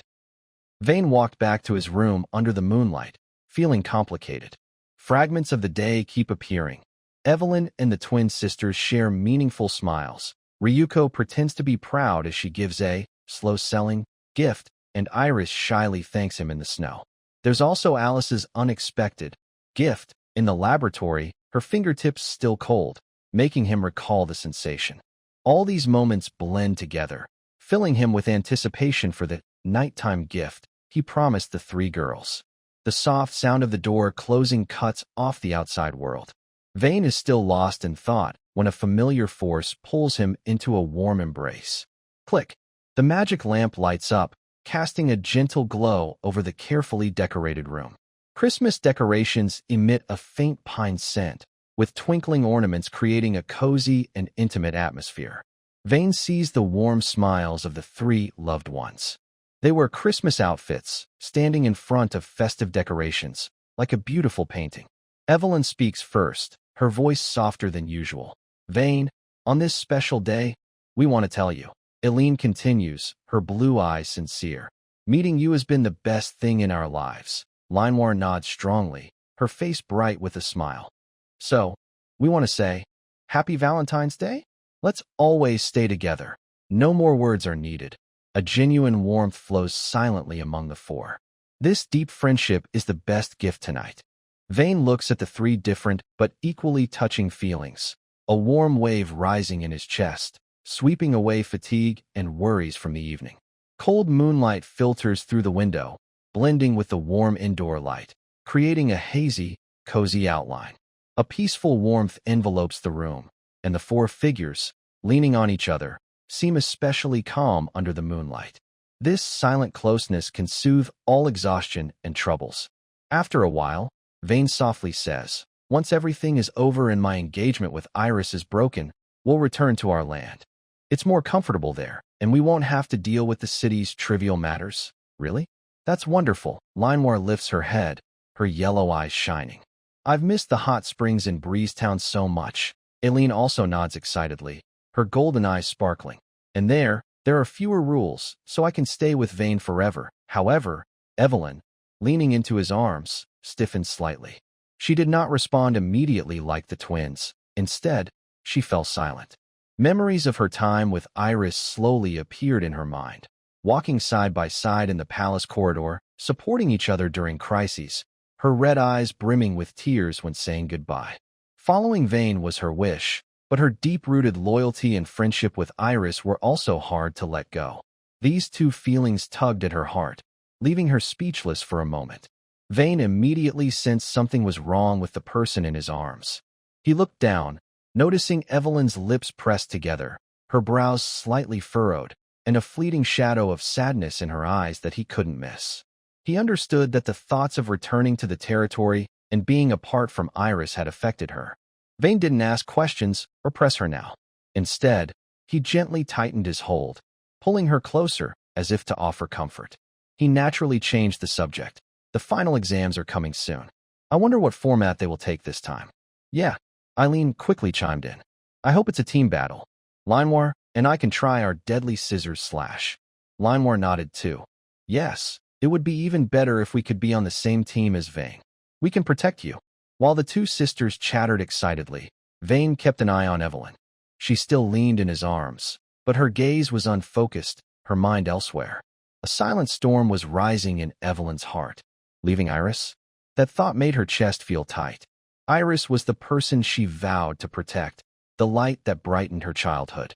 But Vane's appearance had changed everything. This man, who made her feel new emotions, was also someone she couldn't easily let go of. Loyalty and love pulled her in opposite directions, almost tearing her apart. Then, a rebellious yet tempting idea flashed through her mind. What if Iris could join too? What if they didn't have to part? What if this warmth could continue in another way? She was frightened by her own thoughts, her cheeks flushing, scolding herself internally for her disloyalty and boldness. This was a blasphemy against her lady status, a betrayal of her knightly vows. But it seemed to be the only way to stay loyal to her lady and follow Vane at the same time.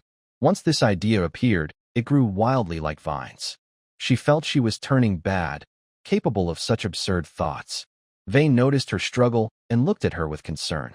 Evelyn suddenly snapped out of her daze, met his gaze, and a mix of embarrassment, guilt, and a playful blame. It's all your fault for making me bad, filled her heart.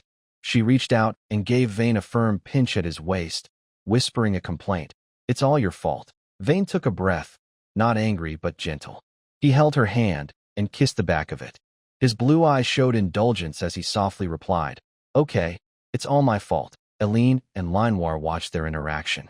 Though they didn't understand everything, they saw the mood soften and exchanged knowing smiles. The dormitory returned to a warm, cozy atmosphere. Deep inside Evelyn's heart, a seed called boldness had quietly been planted, waiting for the right moment to sprout. The sweetness and noise of the love festival quickly faded, replaced by the tense study and preparation for exams. Days passed quickly as they read books, practiced magic, and trained in combat skills. When the central square of the Royal Academy was once again crowded, the air was filled with the nervous excitement typical of final assessments. On a winter morning, their breath turned to frost. Vane, Eileen, and Linoir arrived at the square together. His black hair was sprinkled with unmelted snowflakes, and his eyes were clear, though he occasionally rubbed his lower back unconsciously. That small movement didn't escape notice. Eileen and Linoir walked beside him, their blue hair fluttering in the wind. They exchanged glances and shared subtle smiles, their cheeks flushed from the cold and memories. They clearly remembered last night. At the corner of the square, Ryugwang wore a thin yellow sports uniform, her long legs trembling slightly in the cold wind. She leaned against a cold stone pillar, arms crossed, watching Vane. She saw him rub his waist and raised an eyebrow. A faint smile of understanding crossed her face, along with a hint of envy she hadn't realized she felt. Then she quickly returned to her indifferent expression, chewing more firmly on the grass in her mouth. The square was lively, with voices rising like boiling water. Students gathered in small groups, chatting, guessing, and cheering, trying to chase away the winter chill. Suddenly, Dean Candace appeared silently on a high platform at the front. She raised her hand gently, and a soft breeze carried her voice clearly across the crowd, quieting all the noise. Silence. Her voice was stern. Now, I will announce the rules for this semester's final Secret Realm assessment. All eyes immediately focused on her. Assessment method: random pairing of 2 students.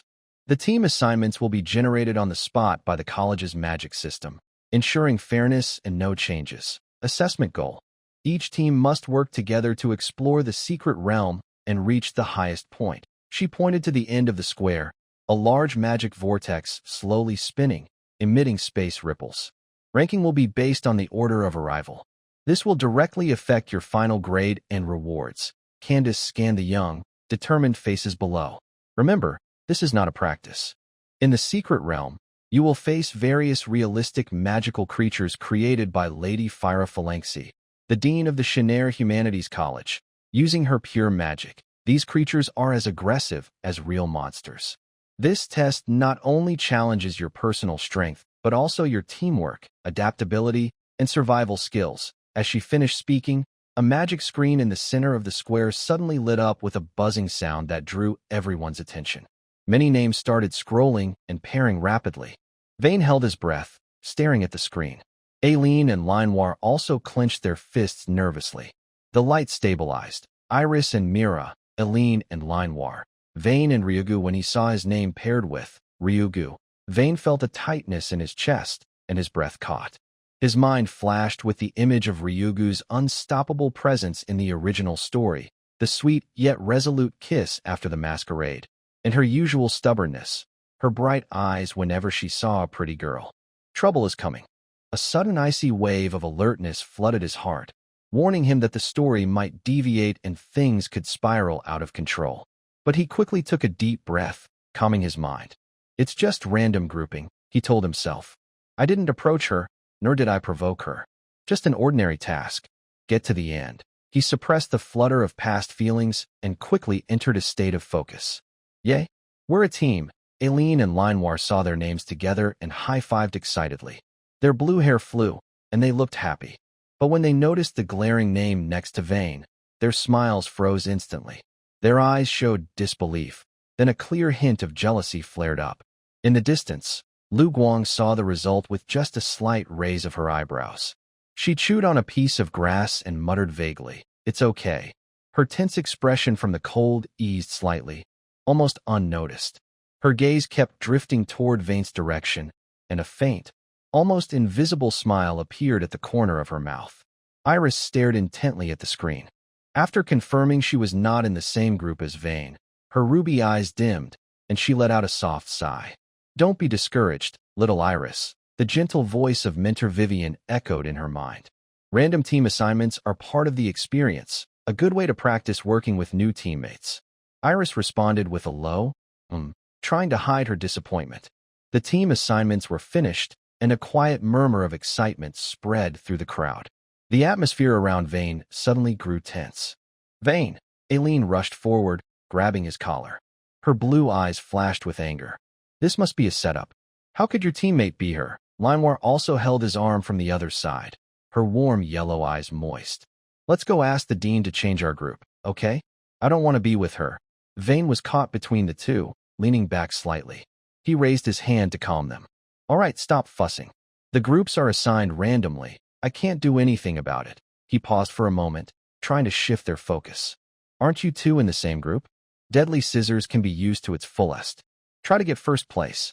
Show me what you can do, okay? Not far away, Lu Guang leaned against a stone pillar, still chewing her grass, watching coldly. She's got a pretty good life, being surrounded on both sides. A strange feeling of envy rose in her heart, like being tangled in thin vines. Why was it that the girl who was surrounded by pretty girls wasn't her? This thought made her a little annoyed, but her gaze couldn't help but drift over there. Unconsciously, she rubbed the golden feather-shaped birthmark on her arm.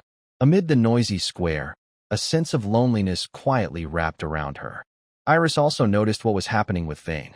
Seeing him surrounded closely by the twin maids, she clenched her gun handle and slightly furrowed her brows. That's his personal maid. It's normal for top noble families like the Long family to have maids. She told herself, I am an imperial princess. I shouldn't care about such small matters, let alone feel jealous. She forced herself to look away and turned to the shy, brown-haired girl Mira beside her, beginning to think about her assessment strategy.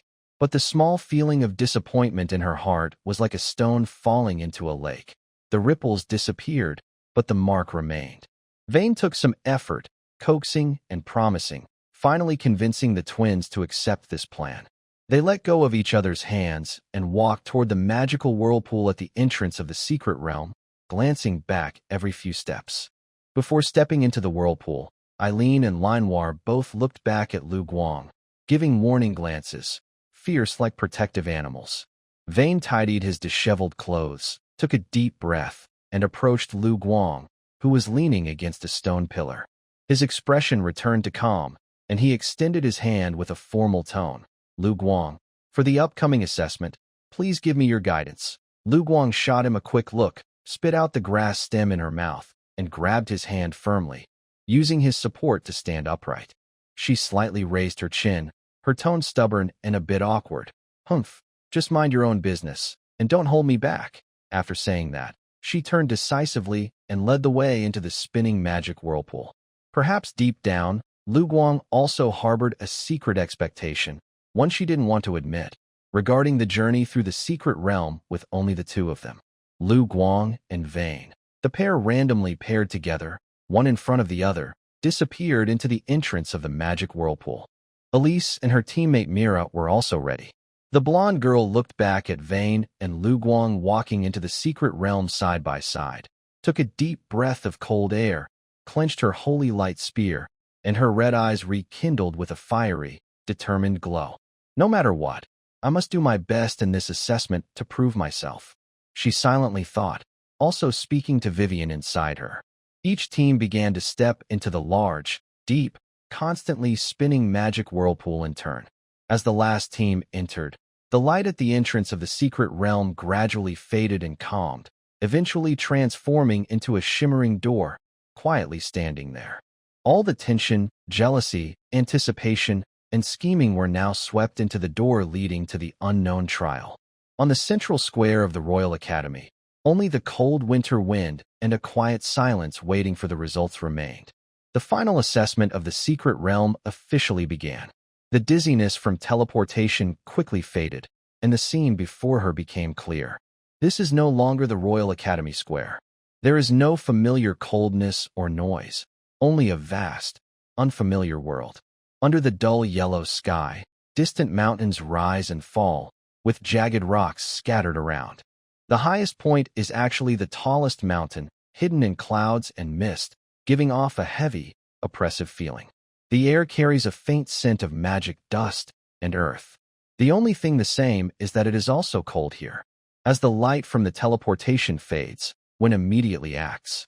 He thinks quickly, and a glow appears beside him. The cute, fiery cauldron, Little Fire, responds to his call. The sturdy cauldron looks especially reliable right now. Get on, Wen whispers loudly, jumping onto the cauldron first, and reaching out to Lu Guang, who is still stunned. Lu Guang recognizes the big cauldron that appeared during the fight. A hint of curiosity flashes in her brown-yellow eyes, but she moves without hesitation. She grabs Wind's hand, uses his strength to leap lightly, and lands steadily on the spacious cauldron. Let's go. Wind pours magic into the cauldron. The ancient symbols on its body light up one by one, humming softly. The cauldron shoots into the sky like an arrow, stabilizes in midair, then speeds forward. Strong gusts of wind pass their hair, quickly leaving the still-adapting team far behind. The wind howls, and the scenery below, twisted strange trees, glowing puddles, jagged rocks, flies past like silk. Lu Guang bends her knees to steady herself, feeling the rush of wind and speed. She raises an eyebrow and says, "Wind, your cauldron can fly? And so fast."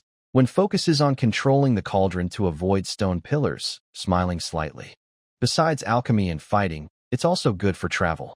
When the fiery cauldron becomes a tiny black dot in the sky, two blue figures are still running through the forest below. Eileen suddenly stops, looks up at the nearly vanished cauldron shadow, and stomps her foot in anger. That was sneaky. Wind actually flew. And he was so close to that woman. Manhwa pouts, her yellow eyes full of jealousy, but she quickly suppresses her feelings and pulls on Eileen's sleeve. "Big sister, it's no use getting angry now. We'll make him explain tonight when we get back. Let's focus on catching up first. We can't lose to them." The two exchange a look and nod in agreement. Dark attribute magic quietly activated. Their figures blended into the shadows of the forest like ghosts. Their speed increased suddenly, but they still couldn't match the straight-line flight of the blazing fire. In another open area, Elise looked up at the shadow of the fire blazing across the sky. Her white hair fluttered in the wind, and her red eyes sparkled with amazement. "Minter Vivian, look! Vane's fire is still so powerful." "Ah," a cheerful voice echoed in her mind. "This little one always surprises me. Knowing how to use her strengths well is good." Elise nodded seriously, feeling more fond of Vane. She also clenched her holy light spear, focusing more on planning her and Myra's advance. After the initial high-speed flight, the blazing fire gradually stabilized. Vane adjusted his magic power output and was in no rush to hurry. Lu Guang seemed to have fully adapted to flying and even had time to enjoy the strange scenery around him. She nudged Vane with her elbow, teasing, "Hey, you have quite a few girls around you, like Irene and Lino, who are like sisters to you." She stretched her tone, eyes shining with curiosity. "Teach me a few tricks? How can I be as popular as you?" Vane was caught off guard by her straightforward question, coughing lightly, touching his nose, and his gaze drifting. "Well, it mainly depends on fate and sincerity," he answered vaguely, but his eyes unconsciously fell on Lu Guang's longer, slender legs, well-shaped, strong, and her cool white skin seemed to glow softly in the dim light.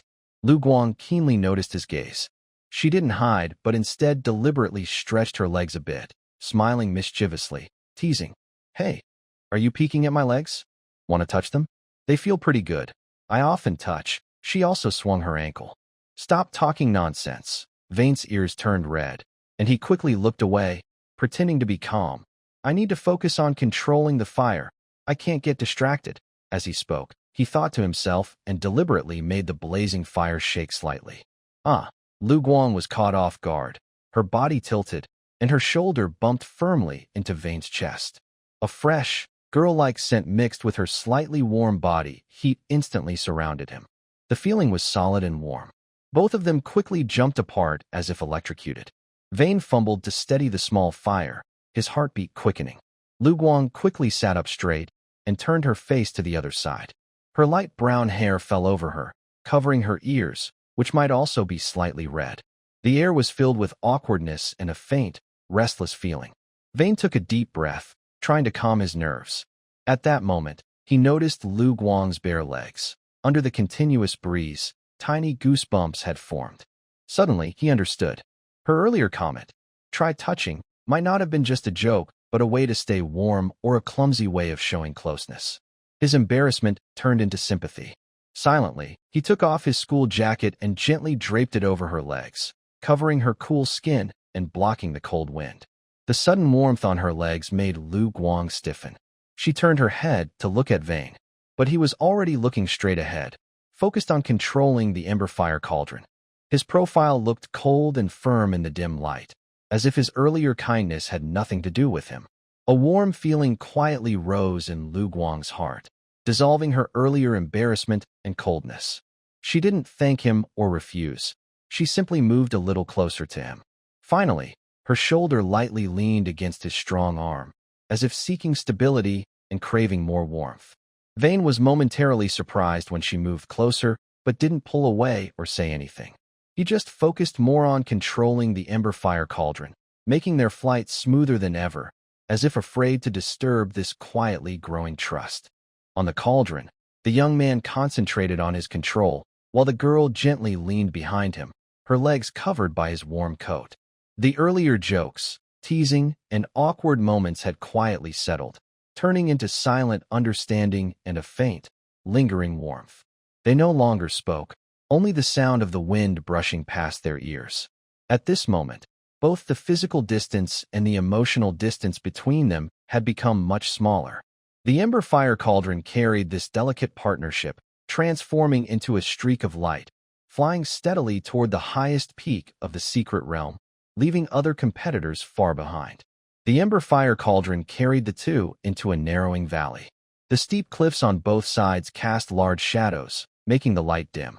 The air was filled with a faint chaos of magic, like fine sand rubbing against nerves. Vane naturally slowed down, his brow furrowing, and his blue eyes flickered with alertness. "Ambush ahead, be careful," he whispered, warning. The rune on the top of the shield glowed softly as it moved, alerting him. Lu Guang, who had been using him for warmth and almost falling asleep, suddenly opened her eyes. She sat up quickly, her sleepiness gone, replaced by sharp, eagle-like focus. She tucked her coat, wrapped around her legs, back into Vane's arms. "Thanks, the warming session is over. Time to move and stretch." She moved her hands and legs. Under her shorts, her long, strong legs tensed slightly, muscles bulging like a crouching predator. Just as Vane had guessed, deep in the valley, a low roar sounded, like rocks grinding together. A few fierce monsters emerged from cracks in the rocks and fissures in the ground. They were made of dark stones, with joints flickering with ominous red light and blood-red eyes flashing. They moved heavily, blocking the narrow path ahead. "Leave the trash to me. You control the scene." Before Vane finished speaking, she shot out like a yellow streak. She didn't need weapons. Her well-trained legs and feet were the best weapons. Her legs flickered like shadows.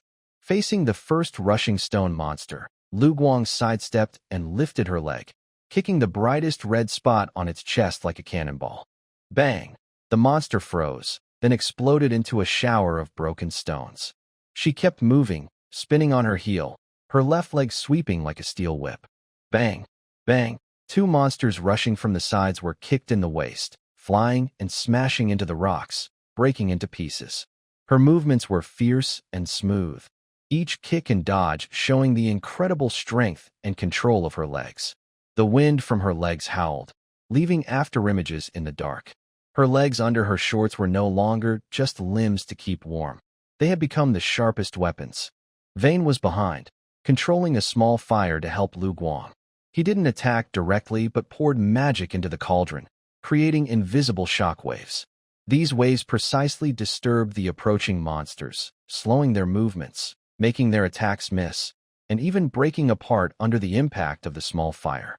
His support was smooth and efficient, creating a safe space for Lu Guang to attack. But his eyes kept drifting to the lively yellow figure ahead, more precisely, to her powerful, dancing legs in battle, impossible to look away. When her legs kicked the monsters apart, they were fierce like battle axes. When she moved and dodged, they were quick like a cheetah. Vane's heart beat faster, and his throat went dry. The tense muscles and lively movements made him think of scenes beyond just fighting. He quickly recited a potion recipe in his mind to push away these inappropriate thoughts. "Calm down, she is Lu Guang, and he is Feng Outyin," his rational voice shouted, but his gaze was like a magnet, unable to look away. Unconsciously, he picked up Lu Guang's coat from his chest and gently sniffed it. There was still a faint scent of her, mixed with light sweat, sun-dried fabric, and a fresh, mountain breeze-like smell. This scent wasn't unpleasant. Instead, it felt like a refreshing medicine, making his heartbeat skip a beat. The battle ended quickly. The last monster shattered into light particles under Lu Guang's swift spinning kick. The valley returned to silence, only a faint smell of dust remaining. Lu Guang exhaled softly, clapped her hands, and her breathing was only slightly faster. She was sweating slightly at her forehead but looked very happy, as if she had loosened her muscles. She walked quickly back to the Emberfire cauldron, reached out without looking, aiming for the coat in Vane's hand. All done, and now cold again. Here, it belongs to you, she said naturally, as if the coat should be back on her lap to keep her warm. Her tone was familiar, like friends, with a hint of dependence she didn't even realize herself. Vane looked at her like this, feeling a bit amused but couldn't bring himself to object. Instead, her unguarded closeness gave him a subtle sense of happiness. He silently handed her the coat. His fingertips brushed her hand casually, feeling cool and soft. Lu Guang took the coat, skillfully wrapped it around her legs, and buried her slightly cool skin back into warmth. She lightly jumped onto the edge of the cauldron, casually pulled Vane up, sat beside him, and leaned close. "Shall we keep going?" she asked sideways, as if the recent fight and their closeness now were completely normal. Vane nodded, controlling the small fire to rise steadily into the air, leaving the valley filled with the scent of stone dust. On the cauldron, they returned to their previous state, one sitting, one controlling, moving forward together. After the fight and the unspoken subtle feelings in their hearts, a more familiar and intimate atmosphere quietly flowed between them. They occasionally exchanged a few words, discussing the next route or joking about a foolish monster's attack, speaking in a relaxed tone. The Emberfire cauldron carried them through the increasingly thick clouds over the valley. At that moment, Vane's highly focused magic perception detected a faint, brief disturbance. The fluctuation was very different from his usual wild magic. It seemed like a carefully woven trace with a trap-like feel. But it disappeared too quickly, like water flowing into the sea. Vane frowned and finally blamed it on the chaos within the secret realm, not investigating further. The Emberfire cauldron transformed into a streak of light, steadily moving through the misty fog, carrying the increasingly delicate partnership toward the highest peak deep in the clouds. The Emberfire cauldron broke through the damp, cold clouds and climbed higher. After the battle in the valley, the atmosphere on the cauldron was much more familiar. Lu Guang's legs were still wrapped in a loose coat, and her face wore a clever smile. She nudged Vane with her elbow, who was focused on controlling the small fire, and brought up an old topic. "Honestly, how do you make girls like Eileen and Linoir so devoted to you? Don't tell me it's fate, or sincerity, to fool me." Vane turned his head and rubbed his forehead. "That it's personal charm," he answered dryly. "Born with it, can't learn it." While speaking, his gaze flicked over her legs, faintly outlined by her coat. Lu Guang keenly caught his look, but instead of hiding, she lifted her coat, stretched out her legs, and gently swung her ankles. "Oh, personal charm includes secretly looking at your teammates' legs?" she challenged. "If you really can't hold back, just take a peek. Don't wait until tonight to vent your frustration on those two sisters. Of course, only if you teach me the secret first." Vane's ears turned red. He forced himself to stay calm and turned forward. "What nonsense. I'm just looking for the way." He awkwardly retorted and accelerated the flames, as if that could leave the awkward moment behind. Suddenly, an unexpected change occurred. Several winged demons suddenly burst out from the clouds. They had large wings, sharp claws gleaming with cold light, and screeched sharply as they charged straight at the two on the cauldron. "Here they come again." Lu Guang was in high spirits. Without waiting for Vane to act, she burst out laughing, tore open her coat, and shoved it into his arms, then leapt out of the cauldron like a streak of yellow lightning. "Watch me." She moved swiftly in the air, her legs kicking like a whirlwind toward the winged demons. Every strike was accompanied by the sound of bones cracking and glowing sparks from the defeated monsters. Vane immediately used the small fire to help, sending out shockwaves to disturb the winged demon's flight. He looked at Ryuko's figure, and his initial worry gradually turned into pure admiration. Until Ryuko kicked the last winged demon into the air, her body falling downward, waiting for Vane to catch her. Suddenly, a sneaky, invisible shock shot out from the clouds below, heading straight for her. It was very fast, with a tricky angle, aiming directly at her unprotected back. "Be careful," Vayne shouted, but it was too late. Ugh! Ryuko's back was hit hard, and her protective energy shattered instantly. Her throat tightened, and she spat out blood. Intense pain swept through her body, and everything went black as she lost consciousness, falling like a broken kite. "Ryuko!" Vayne's heart clenched tightly. Fear and worry overwhelmed him instantly. Without hesitation, he poured all his magic into the small fire. The ember fire cauldron hummed loudly, glowing brightly, shooting like a meteor toward her falling figure. Vayne calculated her trajectory, and at the last moment, he leapt out of the cauldron, spreading his arms to catch her falling figure. The impact made both of them fall faster. Small fire, the ember fire cauldron's opening lifted like a flexible net, catching them at the last second. It bore most of the impact, crashing heavily onto a protruding rock below. After a loud bang, the cauldron's glow dimmed, but it held steady, preventing further injury. Inside, it was dark, with only a faint light coming from the opening. The air was filled with the familiar smell of herbs, mixed with blood and panic. Vayne's back hit the cauldron wall hard, making him dizzy. He ignored the pain and quickly checked Ryuko in his arms. Her breathing was steady, and she was safe for now. Instinctively, Vayne held her tightly. One arm wrapped around her slim waist, feeling the tense, elastic muscles through her sweaty sportswear. The other hand, in the chaos, rested precisely on her shoulder.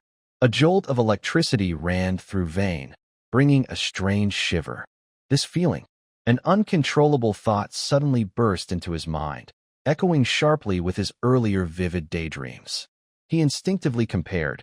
This waistline was more than Ilsa's years of practicing with a gun. At such close distance, their hearts pounded like drums, and their quick breaths intertwined. The scent on Ryuko's body was a mix of sweat, blood, and wild mountain wind, rushing strongly into Vayne's nose, with a chaotic attraction that made his heart race. Ryuko slowly recovered from the impact and back pain. First, she felt the warmth and safety of Vayne's embrace, but then, "Did you put something on yourself?" Boom!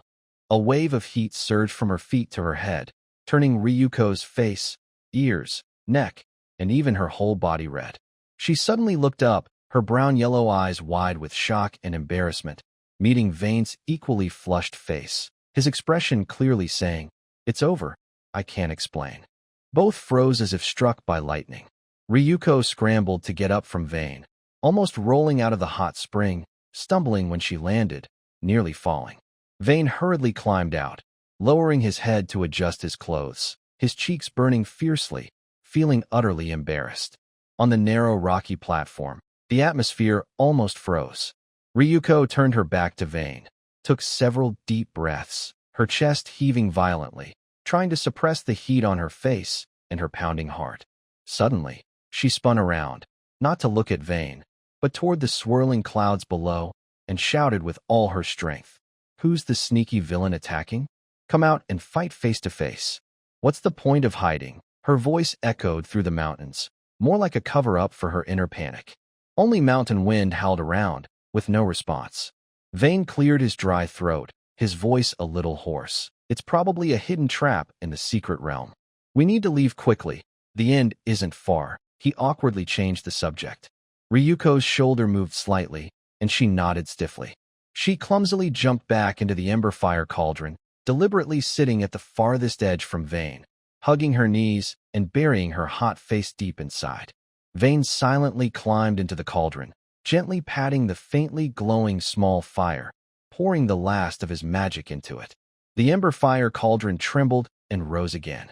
On the cauldron, the atmosphere was frozen. Previous arguments, tacit understanding, and that faint, irresistible attraction, all of it was now swept away by awkwardness. Silence fell like a heavy curtain, but underneath, it felt like there was an electric current moving, restless and uneasy. The fear of surviving a disaster, the embarrassment with nowhere to hide, and all the sudden exposure of unfamiliar feelings after their masks were torn away. These emotions mixed and flowed silently between the two. The burning fire cauldron carried both of them, who were full of thoughts, swaying unsteadily, but heading steadily toward an unknown destination deep in the clouds. The burning fire cauldron broke through the last thick cloud and reached the highest peak of the secret realm. The peak was not a sharp mountain top, but an ancient stone altar made of rough, large stones, covered with blurry symbols. Standing here felt like being at the top of the world. Below, the sea of clouds roiled, and above, the blue sky was clear. After the previous danger and awkwardness, the excitement they should have felt was replaced by silence. Veen and Lu Guang jumped down from the cauldron, landing on the cold stone surface. Both avoided each other's gaze at the same time, temporarily putting aside the awkwardness inside the cauldron and focused on the center of the stone altar. The moment their feet stepped onto the most complex symbol area in the center of the altar, something strange suddenly happened. A semi-transparent cube glowing with faint blue light materialized out of nowhere, expanding instantly and trapping both of them inside. The light suddenly dimmed, turning into a strange, ghostly blue. All outside, the clouds, the sky, even the altar, disappeared, leaving only a smooth blue barrier and silence. Veen reacted quickly, commanding the small fire to slam against the barrier. Boom! A dull sound echoed, but the barrier remained unmoved. He then used magic to sense it, but his magic was like sinking into a stone, no response at all. He could only observe what was inside the cage. Lu Guang used her knightly power and punched the barrier hard. Bang! The shock made her arm numb, but the barrier was still solid, and most of the sound was swallowed by the space. They tried everything, finding flaws in the formation, using potions to corrode it, even trying to trigger an energy explosion, but nothing worked. The blue prison seemed to cut off everything, unbreakable. Finally, Veen and Lu Guang, exhausted, sat against the cold blue barrier. Despair spread like a tide with each breath, and the air felt thick and thin at the same time. We might really die here. Lu Guang's voice trembled with a hint of uncontrollable emotion. Vane remained silent, unable to respond. I'm really not willing to accept this. Lu Guang looked up at the even blue sky, her voice calm but heavy. Just dying like this, like a bug suffocating in a jar. Faced with the threat of death, the two no longer argued over their previous small disagreements, but instead opened their hearts. Lu Guang began to talk about her past. I was born in the north, in the Silphus family. Sounds impressive, right? She slightly curled her lips, with no real smile. But the northern land is just endless frozen ground and biting cold winds. Even nobles often have to survive on black bread mixed with wood shavings in winter. Vane listened quietly, his gaze fixed on her slightly lonely profile. When I was 10, they found out I had no magical talent, she said calmly, as if talking about someone else. To my family, I was a stain. They stripped me of my status and threw me out. Vane showed sympathy in his eyes. Lu Guang noticed and suddenly burst into laughter, nudging him with her elbow to lighten the heavy mood. Don't look at me like that. It's all in the past. I don't care anymore. She tried to sound cheerful. Look, even though my family doesn't want me, they still send me money every month, enough for me to live well. When I came to the south, I found that there's plenty of food here, and it's cheap. Who would miss that bitter black bread from the north? She smiled brightly, but her smile was fragile, like a layer of glass that barely hid the cracks underneath. The approach of death made people let down their guards. After Lu Guang's seemingly carefree words, Vane also slowly spoke. He mentioned how his sister Vancel always bullied him as a child, the loyal and adorable twin sisters Eileen and Lino who were like shadows by his side, the cold-looking but warm-hearted knight Evelyn, and the naive yet deceived third Princess Iris. Lu Guang exaggeratedly gave a thumbs up, her brown-yellow eyes sparkling with mischief. Wow, Vane. With so many charming ladies around, you really are my role model. She suddenly leaned in, suspiciously lowering her voice. Hey, kid. Honestly, do you also want to make me part of your harem? Vane touched his nose, feeling a bit embarrassed, but honestly admitting, I was kind of thinking about it. His gaze unconsciously drifted to her long legs, and his voice grew softer. After all, your legs. I've been thinking about them for a long time. Lu Guang immediately showed a look of disdain, as if saying, I knew it, and leaned back. Last time I let you touch, you acted so proper. Turns out you're just a guy with a dirty mind, but no courage. She then confidently stretched out her leg, meeting Vane's surprised look, and said cheerfully, Feel free to touch. Vane cleared his throat and naturally changed the subject, though his hands had already moved to her leg. Don't just talk about me. Do you have any regrets? Vane paused for a moment before speaking first. The thing I regret most is that I might not be able to keep my promise to give them a home. Lu Guang glanced at her hand wandering over her leg, then looked at Vane, who was showing genuine feelings for another woman. She snorted, "A bad man." Her expression darkened, and her forced carefree attitude disappeared. Her voice carried a hint of sadness. My biggest regret is that I haven't found someone. When I was 8, I had just arrived in the south. I got lost in the forest and had a high fever, collapsing under a tree. Her eyes drifted into the distance as she recalled. I thought I was going to die. But when I woke up in a fog, I saw a boy. Her speech slowed, filled with hazy memories. He was backlit, so I couldn't see his face clearly, but his outline was delicate. Short black hair, eyes like the clearest blue sky, bright and pure. She tried to remember more. He gave me medicine to reduce my fever and saved me. He smelled fresh and nice, like dried herbs, which made me feel safe. As she spoke, she unconsciously gestured, her gaze gradually shifting to Vane beside her. Black short hair, bright blue eyes like the sky, and the faint scent of herbs from his alchemist's attire. All these features quickly pieced together in her mind, fitting perfectly. Her voice suddenly stopped, her eyes widening in disbelief. Her brownish-yellow pupils filled with astonishment. She turned sharply to Vane, trembling as she asked, "Could it be you?" Vane looked at her, a complex expression crossing his face, some helplessness, some realization, finally settling into a calm, relieved look. He met her gaze and nodded gently. "You recognized me a long time ago, didn't you?" Lu Guang's voice suddenly rose sharply, filled with suppressed anger and sadness. Vane nodded, a hint of apology in his eyes. "You idiot." A vein throbbed on her forehead, and Lu Guang's pent-up emotions suddenly exploded. She sharply kicked Vane's shoulder, knocking him to the ground, then threw herself on top, pressing him down tightly. Her fists rained down on his chest, as she cried and questioned repeatedly, "Why did you hide this from me? Why didn't you tell me earlier? I searched for so long like a fool." Vane didn't dodge, letting her vent her frustrations and hardships from the past years.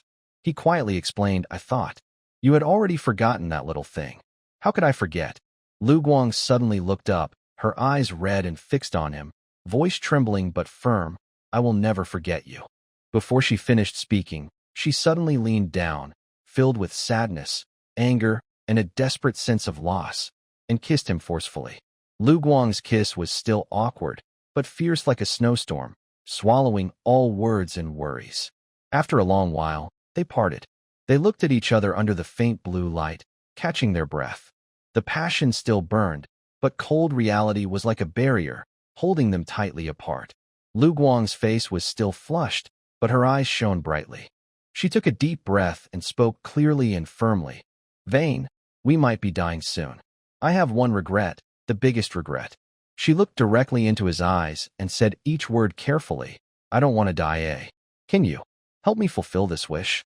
Her voice was no longer playful or strong, only honest and pure in the face of death, with a faint, almost imperceptible plea. Vane looked at the girl whose fate was intertwined with his, recalling their past battles side by side, now facing despair together. He didn't hesitate. He reached out, his fingertips trembling slightly as he touched her warm cheek, wiping away her tears. He answered in a deep, steady voice, "Okay." After confirming their feelings, words became unnecessary. Vane's words ignited a spark in Lu Guang's eyes. She no longer hesitated and kissed him passionately. In the blue space, the light seemed to blur as body temperature rose. Clothes silently fell away, contrasting cold walls with hot skin. Vane's guidance made Lu Guang let out a suppressed, soft hum. Her body instinctively tensed, like a startled butterfly wing. Feeling her tension, all of Vane's movements slowed down, becoming gentle and restrained, as if treating a rare treasure with care. In this trembling moment of complete acceptance, a deep sense of belonging quietly grew in her heart. Sweat dampened her forehead, and breathing and soft sounds replaced the silence. In this isolated place, two souls bound by fate faced their fears of death directly, confirming each other's presence. Time seemed to stand still, whether a moment or an eternity. Just as they were lost in a dream, almost forgetting everything outside. Rip, a faint but clear tearing sound suddenly broke the heat inside. Vane and Lu Guang froze at the same time. A corner of the blue barrier beside them was suddenly missing. Beyond the gap was not the familiar secret realm, but a deep starry sky, cold and distant. Then, a curious-looking woman's face appeared from the gap. She had waist-length white hair loosely tied, wearing a red beret. Her blue eyes first looked around, then showed a flicker of surprise after seeing inside, quickly calming down. The visitor was Phyra Phalanxi, the dean of the Sonera Humanities College. Her gaze lingered on the two dressed people for less than half a second. No questions, no extra expressions. Like accidentally catching a private moment, she naturally withdrew her head. The gap in the barrier instantly closed again. But at the same time, a clear voice echoed in both their minds. "Sorry to bother you. Please continue. I'll wait for you to finish and then come to take you back." This voice was like cold water poured over their heads, startling them out of their dream. Vane's movements completely stopped, and Lu Guang's body also froze. He looked down. Her blush hadn't faded, but her eyes, once dreamy, were now filled with shock and shame. "Should we continue?" he asked in a hoarse voice. That question instantly ignited Lu Guang. She suddenly snapped back to her senses, her face turning bright red. She forcefully pushed him away. "Stop what? You rascal! Go away!" Her voice trembled, with a hint of tears. The courage that had risen in her moments of life and death completely disappeared after the headmaster's glance. Only embarrassment remained, with nowhere to hide. They hurriedly tidied their clothes. Vane turned around, nervously tugging at his pants, feeling more awkward than ever. Liu Guang's cheeks were burning. She cursed Vane softly while hurriedly putting on her underwear and pants. In her rush, her clothes got caught, making her stomp in frustration. After a while, she managed to get everything in order. In the small space, only the sounds of dressing and their still unsettled, awkward breathing could be heard. Once dressed, they sat apart behind the blue barrier, separated by a small distance. The awkwardness spread in the air. The intimacy from before was now sharply contrasted with the current distance. The lingering warmth still existed, but it only made things more awkward. Liu Guang suddenly looked up, glared at Vane, her lips moving as if to speak, but no words came out. Vane understood her meaning. He took a deep breath and shouted at the barrier, "Headmaster Phyla, we're done. Please take us out." This sentence became the trigger. Liu Guang's face flushed with shame and anger, and she suddenly kicked Vane hard in the stomach, using all her strength. Caught off guard, Vane felt a sharp pain explode in his abdomen. His vision darkened, and he collapsed unconscious. Liu Guang, blushing, gasped for breath. Looking at the unconscious Vane, she muttered softly. At that moment, the nearby blue barrier was silently torn open again, revealing a neat gap. Headmaster Phyla entered the space, her gaze sweeping over the unconscious Vane and then to Liu Guang, who blushed and looked away, pretending to be calm. She gently shook her head, teasing in her tone. "Young people these days are so full of energy, they don't know how to control themselves." After a brief pause, she spoke more softly. "Don't worry, I will keep your secret." She looked around and added with a slightly mischievous smile. "But next time, remember to choose a better place. A hotel outside the academy or a dormitory would be more suitable. This is an extra-dimensional space. It's neither safe nor appropriate." After saying that, she casually waved her hand, and a gentle magic force lifted Wen, signaling for Lu Guang, who was blushing all over, to follow her. As they were about to step out of the slightly shimmering, fading blue cube, Phyla paused. Her sharp eyes swept over the inner wall of the space again, a hint of seriousness flashing in her eyes that hadn't been there before. But she didn't stay long. She left with Wen and Lu Guang, heading away from the scene. In the secret realm, Phyla stood at the edge of the collapsing subspace. She looked at Wen, still floating with magic, and at Lu Guang, who was bowing his head behind her. She whispered in a voice only she could hear, "Let's give them a real combat test first. Otherwise, if this little guy complains, that crazy person will come looking for trouble." Her brow furrowed slightly, her voice lowering with a hint of coldness. but the demon aura in this accident. Although faint, there's no mistake. It seems I need to investigate this carefully. Her words faded into the mountain breeze. Fila didn't stay any longer. She quietly disappeared into the glow that led to the outside, carrying the unconscious Win and the complexly looking Lu Guang. The last trace of intimacy in the room still lingered in the dim magical light, refusing to fade away. Win collapsed on the bed, his whole body feeling as if fine grains of sand had been ground into his bones, sore and soft. A dull pain faintly spread through his abdomen, mixed with a sense of emptiness. Deep inside, he felt exhausted, as if after surviving a disaster. These feelings intertwined into a strange kind of relaxation. The cold and suffocation brought by the blue cube in the subspace, the madness in the desperate situation. These memories still lingered in the corners of his mind. But compared to the soft warmth of the bed now, they gradually blurred into a vague background. I'm still alive. That's really good. He looked at the blurry spots of light on the ceiling, and only this simple, honest thought remained in his mind. A faint knocking broke the silence. Win struggled to sit up and responded hoarsely. The door isn't locked. Evelyn pushed the door open. She wasn't wearing her signature light armor, but a set of dark casual clothes. Her high ponytail had a few loose golden strands hanging by her cheeks. In the dim light, her violet eyes looked like they were covered with a thin mist, showing clear worry. She didn't step inside immediately.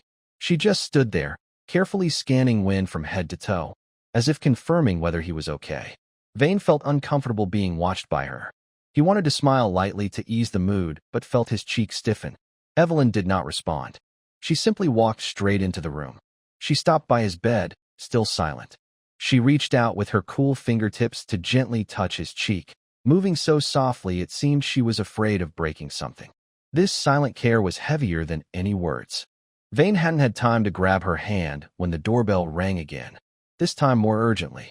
Soon after, Eileen and Linoir hurried into the room. "Young master," Linoir cried, rushing into Vane's arms.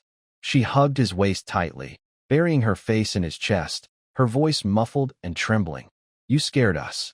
Everything was so chaotic. Vane grunted softly from the impact, then forced a smile as he gently patted her back. He looked up at Eileen, who stood nearby. Eileen crossed her arms, her blue eyes wide with worry, staring straight at him. "Are you a fool?" She raised her voice, her tone sharp. "You always do this. Get caught in danger just because you're careless. Can't you be more aware?"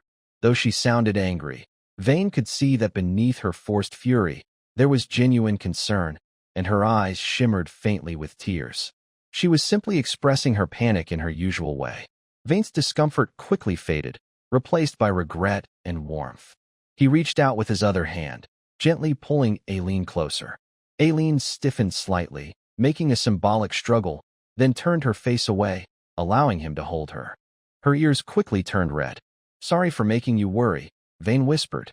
He gathered both girls in front of him, feeling their slight trembling. "Look, I'm fine. Really, I'm okay. I'm right here," he repeated softly, as if to reassure them and himself. He gently stroked Linoir's hair, then looked at Eileen, silently thanking her. His gaze finally met Evelyn's. Her violet eyes showed understanding and the lingering fear they both needed to soothe. Words felt pale at this moment. After the initial excitement and reassurance, the atmosphere in the room quietly shifted. The dim lights stretched their shadows long and twisted on the wall, intertwined tightly, like their inescapable fate. Evelyn was the first to move. She raised her hand and gently stroked Win's cheek with warm palms, wiping away his exhaustion. Then she leaned down and placed a soft, feather-like kiss on his forehead. This kiss carried no desire. It was more like silent comfort, a firm reassurance, trying to chase away the gloom of loss in his eyes. Linoir sensed the change and lifted her head from Win's embrace. Her eyes still shimmered with tears.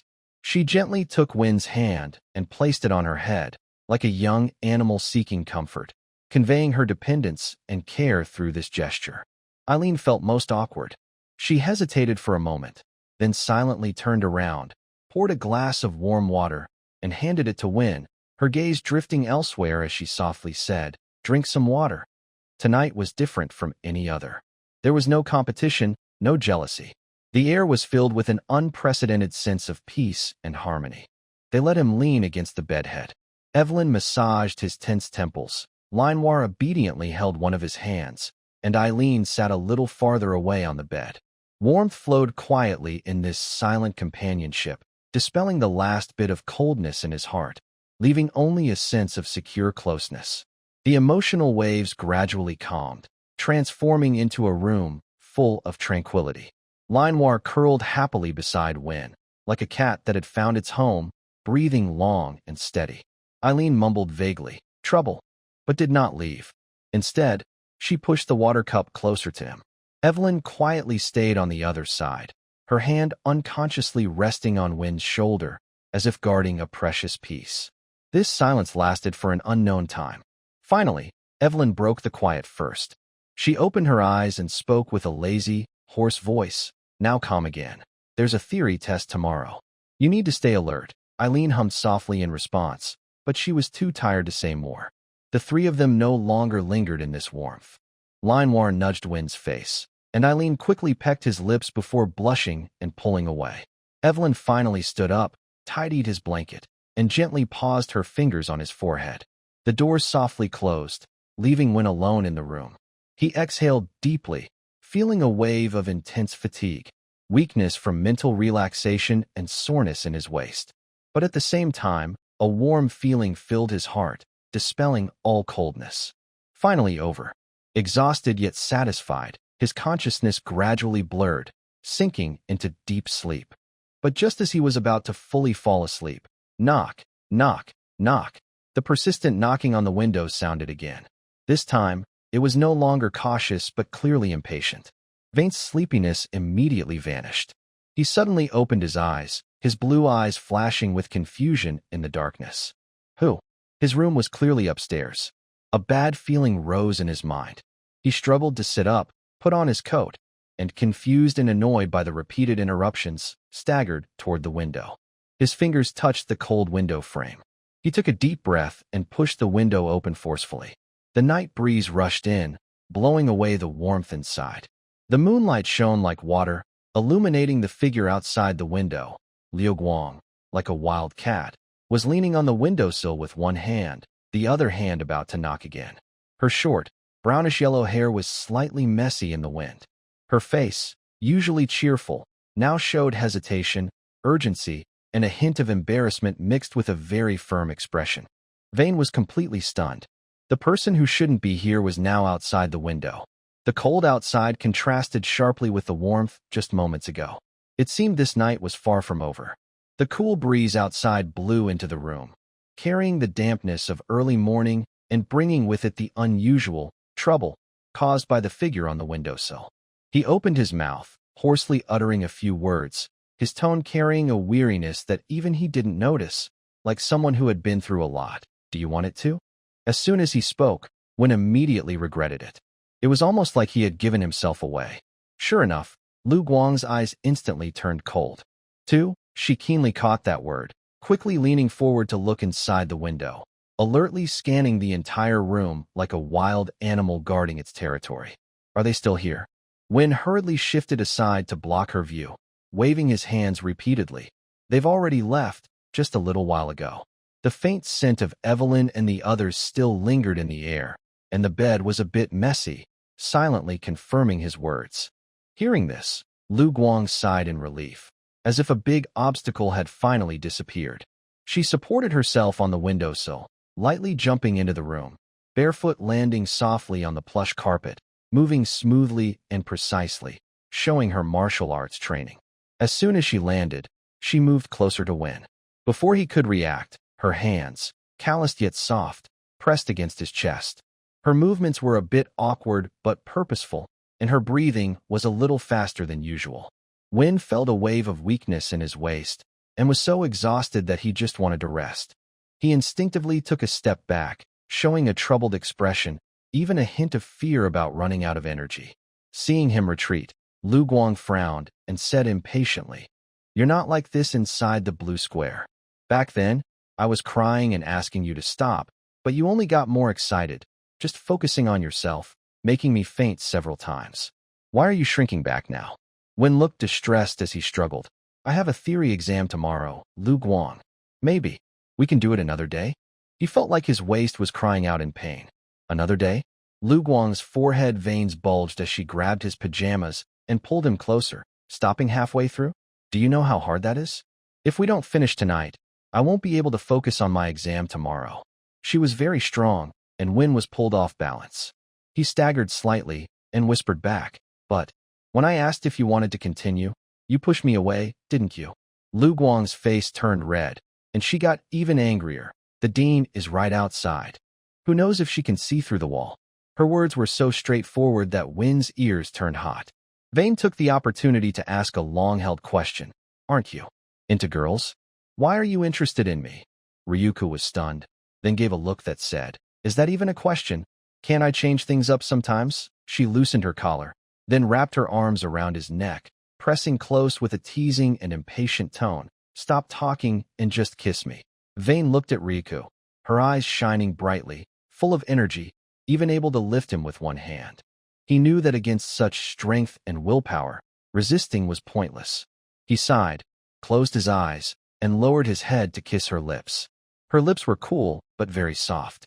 After the kiss, Vane felt his legs go weak, and exhaustion washed over him again.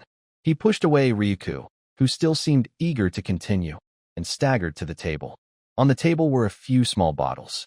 He skillfully picked up a crystal bottle labeled Special High-Strength Energy Rejuvenator, filled with a bright blue liquid.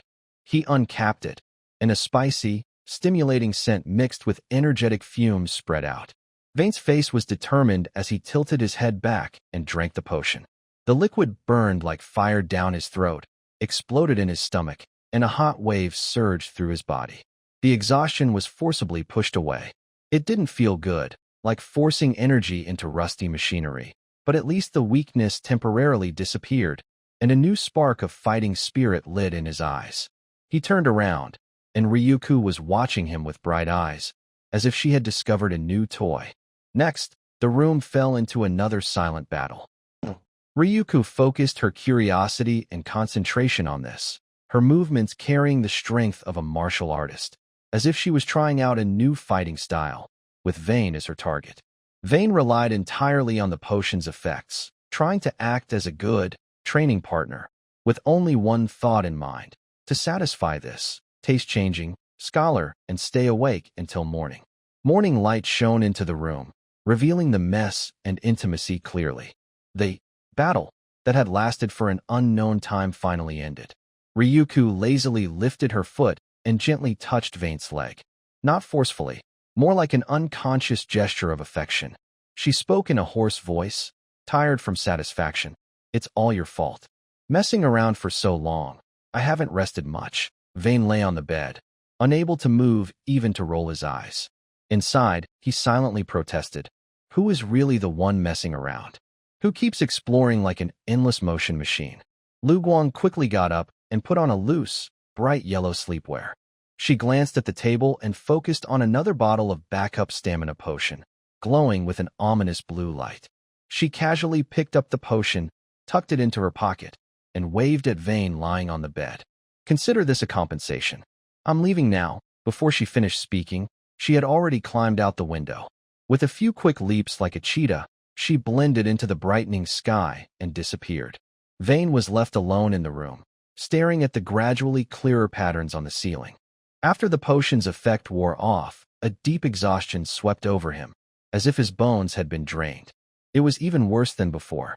The air was filled with a mix of fragrant scents, desire, and the spicy smell of the potion, making everything seem decadent and heavy. Outside the window, the sky was getting brighter. All Vane could think about was one clear thought, like a final judgment. It looks like I can't keep going. At least for the morning's theoretical exam. I might need to drink another bottle. No, 2 bottles, before I can even get into the exam room. His throat still burned from the enhanced stamina potion. Vane dragged his heavy legs, step by step, across the cold tiles of the academy corridor. The potion's effect was like a wild, hot current rushing inside him, forcing away sleepiness. But the deep soreness and emptiness in his muscles reminded him of last night's brutal, overtime match. He felt like a car filled with fuel but about to break down, wobbling toward the exam hall, which felt like a place of punishment. He pushed open the door to the exam room. The air inside, mixed with old sheepskin paper, ink, and a faint sense of tension, hit him. In the round exam hall, magic lamps cast blinding light, illuminating tense or blank faces. The magic clock on the wall made a steady click, each sound like a tap on his heart. Several eyes immediately focused on Vane. Aileen and Linowell sat nearby, both with blue and yellow eyes, looking at him with concern and a shared understanding of his tired state. Liu Guang sat slightly behind and to the side, fiddling with a feather pen. Her short brown-yellow hair covered part of her face, and her reddened ears showed her unease. Only Iris nodded kindly when he looked her way. Her red eyes beneath her white hair showed her focus on the exam. Vane chuckled nervously in response and quickly found his seat. As soon as he sat down, the exam proctor announced the start of the test in a cold, emotionless voice. The exam papers were handed out. At first, the room was silent, only the sound of pages turning. But this quiet didn't last long. Soon, sounds of gasping, muffled cries, and the faint squeak of pens being tightly gripped filled the room, like water drops falling into hot oil. The atmosphere in the exam hall suddenly grew tense, and even the air felt heavy. Is this question really meant for us to solve? Oh my, who made this test? Do they not want us to have a good break? This is too harsh. Soft complaints spread quickly among the students.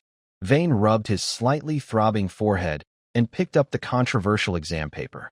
The first big question was about analyzing how star orchid and moon shadowgrass change their medicinal properties under magical catalyst, and how this affects the choice of stabilizers in potion making. His eyelids twitched slightly. This question was indeed tricky. He didn't completely not know it, but it required solid theoretical knowledge and careful understanding. He took a deep breath, focused, and picked up his pen to write. Thanks to his stronger-than-average knowledge of potion making and his exam practice, he didn't write slowly. His calmness stood out sharply against the suffering of others around him. Liu Guang stared at the question about the differences between star orchid and apricot blossom, frowning.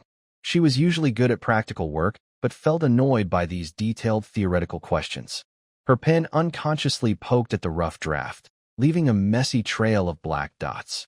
Who cares about these differences in real practice? If it works, that's enough, she muttered silently.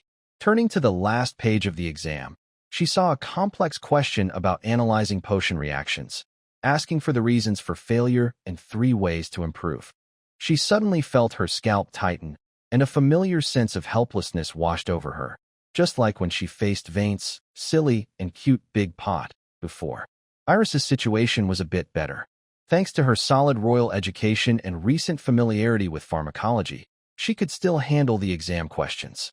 But her answering speed was noticeably slower than usual. She occasionally bit her lip lightly, her red eyes full of concentration. When she encountered tricky questions, such as listing 3 obscure materials that could replace ice crystal sand, without affecting the effectiveness of sunfire flower, she would furrow her brow slightly. TSK, this question style. A lazy yet sharp female voice echoed in her mind. It's just nitpicking, choosing questions from the edges of the syllabus. Very sneaky. Stay calm, little Iris. Your foundation is much stronger than those who only memorize by rote. Aileen and Manhwa initially also silently complained about the examiner like everyone else. Manhwa, taking advantage of the proctor turning around, made a ghostly face at Aileen and silently mouthed, "So hard." But as they continued answering, Eileen's writing slowed down gradually. She paused in front of a fill-in-the-blank question. During the process of channeling magic power, the 3 common accumulation points are located at, and the basic principle of the corresponding alleviating herbs is dot. A strange sense of familiarity surged in her heart. Fragments of memories gradually pieced together. It was a lazy sunny afternoon, beside the training ground. Vane was carefully checking for muscle injuries they might have left after intense training, holding a sample of herbs and explaining those dull details seriously. He emphasized, when magic flows, it tends to clog at these points. Remember these, so if you get injured or your training goes wrong, you can handle it yourself first, instead of being delayed by unqualified doctors. Back then, his serious side profile and the faint worry in his tone subtly overlapped with the cold black words on the exam paper. Eileen turned her head to look at her sister Linoir. Linoir seemed to sense something and tilted her head, looking at her sister with yellow eyes filled with curiosity. Eileen nodded gently, a hint of understanding flashing in her blue eyes. She looked around. Many classmates were scratching their ears and scratching their heads, worried about their exam papers.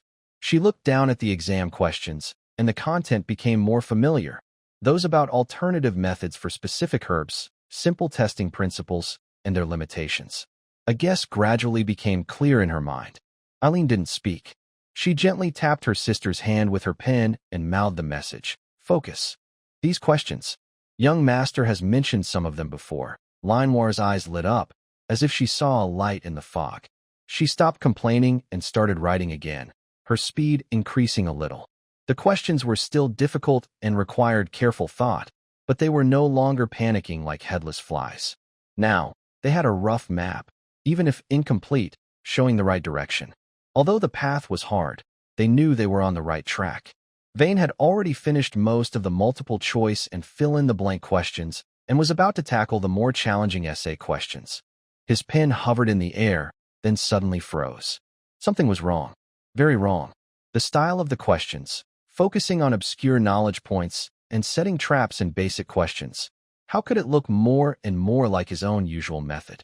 He looked up and saw his classmates all frowning at their papers, which made his back feel cold. This question, it seems, was made by him. This question, why does it look more and more like I made it? This thought wrapped around his heart like a cold snake, and Vane's hand holding the pen stiffened slightly. He forced himself to keep reading the question, trying to find evidence to refute it. But the more he read, the more obvious the familiar signs became. A multiple-choice question testing the reaction order of 3 similar materials at high temperatures. Exactly the trap he set by combining 2 obscure knowledge points to make things difficult. A short-answer question analyzing the role of a certain material in medicine and possible substitutes, clearly based on his casual guesses while studying the magical properties of the sisters. And the final comprehensive question, involving multiple materials, different temperatures, and the timing of 2 magic injections, analyzing failures. Vane almost remembered how he had carefully included all possible mistakes in the question, calling it a comprehensive assessment. It's over. A cold chill ran from his back straight to his head, and Vane felt as if he had been stripped and left in the freezing cold. He finally understood the meaning behind Alice's words, just make it difficult, and realized how heavy the cost of that night's practice was. His thoughts involuntarily drifted back to the night when the sin began. In Alice's laboratory, the air was always filled with the sweet scent of potions mixed with essential oils. It wasn't unpleasant, but it carried a cold, detached atmosphere that felt inhuman. A practical lesson on protein conduction stability had just ended. Vane felt relaxed and empty-minded, in what is called sage time. Alice remained calm and composed, slowly tidying her meticulously neat purple skirt. Vane, her straightforward voice broke the silence. Professor, do you have any instructions? Vane responded lazily. Help me with something. Alice turned her violet eyes, showing no emotion. Create a set of questions for a potion-making theory test. No problem. Vane agreed without hesitation. Leave it to me. Any specific requirements? Alice's gaze paused on his face for a moment. Then she said casually, just make it difficult. Make it difficult. Vane was momentarily stunned. Then she added, as if dropping a stone into calm water, once you're done, there will be a reward. The word, reward, seemed to have magic power, instantly igniting Vane's rational mind, which was controlled by desire. Leave it to me, he promised confidently. I'll make it challenging and impressive. In the following days, he spared no effort, racking his brains to come up with all kinds of tricky and complex potion-making questions. He carefully designed traps and dead ends in each question, aiming not just to test, but to torment. Not just to evaluate, but to show off his skill. When he handed the carefully crafted test to Alice, she only glanced at it briefly, a hint of a smile passing through her violet eyes. Then she commented, not bad, meets the requirements. She fulfilled her reward promise. Vane was completely immersed in the satisfaction of interacting with the doll professor, having long forgotten about the test paper and never imagining the consequences it would eventually bring. As the tide of memories receded, reality revealed itself like a jagged rock. Vane sat in the exam room, feeling very nervous. The scratching sound of pens on paper around him seemed like tiny curses, hitting him as the person who created the test. The air felt thick with invisible smoke called anger and despair. He knew all the answers and wrote quickly, almost too smoothly. But this smoothness didn't make him happy. Instead, it made him feel guilty and nervous. He felt like a heretic among believers, enjoying a divine message while watching others struggle with the divine punishment he set. He quietly looked around.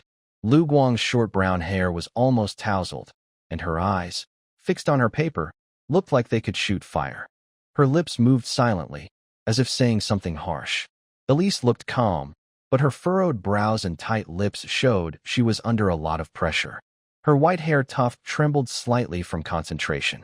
Aileen and Linewar seemed to handle it a bit better. Aileen answered steadily but slowly. She occasionally looked up, her blue eyes thoughtful, glancing at Vane with a calm but piercing look that made him more uneasy.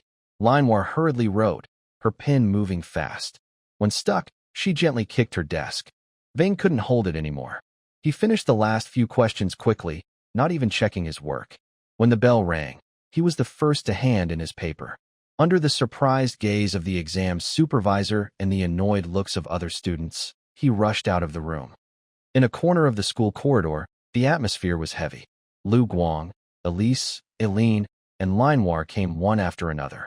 All the negative feelings from the exam finally burst out. Crazy. Absolutely crazy. Lu Guang kicked a stone pillar hard, making a dull sound. She waved her fists, her brown eyes burning with anger. Did the person who made the test lose their mind? Picking weird, tricky questions that we can't use? Does he hate us? Is he trying to ruin our holiday? Elise's fair face turned red, and she rarely agreed, saying, it was too difficult. She then glanced at Vane, who was trying to stay unnoticed, and a faint smile appeared at the corner of her mouth. Linewar sat next to her sister, looking around at everyone, finally settling on Vane with curiosity and a sly expression that said, I already know. Vane listened to Lu Guang loudly curse words like beast and crazy, each one feeling like a hot iron burning on his heart. He sweat on his forehead, looked away nervously, and felt very embarrassed, almost overwhelmed by the string of accusations. He licked his dry lips and awkwardly said, actually, maybe it's not that serious. Maybe the question creator just wanted to test our knowledge and quick thinking. Even he found his words funny after saying them. Suddenly, Lu Guang stopped complaining and fixed her sharp gaze on Vane. She squinted and stepped closer, examining his unnatural expression and flickering eyes. Vane, she said suspiciously, your reaction today is very strange. I felt it during the exam, and now you're defending that. She leaned in closer, her breath slightly hurried with anger. Could it be that you really know some secret? Vane's heart sank, cold sweat soaking his back. He hurriedly waved his hands, trembling slightly as he spoke. No, impossible. I just think that since the exam is over, there's no point in getting angry. His excuse looked fragile under Lu Guang's scrutinizing gaze. Next to him, Eileen looked understanding, while Linewar covered her mouth to stifle a laugh, making him feel like a suspect being interrogated. He opened his mouth to deny, but under Lu Guang's sharp stare, he swallowed his words. Just as his mind went blank and he was about to be exposed by Lu Guang's intense gaze, a gentle voice sounded. The results are probably out. Does everyone want to go see them together? It was Illis. She stood nearby, her white hair contrasting with her red eyes, filled with curiosity and hope. She wasn't fully caught up in criticizing the exam creator. Instead, she was more interested in the upcoming test results. Vane felt like a savior and quickly responded, yes, yes. Let's go check the scores. The teachers are using magic to grade quickly, but I wonder if there might be mistakes. He dared not look at Lu Guang again and hurriedly moved toward the notice board, his back looking awkward, like he was running away. Lu Guang glared at him. Once suspicion was planted, it quickly took root in her mind. Without hesitation, she immediately followed.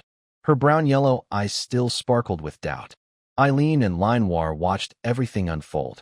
Linoir blinked with her two-toned eyes and quietly asked her sister. Sister, the young master. He. Eileen shook her head slightly, a faint smile on her lips, as if saying, just as I thought. She took her sister's hand and whispered, don't ask too much. Just watch the show. Only the sisters knew the truth about the exam creator. Watching Vane look embarrassed in front of Lu Guang, while Lu Guang remained unaware, this situation inexplicably made Eileen feel better. The top of the score list was crowded with people, with shouts, complaints, and discussions echoing loudly, even more lively than a market. Vane looked up and immediately saw his name at the top, Vane Lang. Next to his name, it showed he was first in both theoretical exams and secret realm practicals. Suddenly, many eyes turned toward him. Envy, jealousy, surprise, like needles stabbing him. Normally, he might have felt proud, but now, this top spot felt like a mark of guilt, making him uncomfortable all over. Illis was in second place. She stared at the list, a hint of unwillingness flashing in her red eyes, and muttered softly, next time. I will definitely beat you. Her white hair seemed to lift slightly with her fighting spirit. Eileen and Linoir ranked third and fourth. Their academic results were especially good, thanks to Vane's casual science explanations during class. The two of them exchanged glances, understanding each other's meaning without words. Lu Guang quickly scanned the list and finally found her name near the middle. Her face darkened, fists clenched, and her knuckles turned white. How could this be? She almost whispered through clenched teeth. Seeing her ranking, which was not bad but seemed dull compared to Vane and others, she felt a surge of shame and disappointment. She ignored the difficulty of the test and how everyone was affected, forgetting her own weak foundation. She blamed everything on a simple reason. All because of that night before the exam. She suddenly turned and glared at Vane, who was nearby, busy with the attention from being top of the class, looking nervous. Her eyes showed anger and frustration. If he hadn't, I wouldn't have stayed up so late, which affected my mood. That's why I scored so low. Once this thought appeared, it spread like wildfire, blaming the extra time for everything. She pushed through the crowd and stormed up to Vane, glaring at him fiercely. It's all your fault. Without waiting for a reply, she turned and left in anger, quickly disappearing at the end of the corridor. Vane opened his mouth, watching her go, feeling bitter and speechless. He felt like he was standing in a melon field, suddenly mistaken for a thief, with no chance to explain. Late at night, Vane, exhausted, returned to his dorm. He washed up early and lay on his bed, almost gratefully, hoping to sleep peacefully and rest his body and mind. But just as he was about to fall asleep, the familiar knocking sound came from outside the window again. Vane's heart sank. He sighed and struggled to get up and open the window. As he pushed it open slightly, bang!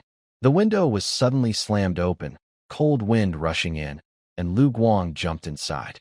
Her short, light brown hair was blown by the wind, and her face still showed anger. Are you trying to block me? She grabbed Vane's collar. Why are you taking so long? I just fell asleep. Vane weakly tried to explain. Stop talking. Since that night, Ryuko seemed to find a good reason to visit Win at night more often. It's all your fault. I didn't do well in training today, so you have to help me relax. Thinking about my grades makes me angry, so you need to calm my temper. She always comes up with various excuses, but the result is the same.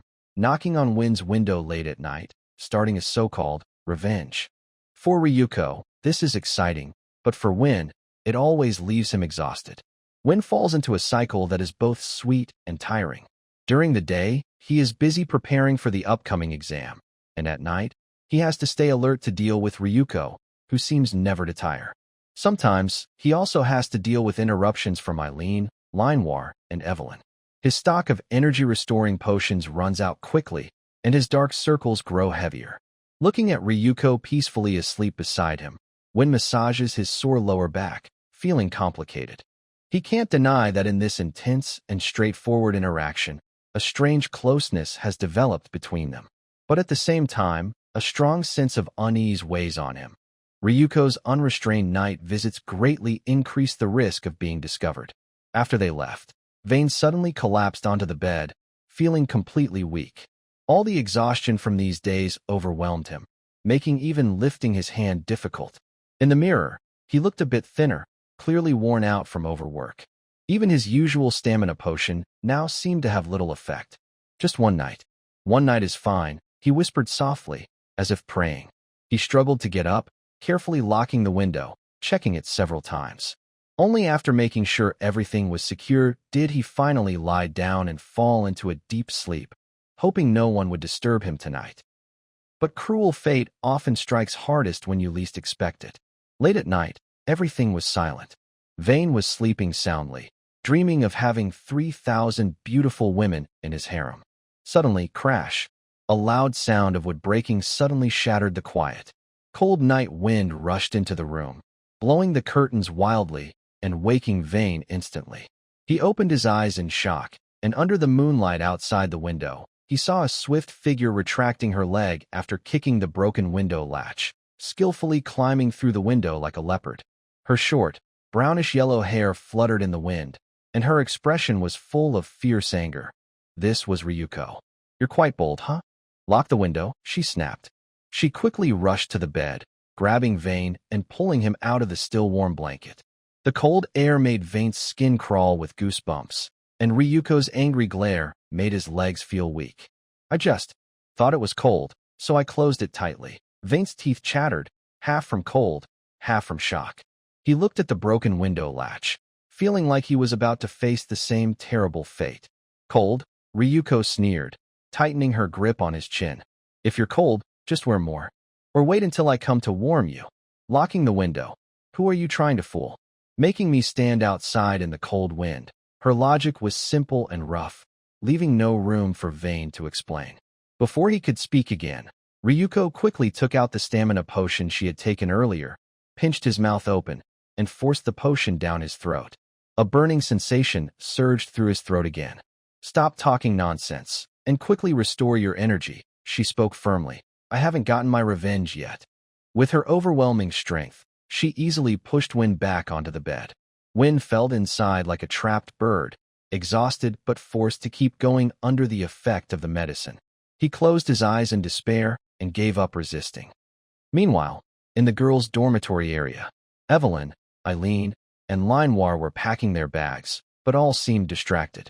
The room was missing the lively black-haired boy who loved to joke, and the familiar comforting yet sometimes frustrating atmosphere felt heavy. They had planned to finish packing carefully, but now they had no interest. Almost at the same time, all three stopped what they were doing. They left the dormitory together and met on the way to Win's room. Eileen and Linoir looked at each other, sharing the same feelings. Then they looked at Evelyn. Evelyn paused briefly, then seemed to understand their plan, and a small smile appeared on her face. "Let's go see if he's asleep." A silent understanding passed between the three.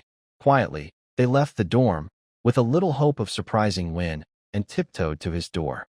Inside, the intense activity continued. The bed shook gently, heavy breathing filled the room, hiding the faint footsteps outside. Lu Guang's figure looked like a faded prayer scroll. His brownish-yellow hair fell loosely, like dried leaves blown by the autumn wind. His shadow stretched from behind, like the silent darkness swallowing the last light. "Wait, this doesn't seem right." Hey, you want to do what?" The room was dark, lit only by moonlight and the faint glow of distant magic lamps, casting a clear silhouette of Ryu's back and Vane's side face. Evelyn didn't knock. She simply reached out and gently pushed the door. Perhaps Vane forgot to lock it, or the old lock was loose. The door silently slid open. At the moment the door opened, Liner could no longer hold back. Like a curious kitten spotting a target, she quickly slipped under Evelyn's arm and cheerfully shouted, "Young master, we're here to see you." But her cheer was cut off in the next second. Liner, rushing into the room, caught sight of Ryu in the dim yellow glow of the corridor lamp. Ryu looked up in shock. Liner froze instantly, her mind blank, her yellow eyes wide. She couldn't understand what she was seeing. Why was Ryu here at this moment, in this way? Eileen followed closely behind, immediately sensing the tense atmosphere and her sister's stiff posture. Without hesitation, she reached past Evelyn at the door and pressed the magic lamp switch with a sharp snap. The blinding white light instantly dispelled the shadows, revealing everything inside the room. Ryu, by the bed, looked displeased, embarrassed by the sudden intrusion. Behind her, Vane, without a stitch of clothing, looked terrified as if the end of the world had come. Evelyn at the door had a cold look in her eyes. Eileen's brows were furrowed and her gaze sharp, while Liner's expression shifted from joy to confusion, then quickly ignited with anger. It felt as if time had stopped. The room was silent except for the faint sound of the broken window rattling in the wind. In this suffocatingly awkward moment, Vane's mind went completely blank. Survival instinct made him instinctively squeeze out a faint but clear sentence. Do you want to? Together, this sentence instantly ignited the atmosphere. Foolish young master. Go away. Linoir's eyes reddened, like a small beast provoked, ready to pounce. Eileen didn't shout, but her whole body radiated coldness. She took a step forward, staring intently at Vane, with a dangerous gleam in her eyes. Evelyn was the last to enter the room, gently closing the door. She crossed her arms, her golden ponytail swaying lightly. Her purple pupils swept over the chaotic scene, finally fixing a judgmental gaze on Vane's pale face. Vane looked at the three approaching with dangerous expressions, then glanced at the hesitant Ryu Guang beside him, and completely gave up thinking. It's over. The room was silent. The broken window squeaked, and the cold wind seemed to freeze in the heavy air. Vane's dorm was not large. Now it looked more like a temporary courtroom. Evelyn, Eileen, and Linoir sat side by side on the only sofa, like three serious judges. Evelyn sat at the edge, her purple eyes lowered, fingers unconsciously tapping her knee, lost in thought. In the middle, Eileen had short blue hair, her icy gaze fixed on the opposite side. Linoir sat on the other side, cheeks puffed out, eyes red, like a small annoyed animal, glaring fiercely ahead. On the defendant's stand, a sturdy wooden chair pulled from beside the desk, Ryu Guang sat. She casually wore a black coat, the collar slightly open, revealing her pale skin and clear collarbones. She leaned lazily against the back of the chair, legs crossed. Her brown eyes looked back at the three without retreat, especially glaring at the angry Linoir. The true culprit, Vane, was tightly bound to a sturdy chair with a thick rope. He lowered his head, messy black hair, wishing he could shrink into himself and disappear.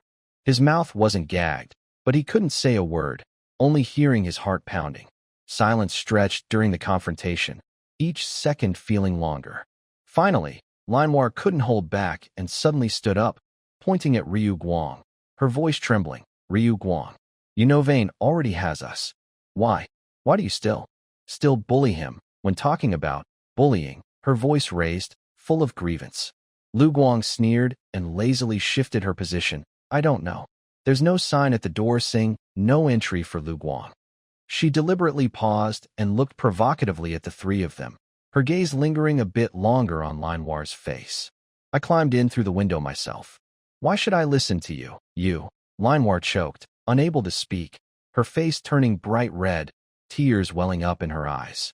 Vane cares only about us. Really? Lu Guang raised an eyebrow and showed a teasing smile. Then why was he so focused before you came in? Could it be that you didn't satisfy him? Linoir's face instantly turned even redder, flushing all the way to her ears. She looked at Eileen and Evelyn for help. Eileen frowned tightly, while Evelyn looked down, seeming detached from the situation. Linoir felt isolated, her lips moving but unable to speak. At this moment, Eileen reached out and gently held her sister's hand, silently comforting her. She took a deep breath and looked calmly at Lu Guang. Miss Lu Guang, we don't want to argue. Can you tell me when you and Vane started this? Seeing Eileen's calm attitude, Lu Guang also eased up a bit. She shrugged and said with a complicated tone, that was the day of the secret realm test. We were trapped in a blue space, thought we wouldn't make it. I didn't want to die, so I took the initiative, and he didn't refuse. Eileen appeared calm on the surface, but her grip on her sister's hand tightened unconsciously, her knuckles turning white. So it was that accident.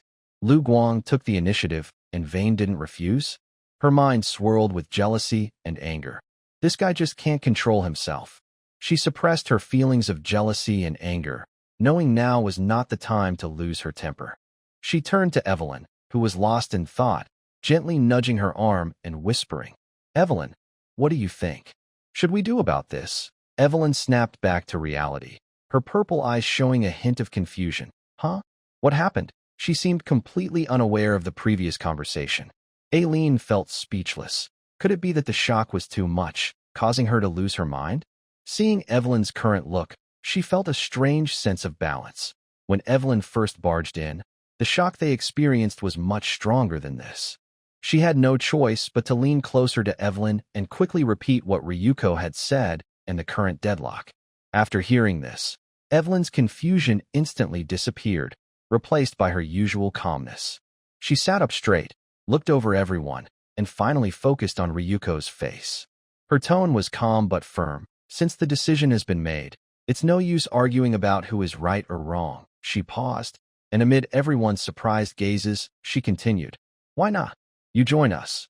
What? Eileen and Leinwar exclaimed at the same time. According to Evelyn's usual style, Vane and the new girl would be ignored if they said more. But now, facing Ryuko, who had successfully climbed in through the window, she accepted so easily? Ryuko was also stunned.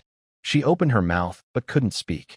She had expected arguments and rejection, but it turned out to be something else. Evelyn ignored their shock and analyzed in a calm, almost harsh tone. Vane is the eldest son of the Long family, future Duke of the Empire. Such a status, having multiple wives or lovers among the nobility, is not uncommon. In the future, he might marry other noble ladies for political or personal reasons. This is an unavoidable reality. Her words were like cold water with ice chips, pouring over everyone's hearts. Eileen, Leinwar, and even Ryuko, who had just been full of anger, fell silent. A sad feeling that they might not be the only ones quietly spread. Wait, Evelyn, you're overreacting. Vane hurriedly defended himself. If he stayed silent, he might be overwhelmed by the tense atmosphere. The Long family still has my father. It's not like I have to marry for their sake. I have a lot of independence. Even if it comes to that, we've grown enough not to have to look at others' faces. His urgent words were like a warm breeze, slightly easing the coldness and softening the expressions of the three women and Ryuko. But Evelyn changed her tone, her violet eyes glinting with a hint of teasing. Humph, even if you don't marry, what if some sees another friend and just follows her? This statement was like sparks flying into boiling oil, instantly igniting the anger that Aaron and Lino had just suppressed. Even Ryugwang agreed inwardly. This person didn't seem very trustworthy. For dangerous gazes shot sharply at the tightly bound Vane. Vane broke out in a cold sweat under their stare. He hurriedly swore loudly, his voice trembling. No, there's no one else. I only love you. Really, I swear on the honor of the Long family. The tense atmosphere was almost ready. Evelyn slowly stood up from the sofa. She didn't make a show of it, but the moment she straightened up, a powerful aura filled the entire room, creating an invisible pressure. This was the strength of a late-stage 4th-rank knight and a late-stage 4th-rank mage. The air seemed to freeze. Vane gasped. Ryugwang immediately lowered his crossed legs, tense as if facing a great danger. Aaron and Leinwar also had to use their magic to resist the pressure. Seeing that the effect was achieved, Evelyn casually brushed her cloak, her tone calm but firm. Sorry, I've recently improved my skills and accidentally left you all far behind. Her gaze swept over Ryugwang's changing expression. In short, I am your boss. My words are the truth. If you disagree, you're welcome to challenge me at any time. She paused briefly and issued a final warning. We are all Vane's women, and that won't change. If you feel this place is too crowded, or you can't stay, the door is over there. Feel free to leave. Feeling Evelyn's strength and dominance, Ryugwang was very angry but dared not oppose her. She immediately jumped up from her chair, ran to Vane's side, grabbed his head, and loudly declared, Who said I'm leaving? I'm not going. This place is fine. Evelyn's lips curled slightly, and her imposing aura eased. The oppressive feeling in the room suddenly dissipated. Very good, she said with a faint smile. Since the issue is settled, from now on, we are family. Vane looked at the 4 people in front of him, each with different expressions but temporarily at peace. His heart was complicated. The pain in his waist hadn't fully gone, and exhaustion hit him, but more than that was a feeling of relief. This nearly erupting conflict had been temporarily eased in this way.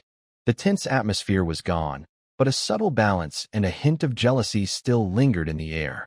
Evelyn watched the newly formed family, her eyes passing over with a complex look before turning firm. This story begins with an awkward misunderstanding and ends with a display of strength during a harem meeting, and it is now over. In the room, Evelyn forcibly maintains a fragile peace among everyone. She looks around at the others, smiling slightly with a hint of meaning in her expression. The agreement they reached is fragile. Some differences can only be broken with more direct and deeper methods. Since we are all family, she says coldly, breaking the silence. Talking without action won't do. It's still early, so perhaps, as soon as she speaks, the atmosphere shifts.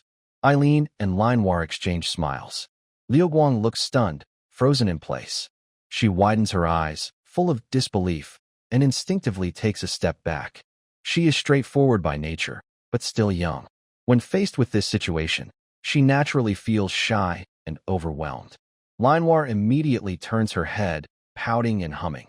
If you don't want to, you can leave. This instantly ignites Liu Guang's competitive spirit. After an unknown amount of time, a faint streak of morning light appears at the edge of the dark night outside the window.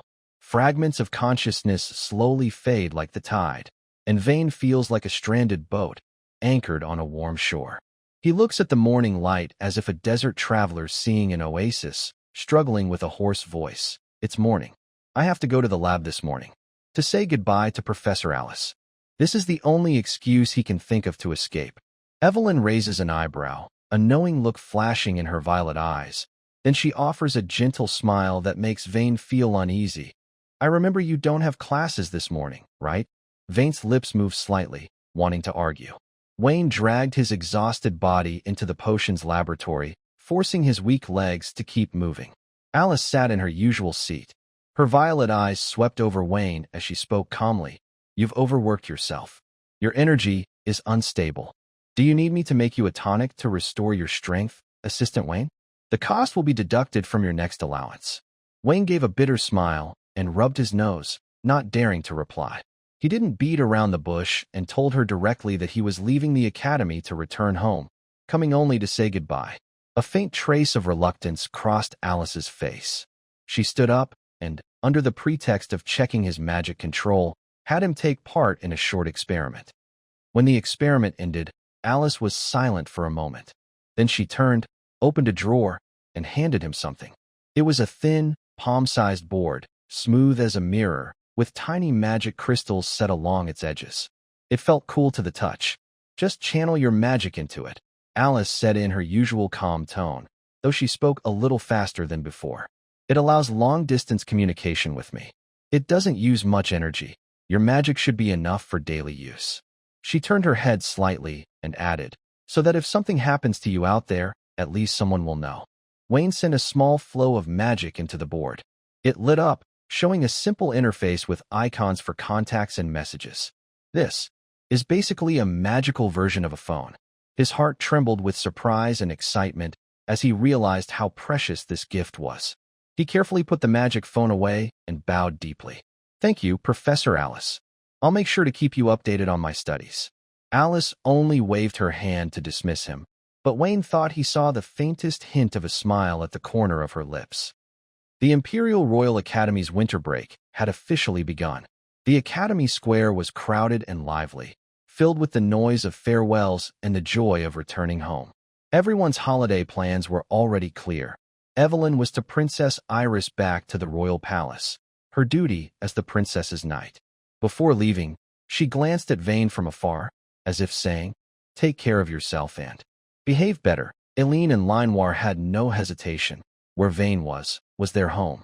Only Ryugu stood alone outside the crowd, watching her classmates in small groups excitedly talking about the holiday. For the first time, a look of loneliness and confusion appeared on her face. She had planned to stay alone in her empty dormitory, passing the winter break with training and tasks. Vane noticed her awkwardness and naturally walked over, offering a gentle smile and extending his hand. If you have nowhere to go, come home with me. The Lang family castle might be missing a few things, but it definitely has a bowl, a plate, and a room just for you. Ryugu was surprised, her brown-yellow eyes brightening. She smiled happily, like a small dog that had just been adopted, nodded eagerly, and jumped to stand beside him, loudly replying, "Okay." The group heading home was now assembled. Vane led Eileen, Linoir, and the excited Ryugu toward the carriage. Ryugu was full of joy, chattering non-stop about the castle, training grounds, and meals, lively like a bird out of its cage. She didn't notice that Eileen and Linoir, walking on either side, were quietly watching her swaying ponytail.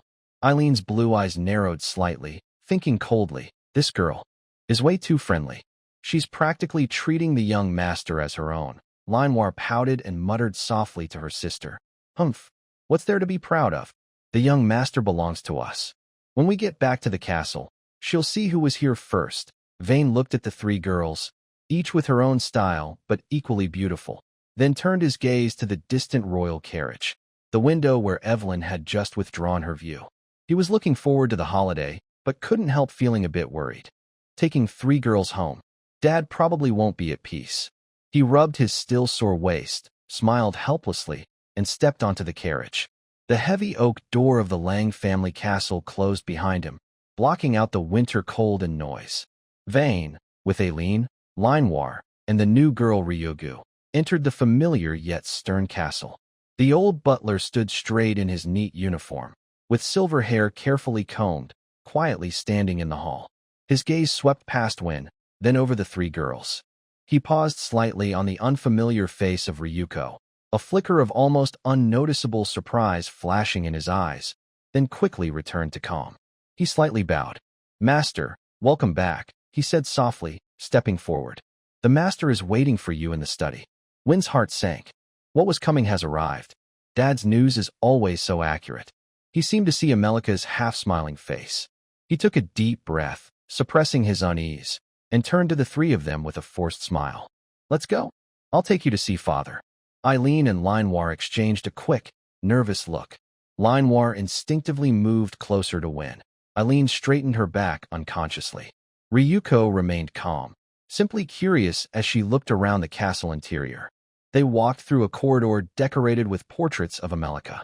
The paintings showed him at different ages, including one where he was stepping on an old nobleman. Win recognized the nobleman as his grandfather, Moonless Lang.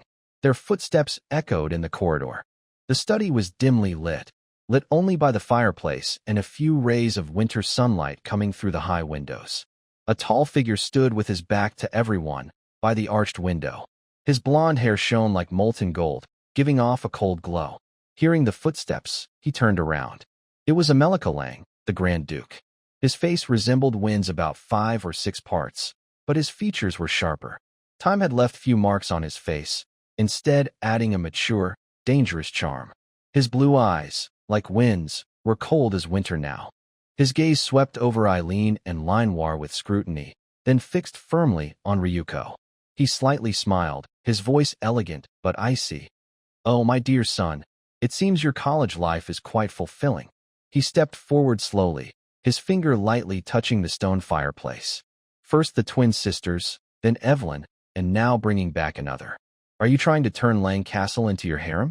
If you put this much energy into practicing, you'd have broken through to the 4th level long ago." Win's back broke out in cold sweat. His father's tone was not heavy, but the invisible pressure made it hard to breathe. He forced himself to stay calm and replied, "Father, this is Ryuko, my classmate from the academy. She is very talented but has nowhere to go, so I invited her to stay temporarily." Amirika and Linoir felt the heavy, almost invisible pressure coming from Amelika, which made them tense up. Liu Guang frowned slightly. Amirika's open gaze made her uncomfortable, but she did not back down. Instead, she straightened her back and looked back confidently. Amirika's eyes lingered on Liu Guang for a long time. At first, there was only curiosity and a hint of disdain, but then her teasing expression faded, replaced by focus and sharpness, as if she had discovered a hidden treasure. Her energy is as strong as steel. Her muscles and bones are perfectly coordinated. Her cultivation at the peak of the 3rd stage is so solid. She shows no reaction to magic. It's not like she's naturally gifted, as rumors suggest. It's more like her perception is blocked by some force, perhaps a curse or a seal. Amirika's pupils shrank slightly. In his eyes, This defect of being unable to use magic actually meant she was extremely focused on physical strength, a rare and pure talent. More importantly, he sensed that this girl's mental ways were closely connected to Vayne, and her dependence was genuine, not a disguise. Just as Vayne thought his father was about to get angry and secretly prepared to defend himself with magic. "Huh? Good." Amiraka suddenly burst into laughter, his icy expression melting away. He strode forward, enthusiastically patting Vayne's shoulder, his gaze burning with intensity. "Vayne, you finally did something worthwhile." He turned to Liu Guang. "Miss Liu Guang, with such skill at your age, that's rare. Welcome to the Long family. Don't be polite." He then loudly ordered the old butler, "Prepare the best guest room for Liu Guang, right next to Vayne's. Treat her as well as Island and Linewar, and increase her daily expenses slightly to show our sincerity." "Yes, sir." The butler bowed and responded, his expression serious as he looked at Liu Guang. Vayne almost thought he was imagining things. "Is it really that easy?" He silently signaled done to the confused Island, Linewar, and Liu Guang. Although Liu Guang didn't understand this sudden warmth, she graciously thanked him. "Thank you, Your Highness." In the following days, Vayne lived the most indulgent and luxurious life since crossing over. The castle held small celebrations almost every day. Silverware was always on the dining table, and delicacies from all over the land and even overseas were continuously served. Fine aged wine was available for him to drink at will. Vayne sometimes called family musicians to perform at banquets, giving off a relaxed, indulgent vibe. At first, Irene and Linewar were wary of the outsider, Ryugu, and felt uncomfortable with the sudden increase in her status. But under Vayne's carefree attitude and Ryugu's simple, quick-to-blend personality, they gradually relaxed. After all, they also longed to spend carefree time with Vayne. Nighttime was Vayne's busy yet happy time. Content cannot be displayed. Vayne spent every night immersed in this, relying on his homemade stamina potion to sustain his indulgence. One afternoon, gentle snow fell outside the window. Vayne lazily lay on a velvet-covered bed, enjoying crystal grapes offered by Linewar. Irene sat nearby, reading a knight's novel and unconsciously massaging his shoulders. Not far away, Ryugu was holding a wine glass, happily asking the old maid about castle stories, occasionally laughing cheerfully. Vayne sighed contentedly. The grapes were sweet, the shoulder massage just right, and the air was filled with a lazy mix of girls' scent, wine, and warm fireplace aroma. This is life. If I don't have to think about the original story, my father's schemes, or political marriages and land disputes, living like this forever might be pretty good. A brief feeling of emptiness and unease flashed through Vayne's mind like a ghost, but it was quickly drowned by comfort and tenderness. However, behind this seemingly perfect life, some long-serving old servants looked at Vayne with respect, but also with a hint of unspoken worry. Evelyn quietly entered the Lang family castle. Her black cloak still bore dust from the royal city, and her golden ponytail swayed gently with her steps. Having just finished escorting the princess, she immediately remembered Vayne and took a long leave to come see him. In her purple eyes, a faint, almost imperceptible hope flickered. She didn't go to see America first, but followed her memory toward Vayne's bedroom. The closer she got, the more she could smell a sweet, lazy scent mixed with alcohol, fruit aroma, and a hint of indulgence. Evelyn's eyebrows furrow slightly, and she quickens her steps. The bedroom door is slightly open. She stops outside the door and looks through the afternoon sunlight filters through stained glass, casting colorful shadows in the room. Vayne lies on a velvet-covered soft bed, his clothes disheveled, collar open, black hair messy, eyes unfocused, as if still not fully sober. Linowell kneels beside the bed, offering a peeled grape to his mouth. A little farther away, Eileen is wiping her long sword on an armchair. Her cheeks are slightly red, and she occasionally glances at Vayne with a mix of helplessness and indulgence, clearly having participated in the earlier fun. What catches Evelyn's attention most is a new face in the room, Lu Guang. She wears a black combat outfit, contrasting sharply with the luxurious surroundings, holding a wine glass and openly observing Vayne with a wild and curious look. The air is filled with a sleepy sense of satisfaction. Evelyn's heart suddenly tightens. The reunion she imagined shouldn't be like this, not in a scene of drunkenness and indulgence. This is no longer the Vane she knew.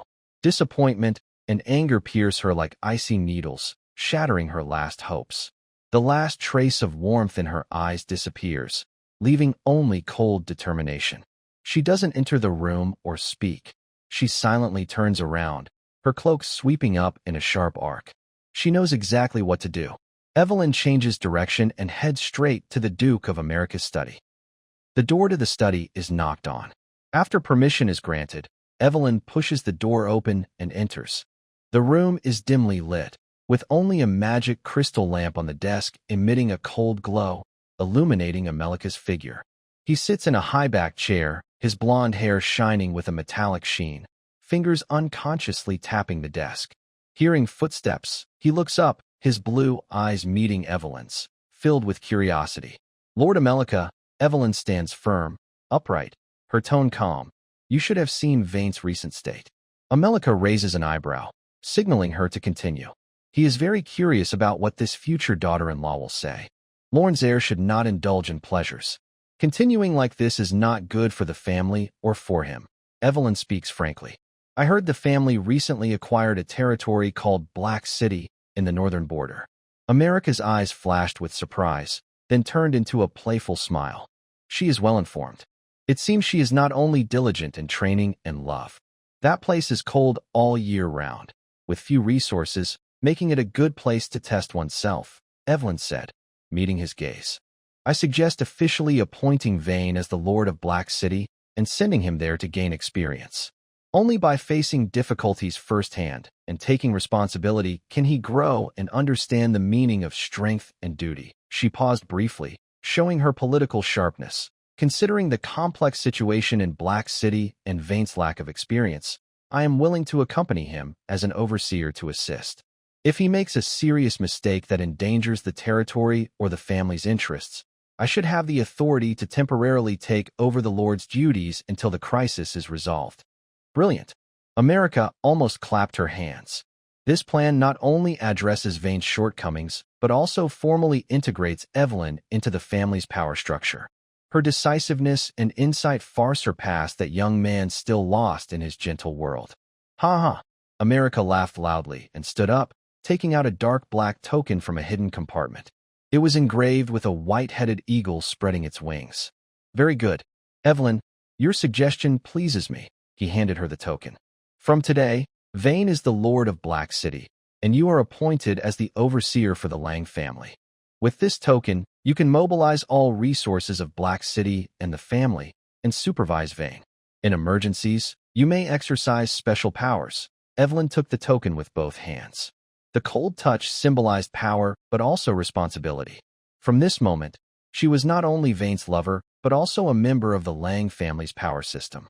Vane may not be good at much, but his eye for women is truly sharp. America looked at Evelyn holding the token, increasingly satisfied. Evelyn's talent, character, and skills are exceptional. With her by Vane's side to assist and even restrain him, I can rest assured. He even considered whether Evelyn should gradually get involved in the family's external affairs to gain more experience. After finishing the serious matters, the atmosphere in the study eased a little. America sat back in his chair, showing a rare hint of age-appropriate fatigue. He rubbed his forehead and signaled Evelyn to sit down as well. One more thing, his voice lowered. Vane and Elise's engagement. Alpha has been finding all kinds of reasons to delay ending it.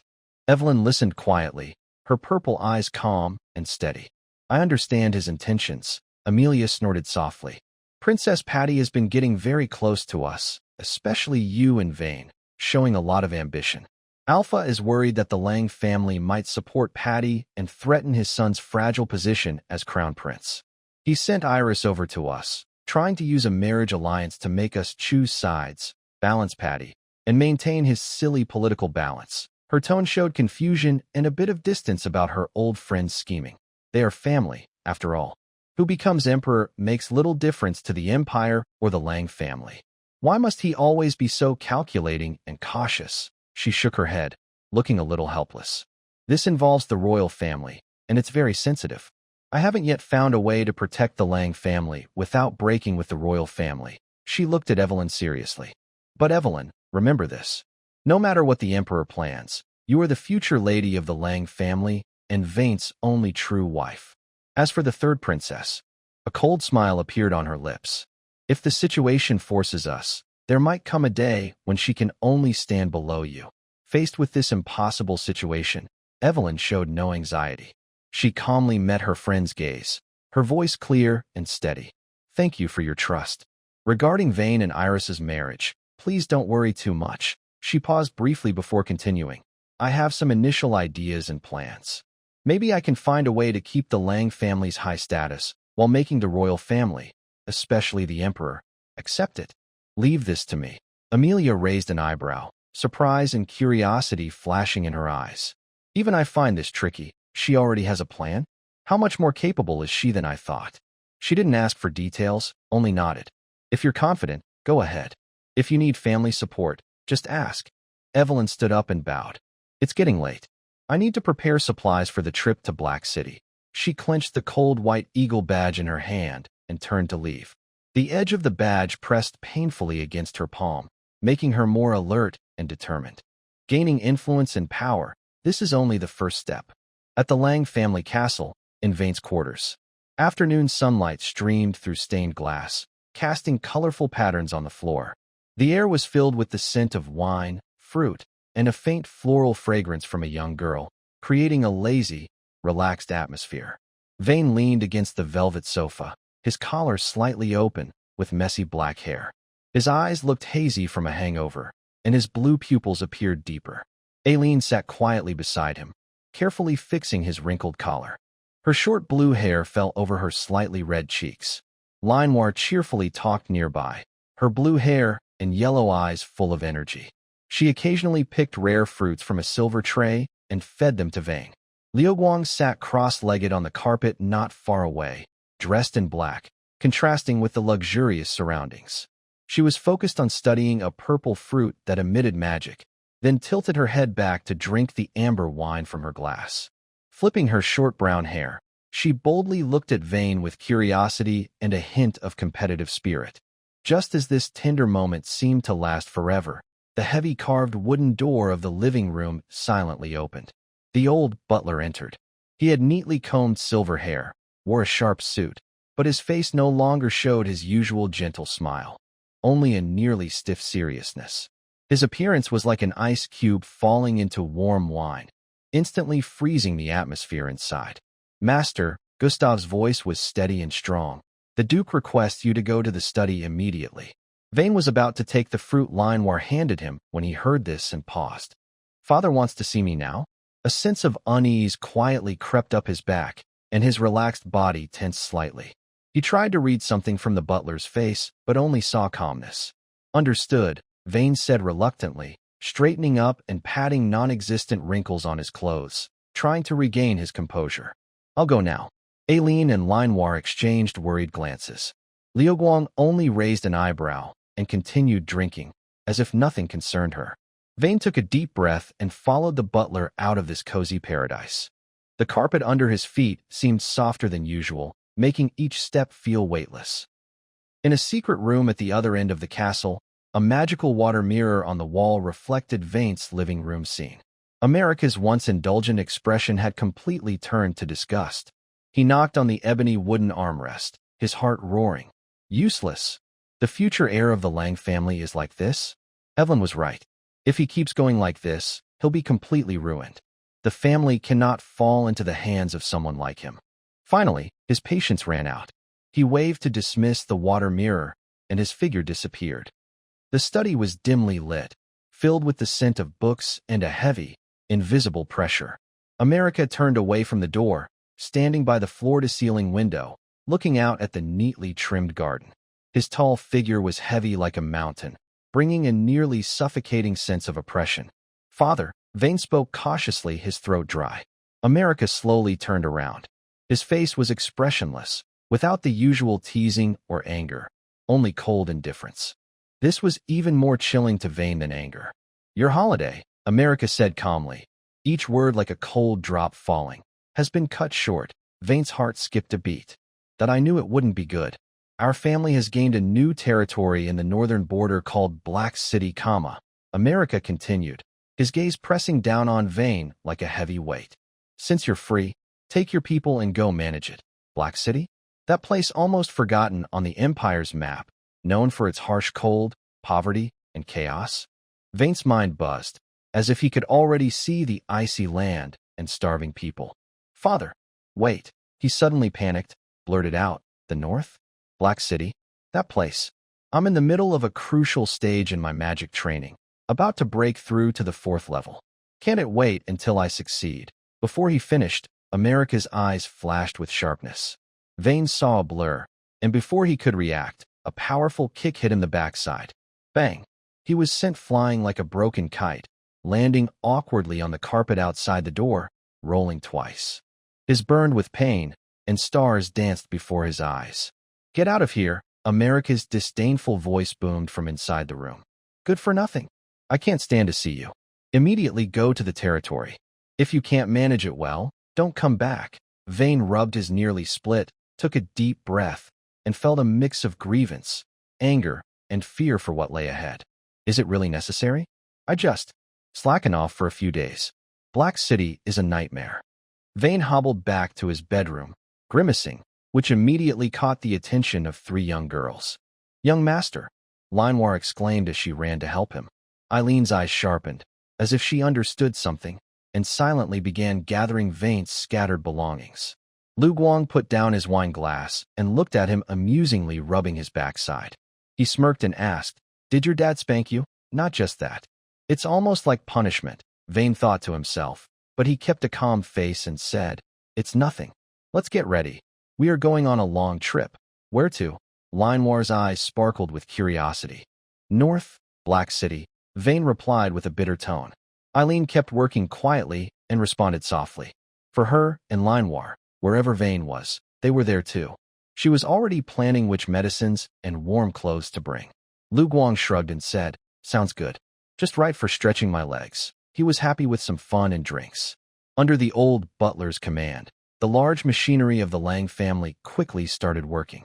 Luggage and supplies were carefully loaded onto a spacious carriage with the family crest. The speed was so fast that Vane was caught off guard. It seemed everything had been arranged in advance. In the afternoon, the heavy iron gates of the castle slowly opened with the sound of pulleys. Vane, Eileen, Manhwa, and Lu Guang got into a large, luxurious carriage, like a moving small house.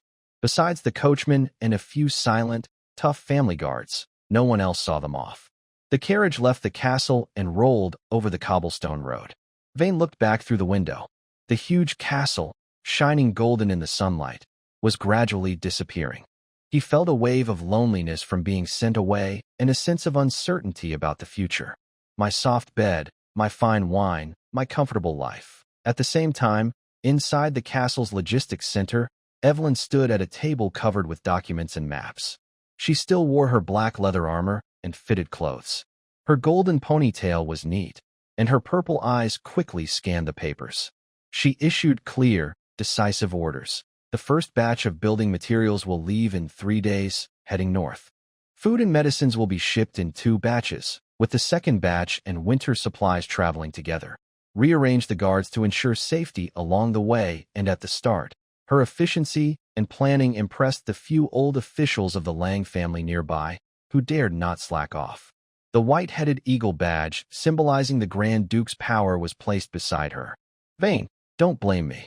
You must leave the greenhouse first to truly spread your wings. After she signed the last document, she looked north.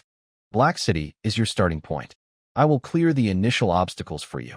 The carriage traveled all day along the lonely northern road. Outside, the green scenery was gradually covered by yellow and gray.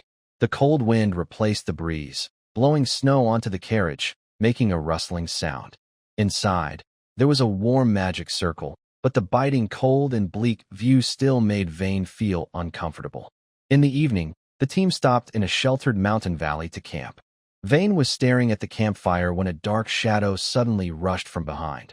Horse hooves sounded sharp and quick, stopping suddenly beside the carriage. It was Evelyn, dressed in high-ranking family clothes, her golden ponytail fluttering in the wind. She dismounted quickly, her cloak dusty, her sharp eyes still full of energy. She looked around the camp and then focused on Vane's face. The supply team has left in groups. The first group will arrive at Black City in 3 days. Her tone was calm, as if she was just doing a small task casually. As a fourth-rank knight, she easily caught up with the leading group. Seeing her calm and composed attitude, Vane immediately understood this was all Evelyn's plan.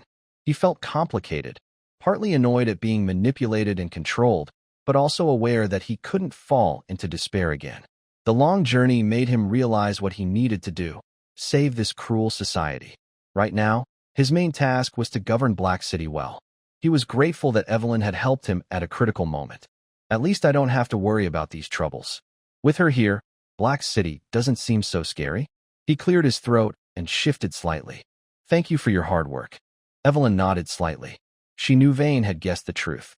Though she felt guilty for leaving the warmth of her bed to come to this cold place, she still believed she was doing the right thing. She naturally sat next to Vane, patted his head, briefly explained a few matters, then kissed his forehead lightly. After that, she pulled him onto the carriage to rest. Inside the carriage, Eileen and Linewar looked at her, while Ryu Guang curiously examined the embroidered white eagle on her clothes. By now, the core team heading to the cold land was complete. The carriage started again, wheels crunching over frozen ground, moving steadily north toward the unknown, harsh, and barren land, Black City. Vane leaned against the bumpy wall of the carriage, looking out at the increasingly desolate snowy landscape, then glanced at the 4 young girls sitting beside him. A strange feeling gradually replaced his initial frustration and confusion. Just think of this as a special journey, he sighed, rubbing his still slightly sore backside, and his eyes fell on a simple deck of playing cards in the corner, made of thick paper and alchemy ink. This long, enclosed trip seemed destined to be anything but peaceful. The carriage struggled across the snowy plain, wheels crunching over frozen snow with a dull squeaking sound. Outside, the world was endless shades of gray and white. The lead gray sky hung low, cold wind swirling snowflakes and constantly hitting the carriage walls.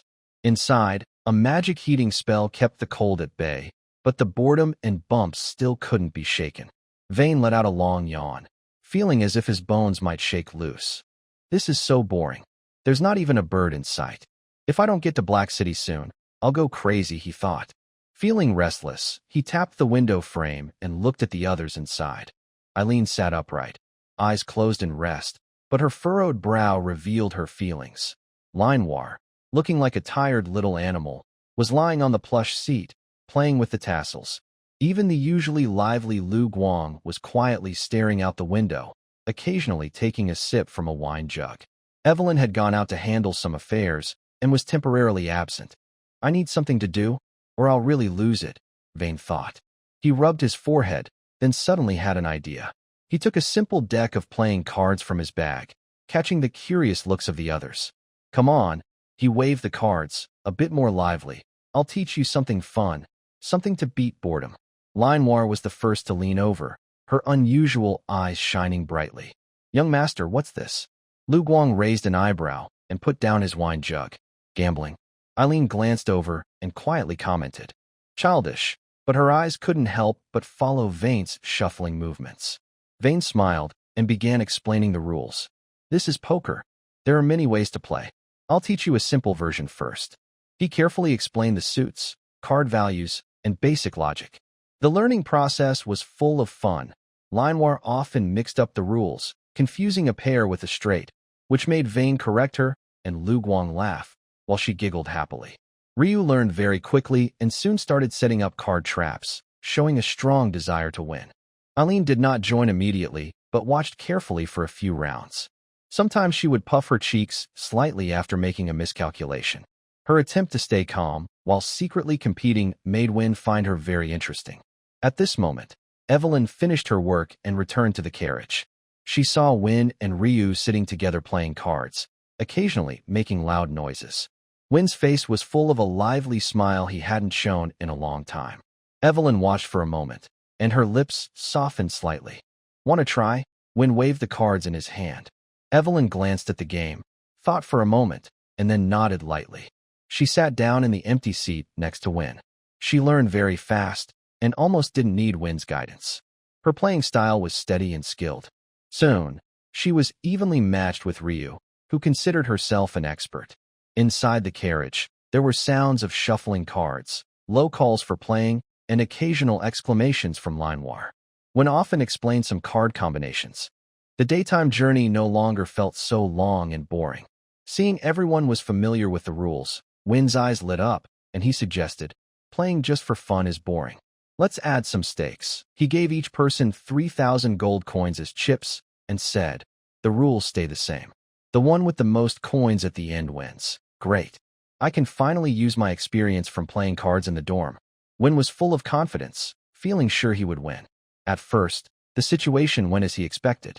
With his skill, he kept winning, and the gold coins in front of him quickly piled up into a small mountain. But when Ryu's chips were almost gone, she licked her lips and suddenly suggested, Win, you're about to run out of coins. How about we settle the debt with clothes? Win's heart raced, and he looked at the 4 girls in front of him, each with a different style. How can I refuse such a good offer? He immediately agreed. Okay. At first, he still had the advantage and won a few more rounds. He watched as they gradually took off their outerwear. Linewar blushed and took off her coat. Eileen unfastened her waist armor. Ryu kicked off her boots, and Evelyn removed her cloak. However, the situation quickly turned around. Eileen, who had been silent and watching, suddenly spoke. Win, when you get a good card, your little finger taps the table.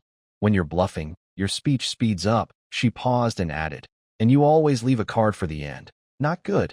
Win's heart tightened. The next moment, the 4 girls suddenly moved perfectly together. Irene stayed calm and analyzed.